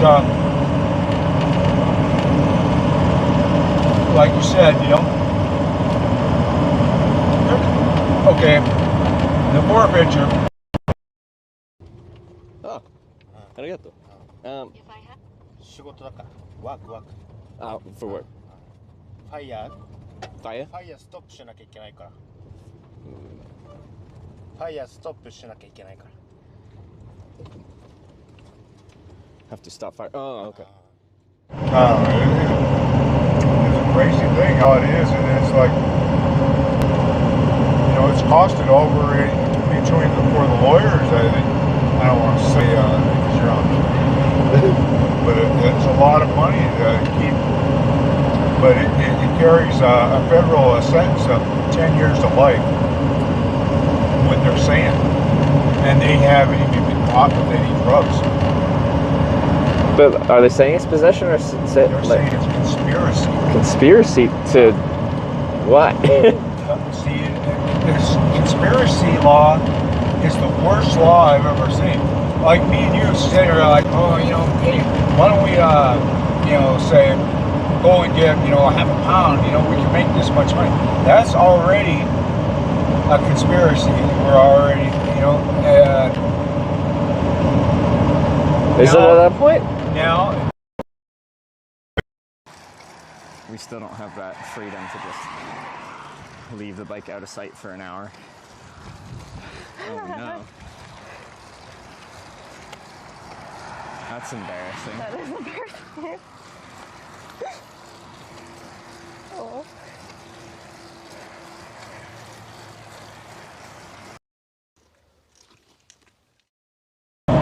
I got all I did was rent that trailer. Yeah. They had people, I don't even know who they were, that said I was selling them user amount of drugs. And it was all white. I'm like, what the fuck? Who is this? I don't know who this is. I'm telling my lawyer, he's like, you don't know these people? I'm like, no. Well, you know, you don't know what's in the grand jury then. And I'm like, what's that? Well, they're the people that voted to indict you. I said, so who went to the grand jury? Well, I don't know that. I said, well, what kind of lawyer are you, man? How do I get these grand jury transcripts and stuff to see who it is, you know? It's a really a bullshit system.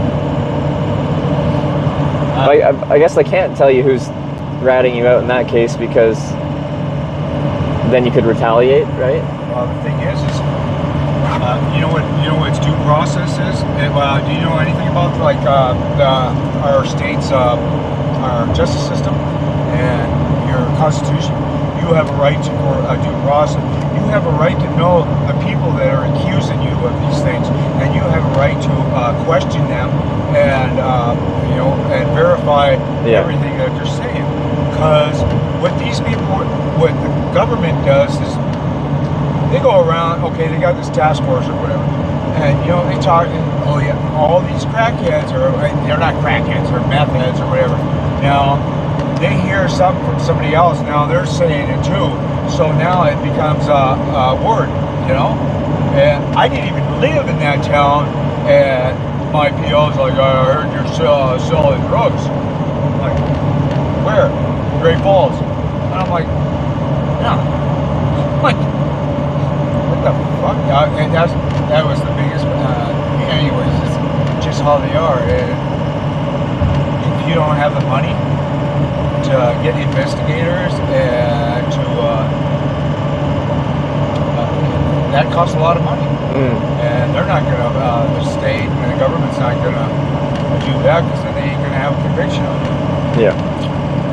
I don't know, so a lot of money being spent just to find out and see what they, and that's what and now they got this, it's called the Rule 5. It's a local rule. So they can implement a seal. They don't have to give any of that paperwork to my brother or his wife. That he has to be shown it by his PO, by his lawyer. Well, a lawyer ain't going to sit there with 10,000 pages of stuff and going through it with them. That's a lot of hours.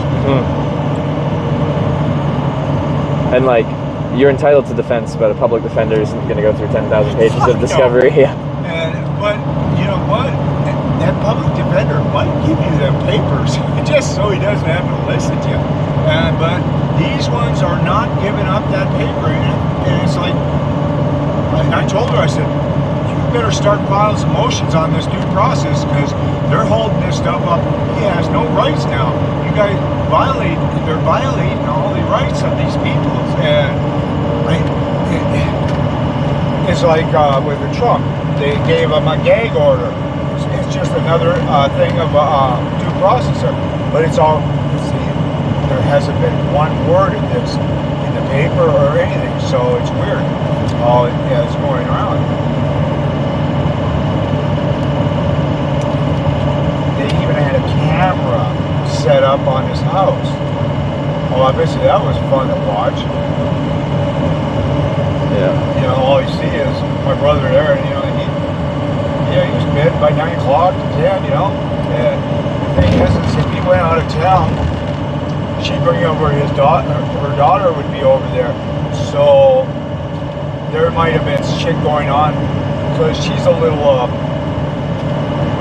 I think she's strung out on that fentanyl too and stuff. You know, I'm just guessing. I don't know, but I'm almost 100% sure. And, so it's kind of I don't know.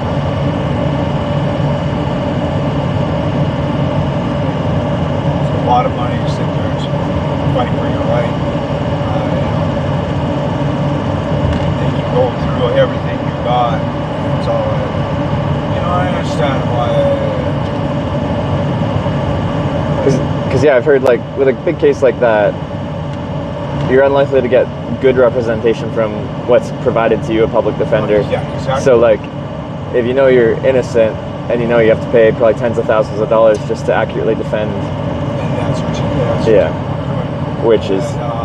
Because the problem is our criminal history. It's like might be like I can tell you, I get pulled over, they're gonna search you.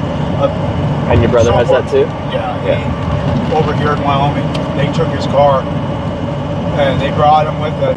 They tore his car up, but they put everything back. And he says, I told you I just bought this. I'm sure whoever had it before, they might have did drugs in there. I don't know, but I'm refusing the search. So I don't know. Well, the dog hit on it, so we're gonna have to impound this. They didn't give a fuck. They took it, got took him with it. They tore it down, but it wasn't like the first time he was up here. They took his Tahoe, towed it all the way. They let him go, and they gave him a ride in town. But only if they would consent to them search them, you know, their physicals before they got in the car.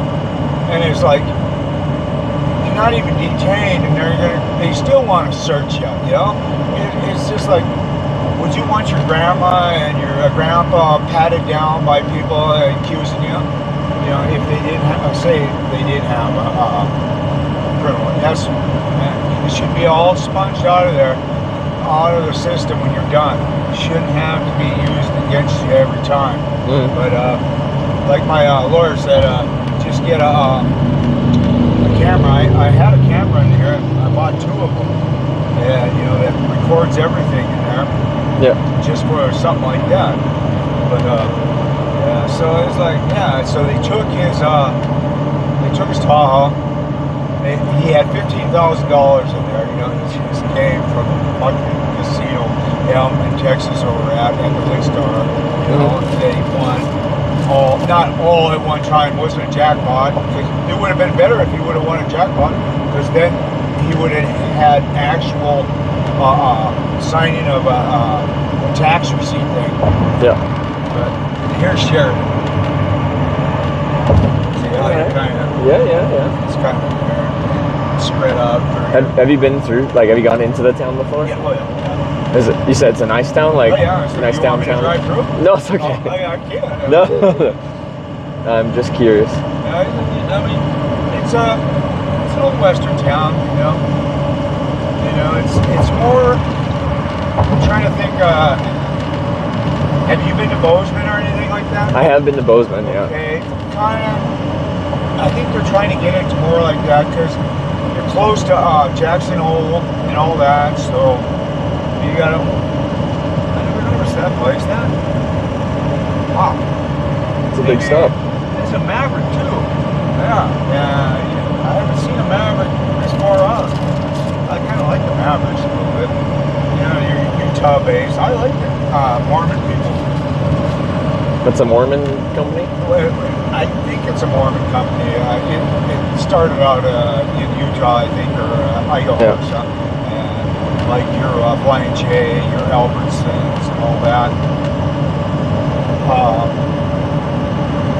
You know, they their congregation, they put a lot of money into their religion. And their religion gives loans. They bought Coke, I think it was, or Pepsi or something like that. You know, they're not supposed to drink any caffeine or alcohol. But they bought like Coke and stuff like that. They might have sold it, or Pepsi. One of them, and maybe it's not Coke, but I think it's Pepsi. And they bought that.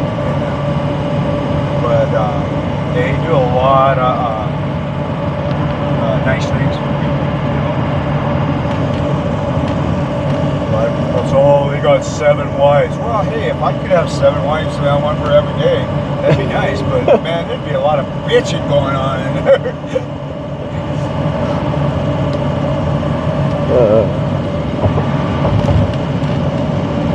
That guy went to prison there too. So that was more of a... From what? You ever them guys that were down in Utah that had all there's this. I don't know what it was. I can't remember, but they ended up getting a guy indicted in federal prison for underage because he had 7 wives or whatever it was. Because the Mormons used to have a lot of wives and stuff like that. Yeah. And they don't practice that, they say. But there's certain areas that do that. Now the girls are starting to run away because they're finding out this is wrong. Oh, yeah.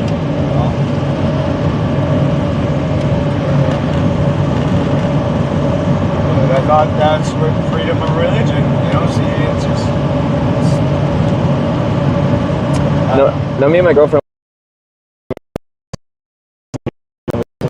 I would see these like extremely young women with older men, and they're dressed in like traditional religious clothes of whatever religion they were in.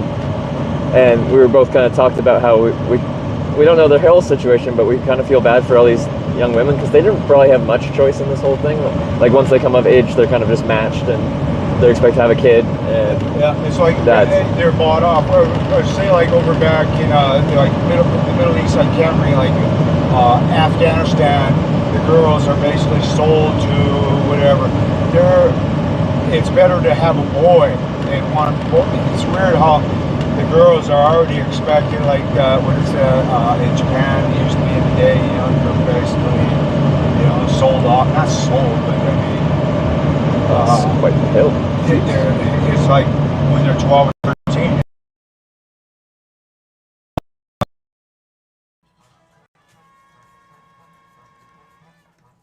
That's not a straw, that's a mixer.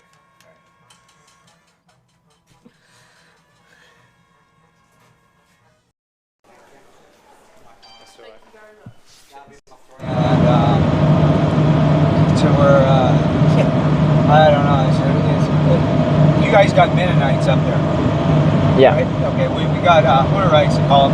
They're basically like a Mennonite, except for they dress in black, and then the women got the flowered dresses and the hoods and stuff like that.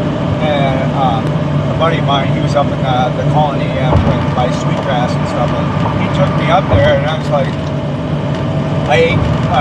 nice people, and everything like that.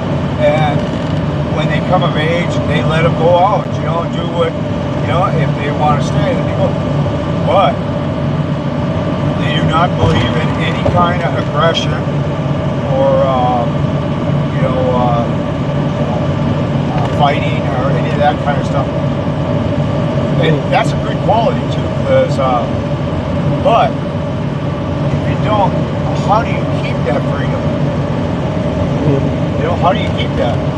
Now, they're buying up all kinds of land everywhere because it's a non-profit. So they actually qualify, a lot of them qualify Medicare and stuff like that. Okay. I don't care about all that, but the thing is, what I'm saying is, what happens when it's time to go to war? There are, like, Muhammad Ali, he didn't believe in, you know, fighting and stuff like that. So, you know, we fought that. Okay, I understand that part, but how do you get these freedoms if you don't fight for them, right? Yeah. I mean, America and, you know, we fought our independence and stuff like that, and that one was a tough, like, that was Vietnam, right?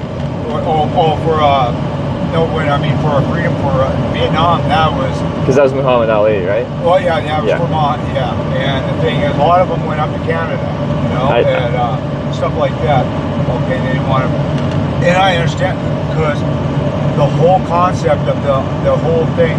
Okay, it started off with France, who's in there, and just advisors, and then we were just advisors and stuff. But it was all coming down because of China. It's just territorial stuff, and it doesn't matter now because we got out of there. Now we're sending a lot of our companies for work for them over there too, over there in Vietnam. I don't understand the politics parts about it, but it's just what you know, I've seen on TV and heard and read. And my uncle was in it and everything, and I told him, I said, you know, I don't ask guys that were in Vietnam. I said, but what was it kind of like? He goes, you've never been so scared. He goes, you've been in a lot tougher places than I've been. I go, how can you say that? He goes, well, you've been in prison. I go, yeah, but everybody doesn't have guns there, fucking bombs, you know? And they just have knives and shit. He goes, you've never been so scared when them borders are going off. I go, I bet. You know, and you're out in the jungle and you don't know what the heck's out there. He got that Agent Orange and stuff. He died early in his life too. About the same age as I am now, you know. I think that's like not great. He's like the 55 or something like that. Yeah. He's the one that helped me get my own semi and stuff. I bought his. I put over 1.5 million miles on that truck. Never had a problem. Like, and did you get it used already? So it already had miles on it? Yeah. But I put 1.5 million. Yeah. Then I sold it to a guy that had it for 7 months, and he broke down over in Rock Springs. He says, "Oh, it's this. I need $5,000." I'm like, wait a second. I told you to save that money, you know, because I said it had 1.5 million miles on it that I put on it, and there was already 400, so there was almost 2 million miles on it. But you know, I kept it up good. I replaced whatever broke. Anyways, this guy just left it there, and I had to go all the way over there. Was this in the 80s? No, this was just before I went to prison in 2000. Oh, okay.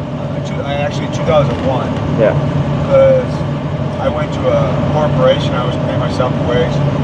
I had 2 other people working for me, and I laid myself off, and I ended up getting arrested. They said I was cooking methamphetamine. I got caught with anhydrous ammonia. Oh, okay. You know, they make meth with that? You make it's called Nazi dope with lithium, I guess. The stuff that they put in it, you'd be like, how the hell can you do it? Well, it formed. Every chemical has its reason, and just like how they make that paste, you know, they extract it from the coca leaves, you know, with kerosene or gas. Oh, to get cocaine? And because you got to get it out of there, and they're out in the jungle, and every chemical they're using, and then they make it into a paste, and it screeches off, and then gas it to make it to the hydrochloride, you know, to get the I don't know how chemical term is it, but it makes that, that's where you get to the white stuff, yeah. And then they make it into paste. So now you've got 100% pure, nothing but cocaine that would probably kill you, you know, and then they put the cut in it later. Farther it goes up, by the time it gets to the U.S., you know, on the U.S. side, it's already probably been cut by half, you know. I've heard that, yeah. You know, but like the anhydrous ammonia, that doesn't make normal meth. That's a different kind. It makes meth. It doesn't make crystal. Oh. It makes methamphetamine, and it's all methamphetamine. But the thing is I suppose you could take that. I don't know. See, I don't know how they make crystal. I suppose you. I've looked on internet, and it'll tell you, but you know. Google would probably tell you. Well, the thing is right then when you look it up, you want to actually look at how you deter somebody from methamphetamine. Oh, okay. Yeah, who knows who's watching that? So what did you have the anhydrous ammonia for? To make methamphetamine. Oh, okay. And that's why I took a plea agreement. You just said, they said you had it for that, and I'm like, well, it must have been for something else. No. Well, the thing is, I only had probably $1.25, whatever, because anhydrous ammonia costs like 75 or 50 cents a gallon, or whatever it is, you know, back then. And you can use it for cooling too, because it's an industrial cooling agent for in a big cold facility that deals with chilling their stuff. Anyways, so, but the Nazis used to make it back in the day. That's how they used anhydrous ammonia and lithium. And you take sulfuric acid and salt. It makes it's a generator. It's a gas that makes when you cook it. But you gotta have the pills. That's why you have to show your ID now to get pseudoephedrine pills for a cold. Oh, so the anhydrous ammonia isn't the hardest part to get. It's the now is going to be because anhydrous ammonia sits out in these farmers' fields. Oh no, I thought that would be easy to get. But yeah, it is, and all that is to bring the nitrogen up from the ground. Yeah, is what I was told. So yeah, people were telling me about that because I keep seeing them drive past, hauling it, and I was asking what it was for, and yeah, they put ammonia in the fields. Burn, yeah, really bad too. And but I mean, the thing is once you put you put the pills, but you also have to extract the pseudoephedrine out of the pills because you've got so much buffer in there. Yeah. You know, a lot of guys just threw it in there and they just cook shit. You know, but I mean, or else they couldn't get high off it and they didn't understand why. It's something you just don't play with. I mean, 30,000 milligrams is only going to get you less than 10 grams of pure methamphetamine. Oh, okay. So you know, take that and make crystal meth, because crystal meth is, I'm sure, of some form of I don't know how. I wouldn't even know where to start on it. And I have no what do you call it? To do a desire to make any methamphetamine. But you did then. Oh yeah, back then, because you know I didn't even like it. Back in the '80s. I did it once and it kept me up for. And I'm like, what the fuck, you know? And it's like, sure, it felt great when I first did that snort and stuff. I'm like, oh, this feels good. Pretty soon now I'm fucking, you know. And some guys, it makes them want to fuck everything around them or whatever, you know, and women. And to me, it was like, everybody's going to bed or whatever. Everything's closed, you know. You're up working on your car or whatever, you know. But I mean, I never did that. I like cocaine. I could take a shot of whiskey and go to bed, you know. You can be high on coke, do a shot of whiskey, and go to bed? Yeah, I would go to sleep, you know. Or meth, you know, I could drink a 12-pack of beer and not even be drunk. So, it's got its different. That's why they call it poor man's cocaine. Your drug of choice. Fire. Yeah. Bush. Gwyn. Yeah. So that's up to there. Gwyn. Gich. But including like weed and everything nowadays. Well, actually, I like getting high off a little weed, just take a puff, but I get really forgetful and, you know, I'm kind of like, everything's kind of, you know, and I want to eat everything around. Yeah, okay, classic things, yeah. Because, you know, it's now like the things that they're, how do you call it, however they make them liquid form and all that, so you can put them in a vape and all that. I don't know, some of it, now they got that, the dabs.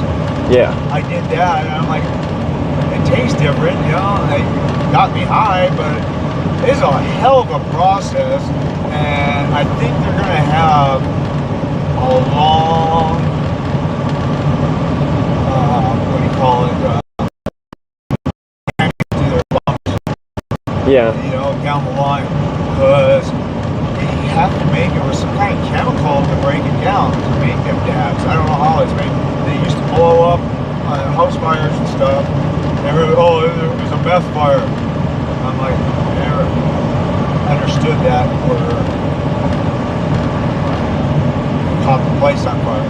Mm-hmm. Some people would heat up, and I'm like, man, you got all these fucking chemicals around. Last thing you want to do is light a match. Yeah. You got all that. Is it just all like very flammable? So if something accidentally sparks, well, you can go boom. You use Coleman stove fuel. I'm trying to think of what it's actually called. It's like mineral spirits. Yeah. You use it to cook it with. You put that in there, and the lithium activates it, and you get the pseudoephedrine in there, and with the anhydrous, and it starts to cook, and it is nothing but chemicals all spewing out there that can kill you, and you can inhale it, and you cook it, and then you get the pH, and you know, try to keep it at 0.5 and all that, and then you pull it out, and you screen it, and run it through filters and stuff, get all the crap out of it, and you're going, I'm going to ingest this stuff into my nose, or eat it, or smoke it. After all this kind of chemical stuff, that's just, yeah.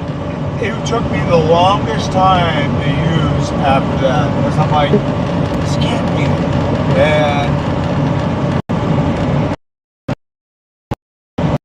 I love that shit. I mean, it was just like.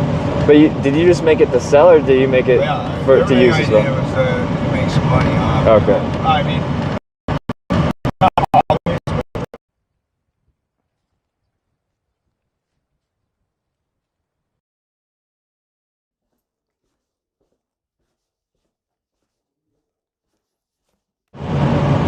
It's crazy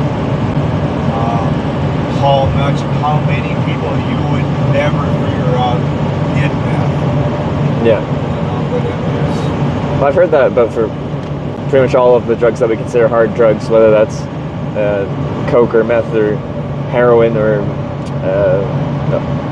a lot of people you wouldn't suspect would be into that absolutely are. My doctor told me, he goes, you know, there's one drug that people are the most functional that can function, and I know a lady that was like that, and it was heroin, but I'm like, yeah, until they can't get none, and then it's more people die from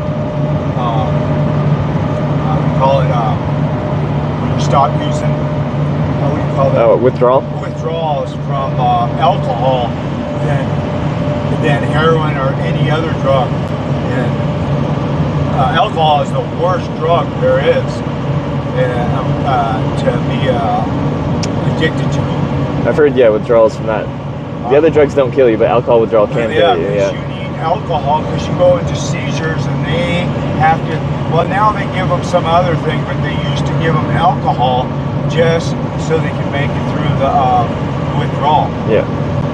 It's kind of like wean you off rather than cold turkey. Yeah. You go into convulsions and seizures and stuff, and you know, in jail. In the name of Jesus, Father, we just come to you. I come to you, Father, in your name, Lord. I ask you to give this young man traveling mercies. Let him win this award. Show him his. Be in here, man. Now, I guess now in the jails in Montana, they actually start giving him some kind of meds. And before that, the guys were cold turkey in there, and funny they didn't have more people die from it. Yeah. Were there any drugs that you had to withdraw from that you experienced? The only thing I ever did was morphine, and I really liked morphine, but I never, it was just like every now and then because it was, maybe Percocets is what I liked because I'm kind of different, like when I did meth and all that, I was quiet, and it kind of focused me, but I was quiet. Or Percocets and stuff like that, man, it was like great. I was very social and all that, but meth, it was different. But you said occasionally, you didn't withdraw from it, you didn't go through opiate withdrawals, right? I was getting this methadone from, don't ask me why I was taking it, but it was like... Is this what they take when they're withdrawing from? Exactly. Yeah. Now it's Suboxone to get you off methadone, whatever, off of opiates. It's all a bunch of bullshit to me. But anyways, I couldn't figure out why my legs, and I was like, oh man, I just feel like crap. And the guy goes, well, the pills that I was giving you, for the pain, them are methadone pills. And I'm like, why would they make me? He goes, well, you're probably detoxing off of withdrawing from them. And I'm like, yeah, but I don't want it, but I feel like crap, you know? He goes, one, I'll help you, but you're going to still have to, because when I was in the hospital with my back surgery, I had a pump, and when the doctor says, and the nurses and that, they're like, well, we got to detox you, withdraw you from the morphine. You need a lot of morphine.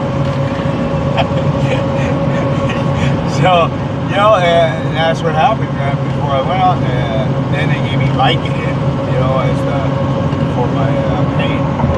And then they gave me anatriptyline, which is an antipsychotic pill, but it helped me sleep. It was the worst thing I ever took. I never took another one of them, because when I woke up, it was like I had this, not even, it's a hangover, but it was like, oh man, I feel like shit, but I slept really well. And yeah, so that's weird. The chemicals, I don't know.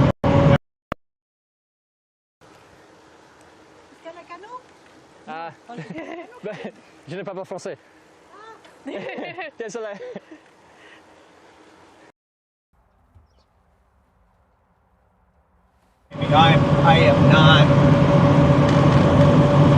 I am an addict, I know that, but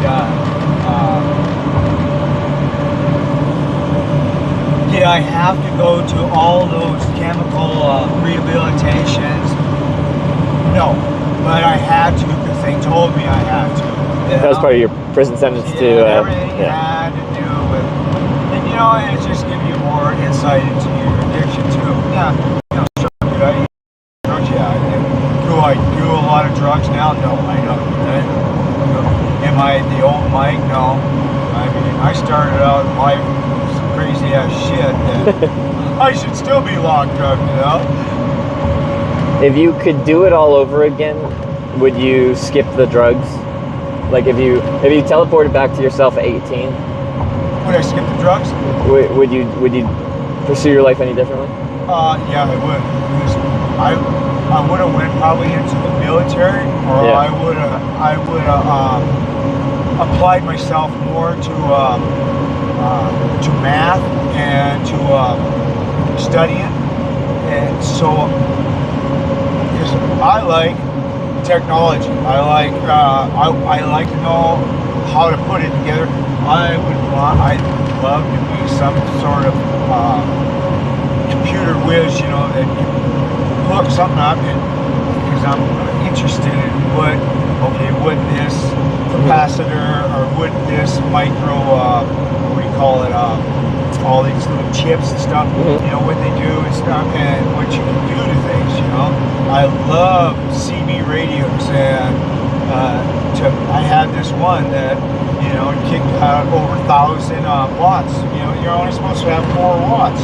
So I was talking into people's TVs and shit, you know, in the truck stops and stuff.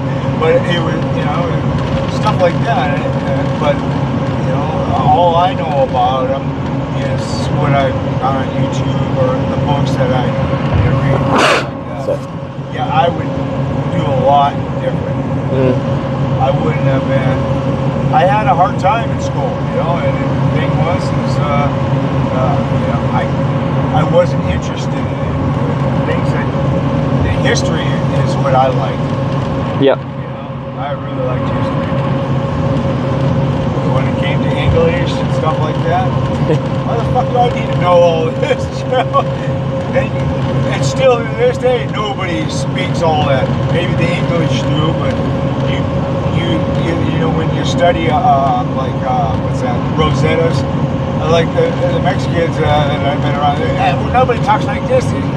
This is this way. I'm like, yeah, nobody talks like this English either. Too. I was taught I didn't like it either. But you know, he or she or whatever, all that. You know, I try to get. So you still wouldn't have liked the school process, except for the topics that you're most interested in, right? Like, so you'd want to go to like a technical school, focusing in something that you would want to actually pursue? It took me longer to understand, because when I asked them, you know, they're like, no, you know, and my comprehension was slow, and I don't know why this day, it's still kind of slow. But, you know, I understand. Like, okay, how often do you use any Paragon theorem, whatever? You know, Pythagorean's theorem, like with triangles. Yeah, and stuff like that. You know, how often do you use formulas? You don't.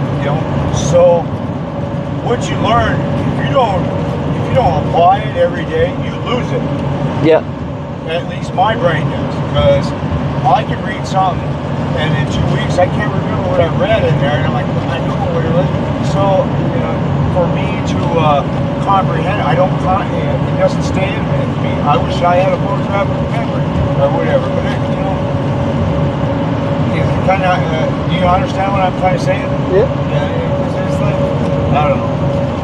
When they put me in that class, everybody called it dummy class. So already had the attitude about being in it, and I was always staying away from there. Yeah.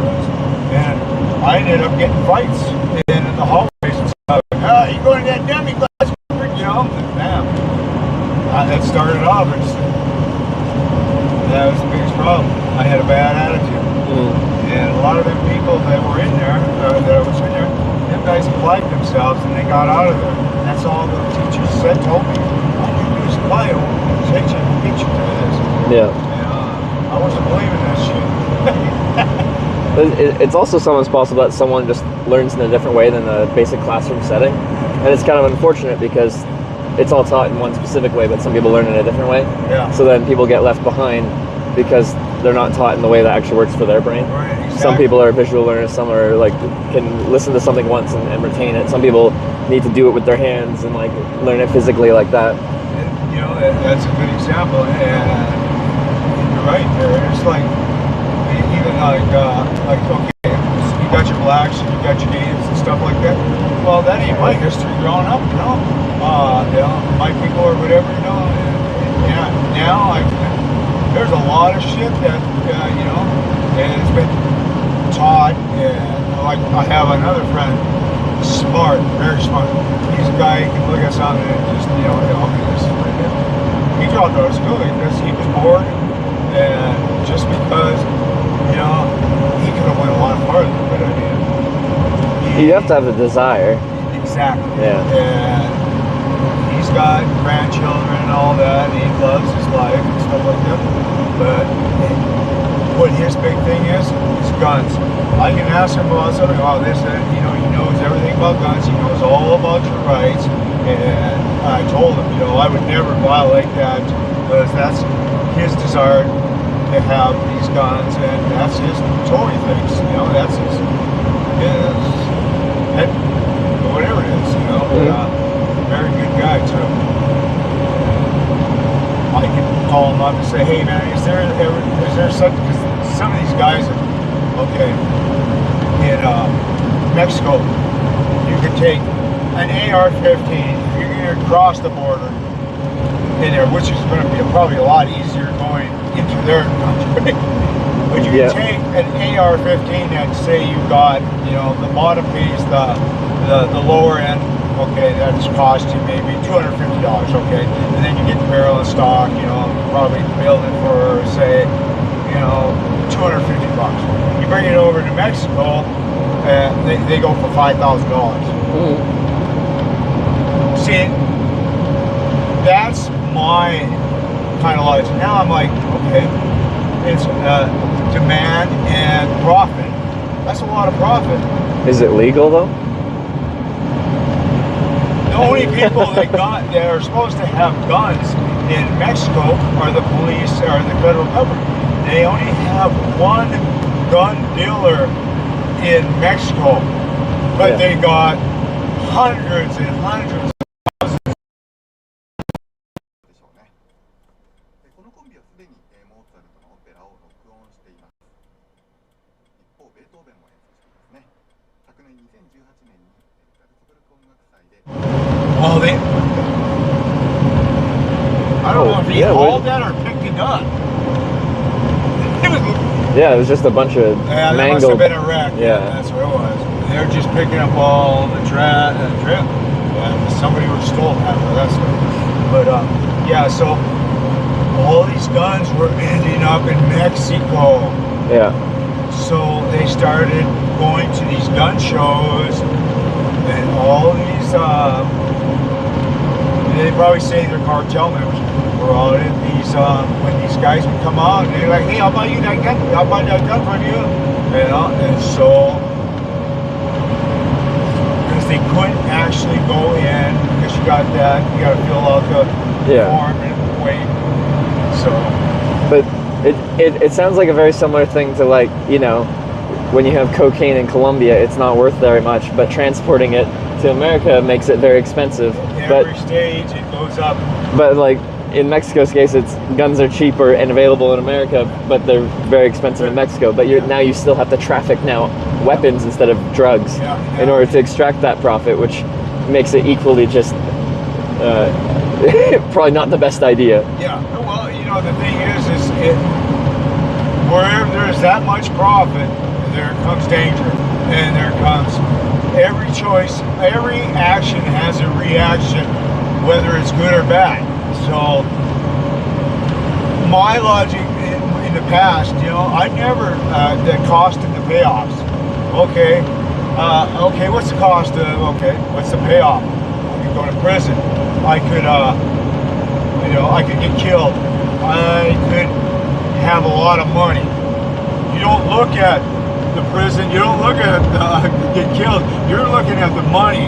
Yeah. And a lot of people, and now I look at that. I look, okay, I can go to prison, I can die, I can be away from my family and everybody, and they say, he's still a piece of shit like he's always been, or whatever, you know.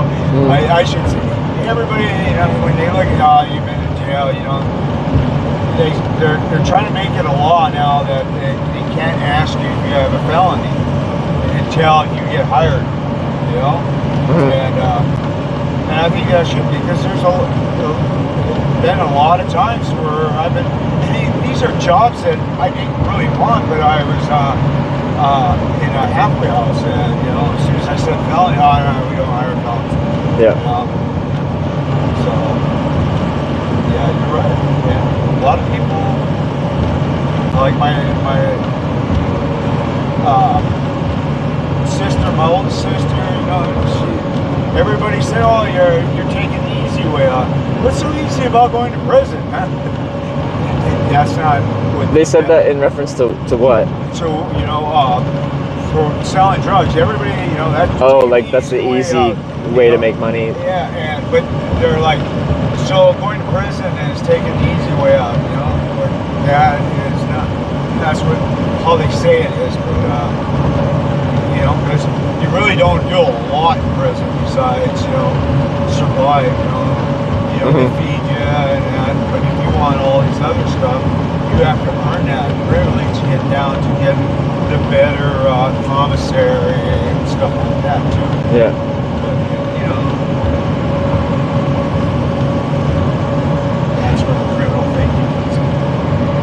It sounds like prison in a certain way will teach you to hustle, because like you said, you kind of have to have a hustle to have a decent life in there, right? Well, if you don't have money coming into that place, you know, like from the outside? Yeah, if you don't have, a lot of these guys have, their hustle is with women, and you know, they send it. Oh, I thought my thing was coming off back there. But yeah, some of them have, you know, their wife, you should hear all the talk, you fucking bitch, you better have that fucking money. I'm like, somebody talk to me, that you better get a damn dime, you know? I'm like, but yeah, these guys are, you know, some of them are writing to, you know, write a prisoner, they got them, there's women. A lot of them are from, in other countries, and they're sending them money. I've never really was good at, you know, spitting out a lot of fucking words to a woman, you know, on paper, you know. I didn't know that was a thing either. You So, know, and they got how do they connect with them in the first place? Well, like, they got, for stuff in the federal system, that they're only allowed from these, right a prisoner or whatever, from these website, whatever it is, the mailing address. Yeah. So if you have somebody out there that gives you the contact of the girl first, then you start writing them, and then they go back and forth. Yeah. But they read your mail, so they can tell who's lining it up. And you know, some don't even read the mail; they just look at it. I've seen guys women send them $5,000 at a time. Not like. Are you allowed to send money into the prison, like just in cash? Like No. You got to put it in. For the federal system, it goes to a lockbox. That's what they call it. It's a lockbox over in Davenport, Iowa. Yeah. And everything gets sent there. So if you send it to the prison, they'll send it right back to the people.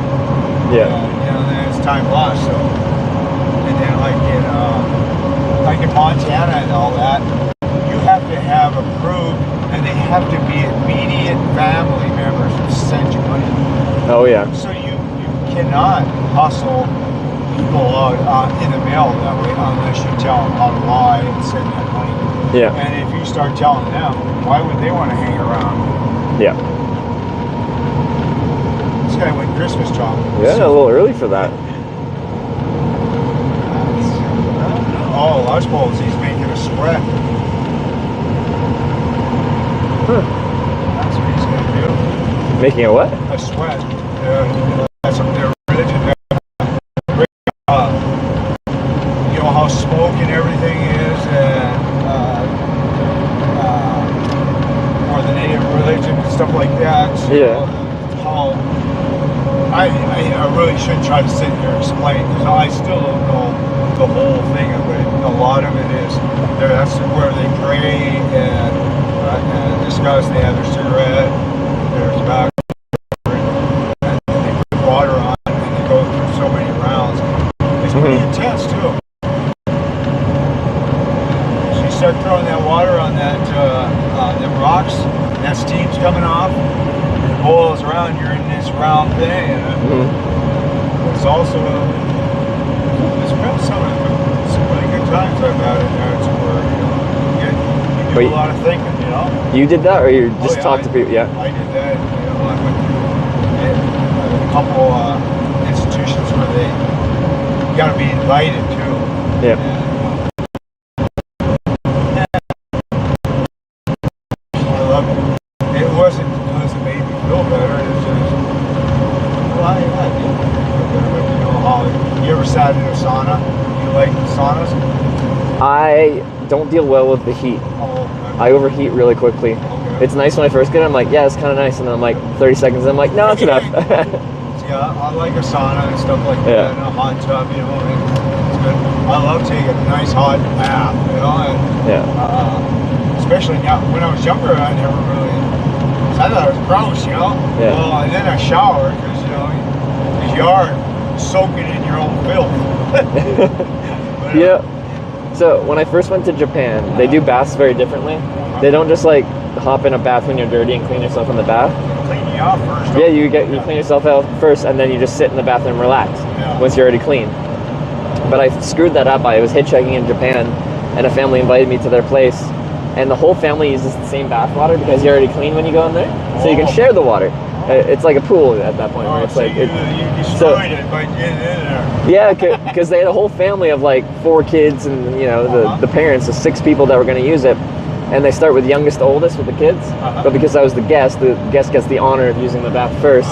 But I just went in like a foreigner, just been like, I'm gonna wash myself, and then I'm gonna drain the water, and like Yeah, because now you got all them soap suds and everything. and then the little kid goes in there after me. It's just like comes out looking like he's lost. He's like he's just confused. He's just like, where's the water? The water's always there, and it's not there. Sorry, I just came into my head. You have to take the shoes off too, and there are a lot of them, like the Islanders and all that. You know, in the cells and stuff. You never went in there. I mean, it was weird because I don't know how you go to the bathroom when you piss. Do you stand up and pee in the urinal? Well, yeah, urinal, a public bathroom, yeah. Or, I mean, the toilet in your house? When I'm at home, just because like I know it splashes everywhere, I just sit to pee at home because it's just clean. I never even thought of that growing up and stuff until I went to prison. Yeah. And they're going to say, yeah, and we don't, we sit down when I go to the bathroom at night and stuff like that. And I'm like, you're saying I'm a bitch, I'm going to sit down, you know? This dude was, he was, what do you call it, drafted by the Kansas City Chiefs. He was an older fellow, but he still had all his, he was a bank robber, got hooked on heroin, but he never lost any of his mass. So a big guy. He was a big guy, and I'm like, man, you saying I'm a bitch, I'm going to have to sit down there, and because he's trying to tell me, he's like, I'm not telling you what to do, and I'm not saying you have to do it. I said, well, if you want to go at it, let's go at it. I hope this motherfucker can go at it. Because, I'm in a small area, and he had me by at least 75 pounds. You know? And he rolled over or whatever. And he had worked on, somebody slapped him, and and called him a bitch. He didn't do nothing about it. He probably could have killed the dude. Yeah. But he had his mindset that, okay, that's on him, Yeah, he didn't care. He didn't need to, but everybody looked down at him. But the way he came at me, he should have said, hey, just out of respect, because everything was about respect. So, I sleep really light. Everything I did, it was kind of bothering him too. Because he's like, I went and got a nightlight so I could read at night, because I don't know, 10 o'clock or whatever it was, he turns off all the lights so you can't see. And I'm on the top bunk. But I turn on my light, he goes, it's time to go to sleep. I'm like, I'll go to sleep when I want to go to sleep, And I ended up moving out of there, but I think that's what he wanted to. But he was, after I moved on, I started understanding him, all the books that he read, so he was college dedicated too, he started telling me about his bank robberies and stuff, and I'm like, I don't understand why, he just did the paper, handed him paper, because if you have a gun, you get more time on it. Anyways, but, I don't even know where I was at, but, so, when I had that nightlight, he wanted it all to be dark. And to this day, I'm like, I have more respect for him now, because, it takes a bigger man to walk away from a fight than it does to, because all you're accomplishing is beating each other up, and I don't know, what do you get out of it? There's a certain confidence that comes you don't need like he's already fucking tackled, and at first I didn't believe it. And the guy showed me stuff where he went, and he was also one of the WWF wrestlers and stuff. Yeah, and his name was Gaylord. They called him Gaylord, fucker. But yeah, he was a good 6'7". He was fucking, and he was in his 50s, and he was still huge. Yeah. Because he was taking, 225 Carolina and stuff like that, But he was certifying to be what do you call it, a trainer? Personal trainer? Yeah, personal trainer. Yeah. And that's one thing they did there at the federal. They certified to and stuff like that. Yeah, well, that's nice. The federal system was probably the best system. I wish I would have went to it first, because I probably would have never did any crimes after that, or did any things that I did.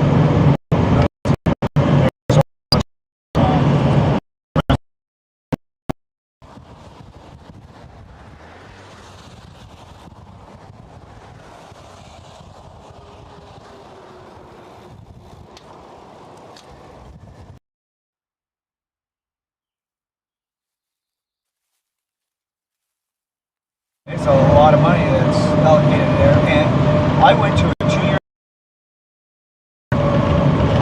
I'd say associate degree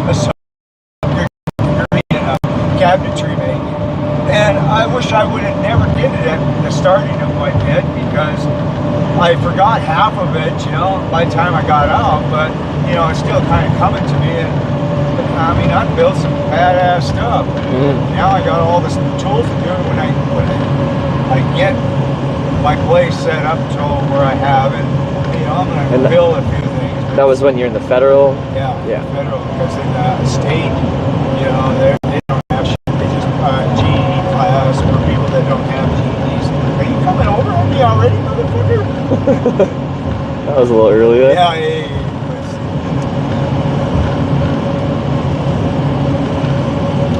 There you go, he's all over.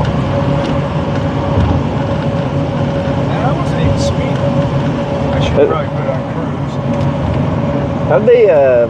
How'd they decide whether to put you in a state or federal prison? Random or like? Well, it's whoever picks up the charge. See, okay, like the one first time for my feds. What the fuck is that? What? That's not. Oh, it's a piece of. Oh, it must have been blown. Oh, that looked like a jump. It looked like you didn't see that? No. It almost looked like a cat or something. Oh. But it was then when I didn't see it, it was a piece of sod. Oh.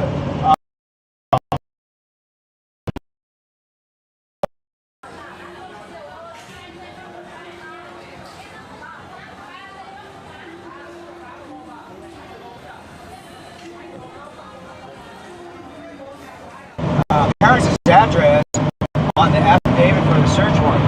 Yeah. And they only mentioned my name twice, and it had nothing to do with drugs or stealing.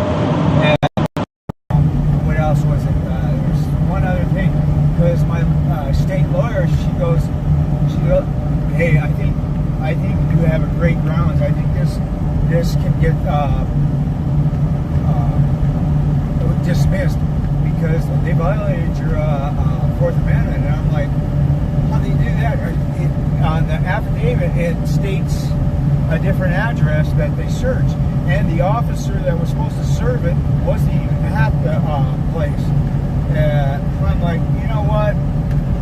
Tell them I'll take 5 years, you know, and you know, another 5 years suspended. I don't care, you know, because I still got 10 left to do.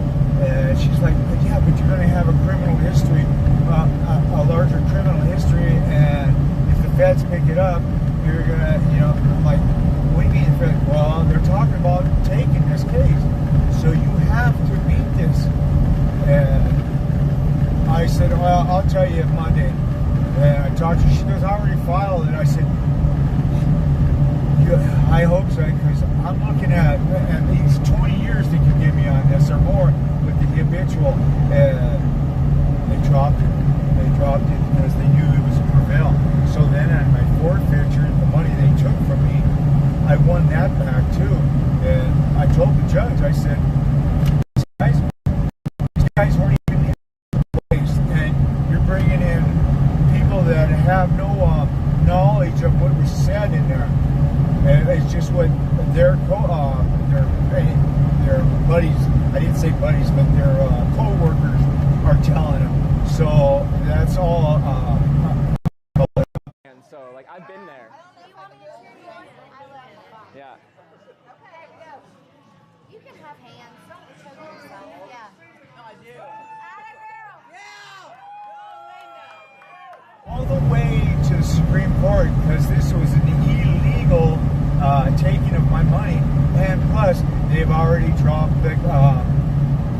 They already said that they were gonna that my Fourth Amendment right had been violated. That my motion would probably be over. Just the case would be dismissed because of it. Yeah. So they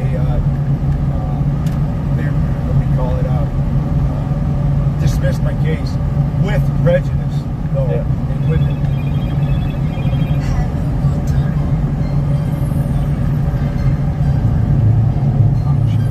Now I gotta do this.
That's my niece. My brother kicked my dad out. My brother and I, when I got off of supervision, I told my dad, where do you want to go? You know, that he hadn't been out of that house in 10 years. Yeah. And they're like, you sure he wants to go? And I asked him, yeah, you want to go? And he's like, yeah. Well, as soon as we took them, they thought we were still in the land, all this. And anyways, to cut the story short, when we came back, well, the first thing my dad did is went to his lawyer. And there was a second signing of his will. And he didn't even know he had a will. So now they're all mad because now he found out that my dad's there, and I got to call down there and find out what's going on here, because they're the ones that asked to leave it. Now they're all blaming it on me that I set this up. I'm like, Jesus Christ.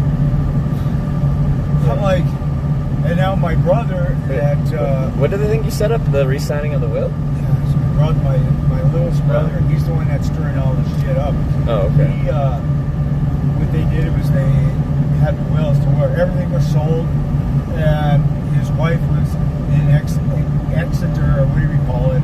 Yep. You know, and he was the power of attorney, and they two were the ones that discussed that who would get money. You know, because at the time we were in prison, and they thought he was going to die before that. Well, he didn't die. My niece was like, I'm the one taking care of him and all this bullshit. I'm like, check this out. I told you, I didn't even want to bring him over to your place. You know, I wanted him to be with me. And they didn't want that to be living with me. Because they thought, oh, well, then if I went to prison, who's going to take care of him, you know? And I was burned, man, because my brother did this behind my back, the one that's in prison. And so every time anything goes wrong, it's my fault because I dropped him off there. Sorry that I just hung up instead of sitting there listening to him. No, that's fine. And just so you know, whenever anyone picks me up, when they get a phone call, I just mute the audio. So, it's just my policy. So I don't know. Yeah.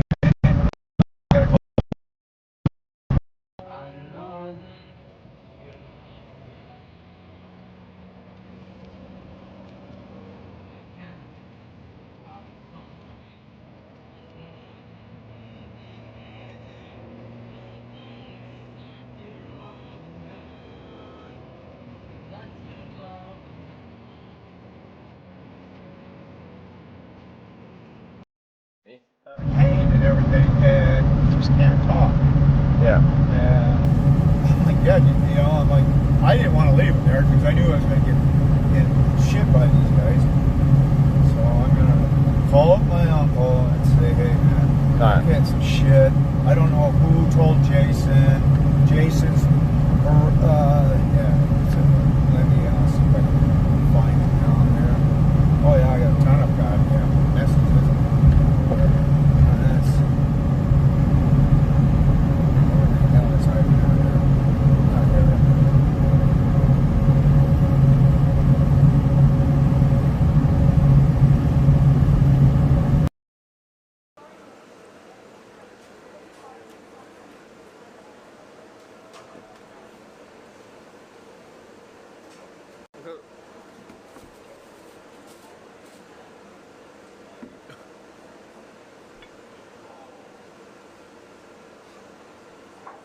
There's no...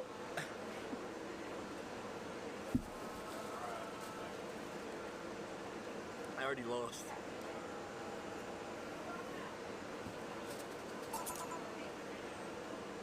Here I sit bad and floating. First and far, but then I exploded. I already lost. 40 minutes, get turned around. Round of applause for trying.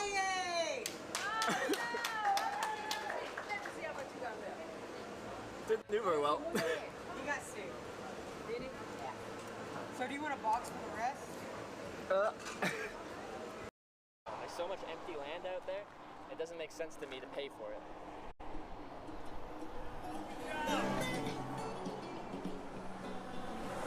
Yes, he already said? I didn't hear what he said.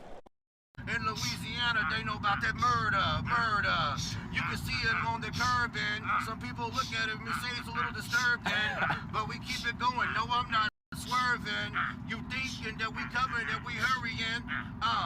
Everybody see him sinking. Last night he was in that car, that dude started drinking. He started staring when he was singing. He was like, oh my God, I think I should have changed it.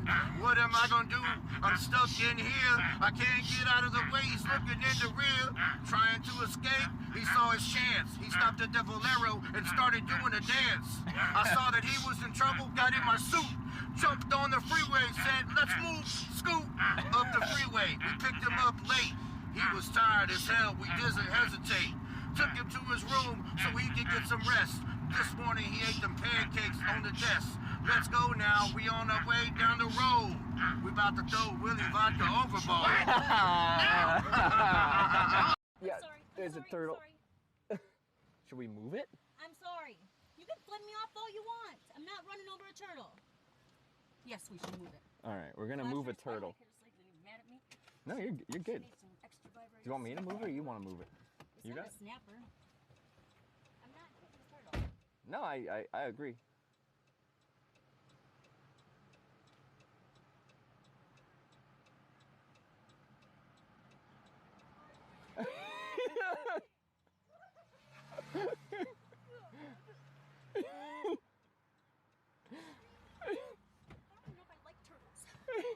Have you ever picked up a turtle before? No, it's so warm and heavy and weird. It looks heavy.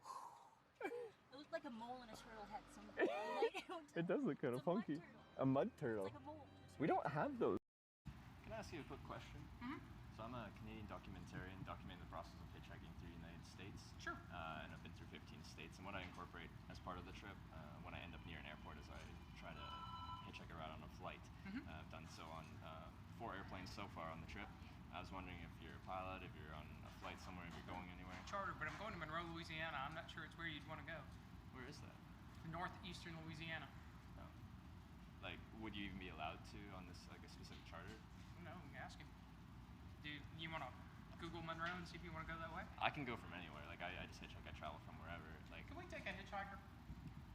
Can we take a hitchhiker? Sure. I have to change my paperwork, but it will take 5 minutes. Yeah? Yeah. I'd love it. What type of plane are you flying on? That Over King there? Air, yeah. If you guys would take me, that would be amazing. Sure. Like, that would be an amazing experience. Yeah? Yeah. Okay. So I can. Alright. Background. I wish I had my second pull.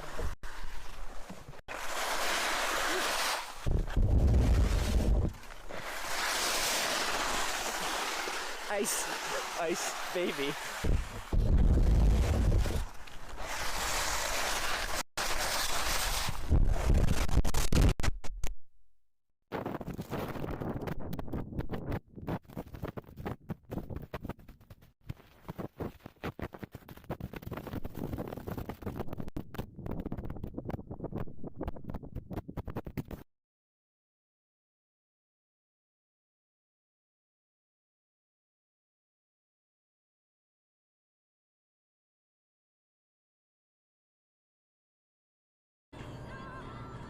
Question.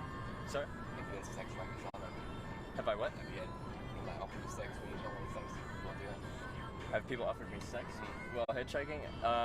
Yeah. Well, no, they haven't blatantly offered it. They just bring up the... Like a blowjob. Are you asking me? I'm gonna say no, but I appreciate the offer. Just a joke.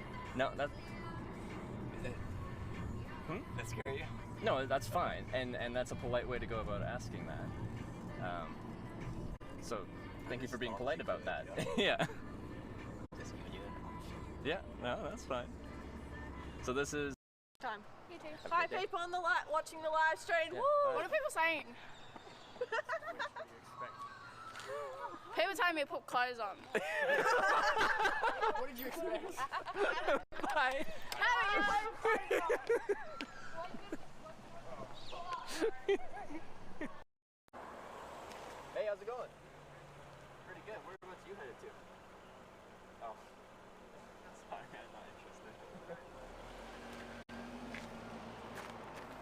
Okay, that's a first. Okay, that's a first.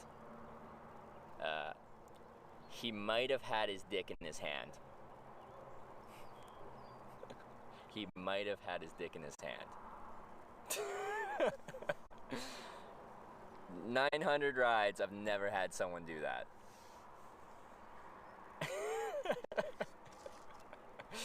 He's like, how's it going, buddy?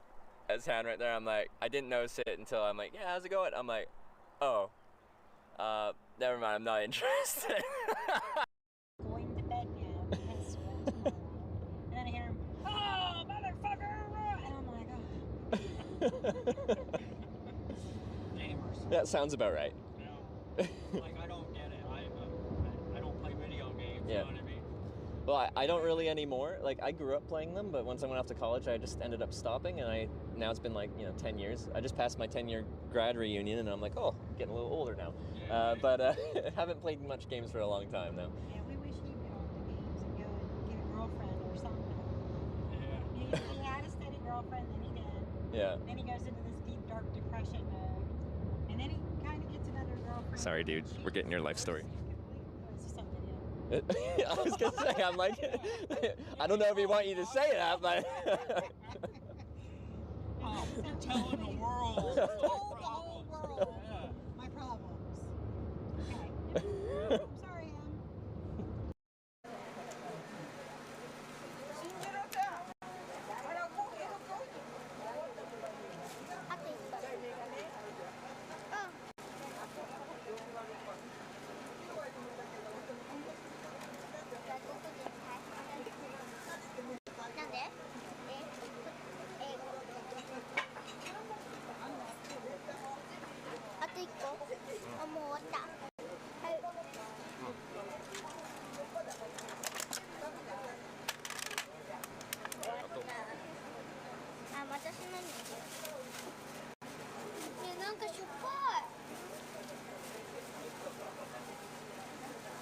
Would you like a drink?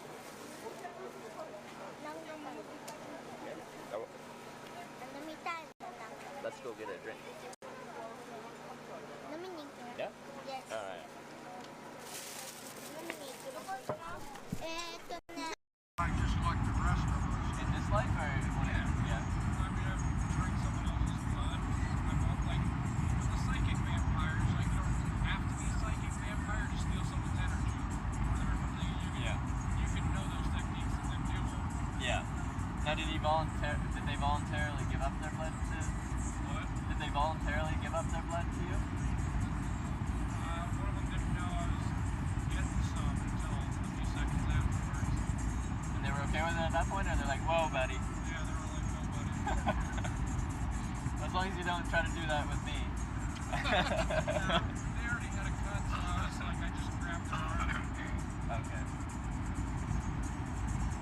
And what's the experience like to draw their energy in that form? It wasn't enough to make any difference. Oh, okay. She was warm beside me, went to the house, but her father saw right through me, yeah. Said I lost my wife, keep no sons, I leave me alone, my doorstep. Said I lost my wife, I keep no sons, so leave me alone at my door. I was kind to you, gave you a bed food, said you want more. Said marauder, stay away from my daughter. Hey, jumping, okay? Jesus fuck. Yeah. Okay, enough jumping. Huh? No jumping. No jumping? No jumping. Come on, jumping!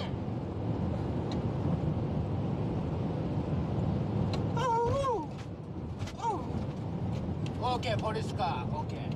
これで OK、ポリスカー。カット。ポリスカーカット。OK？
doing? Should Trevor beg me?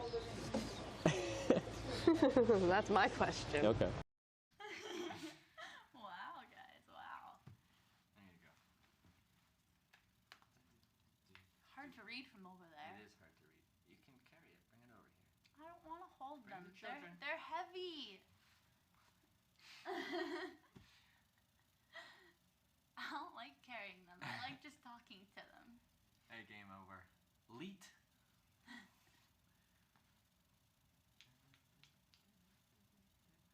Free flights?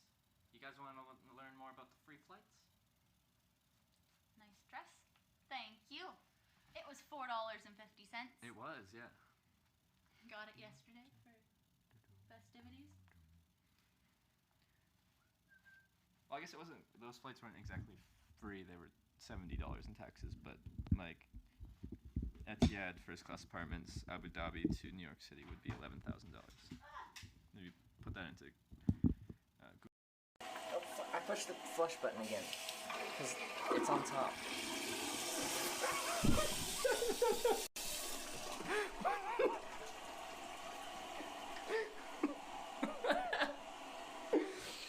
Why would it do it while it's flushing?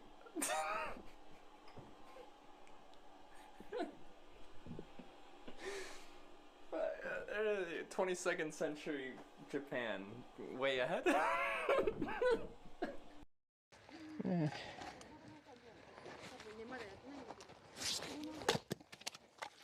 From there, can we access the bush from there? Getting into the bush is the hard part. Yeah. Yeah, I'll do. But with a bit more tongue.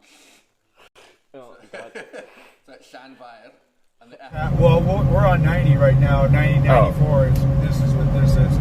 So, and then I'm gonna go up on Highway 2. It goes because I'm going to Great Falls. Yeah. And that goes to.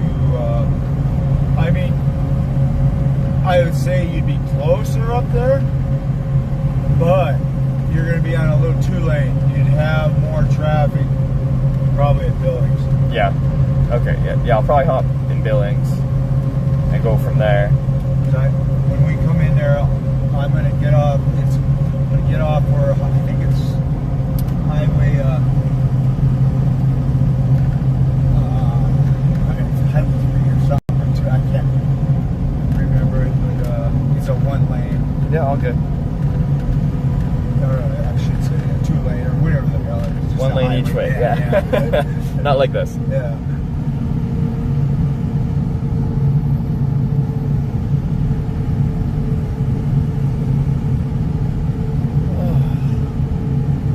Yeah, it's like 30 miles something to Billings or something. Is that, is that, do you see? I don't know actually. I'd have to. I can look. Because we passed Hardin, so yeah, it's gonna be about 60, maybe a little more.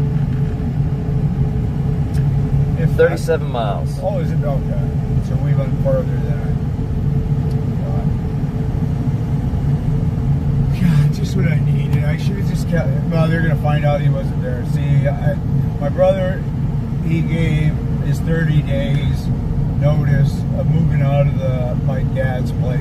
He's been living there for 10 years. Yeah. For free. Yeah. It's not a bad gig. Exactly, but he only lives there 2 days a week. He has these women that were living there.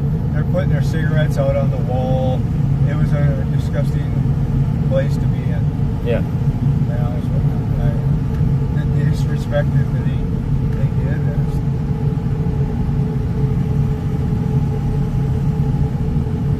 My dad wants to sell me the property.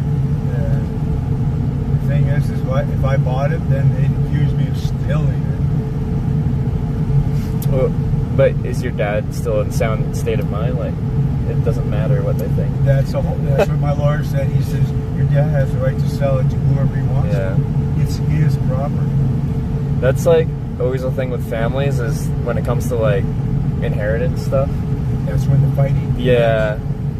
And my dad, it was like, see, my brother and that, they changed that will. They'll say they did. I'm sure my dad just signed it. He probably didn't even know what he signed at the time. And that's what I told him. It took me to get his because he wanted everything paperless. Because my brother, the one that's doing this, he'd take his card and get money off of it. He was stealing. They caught him a couple times. Yeah. But anyways, the cut story short is, so he wanted all his banking stuff paperless. Yeah. And it took me forever. And my niece is like, how come he has to, it goes to your phone? Wait, if you go to prison, yeah, I've been in prison, you guys going to keep on using that excuse? Yeah, if I do go to prison, yeah. Well, when I was doing all this stuff where it's Medicaid and all that, nobody wanted to do any of this. That was none of their business. But now, once you find out that you can get some money helping him, and if there's anything done that you need some kind of a power, it's called a caretaker, and they can get money. So now they're all wanting to know all this stuff. But nobody wanted to do it before. And I'm like, you guys are some vicious motherfuckers. And women, money is like their little diamonds. I shouldn't talk like that. Here's my niece. She's genuine. She wants out, but don't call up and tell me that I did wrong. This is his brother. People that he loves. They just don't think he can take care of them. Yeah. And it's not taking care of them. Just helping him off the toilet a little bit. He don't even need that help, I guess. So now they're making me feel bad. I don't give a damn. I know I did right. I shouldn't. That's the thing. I didn't think of my brother calling my other brother. See, the niece that called me, he would not let her see my dad for over 10 years, and they just lived less than 30 miles apart. He wouldn't let who see your dad? My niece see her grandpa, and he was living there. Did he say there's a reason, or he just didn't do it? She told, they got in a fight or something like that. He started trying to beat up my niece's brother. I don't know what it was all about, but then he started slapping my niece around too, I guess, and he was beating up on my sister at one time too. But it all, because my brother cheats on his wife all the time. Okay. And she makes good money. And anyways, and he knows that even if they get a divorce, he gets half of everything. Yeah. Unless she gets pictures of stuff, I would think, This sounds very dramatic. It's really crazy how they, they act like they're multi-billionaires, there's a fortune to be had. With my dad's place, his place ain't worth a lot. There's only 2 acres. He's got, whatever, I don't even know exactly. I just know what he's got in his bank account, which is not a lot of money. But on his other one, it's not about, that's what I told him. I said, I ain't going to get on there until you need to get on there, because they send me a notification what it is to log in. And so it, so I can hear it. He forgets it, and he's got it written down. I said, Dad, if I change this over now, and you have it on your phone, and you can't remember it, and you get locked up, I spent a long time trying to get this. Yeah. And so he said, just keep it that way. I said, because I told my niece, I said, you're not getting on his account, because you've already proved that you can't be trusted with money. And she makes good money. Yeah. This is like, when I think about family and inheritance, stuff like that, I don't consider anyone in my family's money mine. Yeah, exactly. Any of my successes or failures in life, or my own successes and failures, I have no expectation of receiving anything from anyone else. And that's what I told my dad. Yeah, don't worry. Like this, right here. Yeah. That's my dad's wedding ring. He gave that to me. I'm like, nah, Dad, that's your wedding ring. Take it, because my brother, when I got there, he started giving me all this jewelry. I go, sounds like something I gave Mom or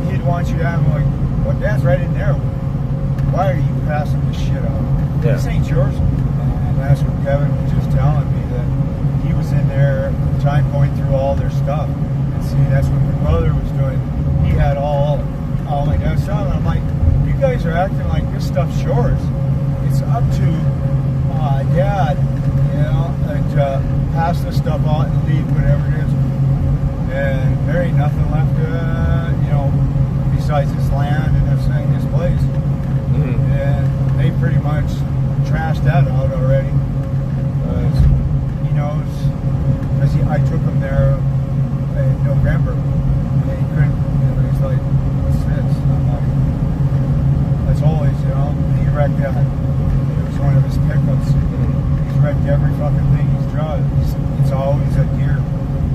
A deer? A deer. He hit a deer, you know. Yeah. And he's like, when my brother went to jail, well, that's my motorcycle, and I knew he was lying because I had the title. He owes him money, and these guys all want to know.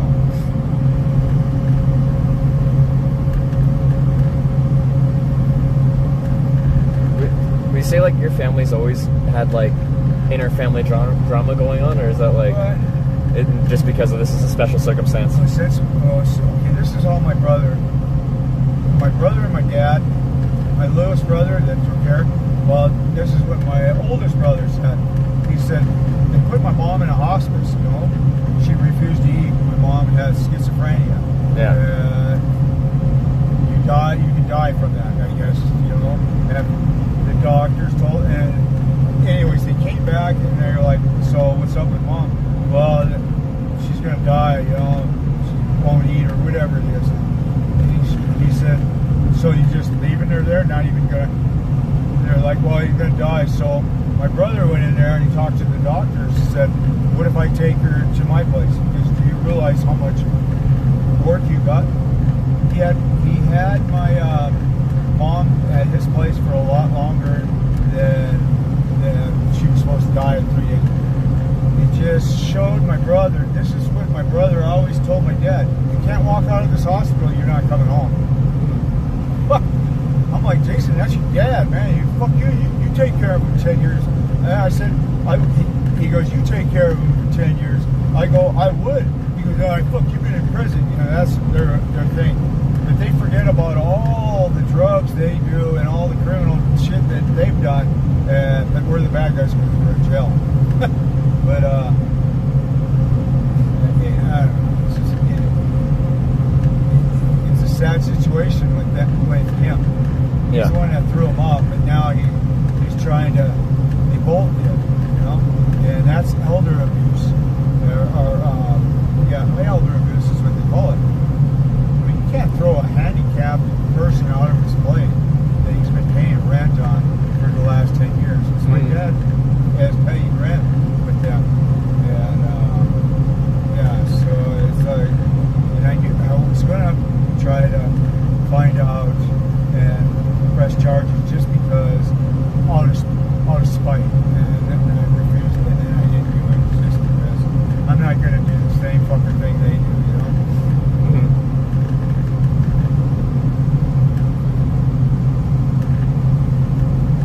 Well, I'm sorry that's going on. It's not a fun time. Nah, it's bullshit. Then they wonder why I don't fucking hang around. And are they all down in the same area? Like, well, my sister, both of them, a niece, and now Marianne, my roommate. Yeah. She gets along great with. Her dad died of cancer. He also had diabetes. It's the same thing. My dad's got his diabetes and stuff, but he died of cancer. But her dad had a stroke, and there was certain things he couldn't do. And they said, "Oh, he's not staying there." And they refused to, and that's where my other brother that went to prison, he did this behind my back, went and bought a bed so he'd go in there. And now, you know, my niece, I told her, I said, you know, I told you a long time ago that he was going to stay with me, but you guys orchestrated it now and you're blaming it all on me. I'll take him anytime. And I told Dad, you can come with me anytime. I'm the only one that doesn't have kids and a wife and all that shit, you know?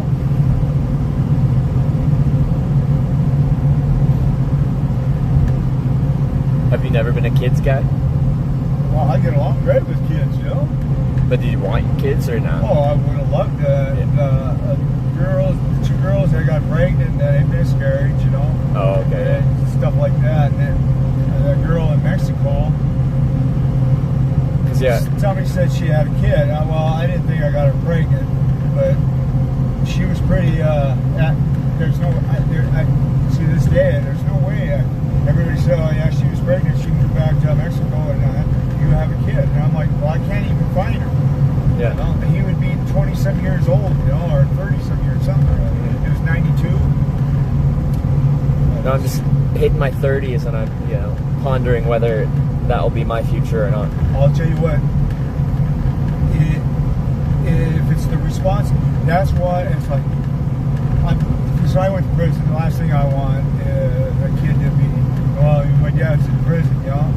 But it might have been different. I might have been just like my dad, made sure everything, there's food and everything. My dad had 7 kids. Yeah. And we never went hungry. We might not have had all the everything that everybody else did, but you know, we had an instrument that we all could play if we wanted any kind of musical. And you know, I didn't want to play no piano. To this day, I wish I would have played it because I love music and stuff, and I wish I knew how to play it. But yeah, so it's and you know, there's good and bad in every family, you know. And my dad doesn't need to be treated like this. Yeah. It's later into your life and your whole family's bickering over what you have, you know, left. It's yeah, and you know, it's the whole thing is I wanted, you know, but I seen that it was bothering my dad in there, and I asked him, what do you want to take? You want to take the 300 or the pickup? And because it was easier for him to get into this than my 300. Because it's lower. Because all he had to do was stand up on that thing and put his butt up. Yeah. Where he had getting him out, I had to basically, you got to kind of crack because he doesn't like to be touched on his left side because it must hurt a lot more. Yeah. Water, you know, to me or you would think it's cold. Yeah. To him, it's still hot. Really? Yeah, it's really weird. He's got a different feeling. Yeah, his legs were really bad when he ended up coming with me and Danny on his trip with it. We were in Reno. He wanted to go to Reno.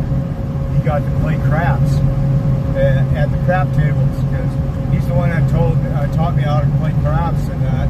And the guys at Reno there, it was late, you know, and there wasn't a lot of people around, and there was probably 2 other people playing.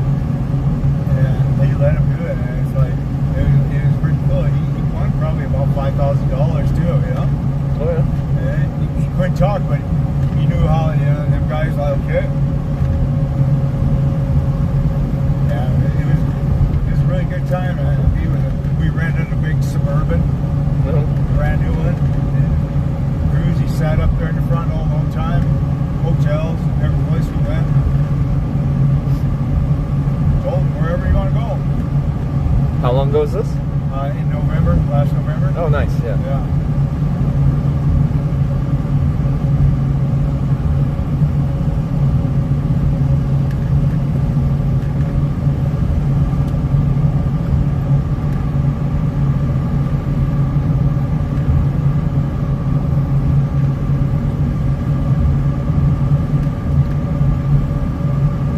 I'd love to be able to take my mom on like a nice international trip. She's never gone across like the ocean or anything like that. And then she had us quite young, so it's like, you know, you have kids young, you don't really have the opportunity to explore. Exactly. You know, and the thing is like my dad, you know, he wasn't a real, he liked to fish, hunt, you know, a lot of that went out, and my mom, she inherited a whole bunch of money later after all the kids were out and stuff like that. But my mom, you know, she should have never been able to have that money. She gambled it all away in them goddamn slot machines. Yeah. And it was sad because it was over $500,000, you know. She put through $500,000 on slot machines. At least, I bet you. And then got credit cards and maxed them out. Oh my and my God. dad had to, you know, pay off all them too. It's crazy. Jesus. And she had all this other land that she sold off, and I'm like, you know, that's your heritage. That's our heritage, you know. You know, Mom, that's something that, you know, we ain't got nothing or whatever. That's all I said, you know. It's something that your parents busted their ass off. Because back in them days, they worked hard for that money. Yeah. You know, and they just sold it like. But a lot of the other sisters didn't sell none of their stuff, and the one that did, she ended up selling it for $1 million. I'm like, the property or property. See, if my mom would, like I told you, my grandpa left like $10,000 for his transmill, and I tried to tell him, I'm like, let's just put this in some kind of money working fund or something like that, and just live off it. And everybody, all the sisters like, no, that's divided. So we all got like $100 or something. I can't remember what it was, because there's like 30 or 40 grandchildren, Yeah. And that ain't much money to split. No. In 20 years, like now, it would have been a lot more. It's just crazy. I find slot machines so predatory. Because they pay out like 70%, I think. So like for every like $100 in, they'll spit back out 70, so you lose 30%. They don't build them places. That's where the money makers are. Yeah, it's the worst odds at the casino. Yes. Finally, somebody. I know there's other people that said it. A lot of people don't understand that. I'm like, yeah, but I don't know. But then why do you just come here to put your money in a fucking machine? You can do that in Montana, any place. I had a convention to go to in Vegas last fall, and I'd never been a gambling guy, but I'm like, oh, I'll do the Vegas thing. But I had no interest in slots. I didn't touch them. I just wanted to play some table blackjack. I wanted to learn how to play craps because it looked fun, and I wanted to just like do a couple rolls of roulette and just kind of do the table game thing. Have my Vegas experience, come in with a budget, expect to lose it. If I don't lose it, that's great. If I lose it, it's in the budget. Yeah. I lost it, of course, but it was fun. And I have no interest in really getting into gambling when I had my Vegas experience, and that's fun. But yeah, I find casinos like a depressing place. You'll see everyone like at the slot machines especially. They don't look like they're having fun, and they're just like max bet, yeah. Over. You'll hear somebody win a little bit, but they're.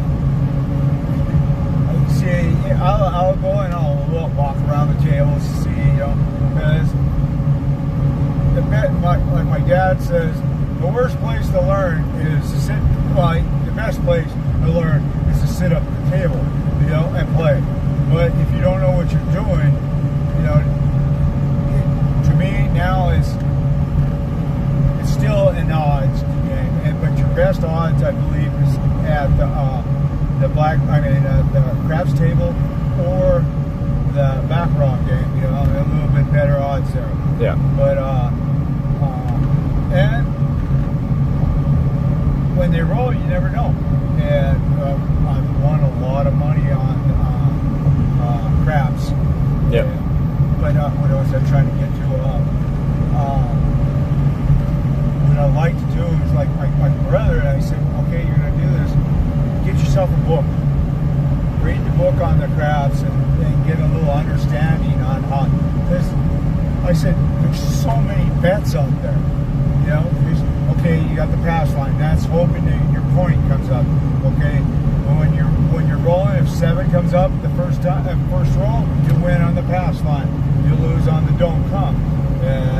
It is pretty complicated. Like I had someone that was experienced trying to show me, and I kind of just bought in on their action initially because I don't know, it's just like some magic going on there. But yeah. But the thing is it's not just one bet, but it's knowing the odds too. Okay, so it's the book made me understand it a lot quicker than it sat there and lose my money, and I didn't know what I was doing. And you got your hard ways, then you got your come, you got your hop and hard ways. There's so many different, I'm still learning. Like, hey, I didn't know about that. What the hell, And like, and then there's only one roll, so like on the horn, that's on one roll bet, Yeah. But hard ways and stuff like that, it just depends on the tables, You got 30-1 odds, and I've hit them many times, but I've watched it where it just goes shit. And the table's cold and it'll go down. And sometimes you think, because I was at a table and the lady rolled for over an hour, and I won $40,000 there. And didn't roll 7 for... Yeah, and she just rolling the numbers, all your field bets, and it just, I couldn't believe it. You couldn't, people behind us, they couldn't even get in, you know, and they had it cordoned off just because. Because everyone wanted a piece of her roll? Yeah. Yeah, you know, and I didn't have a lot of, it took me, but I got it up there, and that was in my forfeiture too, you know, I won it. And they were like, well, did you claim that? I said, it wasn't a jackpot. Did I put it on my taxes? I didn't do my taxes. My bookkeeper did all that. You'll have to ask that. And that's over 25 years ago. Do I have the records? No. I don't know where they're at. Yeah. And I did, as soon as I did that, all of a sudden, here comes all my records of my stuff. My brother had them. When I asked specifically if anybody had seen my record, it's crazy how things work out. It's pretty smoky up here too, Eddie. It is.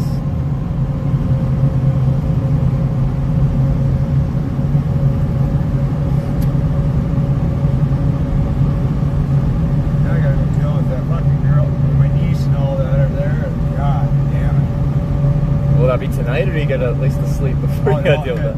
Well, I'm gonna roll in there, and you know, I'm gonna try to make it all there. I got about another 4 more hours. I think. Past Billings? Yeah, it's about maybe. Yeah, I stay. Speed limit I think is 70, and then at night I think it goes to 65. So what time is it?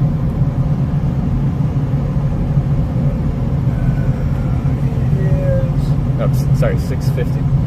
Oh, 6:50? Yeah. So, I'll get in there on 11 o'clock if I keep at it.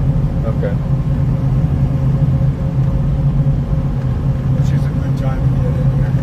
Because I'll probably just hook up and I'll take that other pickup. I don't know exactly what I'm on. I got 2 cars I got to get out of storage. I try to have my dad fly, but he doesn't want to fly. So when he has to go to the bathroom, he's got to go to the van. Oh, on the flight, yeah, you can't really do that. Yeah, and you know, and I'm like, you put a diaper on that, you know, if you can't make it, you know. A lot of people struggle with pride in that one. Well, that's the whole thing. Yeah. And you know, he's crapped in his pants, and you know, and you know, be in that bathroom, I knew you could smell it, but he can't smell. For some, I don't know, and I'll go in there, and I'll clean up, you know, with, instead of him saying anything, and I had to sit with him, and I'm like, hey, Dad, we love you here, so if you have an accident or whatever, please tell us, you know, because my niece, like, I think he crapped in his pants, I can smell it. I'm like, well, I haven't checked. I don't want to embarrass him. I'm like, okay. So then I had to rush. And then I got like, hey, something happened, you know. So then I took his soil stuff and that, because you can smell it as soon as you came in. Yeah. And you know, I feel sorry for him because he worked all his life, and now he's at the mercy of assisted living. It costs a lot of money. Yeah, I've been here before. I remember this. Okay. Sorry. That's all right. I think it's been like 6 years since I've been here. Is there anywhere you want to get off at? Do you know what the main exit is on 90 here? The what? Or like the exit with all the services? Is there multiple? Well, okay. Now, are you talking like the hotels and everything like that? Yeah, I think it's, let me see, directions.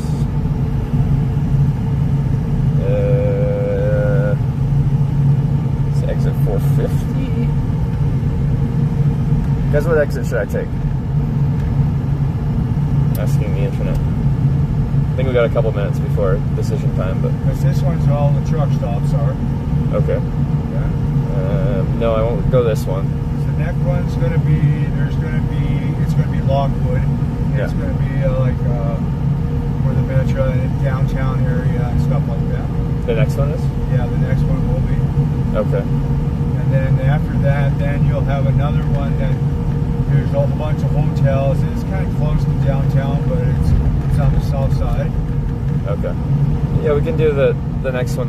Is it easy for you to pull in? The next one, yeah. And any of them will be easy for me to go. So wherever you need to go, just let me know.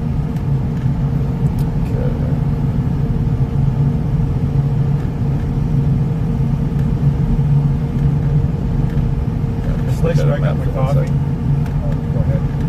What were you saying? Place where I got my coffee. They had a Keurig machine. Was there coffee?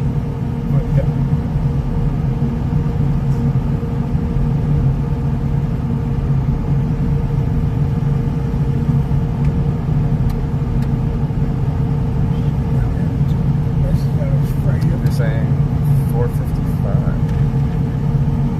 I don't. Let's see, 450 is the city center. Alright, let's see that one. Is that the one you want? Yeah. Okay. And then, since I got all my bike and stuff, whatever's easy for you to pull out to, because I can just ride my bike anywhere. So I can pull right into there's a gas station and stuff like that. Is there? Okay. Yeah. That's perfect. I can even go farther into the city center if that's where you want to go. No, I still have to figure out what I'm going to do in the city, so... Thanks for me. I got to get a hold of that lawyer, too. I have to pay her. I forgot all about that. Oh, okay. So, yeah, so I'm going to be down here if I can bring this.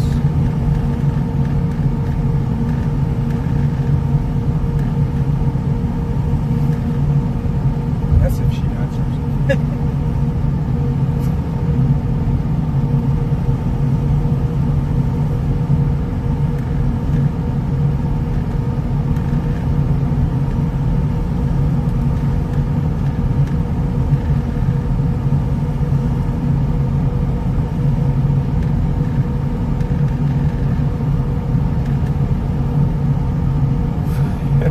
Everyone wants me to go to 452. 452? Yeah, that's here it is. Yeah. That's what you said the next one. Yeah. Right? Yeah, this one works. Wait, we go. Have you heard of an Eagles, like a fraternity, Order of the Eagles fraternity or something? It's like a club, a memberships only club kind of thing. Oh, I don't know. I stumbled into one in a small town in Ohio, and they like made me an impromptu member on the spot there kind of thing. Oh, but really? I go to them, and I usually meet really nice people there, and everyone that wants just always wants me to go to the next Eagles club. So, we'll see. But anyway, yeah, anywhere that's easy for you to pull into. The gas station there. The gas station, or we can go farther into town. The gas station's good.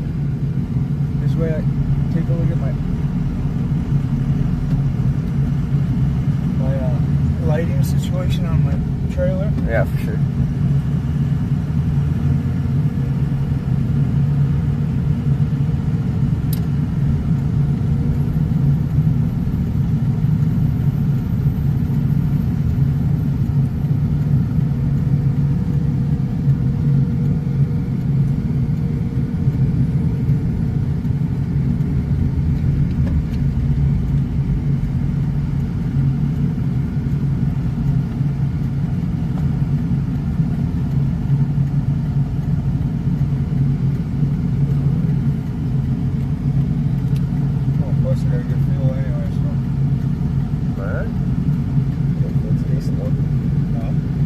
Are you? Some people are like really particular about their gas stations they go to. Do you care? Well, I usually town pumps got usually good fuel and stuff.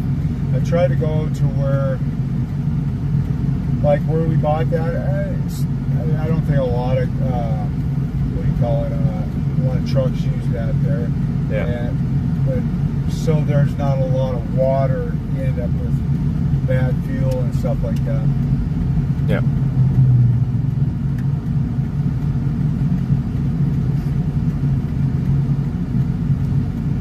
Why the arrow range? It's a long light cycle. Yeah. They probably had accidents here, so they don't let you go unless this traffic stops. Exactly.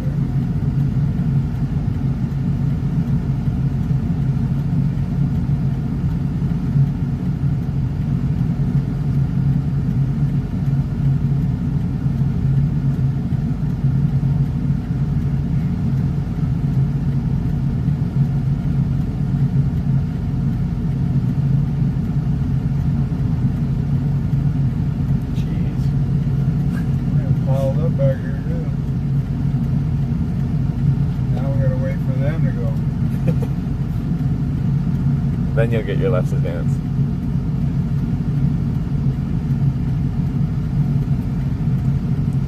Well, I think we've driven like 7+ hours together. It's been an enjoyable ride with you. I'm glad you picked me up. Yeah, it made time go a lot faster, that's for sure.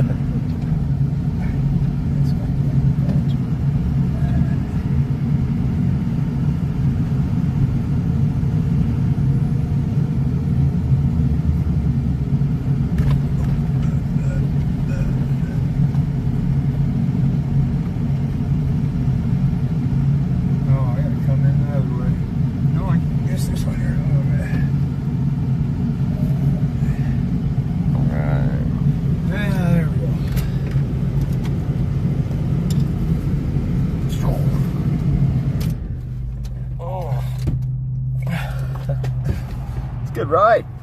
Well, probably the longest one on the trip, I think, so far. Is it? Yeah, because I've been mostly on like smaller U.S. highways, like the smaller class roads, so you're going like town to town to town to town to town stuff. Oh, yeah? But this is a big one. Okay. Water. Let's not forget that. What's that? I always forget my water ball in vehicles, so I'm getting my water ball. Where's the seat belt? Should be good. Oh god, okay.